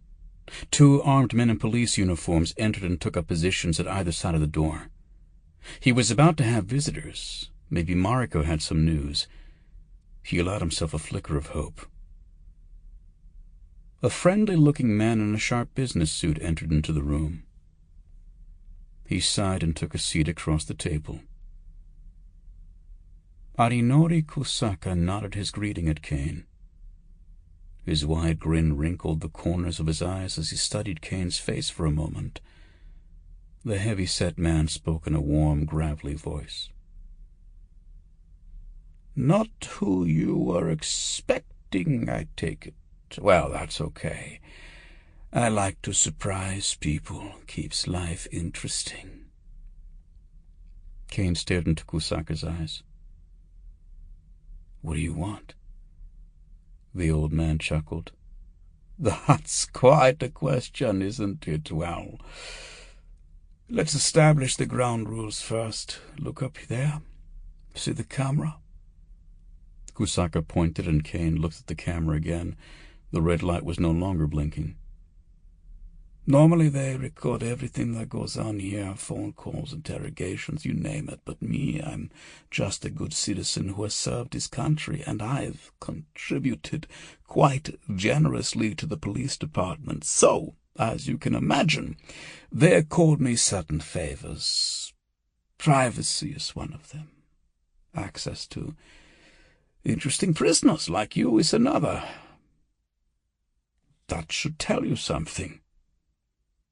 "It tells me power corrupts just as much in Japan as anywhere else." "Well, that's one way of looking at it, I suppose. It should also tell you that I find you interesting." Caine shrugged. "Well, I don't like to brag." Kusaka slapped his hands on the table. "Since you've arrived in Japan, you've been quite a thorn in my side." "And Babu Shimizu's as well." "Your choice in partners has caused you more trouble than I ever could," Caine said. "Babu isn't exactly what I'd call stable." "And Bernato is a traitor to his own country." "Funny. That's what your file says about you, Mr. Caine." "That's about all it says, in fact. Bernato told me you were a deep-cover operative. That seems to be an understatement. In fact, your cover identities seem to have more history than you do. The fiction is more true than the reality." Caine said nothing. Kusaka sighed and leaned back. "Well, at any rate, you're right about poor old Babu. That scar on his face." Kusaka hissed and shook his head. "Strange man. But at least he's committed. His part in this will be over soon. And Bernato, well, he lost his nerve, tried to stop what we set in motion together, but now that the drive is back in my possession, he has no leverage, no way to extricate himself without exposing his involvement. He'll play ball now, for as long as I need him to, at any rate." "All right, you've got me curious. What have you and Bernato set in motion?" Kusaka was silent for a second. When he spoke, his voice went flat. "For decades I've watched my country sink into decay and submission. Our military presence in the Pacific has been neutered. Our economy continues to stagnate and fail.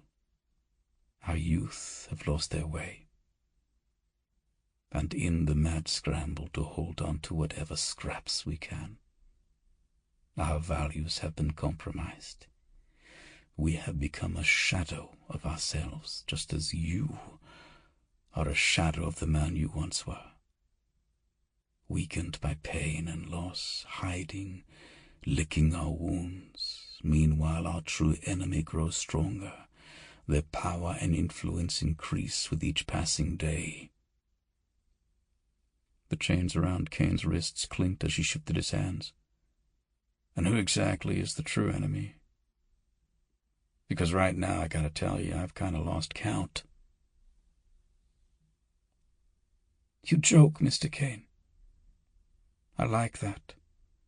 I like to tell jokes, too. It puts people at ease. makes them underestimate me. Oh, I'm not a vindictive man, but I like to think most of my enemies have fallen with a smile on their face.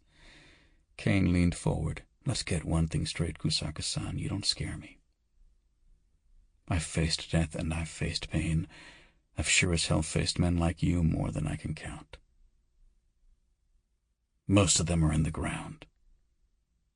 So if you came here to talk, then talk. If you came here to gloat, have your fun, but don't think for a minute you intimidate me. I see now why you've caused me so much trouble. You have the fire inside you, like Babu, and that girl Mariko. You know what you are, Mr. Caine. You're a goddamn Ronin. A true hero right out of a fairy tale. Caine shook his head. I'm no hero. Whatever you say.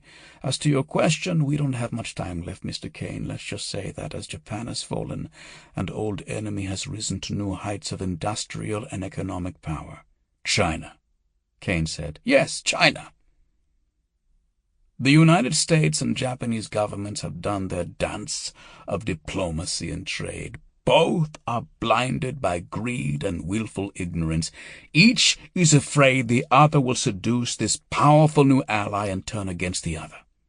Meanwhile, China grows more and more powerful every day, and history tells us war is inevitable. And when war with China comes, as things stand now, we will both lose. Men like Babu have the will to take action against this enemy. But protests and marches beating up immigrant business owners, that is not the way to defeat this enemy. He lacked the scope of vision necessary. I gave him that vision.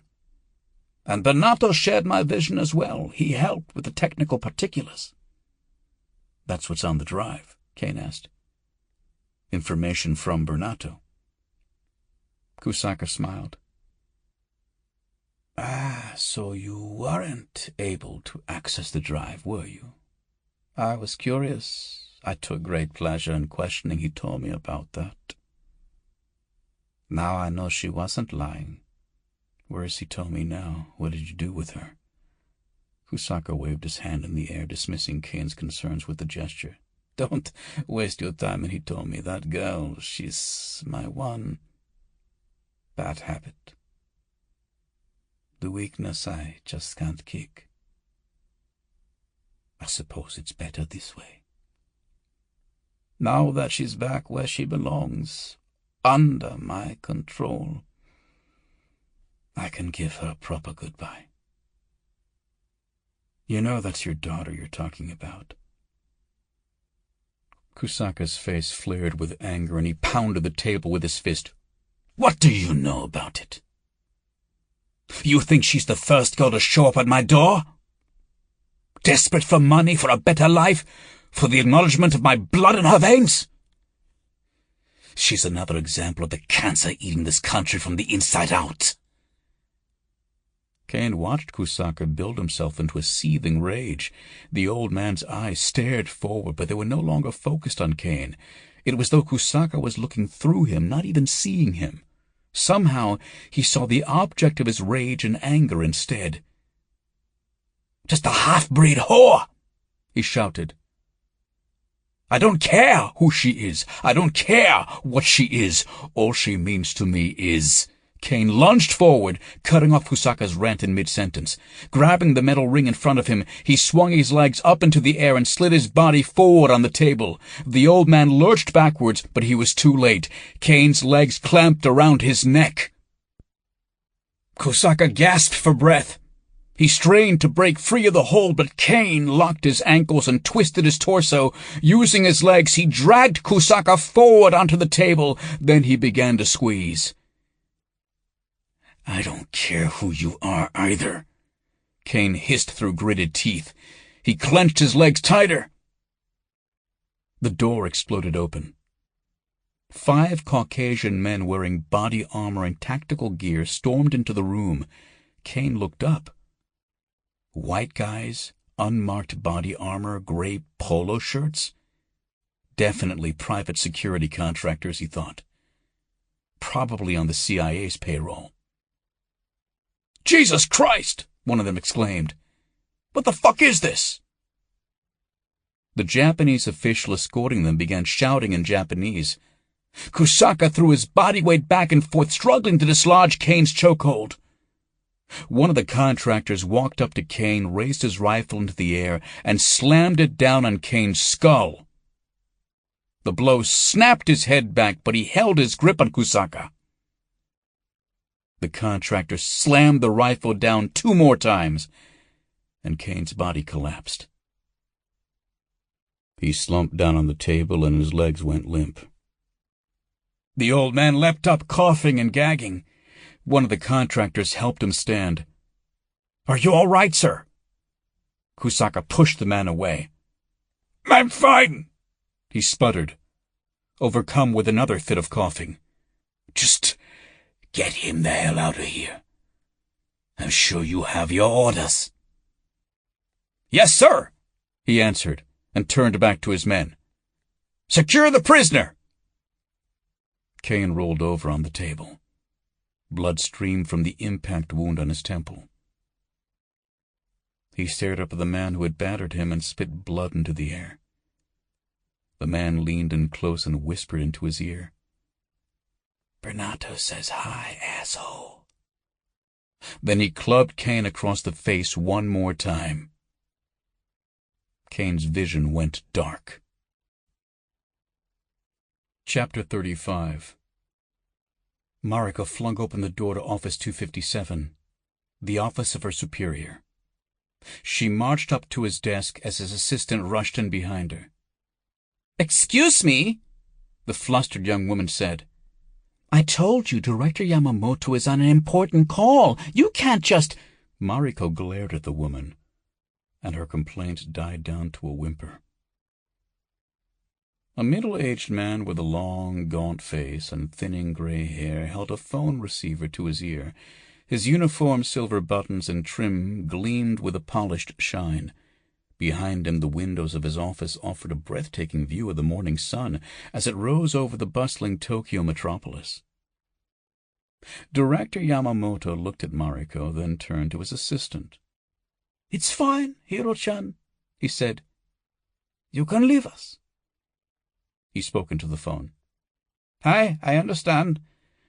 The security team has been granted access to the prisoner. He will be placed in their custody. We will not interfere. Thank you, sir." He hung up and shot a weary glance toward Mariko.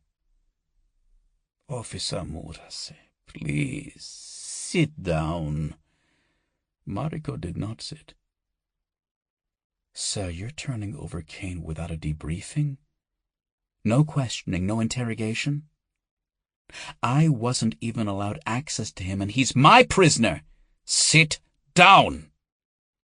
The director's voice sharpened, but Mariko stayed where she was. "Sir, did you at least read my report? I've uncovered new evidence that—" The director picked up a manila folder from his desk and shook it in the air. "This report here? The one that details an illegal investigation to a prominent, respected Japanese businessman? A man who has provided our government with invaluable assistance? And a man who has made significant charitable contributions to this department?" "Arinori Kusaka is a criminal, sir. I can prove he has associations with the Shimizu Yakuza clan. He has provided financial backing to a violent splinter group of that organization known as Tokyo Black." "There is nothing in your report that conclusively links Kusaka-san to this organization. And speaking of violence, it wasn't Tokyo Black that left a trail of dead bodies across the city over the last 24 hours. It was you and this American operative, Thomas Caine. That American is a material witness. He can link Kusaka to Tokyo Black and to other crimes involving his daughter Hitomi. Arinori Kusaka has no children, Officer Murase. She's illegitimate and living in Japan illegally, which has allowed him to pimp her out to the Shimizu sex clubs while he systematically abuses her in every way imaginable. This respected man you're so intent on protecting? He's a monster who rapes his own daughter and funds terror and bloodshed on the side. Director Yamamoto sighed. He held out his hand and gestured towards the chair in front of his desk. Murase-san, please. Sit. Mariko allowed herself to sink into the chair. The director's voice softened and took on a fatherly tone. Even if your report could prove that these allegations are true, and we both know it can't, your investigation of Kusaka-san is unauthorized. You are suspended from duty. Any evidence or information in this report is inadmissible. The best I can do is start fresh and open a new investigation of Kusaka's possible Yakuza ties. The director pulled a sheaf of crisp white papers from a drawer. He slid them across the desk to Mariko. And I can remove your suspension and allow you to resume active duty. Mariko eyed the papers in front of her. You would do that? I'd be back on the Kusaka case? The director steepled his fingers under his chin and paused for a second. No, he answered. Sign there and your suspension will be lifted, but I can't have you investigating someone like Kusaka-san based on a personal vendetta. Personal vendetta? This man is a threat to Japan. I have a duty to... I read the report about Aokigahara Forest. Your sister. I'm very sorry for your loss, Officer Murase. I should have insisted you take some personal leave. It was poor judgment on my part. But now I'm sure you can see how it could appear that grief is clouding your judgment, that your personal feelings are motivating you to pursue Kusaka-san and this case. Mariko was silent. Her intense glare seared into the director's eyes, but she didn't say a word. Please, he said. Consider my offer. You're a dedicated officer. There is nothing I would rather do than allow you to resume your duty and continue protecting the people of Japan. Take some time, put this all behind you. Then come back to us. In the meantime, I will assign an impartial officer to this case. He set a monogrammed pen on top of the forms and pushed them a few inches closer to Mariko. Sign the form. Resume active duty. Let this go. It's for the best. Mariko picked up the pen and stared at it. It looked expensive. What about the American? What happens to him? She asked. The director leaned back in his chair. That's above our pay grade, officer. He's a rogue CIA operative, and he's wanted by his government for treason. Someone in the CIA has made a deal with the Japanese government to turn him over to a private security team for immediate rendition. I have no idea what they offered us in return, but I assume it must have been substantial. As it stands, I've been ordered not to talk to the prisoner or interrogate him in any way. All we have to do is release him to the security team. The director paused and checked the dial of the Rolex on his wrist. By my count, he should have left the building with them 10 minutes ago. They'll remove him from the country, and at that point he's no longer our concern. Problem solved. Mariko tossed the pen on the desk and stood up. Beautiful pen. Mont Blanc? Did Kusaka's blood money pay for that? That's enough, officer, the director answered in a curt voice. Take the offer while it still stands. or you can consider your suspension permanent." Mariko nodded. "Maybe you're right.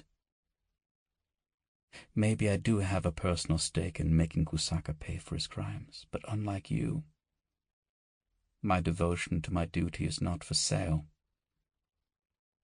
Sometimes honor and duty can become personal, but that's not an excuse to turn away from what you know is right." She stormed out of the office. As she left, she called back to Yamamoto. "And you're wrong about Caine. If the CIA gets him out of the country, our problems are just beginning." Chapter 36. Secretary of State Janet Kelson peered out her tinted window at the dreary weather.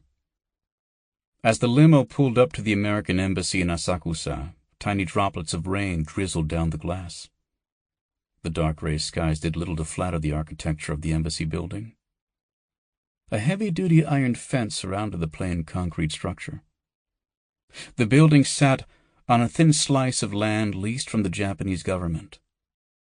An American flag hanging from a lone pole fluttered in the slight breeze. Her limo driver stopped at the main gate to present their credentials. The guard stepped into his tiny booth to confirm their information on his computer. All standard procedure. A few minutes later, he stepped back out and tapped her window. Janet forced a smile as the window powered down. Her jet lag from the 15-hour flight made this simple act more of a challenge than she expected. The guard handed her an ID badge. "Thank you, ma'am. Just making sure it's really you back there." Her assistant leaned forward. "Thank you, officer. I'm sure you're aware the secretary has an important meeting at the embassy this morning. It's critical that we meet the other delegates in a timely manner. Will that be all?" "Yes, ma'am." The gate swung open at his wave, and the limo cruised forward onto the embassy grounds. And just like that, she was now on United States soil. She had experienced this hundreds, perhaps thousands of times in her diplomatic travels, but the feeling never failed to give her a warm sense of pride and patriotism. She was proud of her country and proud of her role in its international affairs. She felt a surge of confidence. She was certain that the afternoon's talks would be a success, rain or shine. The limo stopped, and embassy staff stepped forward to open her door. Cool droplets of water spattered her designer trench coat as she got out of the car. The rain increased its staccato beat on the metal roof of the limo. She turned to Susan, who had exited the limo on the opposite side. "Looks like you were right about that rain." Susan held up her enormous cell phone and smiled. "Thank the Google gods." A man jogged up to them and snapped an umbrella open over Janet. Susan joined her underneath, and he escorted them to the building entrance. They were met by a handsome Japanese man wearing a tailored navy suit. A U.S. diplomatic service pin adorned his plum silk tie. He smiled and extended his hand. "Welcome to Japan, Madam Secretary." "Don't you look dashing, Peter. Always a pleasure." Peter Takahara, the embassy's deputy chief of mission, shook both their hands. Then he led them into the embassy building. "Are the others here?" Janet asked. Peter nodded. "They arrived a few minutes before you did. We've got China's foreign minister and Japan's minister of foreign affairs.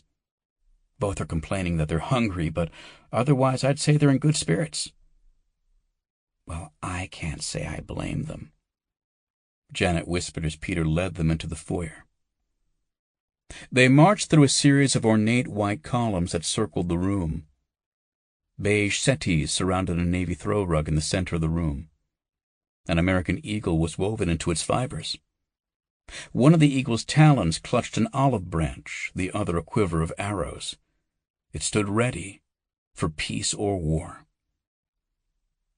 As Janet entered the room, she had to stifle an urge to laugh. The Chinese and Japanese officials looked almost identical to each other. Both were tall, slender men in charcoal gray suits. Even their glasses were similar. The Japanese minister stood a couple inches taller than his Chinese counterpart, and his skin was a shade darker.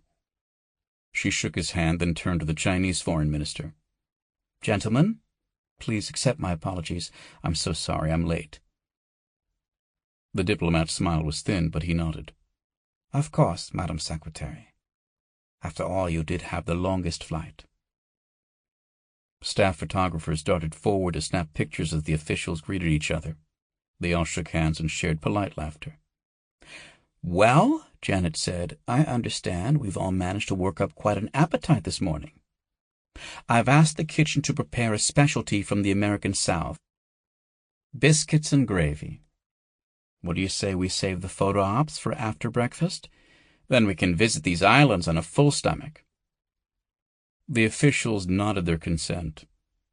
Peter and Susan politely blocked the photographers as the three made their way to the dining room. "I've never had this biscuits and gravy you speak of," the Chinese official said. "It sounds a bit heavy for my taste." Janet took the man's arm and allowed them to fall a few steps behind the Japanese minister. "Well, I'll tell you what. It beats the heck out of miso soup and cold fish." The captain of the Gray Fox gazed down from the bridge of the empty main deck. The sparkling daggers of morning sunlight cut through the dark clouds above them, reflecting on the waves ahead. The Kusaka Industries heavy freighter had set sail from Beijing. Their cargo hold was only at half capacity. They were transporting a meager quantity of cheap cell phones and even cheaper T-shirts. Per his instructions, he had altered the shipping manifest to indicate a full load. His men had cleared the top deck, leaving a long, empty expanse that stretched from the bridge to the pointed bow. The captain chomped down on his cigar. Smoking was not allowed on the bridge of Kusaka Industries vessels, but he always lit a cigar before returning to port.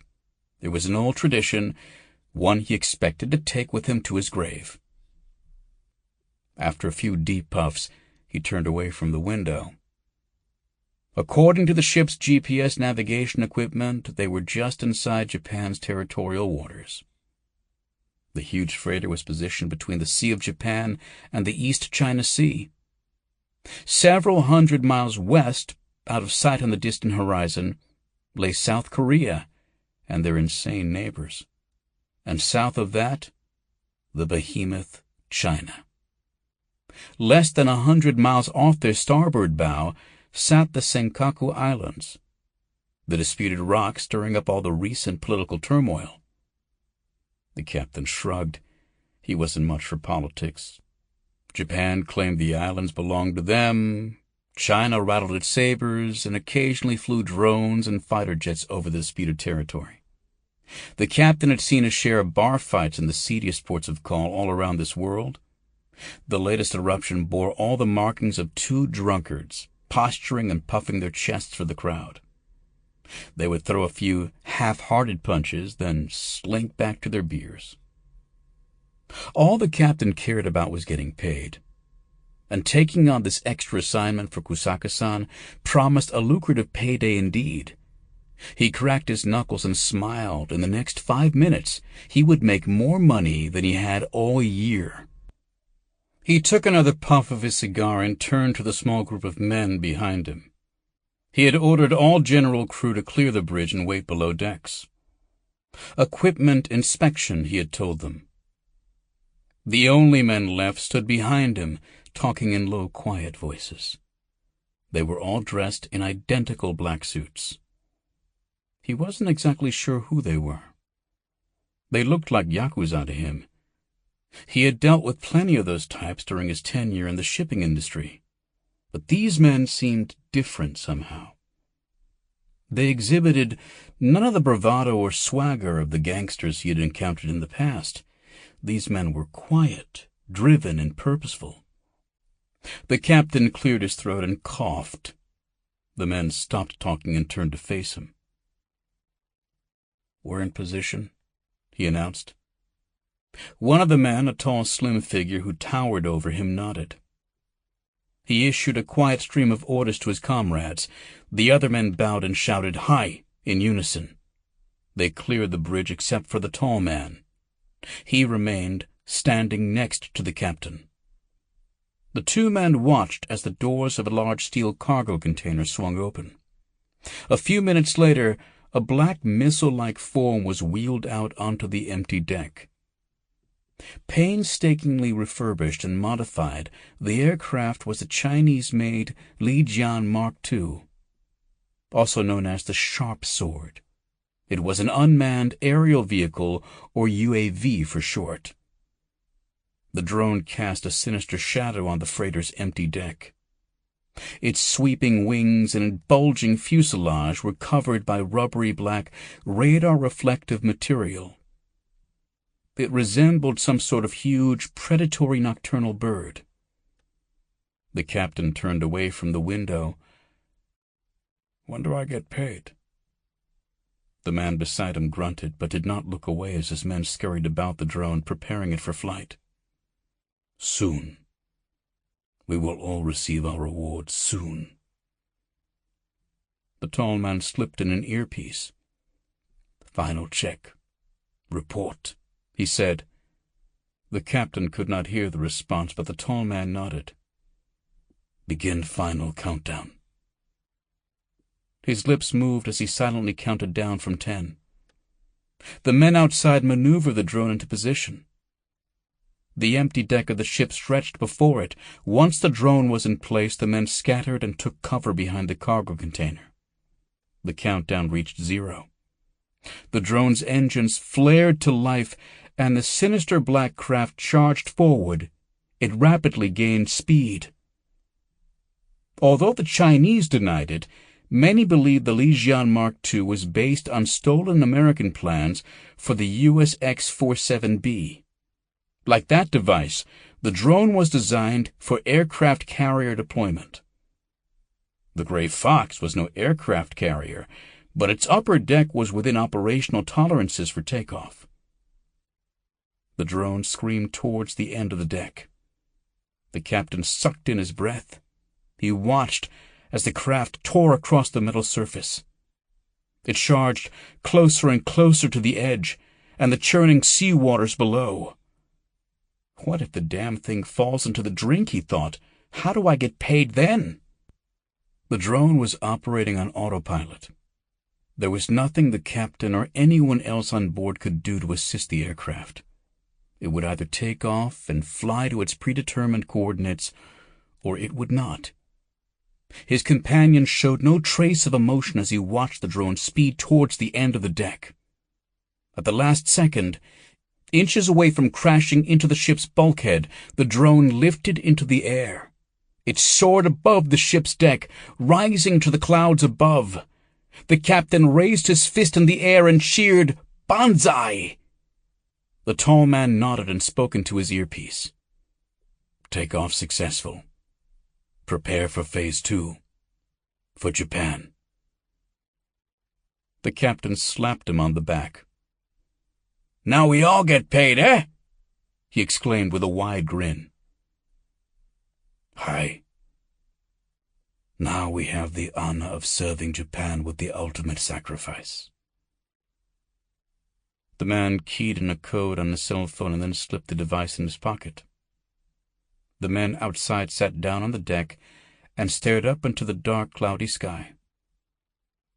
They watched the drone shrink into a tiny black dot and then disappear into the haze. "Hey, what the hell are they doing?" the captain asked. The tall man slipped his hand into his pocket. "They are preparing." "Preparing for what?" "To be purified. By death." A sudden, deafening explosion rocked through the ship. The deck shuddered beneath his feet. "What the hell was that?" the captain screamed. He grabbed the ship's radio. Before he could bring the microphone to his mouth, a second explosion shook the freighter. He could feel the ship listing already. Water had begun to flood the cargo compartment. The ship's hull was compromised. The captain depressed the talk button on the microphone. All hands, abandon! Before he could finish his sentence, a gunshot rang out on the bridge. The captain gasped as the metal slug tore into his lung. He dropped the radio as he fell. Above him, the mic swung back and forth on its curled rubber cable like a pendulum. He could tell by its swinging pattern that the ship was tilted off axis. They were sinking. The tall man now stood over him, balancing against the extreme angle of the ship.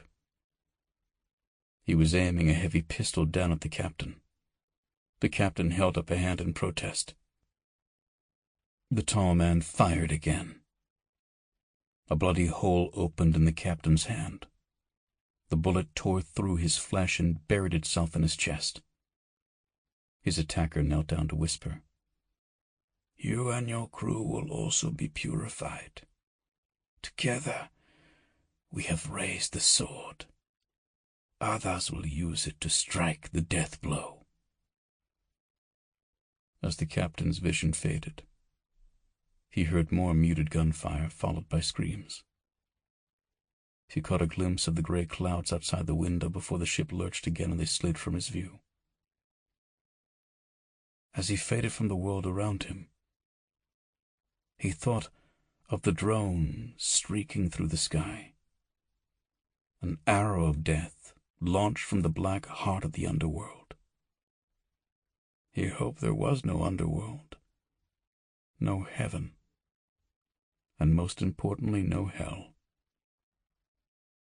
As the captain slipped into the final blackness of death, the stern of the gray fox dipped beneath the dark, churning water.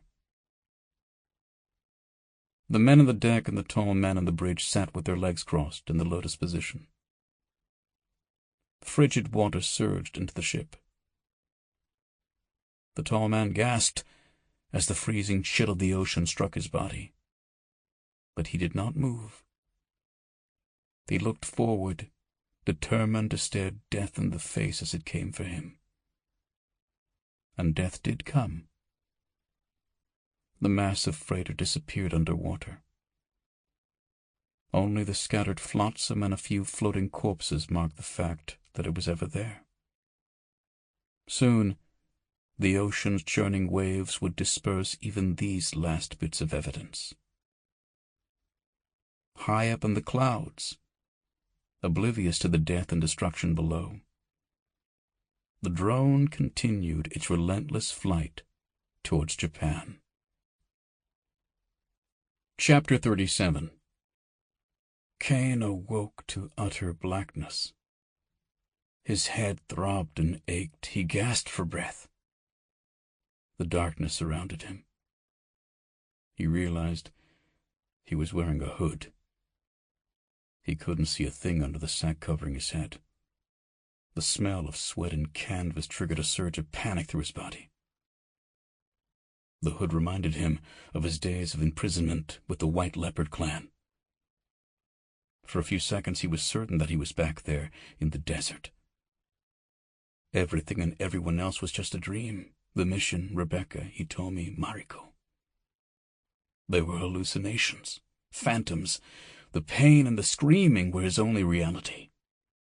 No, he thought, that's in the past. Get a grip! The seconds ticked by, each one an eternity of panic and terror. But Caine grit his teeth and remained still, his body betraying nothing. Soon the fear receded from his nerve endings. He was back in control. A gentle rocking motion and the muted sound of tires on pavement confirmed he was in a vehicle. He remembered the security team and Kusaka's smug, smiling face. He had almost killed the man in a stranglehold before the mercenaries had intervened.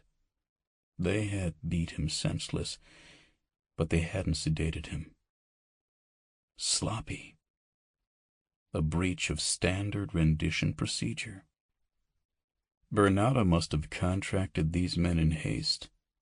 He had made some kind of deal with Japanese intelligence, gave them something they wanted in exchange for the sanctioned rendition of a burned agent. Once they got him out of the country, Caine knew exactly what would happen. He had run enough of these operations himself to know his future was bleak.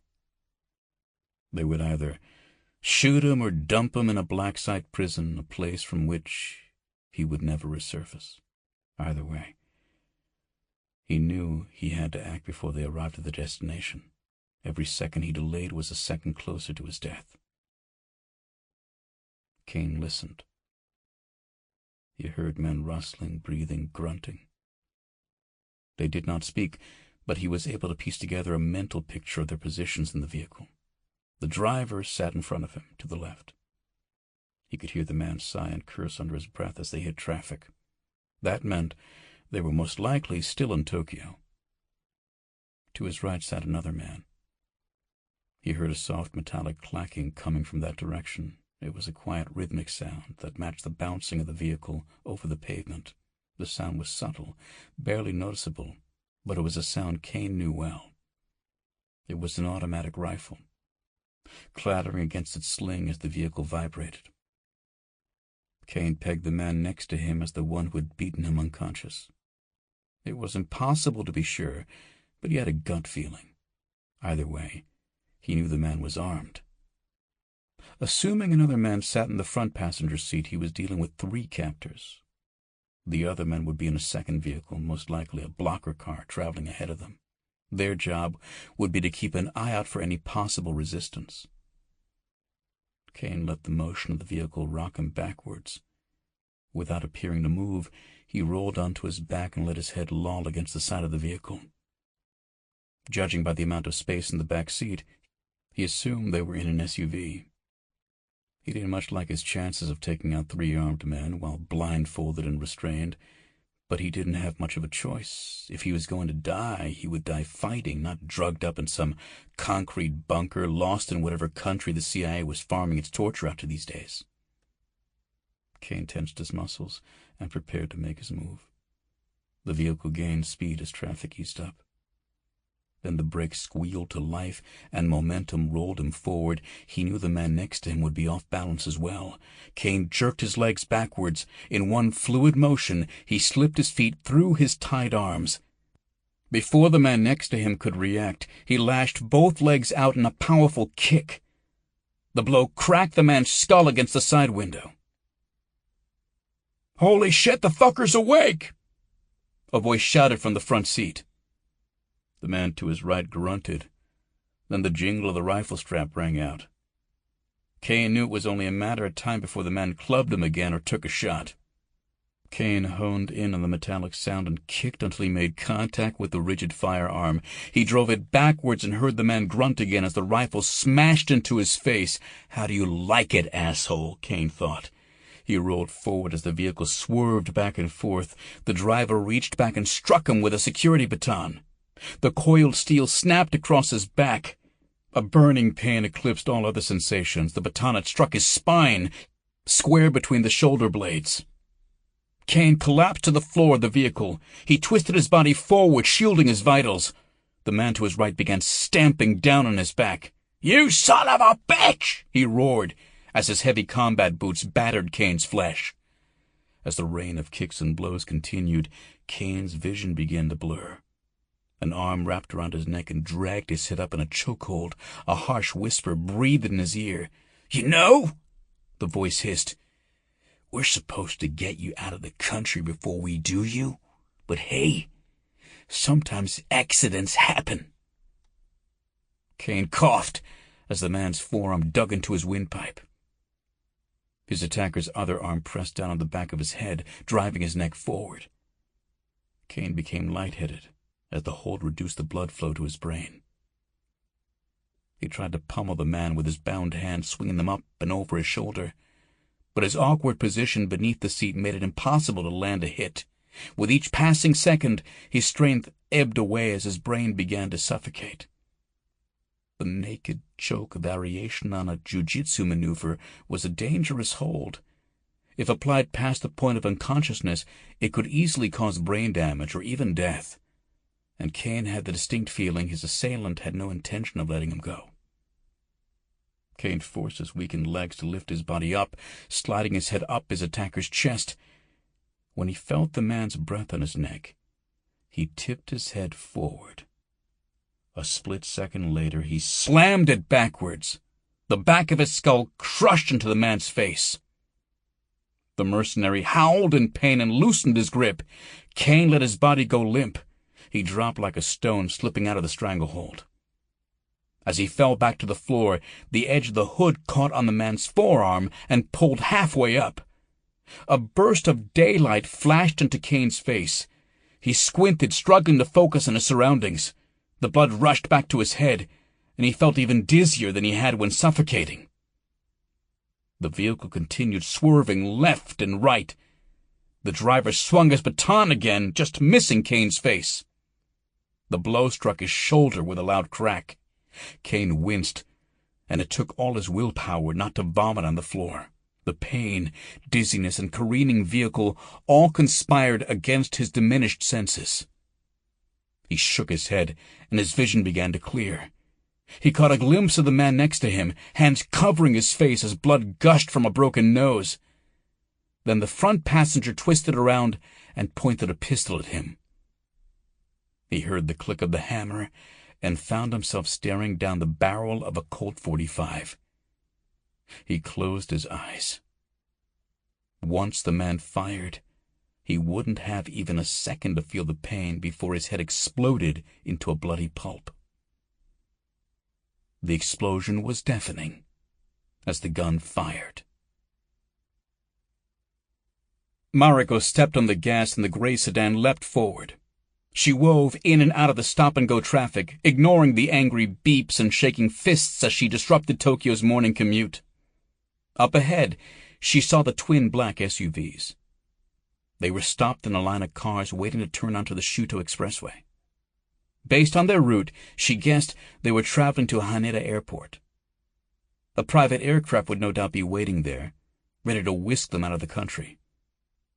She jogged her steering wheel left. The sedan's underbody screeched as it jumped the curb. She flew past the stopped cars, made it through the light, and darted into traffic just behind the rear SUV. She knew the move would draw their attention, but she no longer cared. She had to stop them before they made it to the airport. The longer they spent on the expressway, the more dangerous the chase would get. The SUVs sped up once they reached the clearer lanes of the expressway.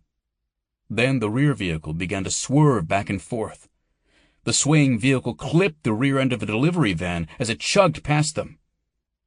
The SUV's rear windows were tinted dark black, and Mariko could not see inside, but she knew what had to be causing the erratic motion. Caine was fighting to escape. Her sedan surged forward and pulled up to the passenger side of the rear SUV. She saw the front passenger pointing a gun towards the rear seat. She could not see Caine in the back, but another passenger was struggling. She saw his back pressed against the rear side window. Mariko slammed her car into the side of the SUV. Metal screeched against metal at 70 miles per hour. The larger vehicle drifted to the left. She could hear the crack of a gunshot over the deafening collision. She hoped the impact of her ram had thrown off the gunman's aim. The front passenger leaned out his window and took aim at Mariko. She jerked her wheel to the left again. He had time to squeeze off only 2 shots before the cars collided. Mariko kept up the pressure, pushing against the SUV. The screeching metal of the locked vehicle sounded like the frenzied shriek of a rabid animal. She knew that as soon as she let up, the man with the pistol would be gunning for her again. Up ahead, the lead SUV slid out of position and moved in front of her. Men with automatic rifles leaned out the rear windows. The explosive blast of automatic weapon fire filled the air. She ducked as the windshield exploded. Tiny fragments of safety glass caught in her hair.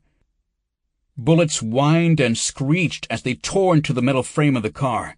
She slammed on the brakes and dropped back behind the rear SUV.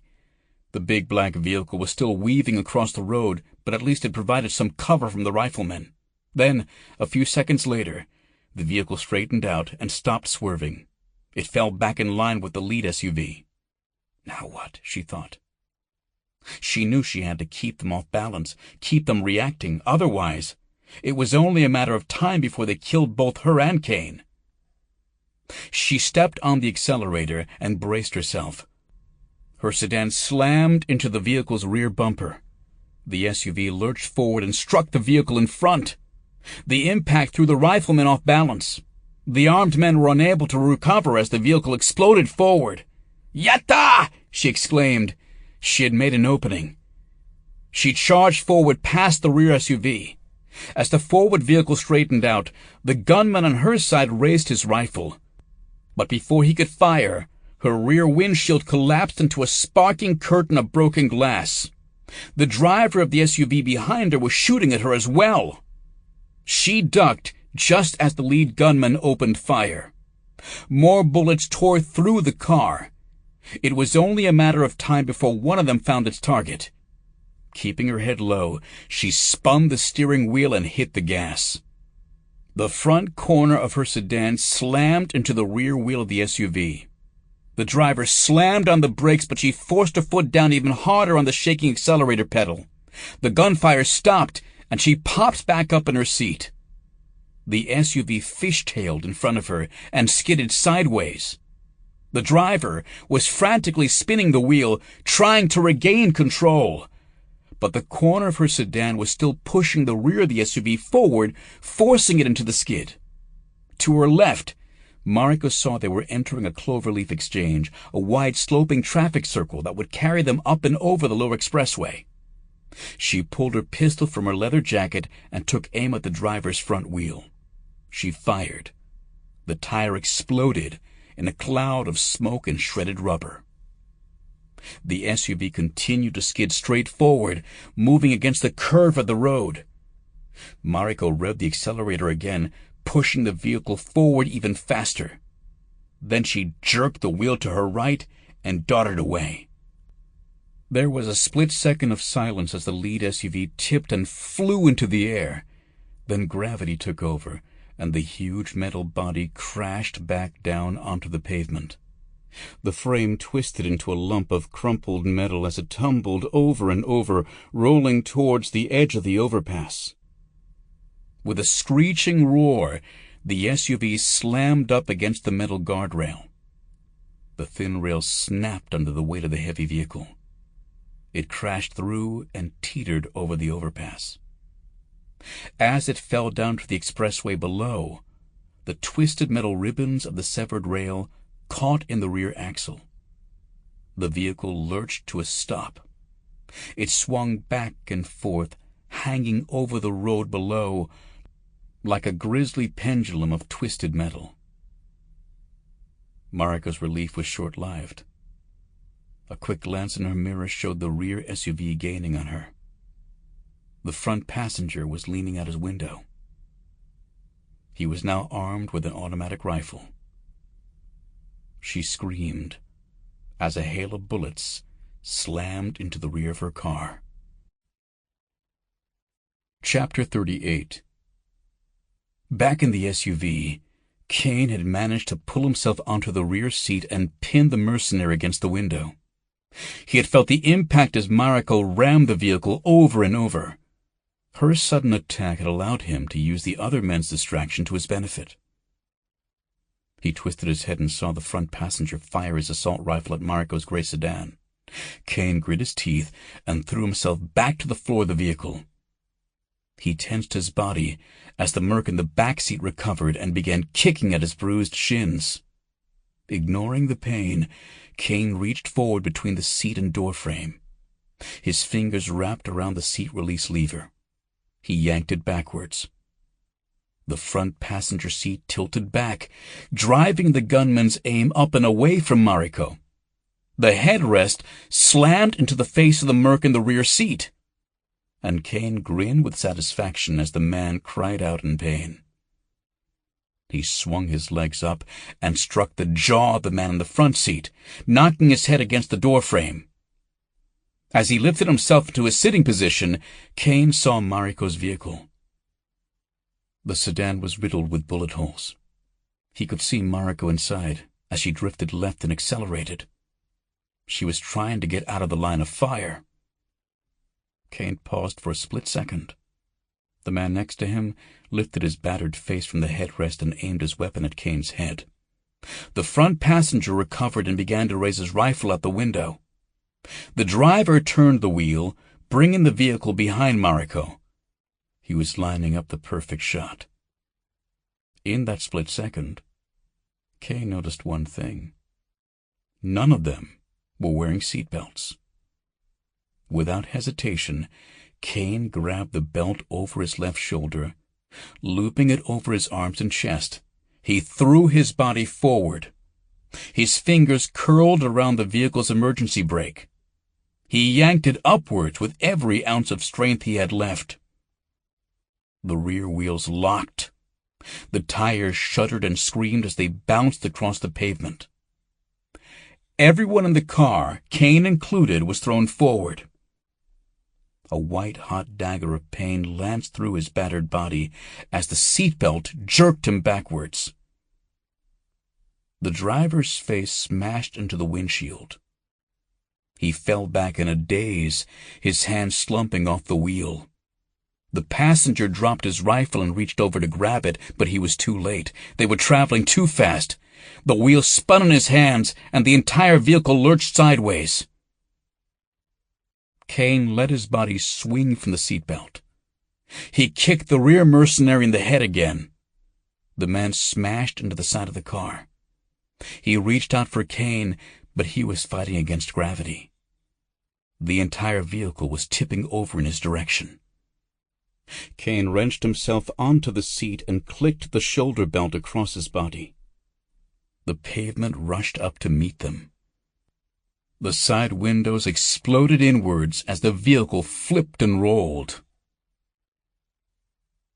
Warm blood dripped down Caine's face.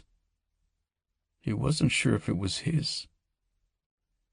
The percussive beat of rain echoed through the cabin. Water droplets spattered off the shattered windows and mangled metal body of the SUV. He was laying on his side. He struggled to sit up and found himself staring sideways out the shattered front windshield. The rear mercenary was suspended in the air, pinned in place by the front passenger seat. His lifeless face was a collage of gashes and wounds. Droplets of warm blood dripped sideways from a cut in his forehead and struck Caine just below his eye.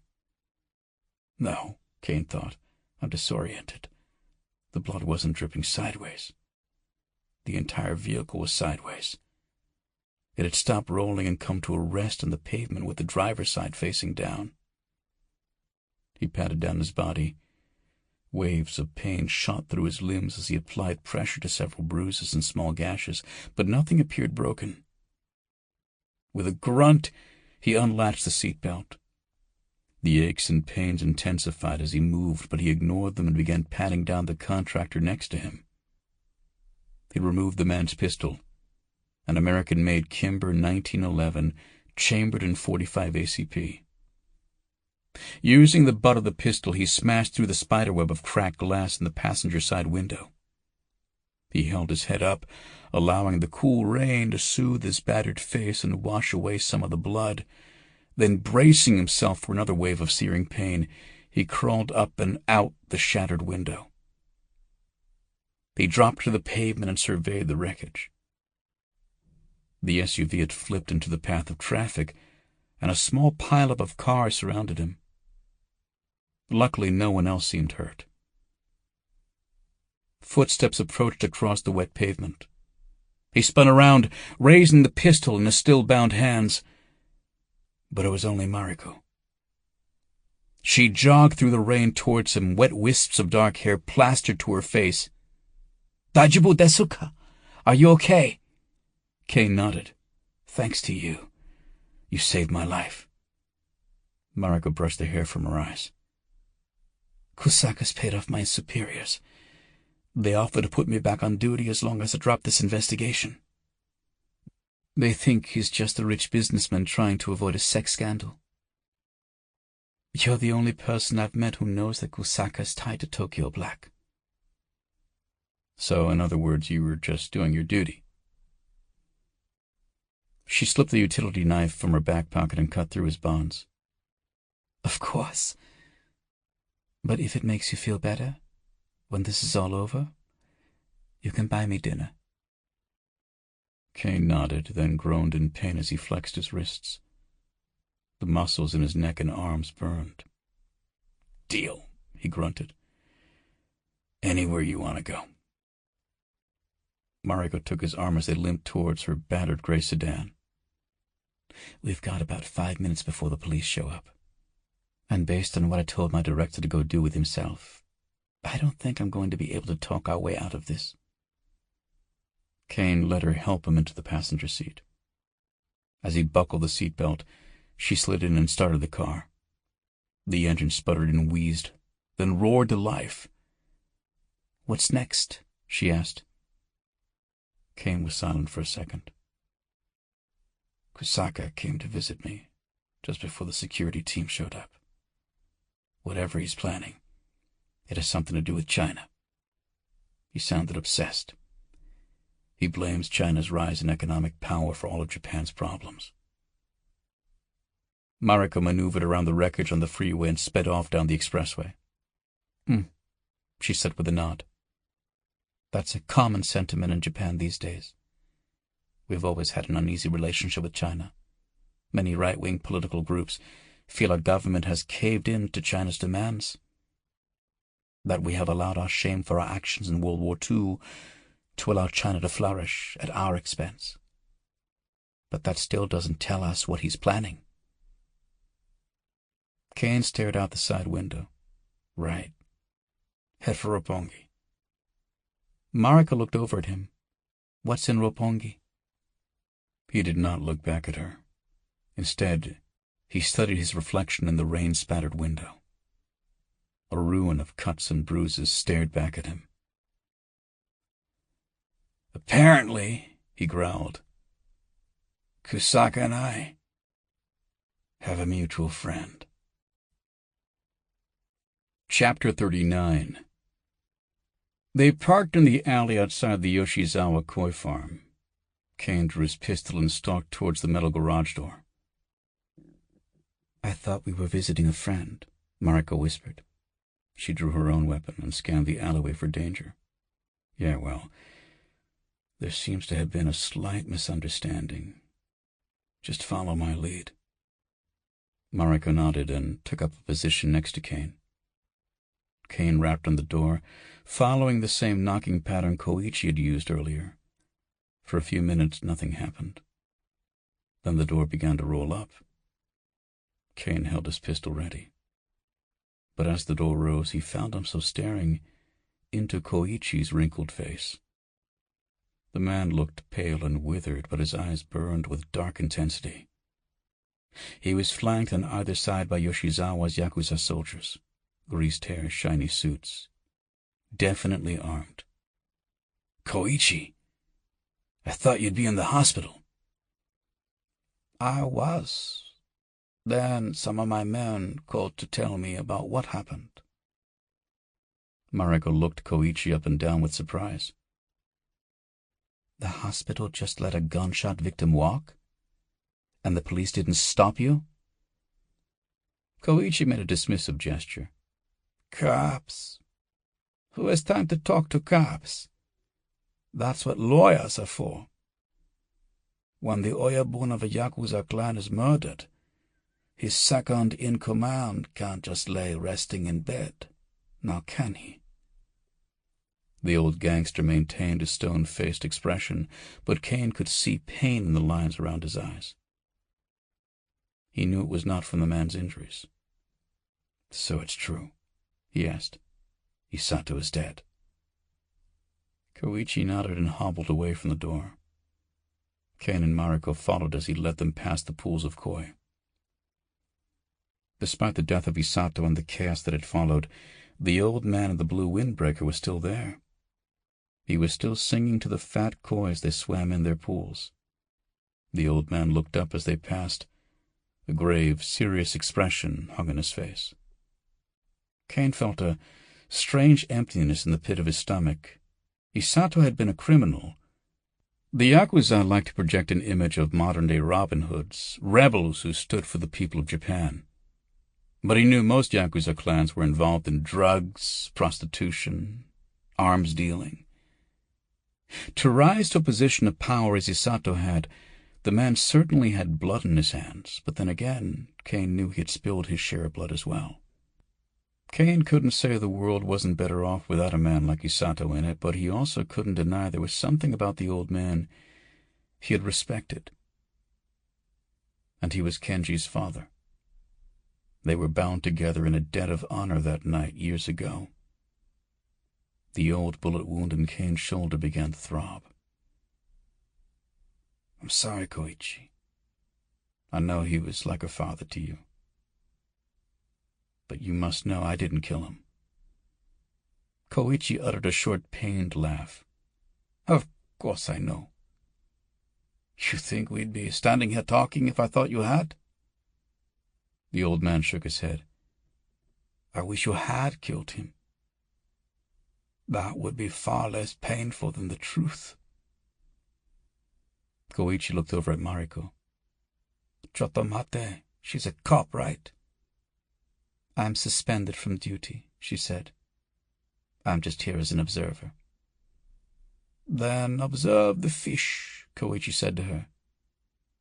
"They're beautiful, ne? Caine-san, come with me." Caine turned to Mariko. "You mind waiting here?" "Of course not," she answered, her voice polite but cold. Her shoulders stiffened, and she turned on her heel a little too fast. As soon as Caine followed Koichi into the back room, 2 Yakuza thugs took up sentry duty by the door. Mariko sighed and looked down at the bubbling pools of water. She watched a fat white koi lazily beat its fins in the water. It looked up at her, black eyes glittering, wide mouth gulping. She remembered Hitomi's words in the car outside the capsule hotel. 2 sides of the same coin, she had said. Always touching but never standing together. Kenji sat before them, sullen and slightly pale, tied to a chair in Isato's office. He looked up, and Caine saw his pupils were wide and dilated. He was in shock, but otherwise appeared unharmed. The room smelled of soap and bleach, and a large-screen television now stood in the corner. Koichi limped over to Isato's desk and picked up a remote. "Isato was no fool," Koichi muttered. "He used this warehouse to meet with rival Yakuza, other crime syndicates, dirty cops. He had a security camera installed in that sculpture up there." Koichi looked up at the large wood carving of the swimming koi hanging on the wall behind Isato's desk. "Thing ran 24/7, just in case he needed leverage or a record of what was said. Take a look. I'll show you what I showed the men when they called me down here." The old man clutched his stomach and groaned as he sat down in Isato's chair. Kenji looked away from the screen. Koichi pressed play. Caine watched as the security footage played on the monitor. The video was grainy and washed out, but the images were clear enough. He saw himself enter the room, as he had several days ago. Kenji walked out as he and Isato talked. Caine blinked. It had only been, a couple days ago? It felt like another lifetime. Koichi pressed a button and the footage blurred as the images shifted to fast forward. A time and date stamp in the top right corner of the monitor advanced to the previous evening. The footage returned to normal speed, and Caine watched as Kenji entered the room. The audio was muted, but it was clear they were arguing. He saw Isato hang up the phone. Looking at the timestamp, Caine realized he had been on the other end of the phone call. asking Sato for backup. Now he knew why it never arrived. On the screen he saw Kenji raise the pistol. From the high angle of the camera, the image looked surreal and impersonal, like a video game come to life. He saw the explosive puff of the bullet leaving the gun as Kenji fired. Isato slumped over and fell to the ground. The video continued playing. "Admit it, old man," Kenji spoke up. "You're getting off on this, aren't you? This is what you wanted all along. Now you're finally in control instead of just being my father's bitch." Koichi pressed a button and the TV went black. He did not look at Kenji. "I would have given my life for you. Or your father. As for who will take control of this family, that is not for me to decide. I have reported your actions to the Yamaguchi-gumi. The heads of the families will meet and decide what is to become of the Yoshizawa clan. For all I know, they may disband our whole goddamn organization, absorb us into another family." Caine's voice was quiet. "Kenji, why? Why did you do it?" "I was trying to do it for him." Kenji's eyes were wide, damp, pleading. "It was all for him. To show him I wasn't just an accountant, that I could help him." Koichi slammed his fist on the desk. Caine was reminded for a brief second of Isato and his rare bursts of emotion. "Help him! You helped him to the grave! You may have destroyed everything he spent his life building. If you were anyone else but the Oyabun sons, you'd be chopped into little pieces by now. Do you have any idea what you've done?" Kenji sobbed. "I didn't mean to. I just snapped. I thought this time would be different. I thought he'd listen to me, and when he didn't, it was like I wasn't even in the room anymore, like I was watching someone else pull the trigger." Caine turned to Koichi. "I need answers. Kenji has them. People are going to die if I don't get them. Do you understand?" The older man grimaced and gave an uneasy nod. "I understand. Do what you have to." Caine kneeled down in front of Kenji. A twitch of fear shivered through the young man's features as he looked into Caine's eyes. "Kenji, what's your connection to Kusaka? What the hell are he and Babu planning?" For a second, Kenji's face flared with anger and determination. He stared hatefully at Caine and kept silent. Caine did not blink. "I've been trying to keep the shameful things I've done buried, Kenji. Don't make me add more to the list." Kenji's head rolled forward, and the determination drained from his features like a balloon deflating. His voice was quiet and meek. "I interned with Kusaka Industries during my senior year in the United States. When he visited his U.S. offices, he seemed to take an interest in me.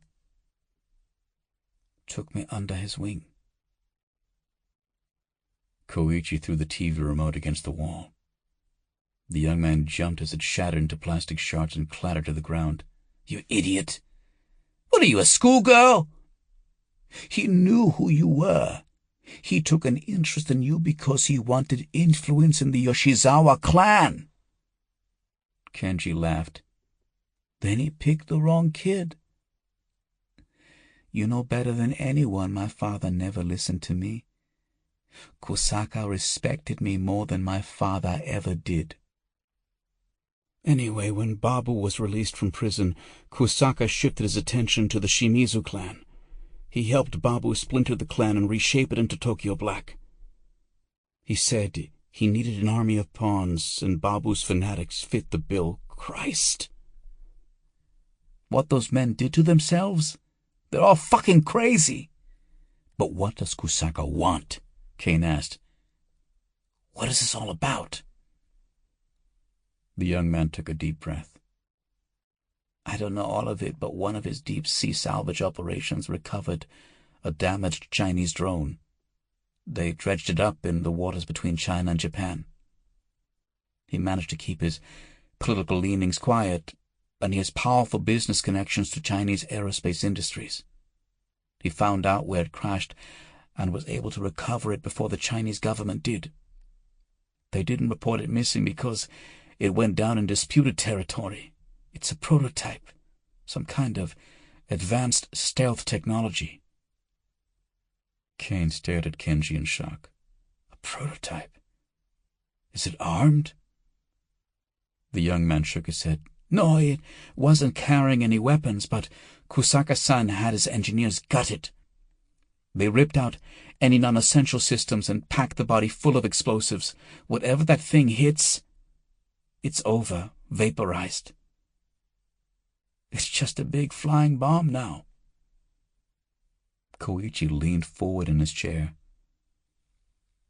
So he turned a $1 billion Chinese drone into a high-tech kamikaze? And just what does he plan to do with it? All I know is he's going to use it to attack a target in Japan. With all the tension between China and Japan right now over the Senkaku Islands, the Japanese government is just looking for an excuse to take a harder stance against China.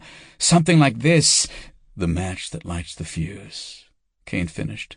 But those drones use encrypted control signals. Even with his industrial connections, I can't imagine the Chinese government would give him access to those codes. That's where Alan Bernardo came in. Kusaka had already been working with him as a CIA asset reporting on Chinese industrial espionage. Bernardo wanted the CIA to start taking Chinese cyber-terrorism seriously. So he helped Kusaka. Apparently, he had a Chinese state-sponsored hacker stashed in a black site somewhere, renditioned the guy out of Hong Kong. He got him to crack the drone's encryption. That's what was on the hard drive, Caine said. Kusaka needed it back to control the drone. Kenji nodded. When he told me stole it, he flipped the fuck out. Tore up the whole city looking for her. And I guess Bernardo got cold feet. He said Kusaka changed the target, that it was too high profile now. He tried to get the drive back, pull out of the whole thing. So he had Rebecca send me, Caine said. Once I found he told me on the drive, he would have sent in his private mercs to kill us both and take the drive back. Keep himself from getting exposed if the whole plan went south. Koichi sucked air through his teeth. So you're not just a traitor to this family, Kenji. You're a traitor to Japan as well. What was in it for you?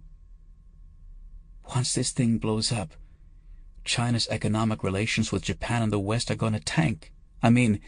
Even if they blame it on hackers or rogue terrorists or whatever, it's going to set back trade relations for years. Kusaka shorted all his Chinese investments. And you did the same, Caine said. You ran your father's finances. You shifted his money to short positions on the same investments, didn't you? I would have made this family millions. Maybe even billions. Do you know what kind of power that money could bring? We could have absorbed the other clans. We could have... Kusaka's going to murder innocent people and possibly start a war just to satisfy his personal politics, Caine interrupted. Your father may have been a lot of things, Kenji, but he wasn't a mass murderer or a traitor. Kenji flinched. Caine lifted his pistol and placed the barrel on Kenji's knee. What's the target? Kenji shook his head. I swear, I don't know. He never told me. Caine cocked the trigger on the pistol. Koichi eyed him warily but said nothing. He grunted and turned away. Kenji looked up at Caine, desperate. Kenji, you need to think very carefully. What is the target? Don't make me ask again. Look, I don't know, okay? What does it matter? He could attack anything, the capital, a mall, an office building. All that matters is the news will report a Chinese stealth drone attacked Japan. Caine pressed the barrel harder into Kenji's knee. Where is he? He could be anywhere in the city. Bernardo didn't just give him the drone codes. He modified the piloting controls so they fit in a suitcase. He can't access the Chinese satellites, but once the drone is over the Tokyo metro area, all he needs is line of sight. Damn it, Kenji. You have to do better than that. People are gonna die unless we stop him. Caine-san, just a minute, Koichi said. Caine turned towards him but kept Kenji in his peripheral vision. Go ahead. The boy said Kusaka needs line of sight to control the drone once it reaches Tokyo. That's right. That's all I know, Kenji stammered. That's actually more difficult than it sounds, Koichi said. There are so many tall buildings in Tokyo. Even local radio and TV stations that broadcast from Tokyo Tower have trouble with blocked transmissions. If Kusaka and Babu are using a portable transmitter, they'll need someplace taller than that. It would have to be taller than all the surrounding buildings. Otherwise, they'll break the line of sight between the transmitter and the drone. Caine nodded. Okay, sure. You have a place in mind? Koichi examined his cell phone. Kusaka has offices all across the city, but his newest branch just opened a few months ago. It's in the Skytree Plaza, right across from the Skytree Tower. Never been there. Koichi nodded. It's new. Wasn't built when you were here last. But take a guess what the tallest structure in Tokyo is. Sounds like it's worth a look. Koichi stood. As I said, the Yoshizawa family has been ordered to lay low until the council makes its decision. I am forbidden to send any of our men to help, but that doesn't mean I can't go with you on a sightseeing trip. The old man stepped forward, then grabbed his stomach and groaned in pain. Caine hurried over and eased him back in the chair. Koichi, you've done enough. Mariko and I will take it from here. You've got other things to worry about. Koichi nodded glumly. Damn it. Can't take a bullet like I used to. Jesus, how many times have you been shot, old man? Lost count after the third. Kenji's trembling voice rang out. Listen. There's one more thing you should know. Speak up, kid, Caine said. Kusaka gave me a deadline to get all my trades in. Whatever he has planned. It's happening today. And soon. Caine glared at him. Soon? As in when? Kenji looked at the clock on the wall. His voice wavered. Soon. As in an hour from now. Chapter 40. Caine and Mariko sped down the expressway in silence. The skies overhead were a swirling abyss of black clouds. The rain had intensified and droplets of water battered the windshield. Mariko flipped on the windshield wipers of the new car Koichi had lent them. It was an economy car, nothing fancy, but the last thing they needed was to stand out and get pulled over by the police right now. Koichi had also provided him with another firearm, a new Beretta PX-4 Storm Compact. The pistol came with a range of adjustable backstrap grips in its case. Of all the weapons he had used recently, it fit the most comfortably in his hand. He ejected the weapons magazine and checked the slide as they raced through the rain towards Tokyo's Sumida district. Mariko hissed a string of Japanese curses under her breath as she turned and exited the expressway. Caine couldn't quite make out the words, but her sentiment was clear. I take it your phone call with your partner didn't go well. Ex-partner, you mean? And no, it didn't. He felt bad about ratting us out before, so he gave me a heads up that the Security Bureau has issued a warrant for my arrest. Yours too, by the way. Caine shrugged. Well, it beats being executed by a private death squad. I don't know what that means, but it doesn't sound good. She glanced at him from the corner of her eye. It means coward with no waist. Caine chuckled. I think you mean spineless coward. She nodded. Yes, exactly. I told them what you found out, but I don't know if they will take the threat seriously. Even if they do, I doubt they would make a move before bringing me in for a debriefing. They'll have to get approval from the various security and intelligence chiefs. If what you say is true, there simply isn't time." "We make quite a team," Caine said. "I'm wanted for treason. You're under arrest for defying your superiors. And Koichi's entire clan may be disbanded." Mariko flashed Caine a bitter smile. "Now we truly are Ronin, masterless warriors. But we will still do our duty." Caine slapped the magazine back into the Beretta and flicked the slide release lever on the pistol. The slide slid shut with a metallic click. He thumbed off the manual safety and tucked the gun to his waistband. "Duty? That's not why I'm here." "Why then?" "You completed your mission. Your superiors betrayed you. You could have left at any time. Why stay?" Caine looked out the window and watched the raindrops trickle down the glass, each one following a unique, unpredictable path. First of all, there's Hitomi. Drone attack, terrorists, billions of dollars on the line. In the middle of all that, no one else is going to care about one missing girl. Kusaka has her stashed somewhere. I'm to find her before this is all over.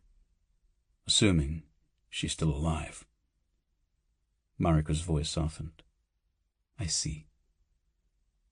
And then there's Kusaka. I know Kenji is responsible for his own actions, but I just can't. I've held on to the memory of what happened so long. It's the one thing that kept me going all these years. And Kusaka took that and twisted it, corrupted it. Now it's just one more bad dream. Something that will keep me awake nights. And you want to make him pay? Call it what you like. I don't care if it's justice or revenge. I just want Kusaka out of this world. Whatever waits for people like us, hell, bad karma or just worms and dirt, I'm going to send him there. People like us? You are nothing like Kusaka, Mariko said. You are a good man. Caine shook his head. No, I'm not. But for this, I won't have to be. Caine looked up to see the massive Skytree tower looming before them. It drew closer and closer in the distance. The tower was a slim, delicate-looking skeleton of steel. The graceful lines of its support structure swept up into the air, narrowing as they reached its apex. It looked almost too fragile to support the bulbous observation decks at the top, over a quarter-mile above the city streets. The clouds around the tower were gray and grim. To Caine it felt like the sky and earth had somehow been inverted. When they ascended the tower, they would not be rising up, closer to the heavens. They would be descending, deep into the dark underworld of death. After parking, Mariko used her police ID to bluff their way past the ticket line in the lobby. First, she informed the guards that Caine was an Interpol agent on loan to the Public Security Bureau. Then she battered them with a barrage of threats and insults when they failed to pay the proper respect. In the end, they bowed and ushered them through the security line, eager to get rid of them. Safely ensconced in an elevator, Caine watched the floor numbers flick past on an LCD screen. They rose at a dizzying speed. A recorded voice played over the elevator speakers. "Next stop, Tembo Deck, floor 355. It was still early morning, and the heavy rain had discouraged most tourists. They were alone in the glass box as it rose up the tower. The rain and clouds obscured the view. Caine saw only a dreamlike landscape of partially hidden skyscrapers protruding from the mist. The gray, rippling waters of the Sumida River snaked towards the complex. He could just make out the lights of boats forging across the water, leaving cold, white trails in their wake. The elevator began a gentle deceleration. Floor 340, 345, 350. Finally, there was the soft hiss of brakes. Floor 355. Tembo deck, said the voice. The doors opened. Caine and Mariko stepped out. They were immediately greeted by a Japanese woman in a hospitality uniform. "Welcome to Skytree Tower," she said, and guided them to the panoramic observation window that curved around the entire floor. Caine nodded and smiled, but kept a wary eye on the small crowd as they ventured out into the lounge. He froze when he felt a slight tremble under his feet. "Is this thing moving?"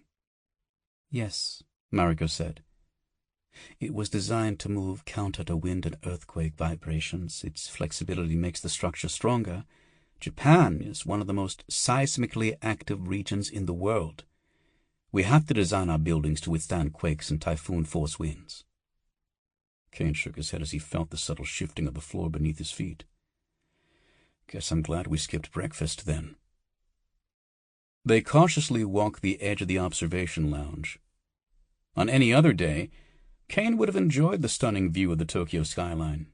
Even through the rain and clouds, he could still see the massive city stretching out in all directions. But today, he kept his eyes on the crowd. He searched for any sign of Kusaka, Babu, or their Tokyo black soldiers. The clearest line of sight would be from the upper observation deck, the Galleria. "It's about 100 meters higher than this point," Mariko suggested. "Then that's where we go," Caine answered. "We have to take a second elevator up. It's a more expensive ticket than this floor." They followed the curved path to the other side of the lounge.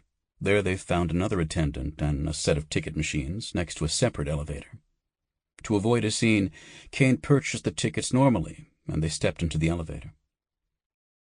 "Next stop, Tembo Galleria, floor 445, the elevator's voice chirped. 100 meters sped by in a blur of clouds and raindrops. Then they slid to a smooth stop and the doors parted. Another attendant greeted them as they stepped out into the deck. A sign on the wall informed them they were now 445 meters above the city. The Tembo Galleria was actually 2 observation decks. The lower area was connected to the upper deck by a large winding glass tube that curled up and around the tower. There was a gap between the 2 ends of the tube. From where they were standing, they could see the higher end, a flat glass window 16 feet above them. Caine and Mariko pushed their way past a small group of tourists returning to the elevator. A few sightseers snapped pictures of their friends, waving from the other end of the tube. Mariko stopped and pointed to a map of the structure mounted on the wall. "Look here. The Galleria tube leads up to floor 450. There's a maintenance corridor here." She pointed to a spot on the map on a second observation deck, just past the exit from the tube.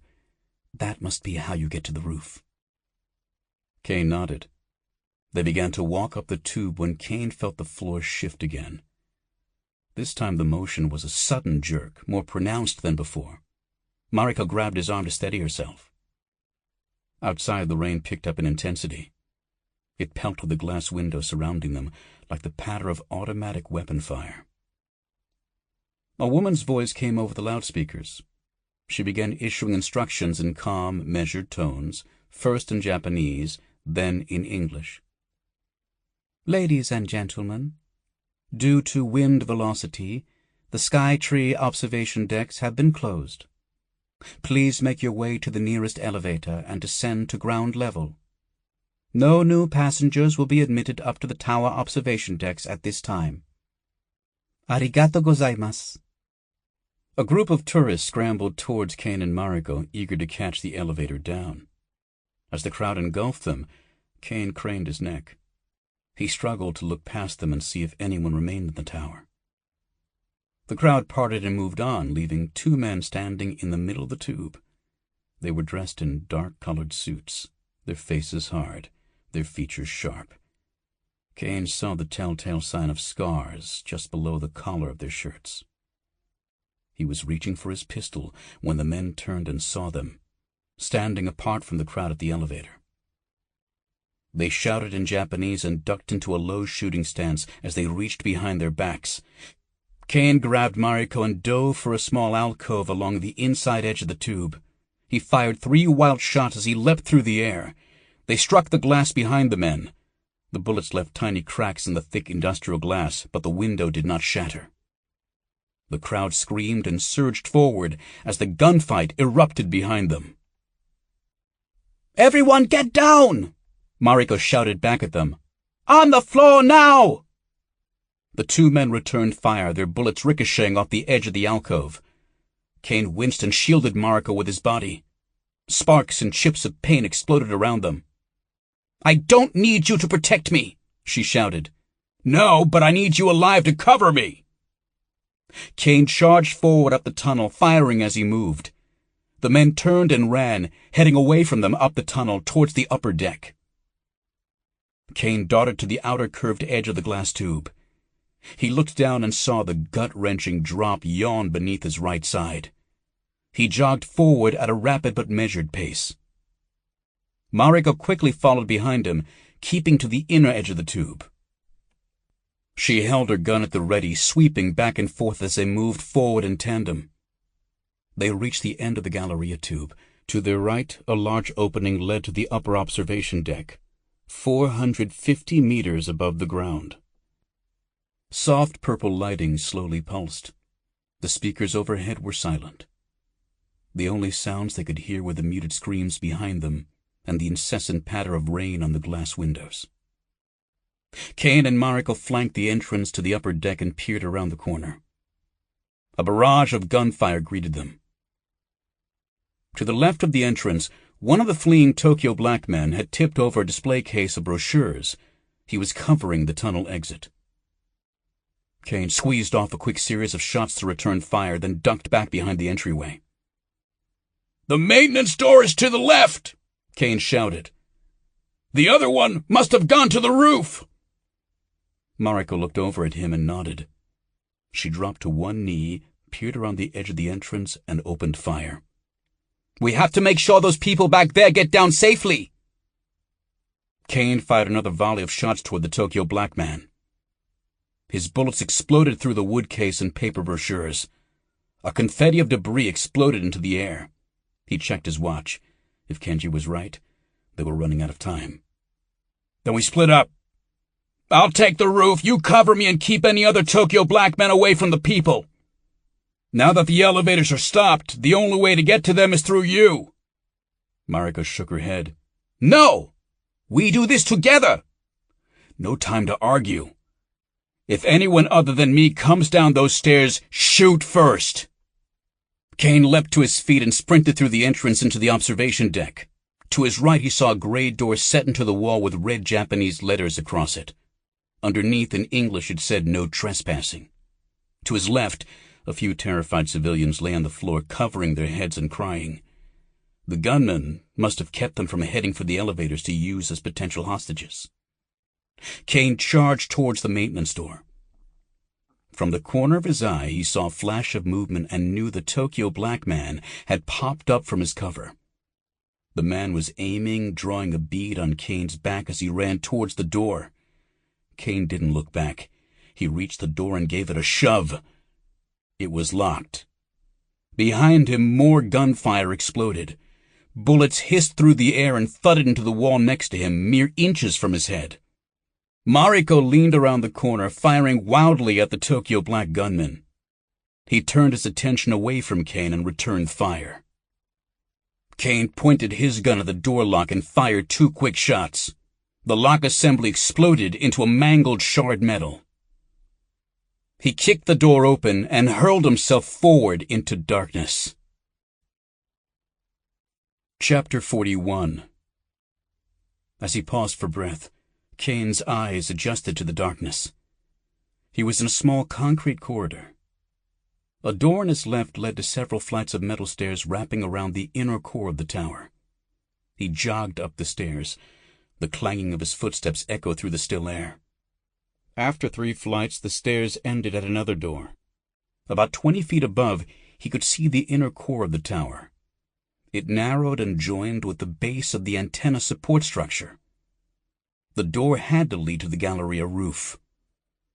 He recalled the view from the observation deck, the seemingly unending drop through banks of clouds and the tiny spires of the buildings below. He readied his pistol, took a deep breath, and slammed his body into the door. As soon as the door cracked open, an immense wind whipped it into the side of the structure with a loud crash. Caine darted outside, hoping the harsh noise would muffle the sound of his arrival. The wind drove the cold rain into his face like stinging needles of ice. He braced his body against the wind and examined his surroundings.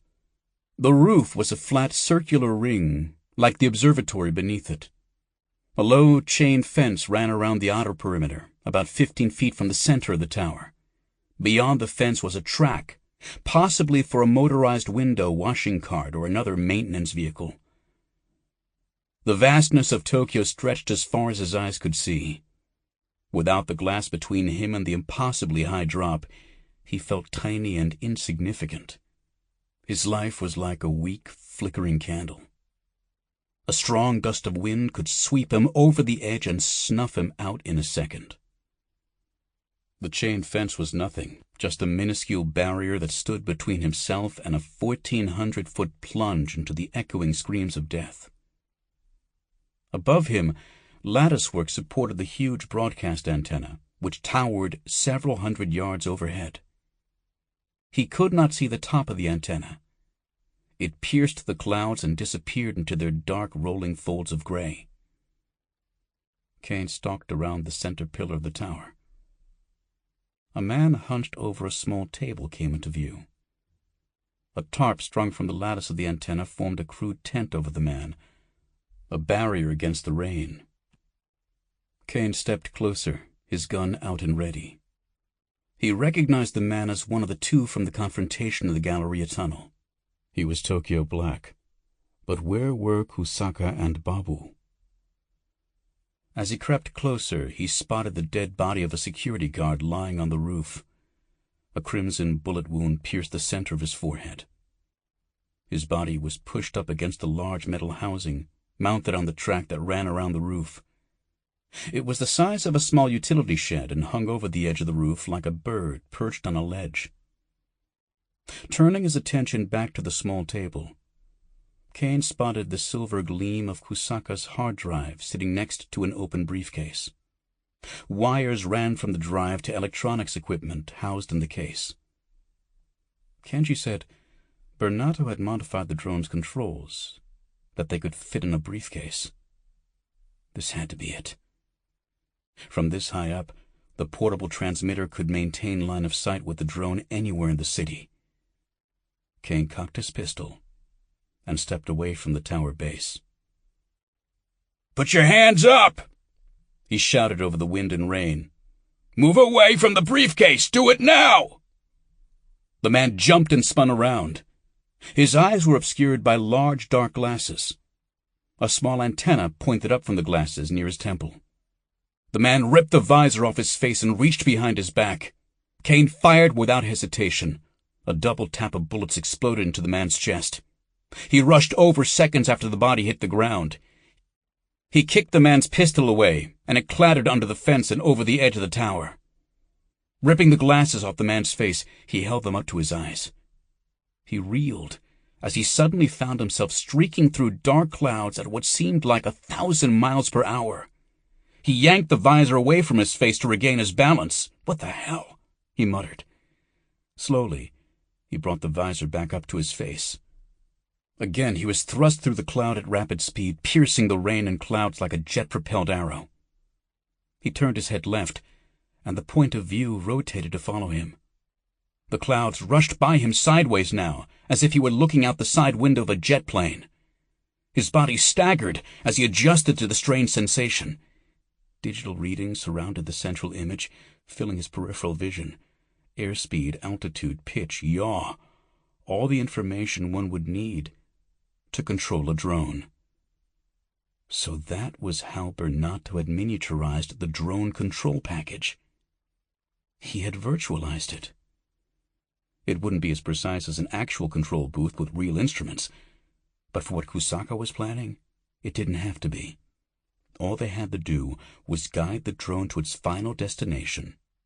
Gravity would do the rest. Looking to his left, Caine saw a red wireframe control stick superimposed over the image. He reached out his hand, but it did nothing. The image he was seeing must be the drone's forward camera. When he turned his head, the camera rotated, but the drone's course was unaffected. He looked around at the readouts blinking at the borders of his vision. One of them showed a small topographical map. Course headings rapidly blinked in and out as they adjusted. Caine looked forward again.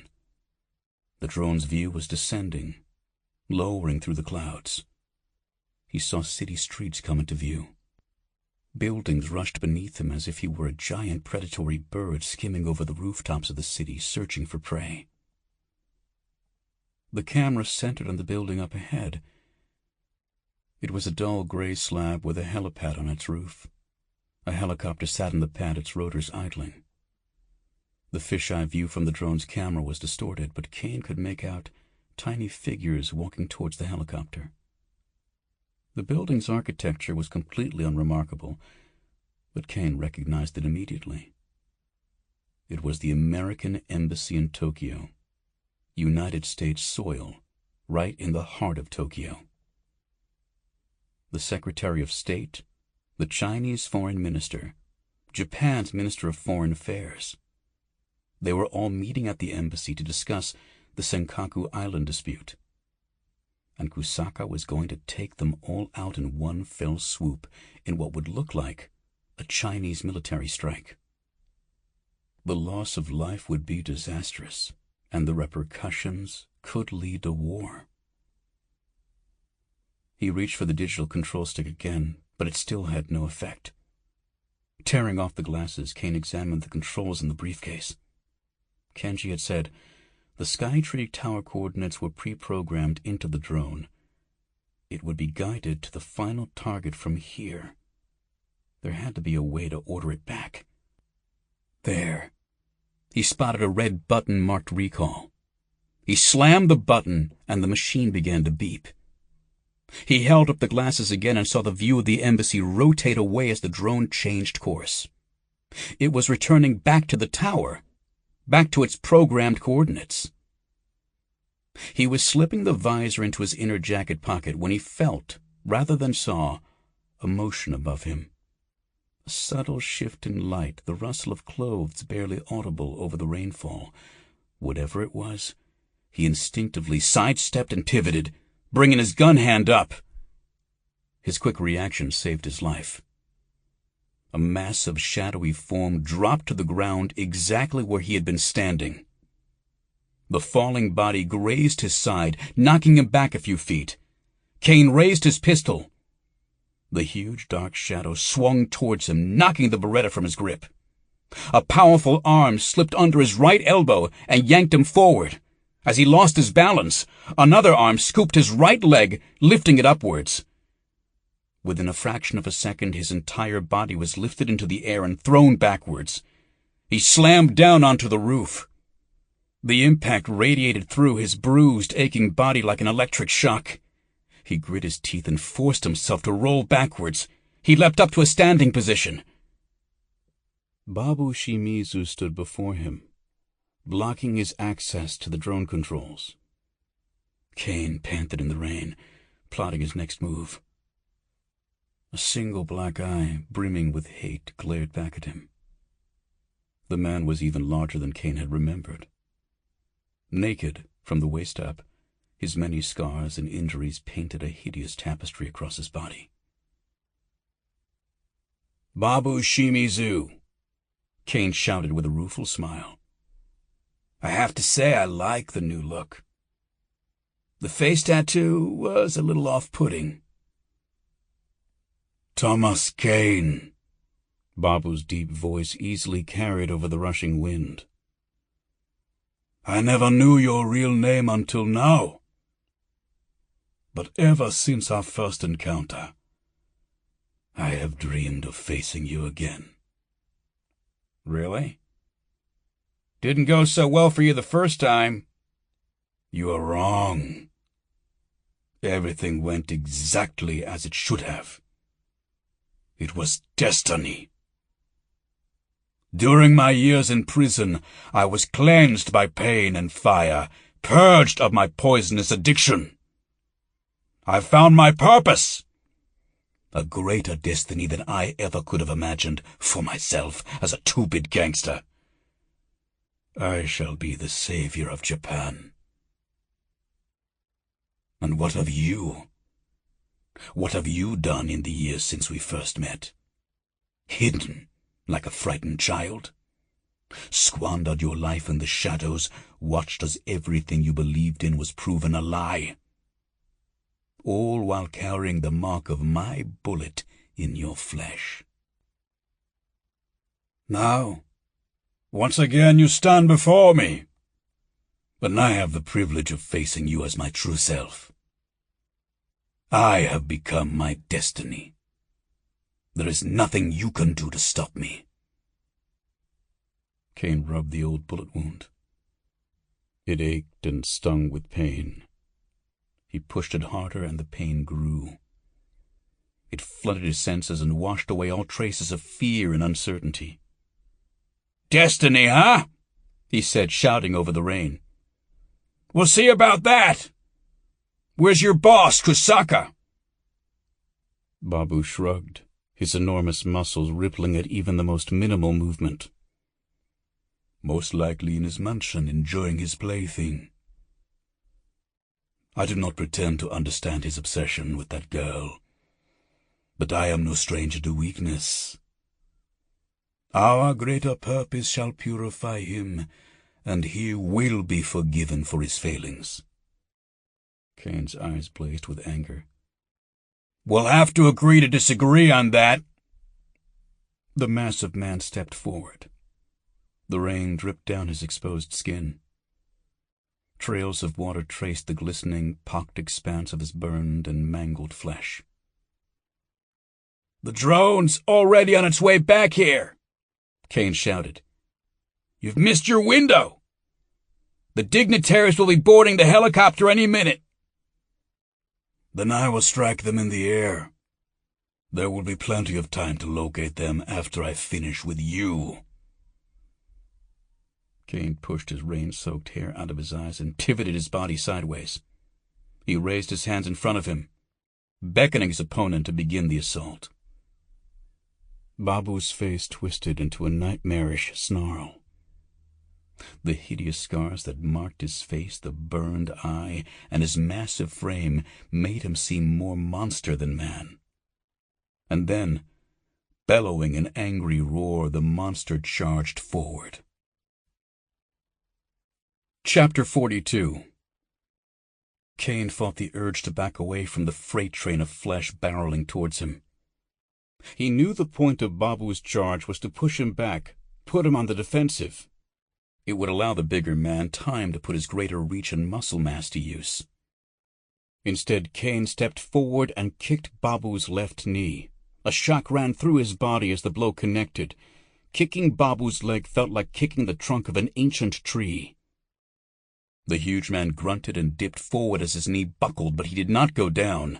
Instead, Babu used his forward momentum to swing a savage hook punch through the air. Caine ducked under the blow. As he moved, he lashed out and hit Babu's exposed neck with a fast knuckle punch. If Babu felt the blow through the layers of sinew and muscle beneath his skin, he didn't show it. He spun around and drove his elbow into the back of Caine's head. The impact sent Caine's body sailing forward. His head struck the metal roof, and he collapsed next to the Tokyo black man he'd gunned down earlier. As his vision cleared, Caine noticed something about the man he'd missed before. A chunky black band was strapped around his wrist. A red LED light mounted to the plastic band was blinking. He snatched it off the man's wrist and rolled over just in time to ward off Babu's stomping foot. Caine crossed his arms to block the blow, but Babu's bulk and strength drove his limbs back into his chest. The kick knocked the wind out of him. Babu grabbed him by the jacket and hoisted him into the air. Caine gasped for breath. His arms flailed as he tried to grab hold of Babu's arms, but his feeble grip slipped loose. Babu lifted him over his head and tossed him through the air like a rag doll. Caine struck the chain fence. He rolled over it and landed on the track. He scrambled for purchase as he felt his weight shift. He was sliding over the edge. He let go of the wristband, which fluttered into the air behind him. With both hands, he clawed at the metal edge of the track. His body swung to a stop. He found himself hanging on for dear life from the top of the tallest building in Tokyo. Beneath him, the dark clouds and city buildings spread out in a dizzying tableau. It was welcoming him, waiting for him to fall and assume his place in the mural of death. Caine struggled to pull himself up, his knuckles white with exertion, his body racked with waves of pain and exhaustion. He managed to raise his body a few inches, only to slide back down again. Peering through the falling rain, he saw Babu approach the ledge. The hulking man stared down at him with a strange white eye. "Do not fear death, Caine-san. In pain you will be purified." "Go fuck yourself!" Caine spat back. The big man threw back his head and laughed.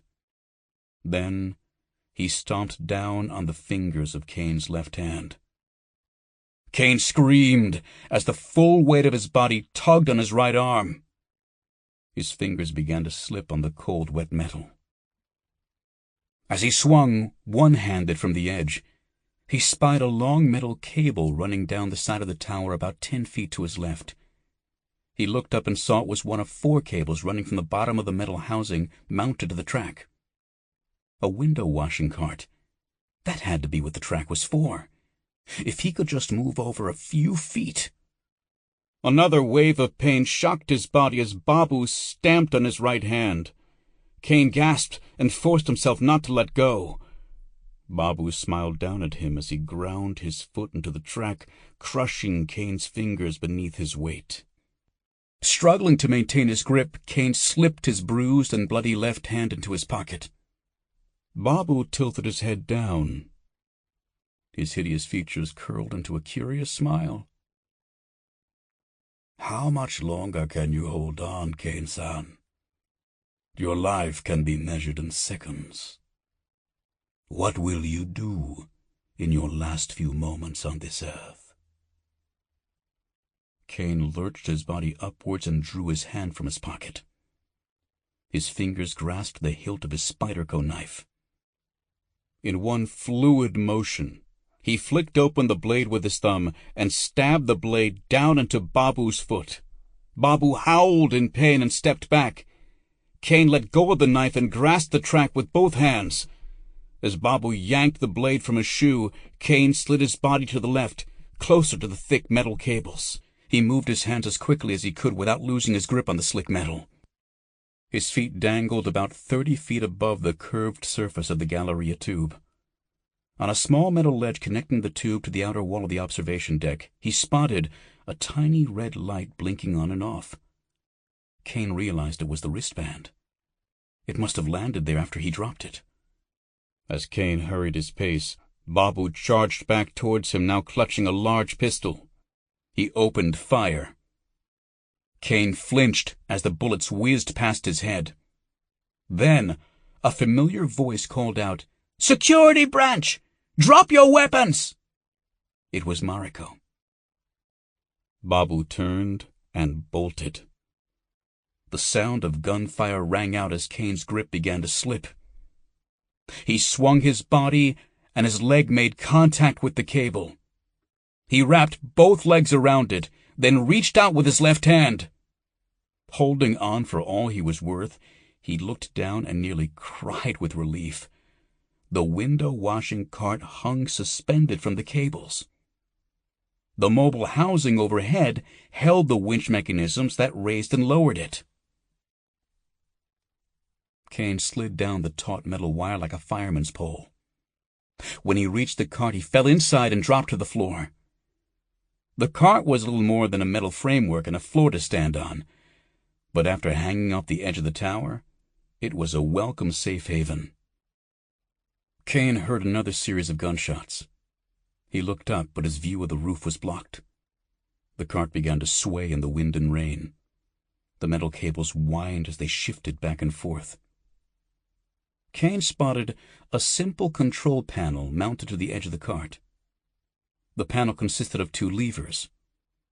One moved the cart up and down, the other side to side. He grabbed both levers and tried to move the cart down towards the blinking red light. Nothing happened. The tower must have shut off power to the unit when they shut down the elevators. Caine estimated the wristband was only about 15 feet below him. As more shots rang out from the roof, he climbed up onto the edge of the cart. He balanced on the thin metal framework, using one of the cables to steady his body in the wind. The cart hung about 5 feet away from the ledge. If he missed, he knew he would never be able to hold onto the smooth glass side of the tube. He would slip over the edge and fall, 1,400 feet down. The cart lurched again and he grabbed the cable tighter. The tiny metal cage swung out farther away from the tube. Then, like a pendulum, it swung back. Closer. Closer. Caine leapt from the cart. He saw a brief glimpse of the city far below, the image flashing in the gap between the cart and the ledge. Then he struck the flat metal surface and collapsed. He slowly stood up on the narrow walkway that ran just above the spiraling glass tube of the Galleria. The metal ledge sloped downwards at a steep angle. To his right, he could see the Tembo observation deck through its enormous glass windows. The vast room was empty. Mariko must have escorted the hostages to the elevators before coming up to the roof. To his left, a small metal lip that came up to his knees was the only barrier between himself and the drop below. The wind whipped through his hair, and he lowered his stance to steady himself. Scanning the walkway, he spotted the blinking light of the wristband. It was wedged against one of the window's metal support beams. He slid over to the window, grabbed the band, and wrapped it around his wrist. Then he reached into his jacket and pulled out the visor. He hoped everything was still connected wirelessly to the briefcase transmitter above. Taking a deep breath, he slipped on the glasses. As the visor covered his eyes, his view changed to the drone's camera, swooping through the clouds. He was circling the tower in a wide, lazy orbit. A pre-programmed arc, waiting for instructions. He reached out for the digital controls. This time he saw a wireframe representation of his hand grasping the stick. He moved the virtual stick right, and the drone banked away from the tower. The controls took some getting used to, but he was able to move the drone lower and get closer to the roof. As he swooped down, he saw Mariko crouched in the open doorway. Babu was stalking towards her, guns blazing. She ducked back but did not return fire. Was she out of ammo? If so, he had to get Babu's attention, get him away from her. He brought the drone down low and streaked over Babu's head. He saw the monster look up and track the aircraft as it climbed back up into the sky. Caine struggled to turn his head and regain sight of Babu, but all he could see were clouds. Using the map, he circled back to the top of the tower. Mariko was still crouched in the doorway, but Babu was nowhere to be seen. A harsh mechanical groan filled the air. Caine removed the visor and saw the window washing cart begin to ascend. The metal cables creaked and groaned as the winch sprung to life and pulled the cart back up into the housing. The housing, damn it! The power controls must have been in the housing, he thought. The winch suddenly halted, then jerked back to life and lowered down. The cart was descending. Babu was on board. He aimed at Caine and fired. Caine ducked closer to the windows as the bullets ricocheted around him. He jogged backwards, running down the walkway away from the descending cart. As he circled the building, he remembered the gap in the tube. It did not connect all the way around the tower. Soon it would end, and he would have nowhere left to go. Nowhere but down, at any rate. He heard a loud mechanical hum behind him. Another gunshot rang out, striking the walkway inches from his feet. Babu was moving the cart sideways along the track. He was herding Caine towards the edge of the walkway. Caine dropped to his knees. He pressed his body against the curved glass of the observation deck, trying to make himself as small a target as possible. He winced as another shot struck the glass next to his head. Up above, he saw the tiny black dot of the drone circling overhead. He slipped the visor back over his eyes. Taking control of the drone, he dove for the tower, falling through the clouds like a meteor from the heavens. Another bullet struck the glass behind him, but he did not flinch. The hum of the cart grew louder. Soon he knew Babu would not miss his shot. The tower came back into the drone's view. Caine's body swayed as he struggled to process the flood of images. He banked around the tower, picking up speed. Another shot rang out. The bullet struck his arm. He cried out, clutching the wound with his control hand. The motion sent the drone spiraling away from the tower. Caine saw the buildings below spinning, rushing up to meet him. The cart moved closer. Caine backed away another few steps. He knew he only had a few feet left behind him. He grit his teeth and fought through the pain. Blood dripped from the bullet wound and mixed with the droplets of rain on the walkway. He reached out again and gripped the virtual controls.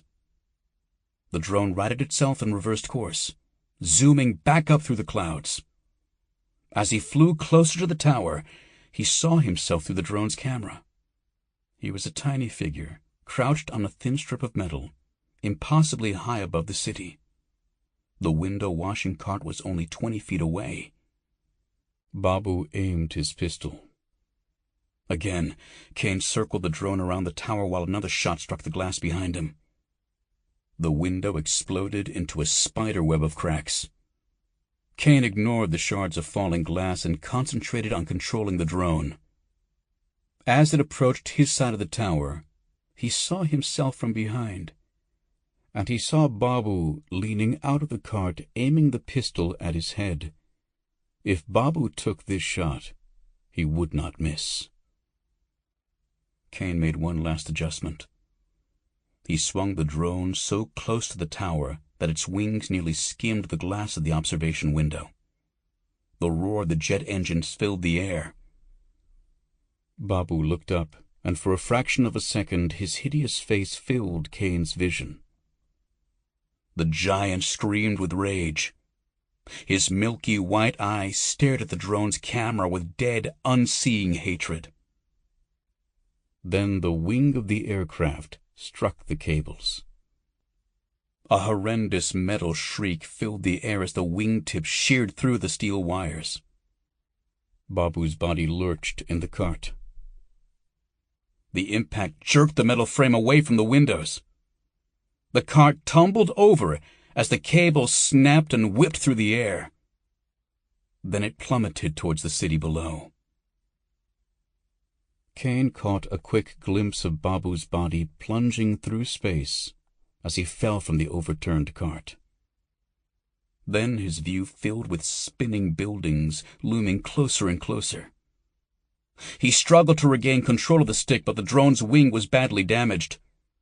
The craft spun through the air, flying closer and closer to the city skyline. If it struck one of the buildings, the explosives on board would detonate. Caine took a deep breath and reached out for the control stick one more time. Instead of fighting the spin, he eased the drone down into a dive. The view of the buildings was replaced by dark rippling water. Using the virtual controls, he increased thrust, pushing the drone down fast and hard. The water rushed towards him as the drone flew straight down in a nosedive. Caine ripped off the visor and watched the tiny impact as the drone struck the surface of the water. A massive plume of water shot up into the air when the small aircraft exploded. For a moment, the white puff of vapor hung suspended in the atmosphere, like a cloud. Then it slowly dispersed into a fine mist and fell back down, mixing with the rain. Caine dropped the visor and stood up. He wasn't sure if his legs were shaking or if the wind was still causing the tower to sway. He stepped through the broken window and walked onto the observation deck. The wind howled as it gusted through the shattered window behind him. The maintenance door burst open and Mariko limped towards him. He ran over to her, then stopped. For a second they simply stared at each other. Her lips parted as if she were about to speak, but no words came out. Then, in a sudden burst of motion, she threw her arms around him in a tight embrace. Caine was surprised, but he wrapped his arms around her in return. The shocking warmth of her body radiated through his own, melting the icy pain of his wounds, old and new. His limbs went soft, then numb, and for once, he simply gave way. Chapter 43. Arinori Kusaka peered out the tinted window of the limousine as the vehicle snaked its way down the mountain road. He watched as they cruised past the tall, foliage-lined fences of the other country estates in the Gunma prefecture. Then, beyond that, there was only the dark, twisting trees of the forest. On the other side of the road, a deep chasm fell off into a pitch-black valley. The dry winds had warded off the rain dousing Tokyo, but a thick, damp mist crept down from the mountains. Only a few hours from the city, the area was beautiful and remote. He'd purchased his house here using a long chain of dummy corporations and aliases. The hidden, secret property was a perfect place to lay low. Now, under cover of darkness, it was time to make his way to the private airfield in Saitama. He sipped from a glass tumbler of scotch. As they drove, he silently contemplated the forest outside the windows. The bottle of his beloved Karuizawa single malt was one of the few possessions he'd brought with him. But tonight, the exquisite drink brought him no joy. He tasted nothing. He felt only the sting of alcohol as it numbed his lips. The top story in the morning news had praised the delegates of Japan, China, and the United States. They had braved the harsh weather and made the flight to the Senkaku Islands as planned. There they shook hands and made empty promises of joint cooperation. Their speeches ensured a speedy, peaceful resolution to the territorial dispute, an outcome that would benefit both countries and their mutual allies. Kusaka wiped his lips and sighed. As soon as he saw the report, he knew it was only a matter of time before the authorities tracked him down. So now he had to leave, scurry from his home like a common traitor. Not a hero. Not a savior of Japan, or a herald of a new era of strength and prosperity. Instead, he was a fugitive. Fortunately, he was a wealthy man with near-limitless resources. Working with Bernato had provided him with a mountain of untraceable cash. His company owned divisions and subsidiaries all over the world. Tonight, he would fly by private jet to his offices in Indonesia, a place where he could live like a king, a place where a private security force would ensure his safety, and a place that had no extradition treaties with the rest of the world. He knew he could still influence the political landscape of Japan from afar. His money and connections had international reach, and he had acquired plenty of blackmail material over the years. It would take longer, but he could still achieve his aims. He could still save Japan from its relentless slide into mediocrity. He took another sip of scotch, licking the droplets from his lips. It would not be easy. When the details of his failed plan came to light, there would be accusations, political maneuvering. Many of his allies would move to distance themselves. His work with the CIA would brand him an American puppet, and other recriminations would follow. Criminal, murderer, traitor, pervert. He shook his head and downed the remaining scotch in one long gulp. So be it. He had survived worse. He would survive this. He would drag Japan kicking and screaming into a better future by sheer force of will. And one day, the people of his homeland would welcome him back with open arms. He threw the empty tumbler on the floor of the limo and leaned back. The limousine slowed down as it rounded another curve in the mountain road. The huge vehicle jerked to an unexpected stop. A sharp tremor of fear ran through his body when he saw blinking lights through the front windshield.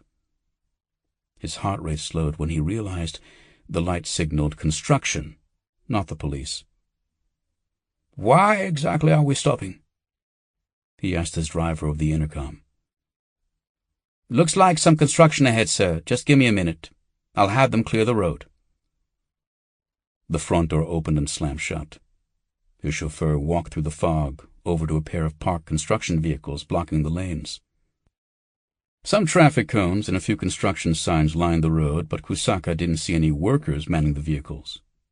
Probably on break. At this hour. No wonder the economy was sliding into depression. Kusaka grabbed a clean tumbler from the limo bar and poured himself another glass of scotch. He was half finished with it when he realized that he'd lost sight of his chauffeur. The man had been gone for several minutes and had not returned. Cool mountain air rushed into the cabin as Kusaka powered down his window. He leaned out and surveyed the scene. The blinking construction lights lit up the fog, making large patches of mist glow orange. "Mitsuo! Where the hell are you? The jet isn't going to wait all night. Let's go!" Then Kusaka whirled around as he heard the passenger door open behind him. "Stay where you are. Put your hands on your knees, where I can see them." The cool voice betrayed no trace of emotion or anger. Kusaka did as he was told and found himself face to face with Thomas Caine. Caine held a small pistol with a long, narrow black silencer screwed onto the barrel. Kusaka chuckled and smiled. "Well, well, so much for the CIA. I should have known Bernato's dogs would screw things up. The man never gets his own hands dirty." "You should have taken care of me yourself," Caine said. Kusaka shrugged. "I take it my chauffeur isn't coming back." Occupational hazard. He picked the wrong employer. Kusaka eyed a leather-bound briefcase near his feet. "Is this about money?" "I can't pay, you know, as much as you'd like." Caine's lips curled into a sardonic smile. "I'm glad to hear that. Here." He removed a smartphone from his pocket and handed it to Kusaka. The older man looked at the screen. A banking app filled the tiny screen. It was set up to authorize a large transfer of money from one of his corporate funds to an unnamed Swiss account. The sum was sizable, but to a man of Kusaka's wealth it was nothing. "That's it?" he asked. "Why didn't you just say so?" "Son, you should be working for me. I could pay you this every week." "It's not for me, Kusaka-san. It's for Hitomi. And it's enough. enough for her to live a normal, happy life. Small enough that no one will come looking for her. Now please enter your account information and authorize the transaction. How do you even know she's alive? I've had you under surveillance since this afternoon. I saw you load her into the trunk. I know you've drugged her. I know she's alive. Kusaka-san, please, don't waste my time. I told you before, I've dealt with men like you. Trust me when I say eventually I will get what I want. The only question is how much pain you suffer first. Kusaka looked Caine in the eye and his joking demeanor dissolved. Yes, you did say that. You also said that you've stared death in the face, Caine-san. I can see now that's true. When you look into the abyss, into the darkness like that, it changes you. It changed my father. He was never whole after his war. So, what did you see, Caine-san? Caine cocked the pistol. Why don't you tell me, Kusaka-san? What do you see right now? Kusaka stared at him another moment, then took a long, slow sip of his scotch. This time, he savored the flavor. It was exquisite. It tasted of wood and earth and soil, of rain and sun and light, a woman's perfumed skin, sweat and blood. It tasted of life and everything he held dear. He swirled the liquid in his mouth, then swallowed. He thought of the darkness that awaited him. Tell her I'm sorry, he said. His hands trembled as he entered some numbers into the phone and tossed it to Caine. He watched as the man checked the screen, then slid it back in his pocket. Do you want to know? Kusaka asked. Do you want to know why Caine's emerald eyes didn't blink as he pulled the trigger? A loud pop like a champagne bottle being uncorked filled the limo. A bright red hole decorated Kusaka's forehead. The old man gasped his last breath. He slumped forward, and his precious scotch sloshed across the seat. A tiny droplet of the amber liquid dripped down his finger and fell into nothingness. Caine opened the trunk of the limo. The harsh glare of the trunk light illuminated a black body bag stuffed between a few small suitcases. He unzipped the bag, revealing the face of Hitomi, angelic in her stillness. Her eyes were closed and her skin was deathly pale. For a moment, Caine worried that Kusaka had given her an overdose of whatever tranquilizer she was on. He pressed a finger to her neck and felt a faint pulse. He unzipped the bag further, only to discover she was naked. He yanked out a suitcase and rummaged around until he found a large jacket. He wrapped it around her, lifted her from the bag, and set her down on the cold pavement. He gently slapped her cheek. "Hitomi, wake up. Come on. It's me, Tom. You're safe now. Wake up." Hitomi uttered a soft moan. She turned her head and her breath became stronger. He lifted her to a sitting position. She trembled as the cold air washed over her. She pulled the coat tighter. Caine brushed her hair back from her face. "Are you okay?" "Daijoubu desu ka?" She nodded and coughed. "Hai. Daijoubu desu." Her body shook as she struggled to stand, and Caine helped her to her feet. She looked over at the limo. The rear window was splattered with blood. You came back for me. Why? Caine contemplated her question, struggling to find words. Finally, he cleared his throat. I came to Japan to find you, he said. I couldn't leave until I did. Her eyes cleared slightly as the haze of drugs wore off. She nodded. I see. Thank you. She watched in silence as Caine removed a gasoline can from the limo. Putting the vehicle in neutral, he rolled it to the edge of the road. He used a road flare to ignite the gasoline, tossed it in the car, then pushed it over the edge of the chasm. The burning limo briefly illuminated the road as it teetered over the abyss. The fire drove away the shadows and bathed Caine and Hitomi in a warm, flickering light. Then it plunged down into the darkness of the valley. Its burning glow disappeared from sight. Caine watched for a few more minutes. Then he turned and looked for Hitomi.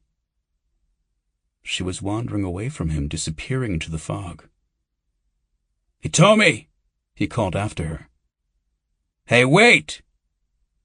Where are you going?" She didn't answer. All he could hear were his own words, echoing back to him through the empty night. Chapter 44. Isato Yoshizawa was buried in Yanaka Cemetery in the Taito ward of Tokyo, just north of Ueno. Caine had been in the cemetery before in April, when the famous cherry trees exploded into bloom. They covered the grounds with electric pink blossoms, giving the cemetery road the nickname Cherry Tree Alley. But now in the fall, the gnarled trees were black and austere. The funeral service was for family members only. In Isato's case, that meant a motley assortment of blood relatives, yakuza bosses, and other gang members affiliated with the Yoshizawa family. Caine was not invited, but Koichi met up with him afterwards at a small shabu-shabu restaurant in nearby Asakusa.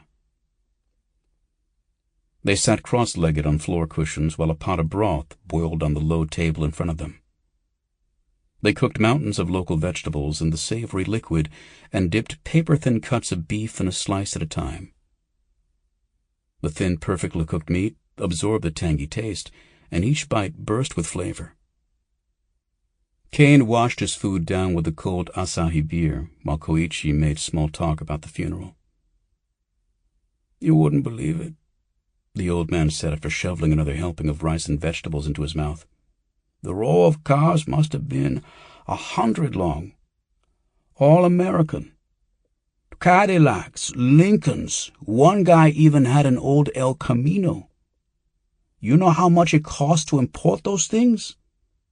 You're practically doubling the price." Caine nodded, slurping down some udon noodles. "Yoshizawa-san had a lot of friends." Koichi shook his head. "Bleh, friends. Half of the people there had threatened to kill him at one time or another. In the Yakuza, your value isn't measured by the quality of your friends. It's the quality of your enemies that makes you a man." After the meal, Koichi ordered another round of drinks. Caine took a sip of his beer, then stared at Koichi. The older man sucked in air through his teeth. "Go ahead, ask. I know you've been avoiding the question." "I thought it would be rude to be so direct." Koichi smiled.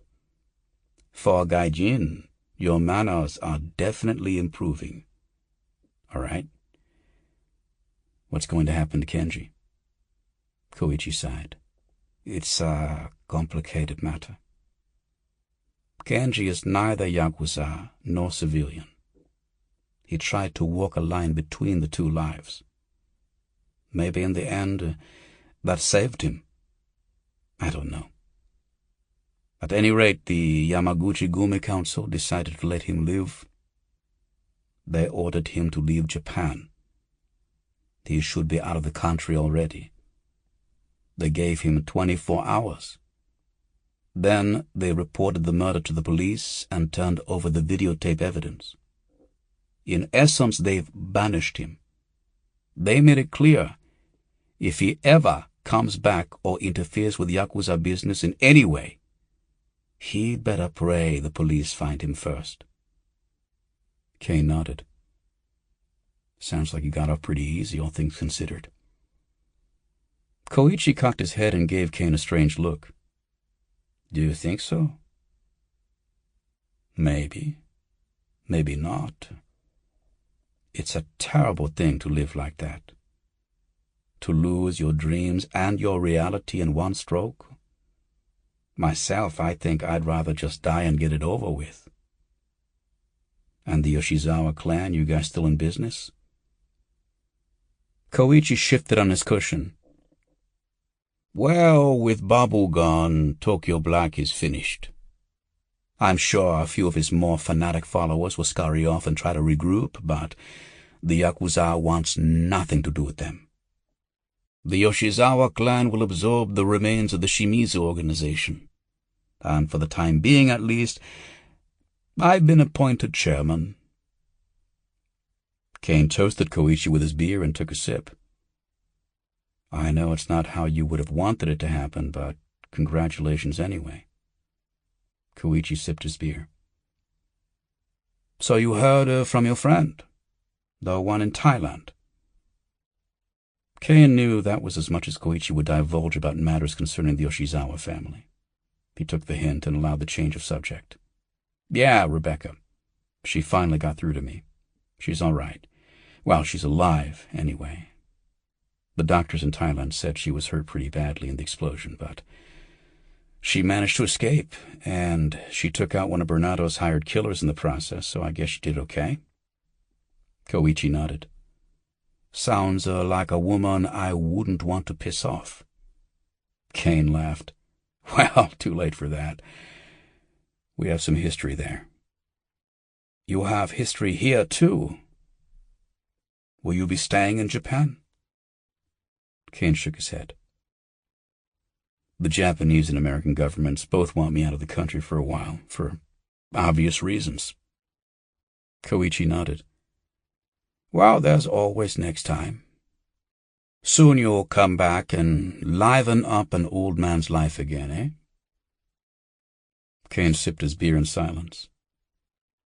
He stared at the knots and whorls of the wood table. The slab of oak was probably older than he was. Maybe I should have stayed away, he said.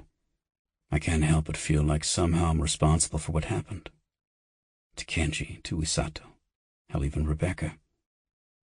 It's as if somehow I'm tainted. Everything I touch, everyone I care about. When I'm around, they get hurt. Koichi shrugged. You left things unfinished before. You had to come back to tie up loose ends. And what if you had stayed away? What would have changed? Kusaka would have succeeded. Innocent people would have died. Nothing would have changed for Kenji or Isato. They made their choices. They chose their fate. Just as we all do. Caine nodded thoughtfully. Maybe I never should have come here in the first place. Maybe things would have been better if I never got involved in this family. Oh, you think so? If Kenji had died that night, I would have given up more than my finger. Protecting the Oyabun and his family was my responsibility. If I had failed, and Kenji had died due to my negligence, the price would have been my life, a price I would have gladly paid. Koichi took a long sip of beer and sighed. I'll tell you something else. Maybe he didn't know how to show it, but Isato loved Kenji. If he could have somehow seen the future, if he knew that letting Kenji die that night would have stopped all of this from happening. I don't know much, but I knew that old gangster well. Better than my own father. And I tell you, he would not have traded a second of the time you gave him. Time to see Kenji grow up, go to school, become a man. No matter how things turned out. Isato would not have given up those years for anything, in this world or the next. They were silent for a moment. Caine listened to the clacking of chopsticks and plates. The soft bubbling of the boiling pots filled the restaurant. The sounds were soothing, and he felt the melancholy fog begin to lift from his mind. "Hell, what about that lady cop?" Koichi asked. "What was her name?" "Mariko." Caine checked his watch. "Actually, I should get going. I'm meeting her for dinner later tonight." Koichi insisted on paying the bill and tossed some yen from his wallet on the table. The two men stood and shook hands. As they walked out of the restaurant, Koichi slapped him on the back. "You know, you think too much, Caine-san. All this talk of the past, the future, destiny. What is all that about? Me, I'm just an old gangster. The word Yakuza comes from a losing hand of cards. That's what we are. The losers. The outcasts of polite society. So what do I know? Well, I'll tell you. The past and the future belong to the gods, or spirit, science, whatever you choose to believe in. You and me, we're just men. And all a man has is this moment in time, right now, staring us in the face. True, it's not much, just one fraction of a second after another, but it's enough. At any moment, you could change your life.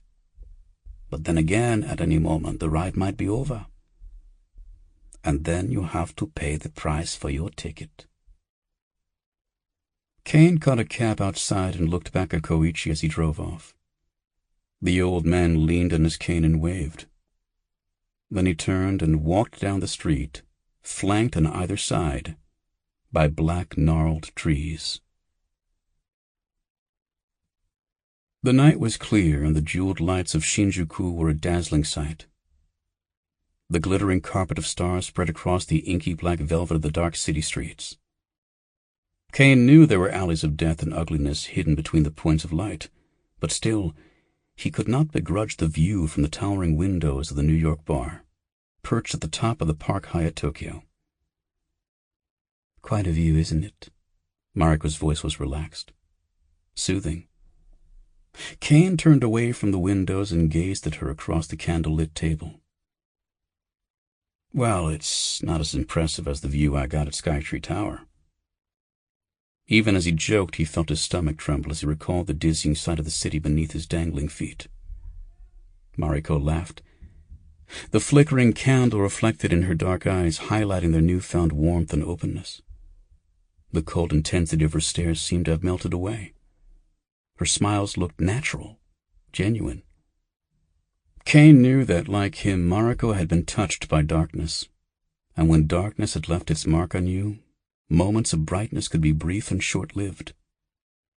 He hoped Mariko's would last. He liked seeing her smile. It chased away some of his own dark thoughts about the last few days. Her white silk cocktail dress wrapped around her like a kimono. The dip-dyed fabric faded to a dark black where the hem ended above her knees. A thin black band of black fabric cinched the dress closed at her waist. Caine thought it suited her. Sleek and modern, but somehow traditional at the same time. Her hair fell in dark silken waves around her face, and she wore no jewelry. Caine realized that he was staring and smiled. He had to admit, she was even more beautiful than the spectacular view out the window. "So I assume you'll be back on duty again soon?" Caine asked. She sipped her wine and shook her head. "I don't know. We'll see.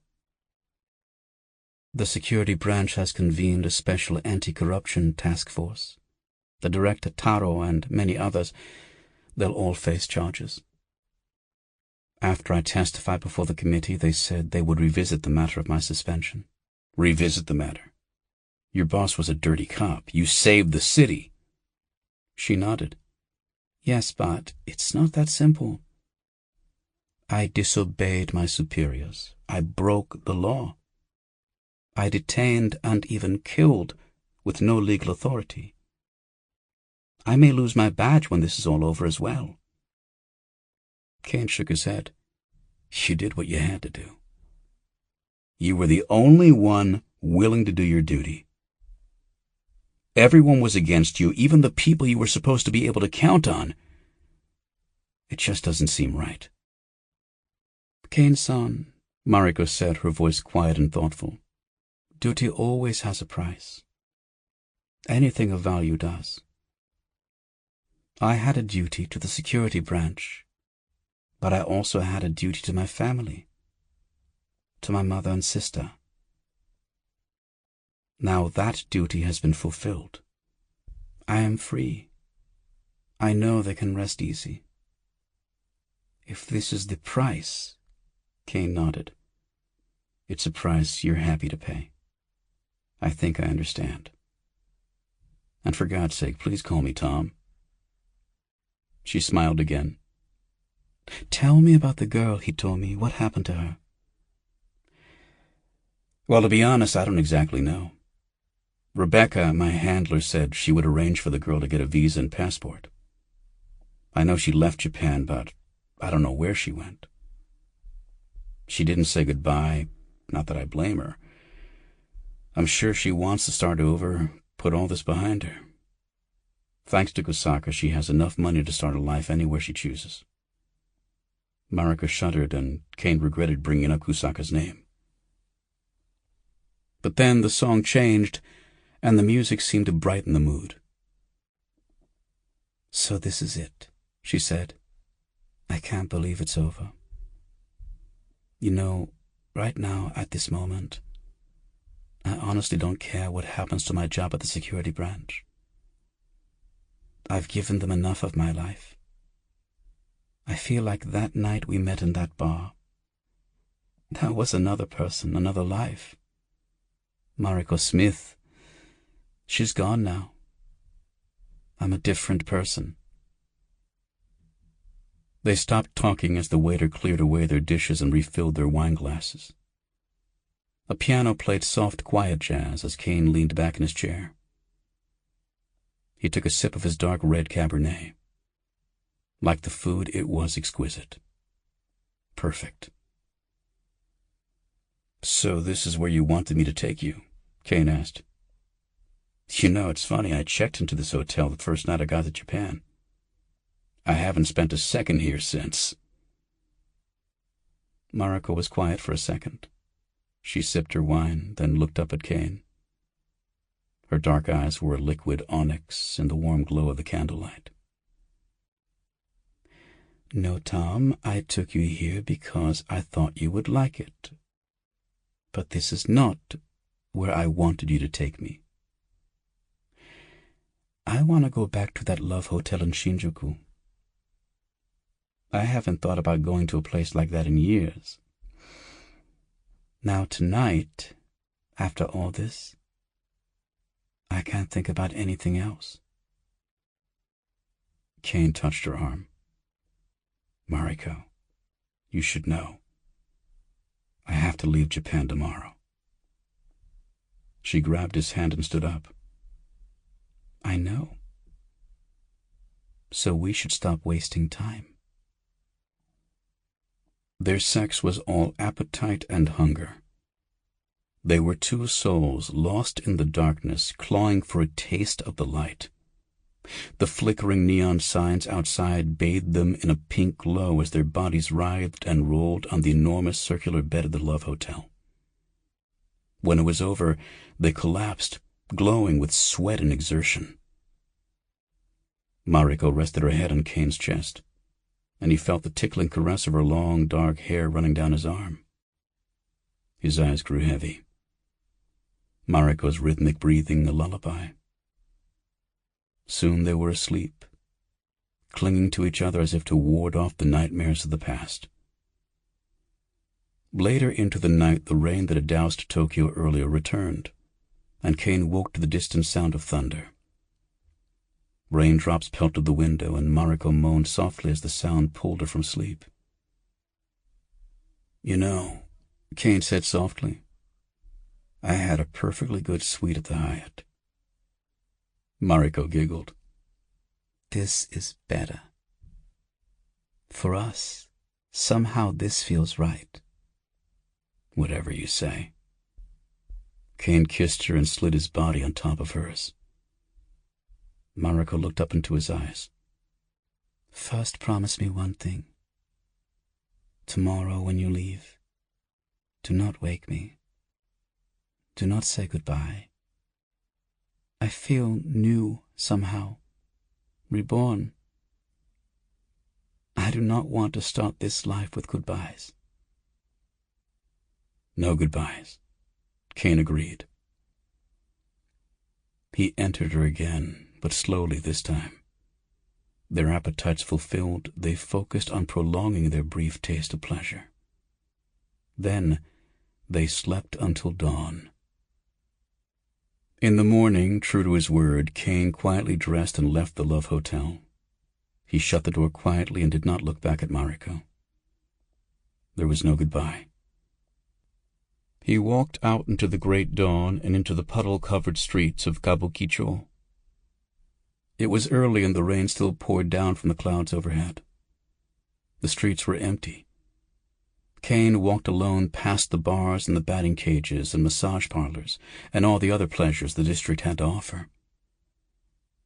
Soon he found himself walking under the Kabukicho gate. Its red lights blinked eternally, even at this hour, like a lighthouse beckoning to the lost and the damned.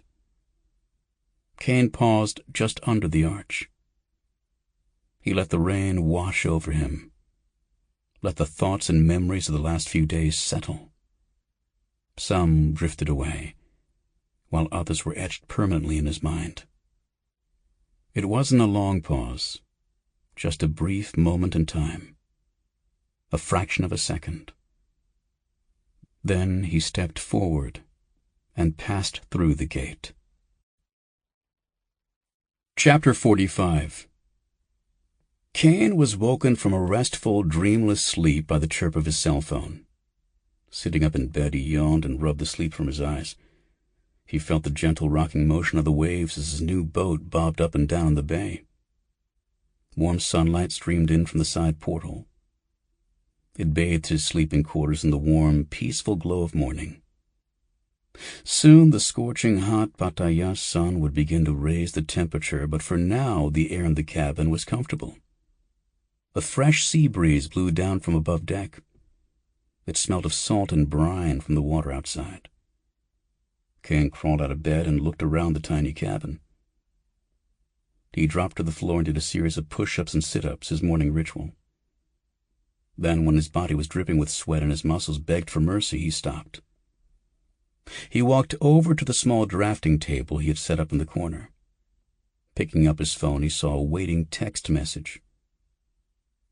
He did not recognize the number, but the sender's avatar was familiar. It was an anime character with neon green hair and huge luminous green eyes. Masuka Ongaku. He knew immediately that the message must have been from Hitomi. It was a picture. A girl's feet lying on a beach. In the distance, hazy and out of focus, Caine could make out aqua-blue waves crashing on the shore. Her toenails were painted neon green. Caine smiled. He didn't know what the picture meant or where Hitomi was. But she was out there somewhere on a beach, taking pictures of her toes. And that thought made him happy. A voice called out from above deck, "Boss, looks like you got some company." It was Pinya, a local boy he had hired as a deckhand. Together the two ran the boat as a charter. They took businessmen on fishing trips or the occasional sightseeing excursion to the stunning rock formations of Kaoping-kan. Something in the boy's tone told him his visitors weren't looking for a charter boat. He slipped his new Beretta storm pistol into his waistband and made sure his shirt covered the bulge. "Okay, coming up." He climbed the ladder and stepped onto the deck. The wood was already hot and burned the soles of his feet. Apina, as always, wore a pair of denim cutoffs and no shirt. He pointed to the long pier that led from the shore to their boat's berth. A woman in a wheelchair was moving down the pier, past the colorful fishing boats and shaved ice shacks. Men in cargo pants and T-shirts flanked her on either side. Their bulging muscles and wary stance screamed military. Bodyguards, Caine thought. But who are they guarding? As the woman pushed herself closer, Caine caught a glimpse of copper-red hair glowing in the sun. He leapt down from the boat and jogged over to her. "Rebecca!" The men tensed, but Rebecca turned and gave them a look. They took a few steps back and kept their eyes on Caine as she pushed the wheelchair over to him. "Tom, you look good. Different somehow." She was wearing a white linen blouse and khaki shorts. Caine looked at her legs. They were covered with stitches, scars, and burn marks. The wounds were healing, but they looked like they had been severe. "I didn't know about the chair. I knew you were hurt, but I thought—" She shook her head. "According to my doctors, I'm lucky to even be alive. The damage may not be permanent. They don't know yet, so we'll just have to wait and see. Rebecca, I'm sorry. Hey, if nothing else, I'm getting a hell of an upper body workout." Caine paused for a moment. The wind picked up and blew at her fiery hair. "Listen, the last time I saw you, at the prison, I said things. Things I didn't—" Rebecca cut him off. "Let's leave our mistakes in the past, Tom. We both made our share, and I didn't come here to talk about that." Caine nodded. "All right. So what brings you to Thailand?" Rebecca pulled a manila folder from her Hermes bag. "Believe it or not, work. You're looking at the new director of Humant." Caine smiled. "They gave you Bernardo's old job." "It was the least they could do, don't you think? They're cleaning house, and Japan was just the tip of the iceberg. God knows how many off-book ops and unsanctioned hit teams Bernardo was running. Someone's got to clean up the mess and get the department back on track. I can't think of a better person for the job," Caine said. "Tom, I want you to come back. I don't know everything that happened, but I do know you were right about Bernardo. I can clear your record. You can come home. You can make a difference." Caine thought for a moment. "I can work with you, Rebecca, but not for the agency. I can't place my trust in a bunch of suits sitting behind desks. I can't make decisions about life or death based on someone else's morality. Not anymore. I'm strictly freelance now. I choose the missions. I choose the targets. And I choose when to say no. That's my offer. Take it or leave it." Rebecca held the folder out to him. "Freelance it is. Can you give me a quote for this target? Assuming you'll take the job." Caine flipped open the folder. Stapled to the top of the thick dossier was a black and white photograph. It was blurry, grainy, probably a video still pulled from a security camera. It showed a man in a black overcoat walking out of what looked like a bank. There were burn marks on his face. He wore thick, wire-frame glasses. It was Alan Bernardo. Caine's green eyes squinted in the harsh sun as he stared at the picture. His mouth twisted into a snarl. "I'll take it. And this one's on the house." This concludes Tokyo Black by Andrew Warren, narrated by Jonathan Davis. Copyright 2016 by Andrew Warren. This unabridged audiobook is published by arrangement with Andrew Warren and was produced in the year 2017 by Tantor Media Incorporated, a division of Recorded Books, which holds the copyright thereto. Please visit tantor.com for more information on our growing library of unabridged audiobooks and to take advantage of special offers. Audible hopes you have enjoyed this program.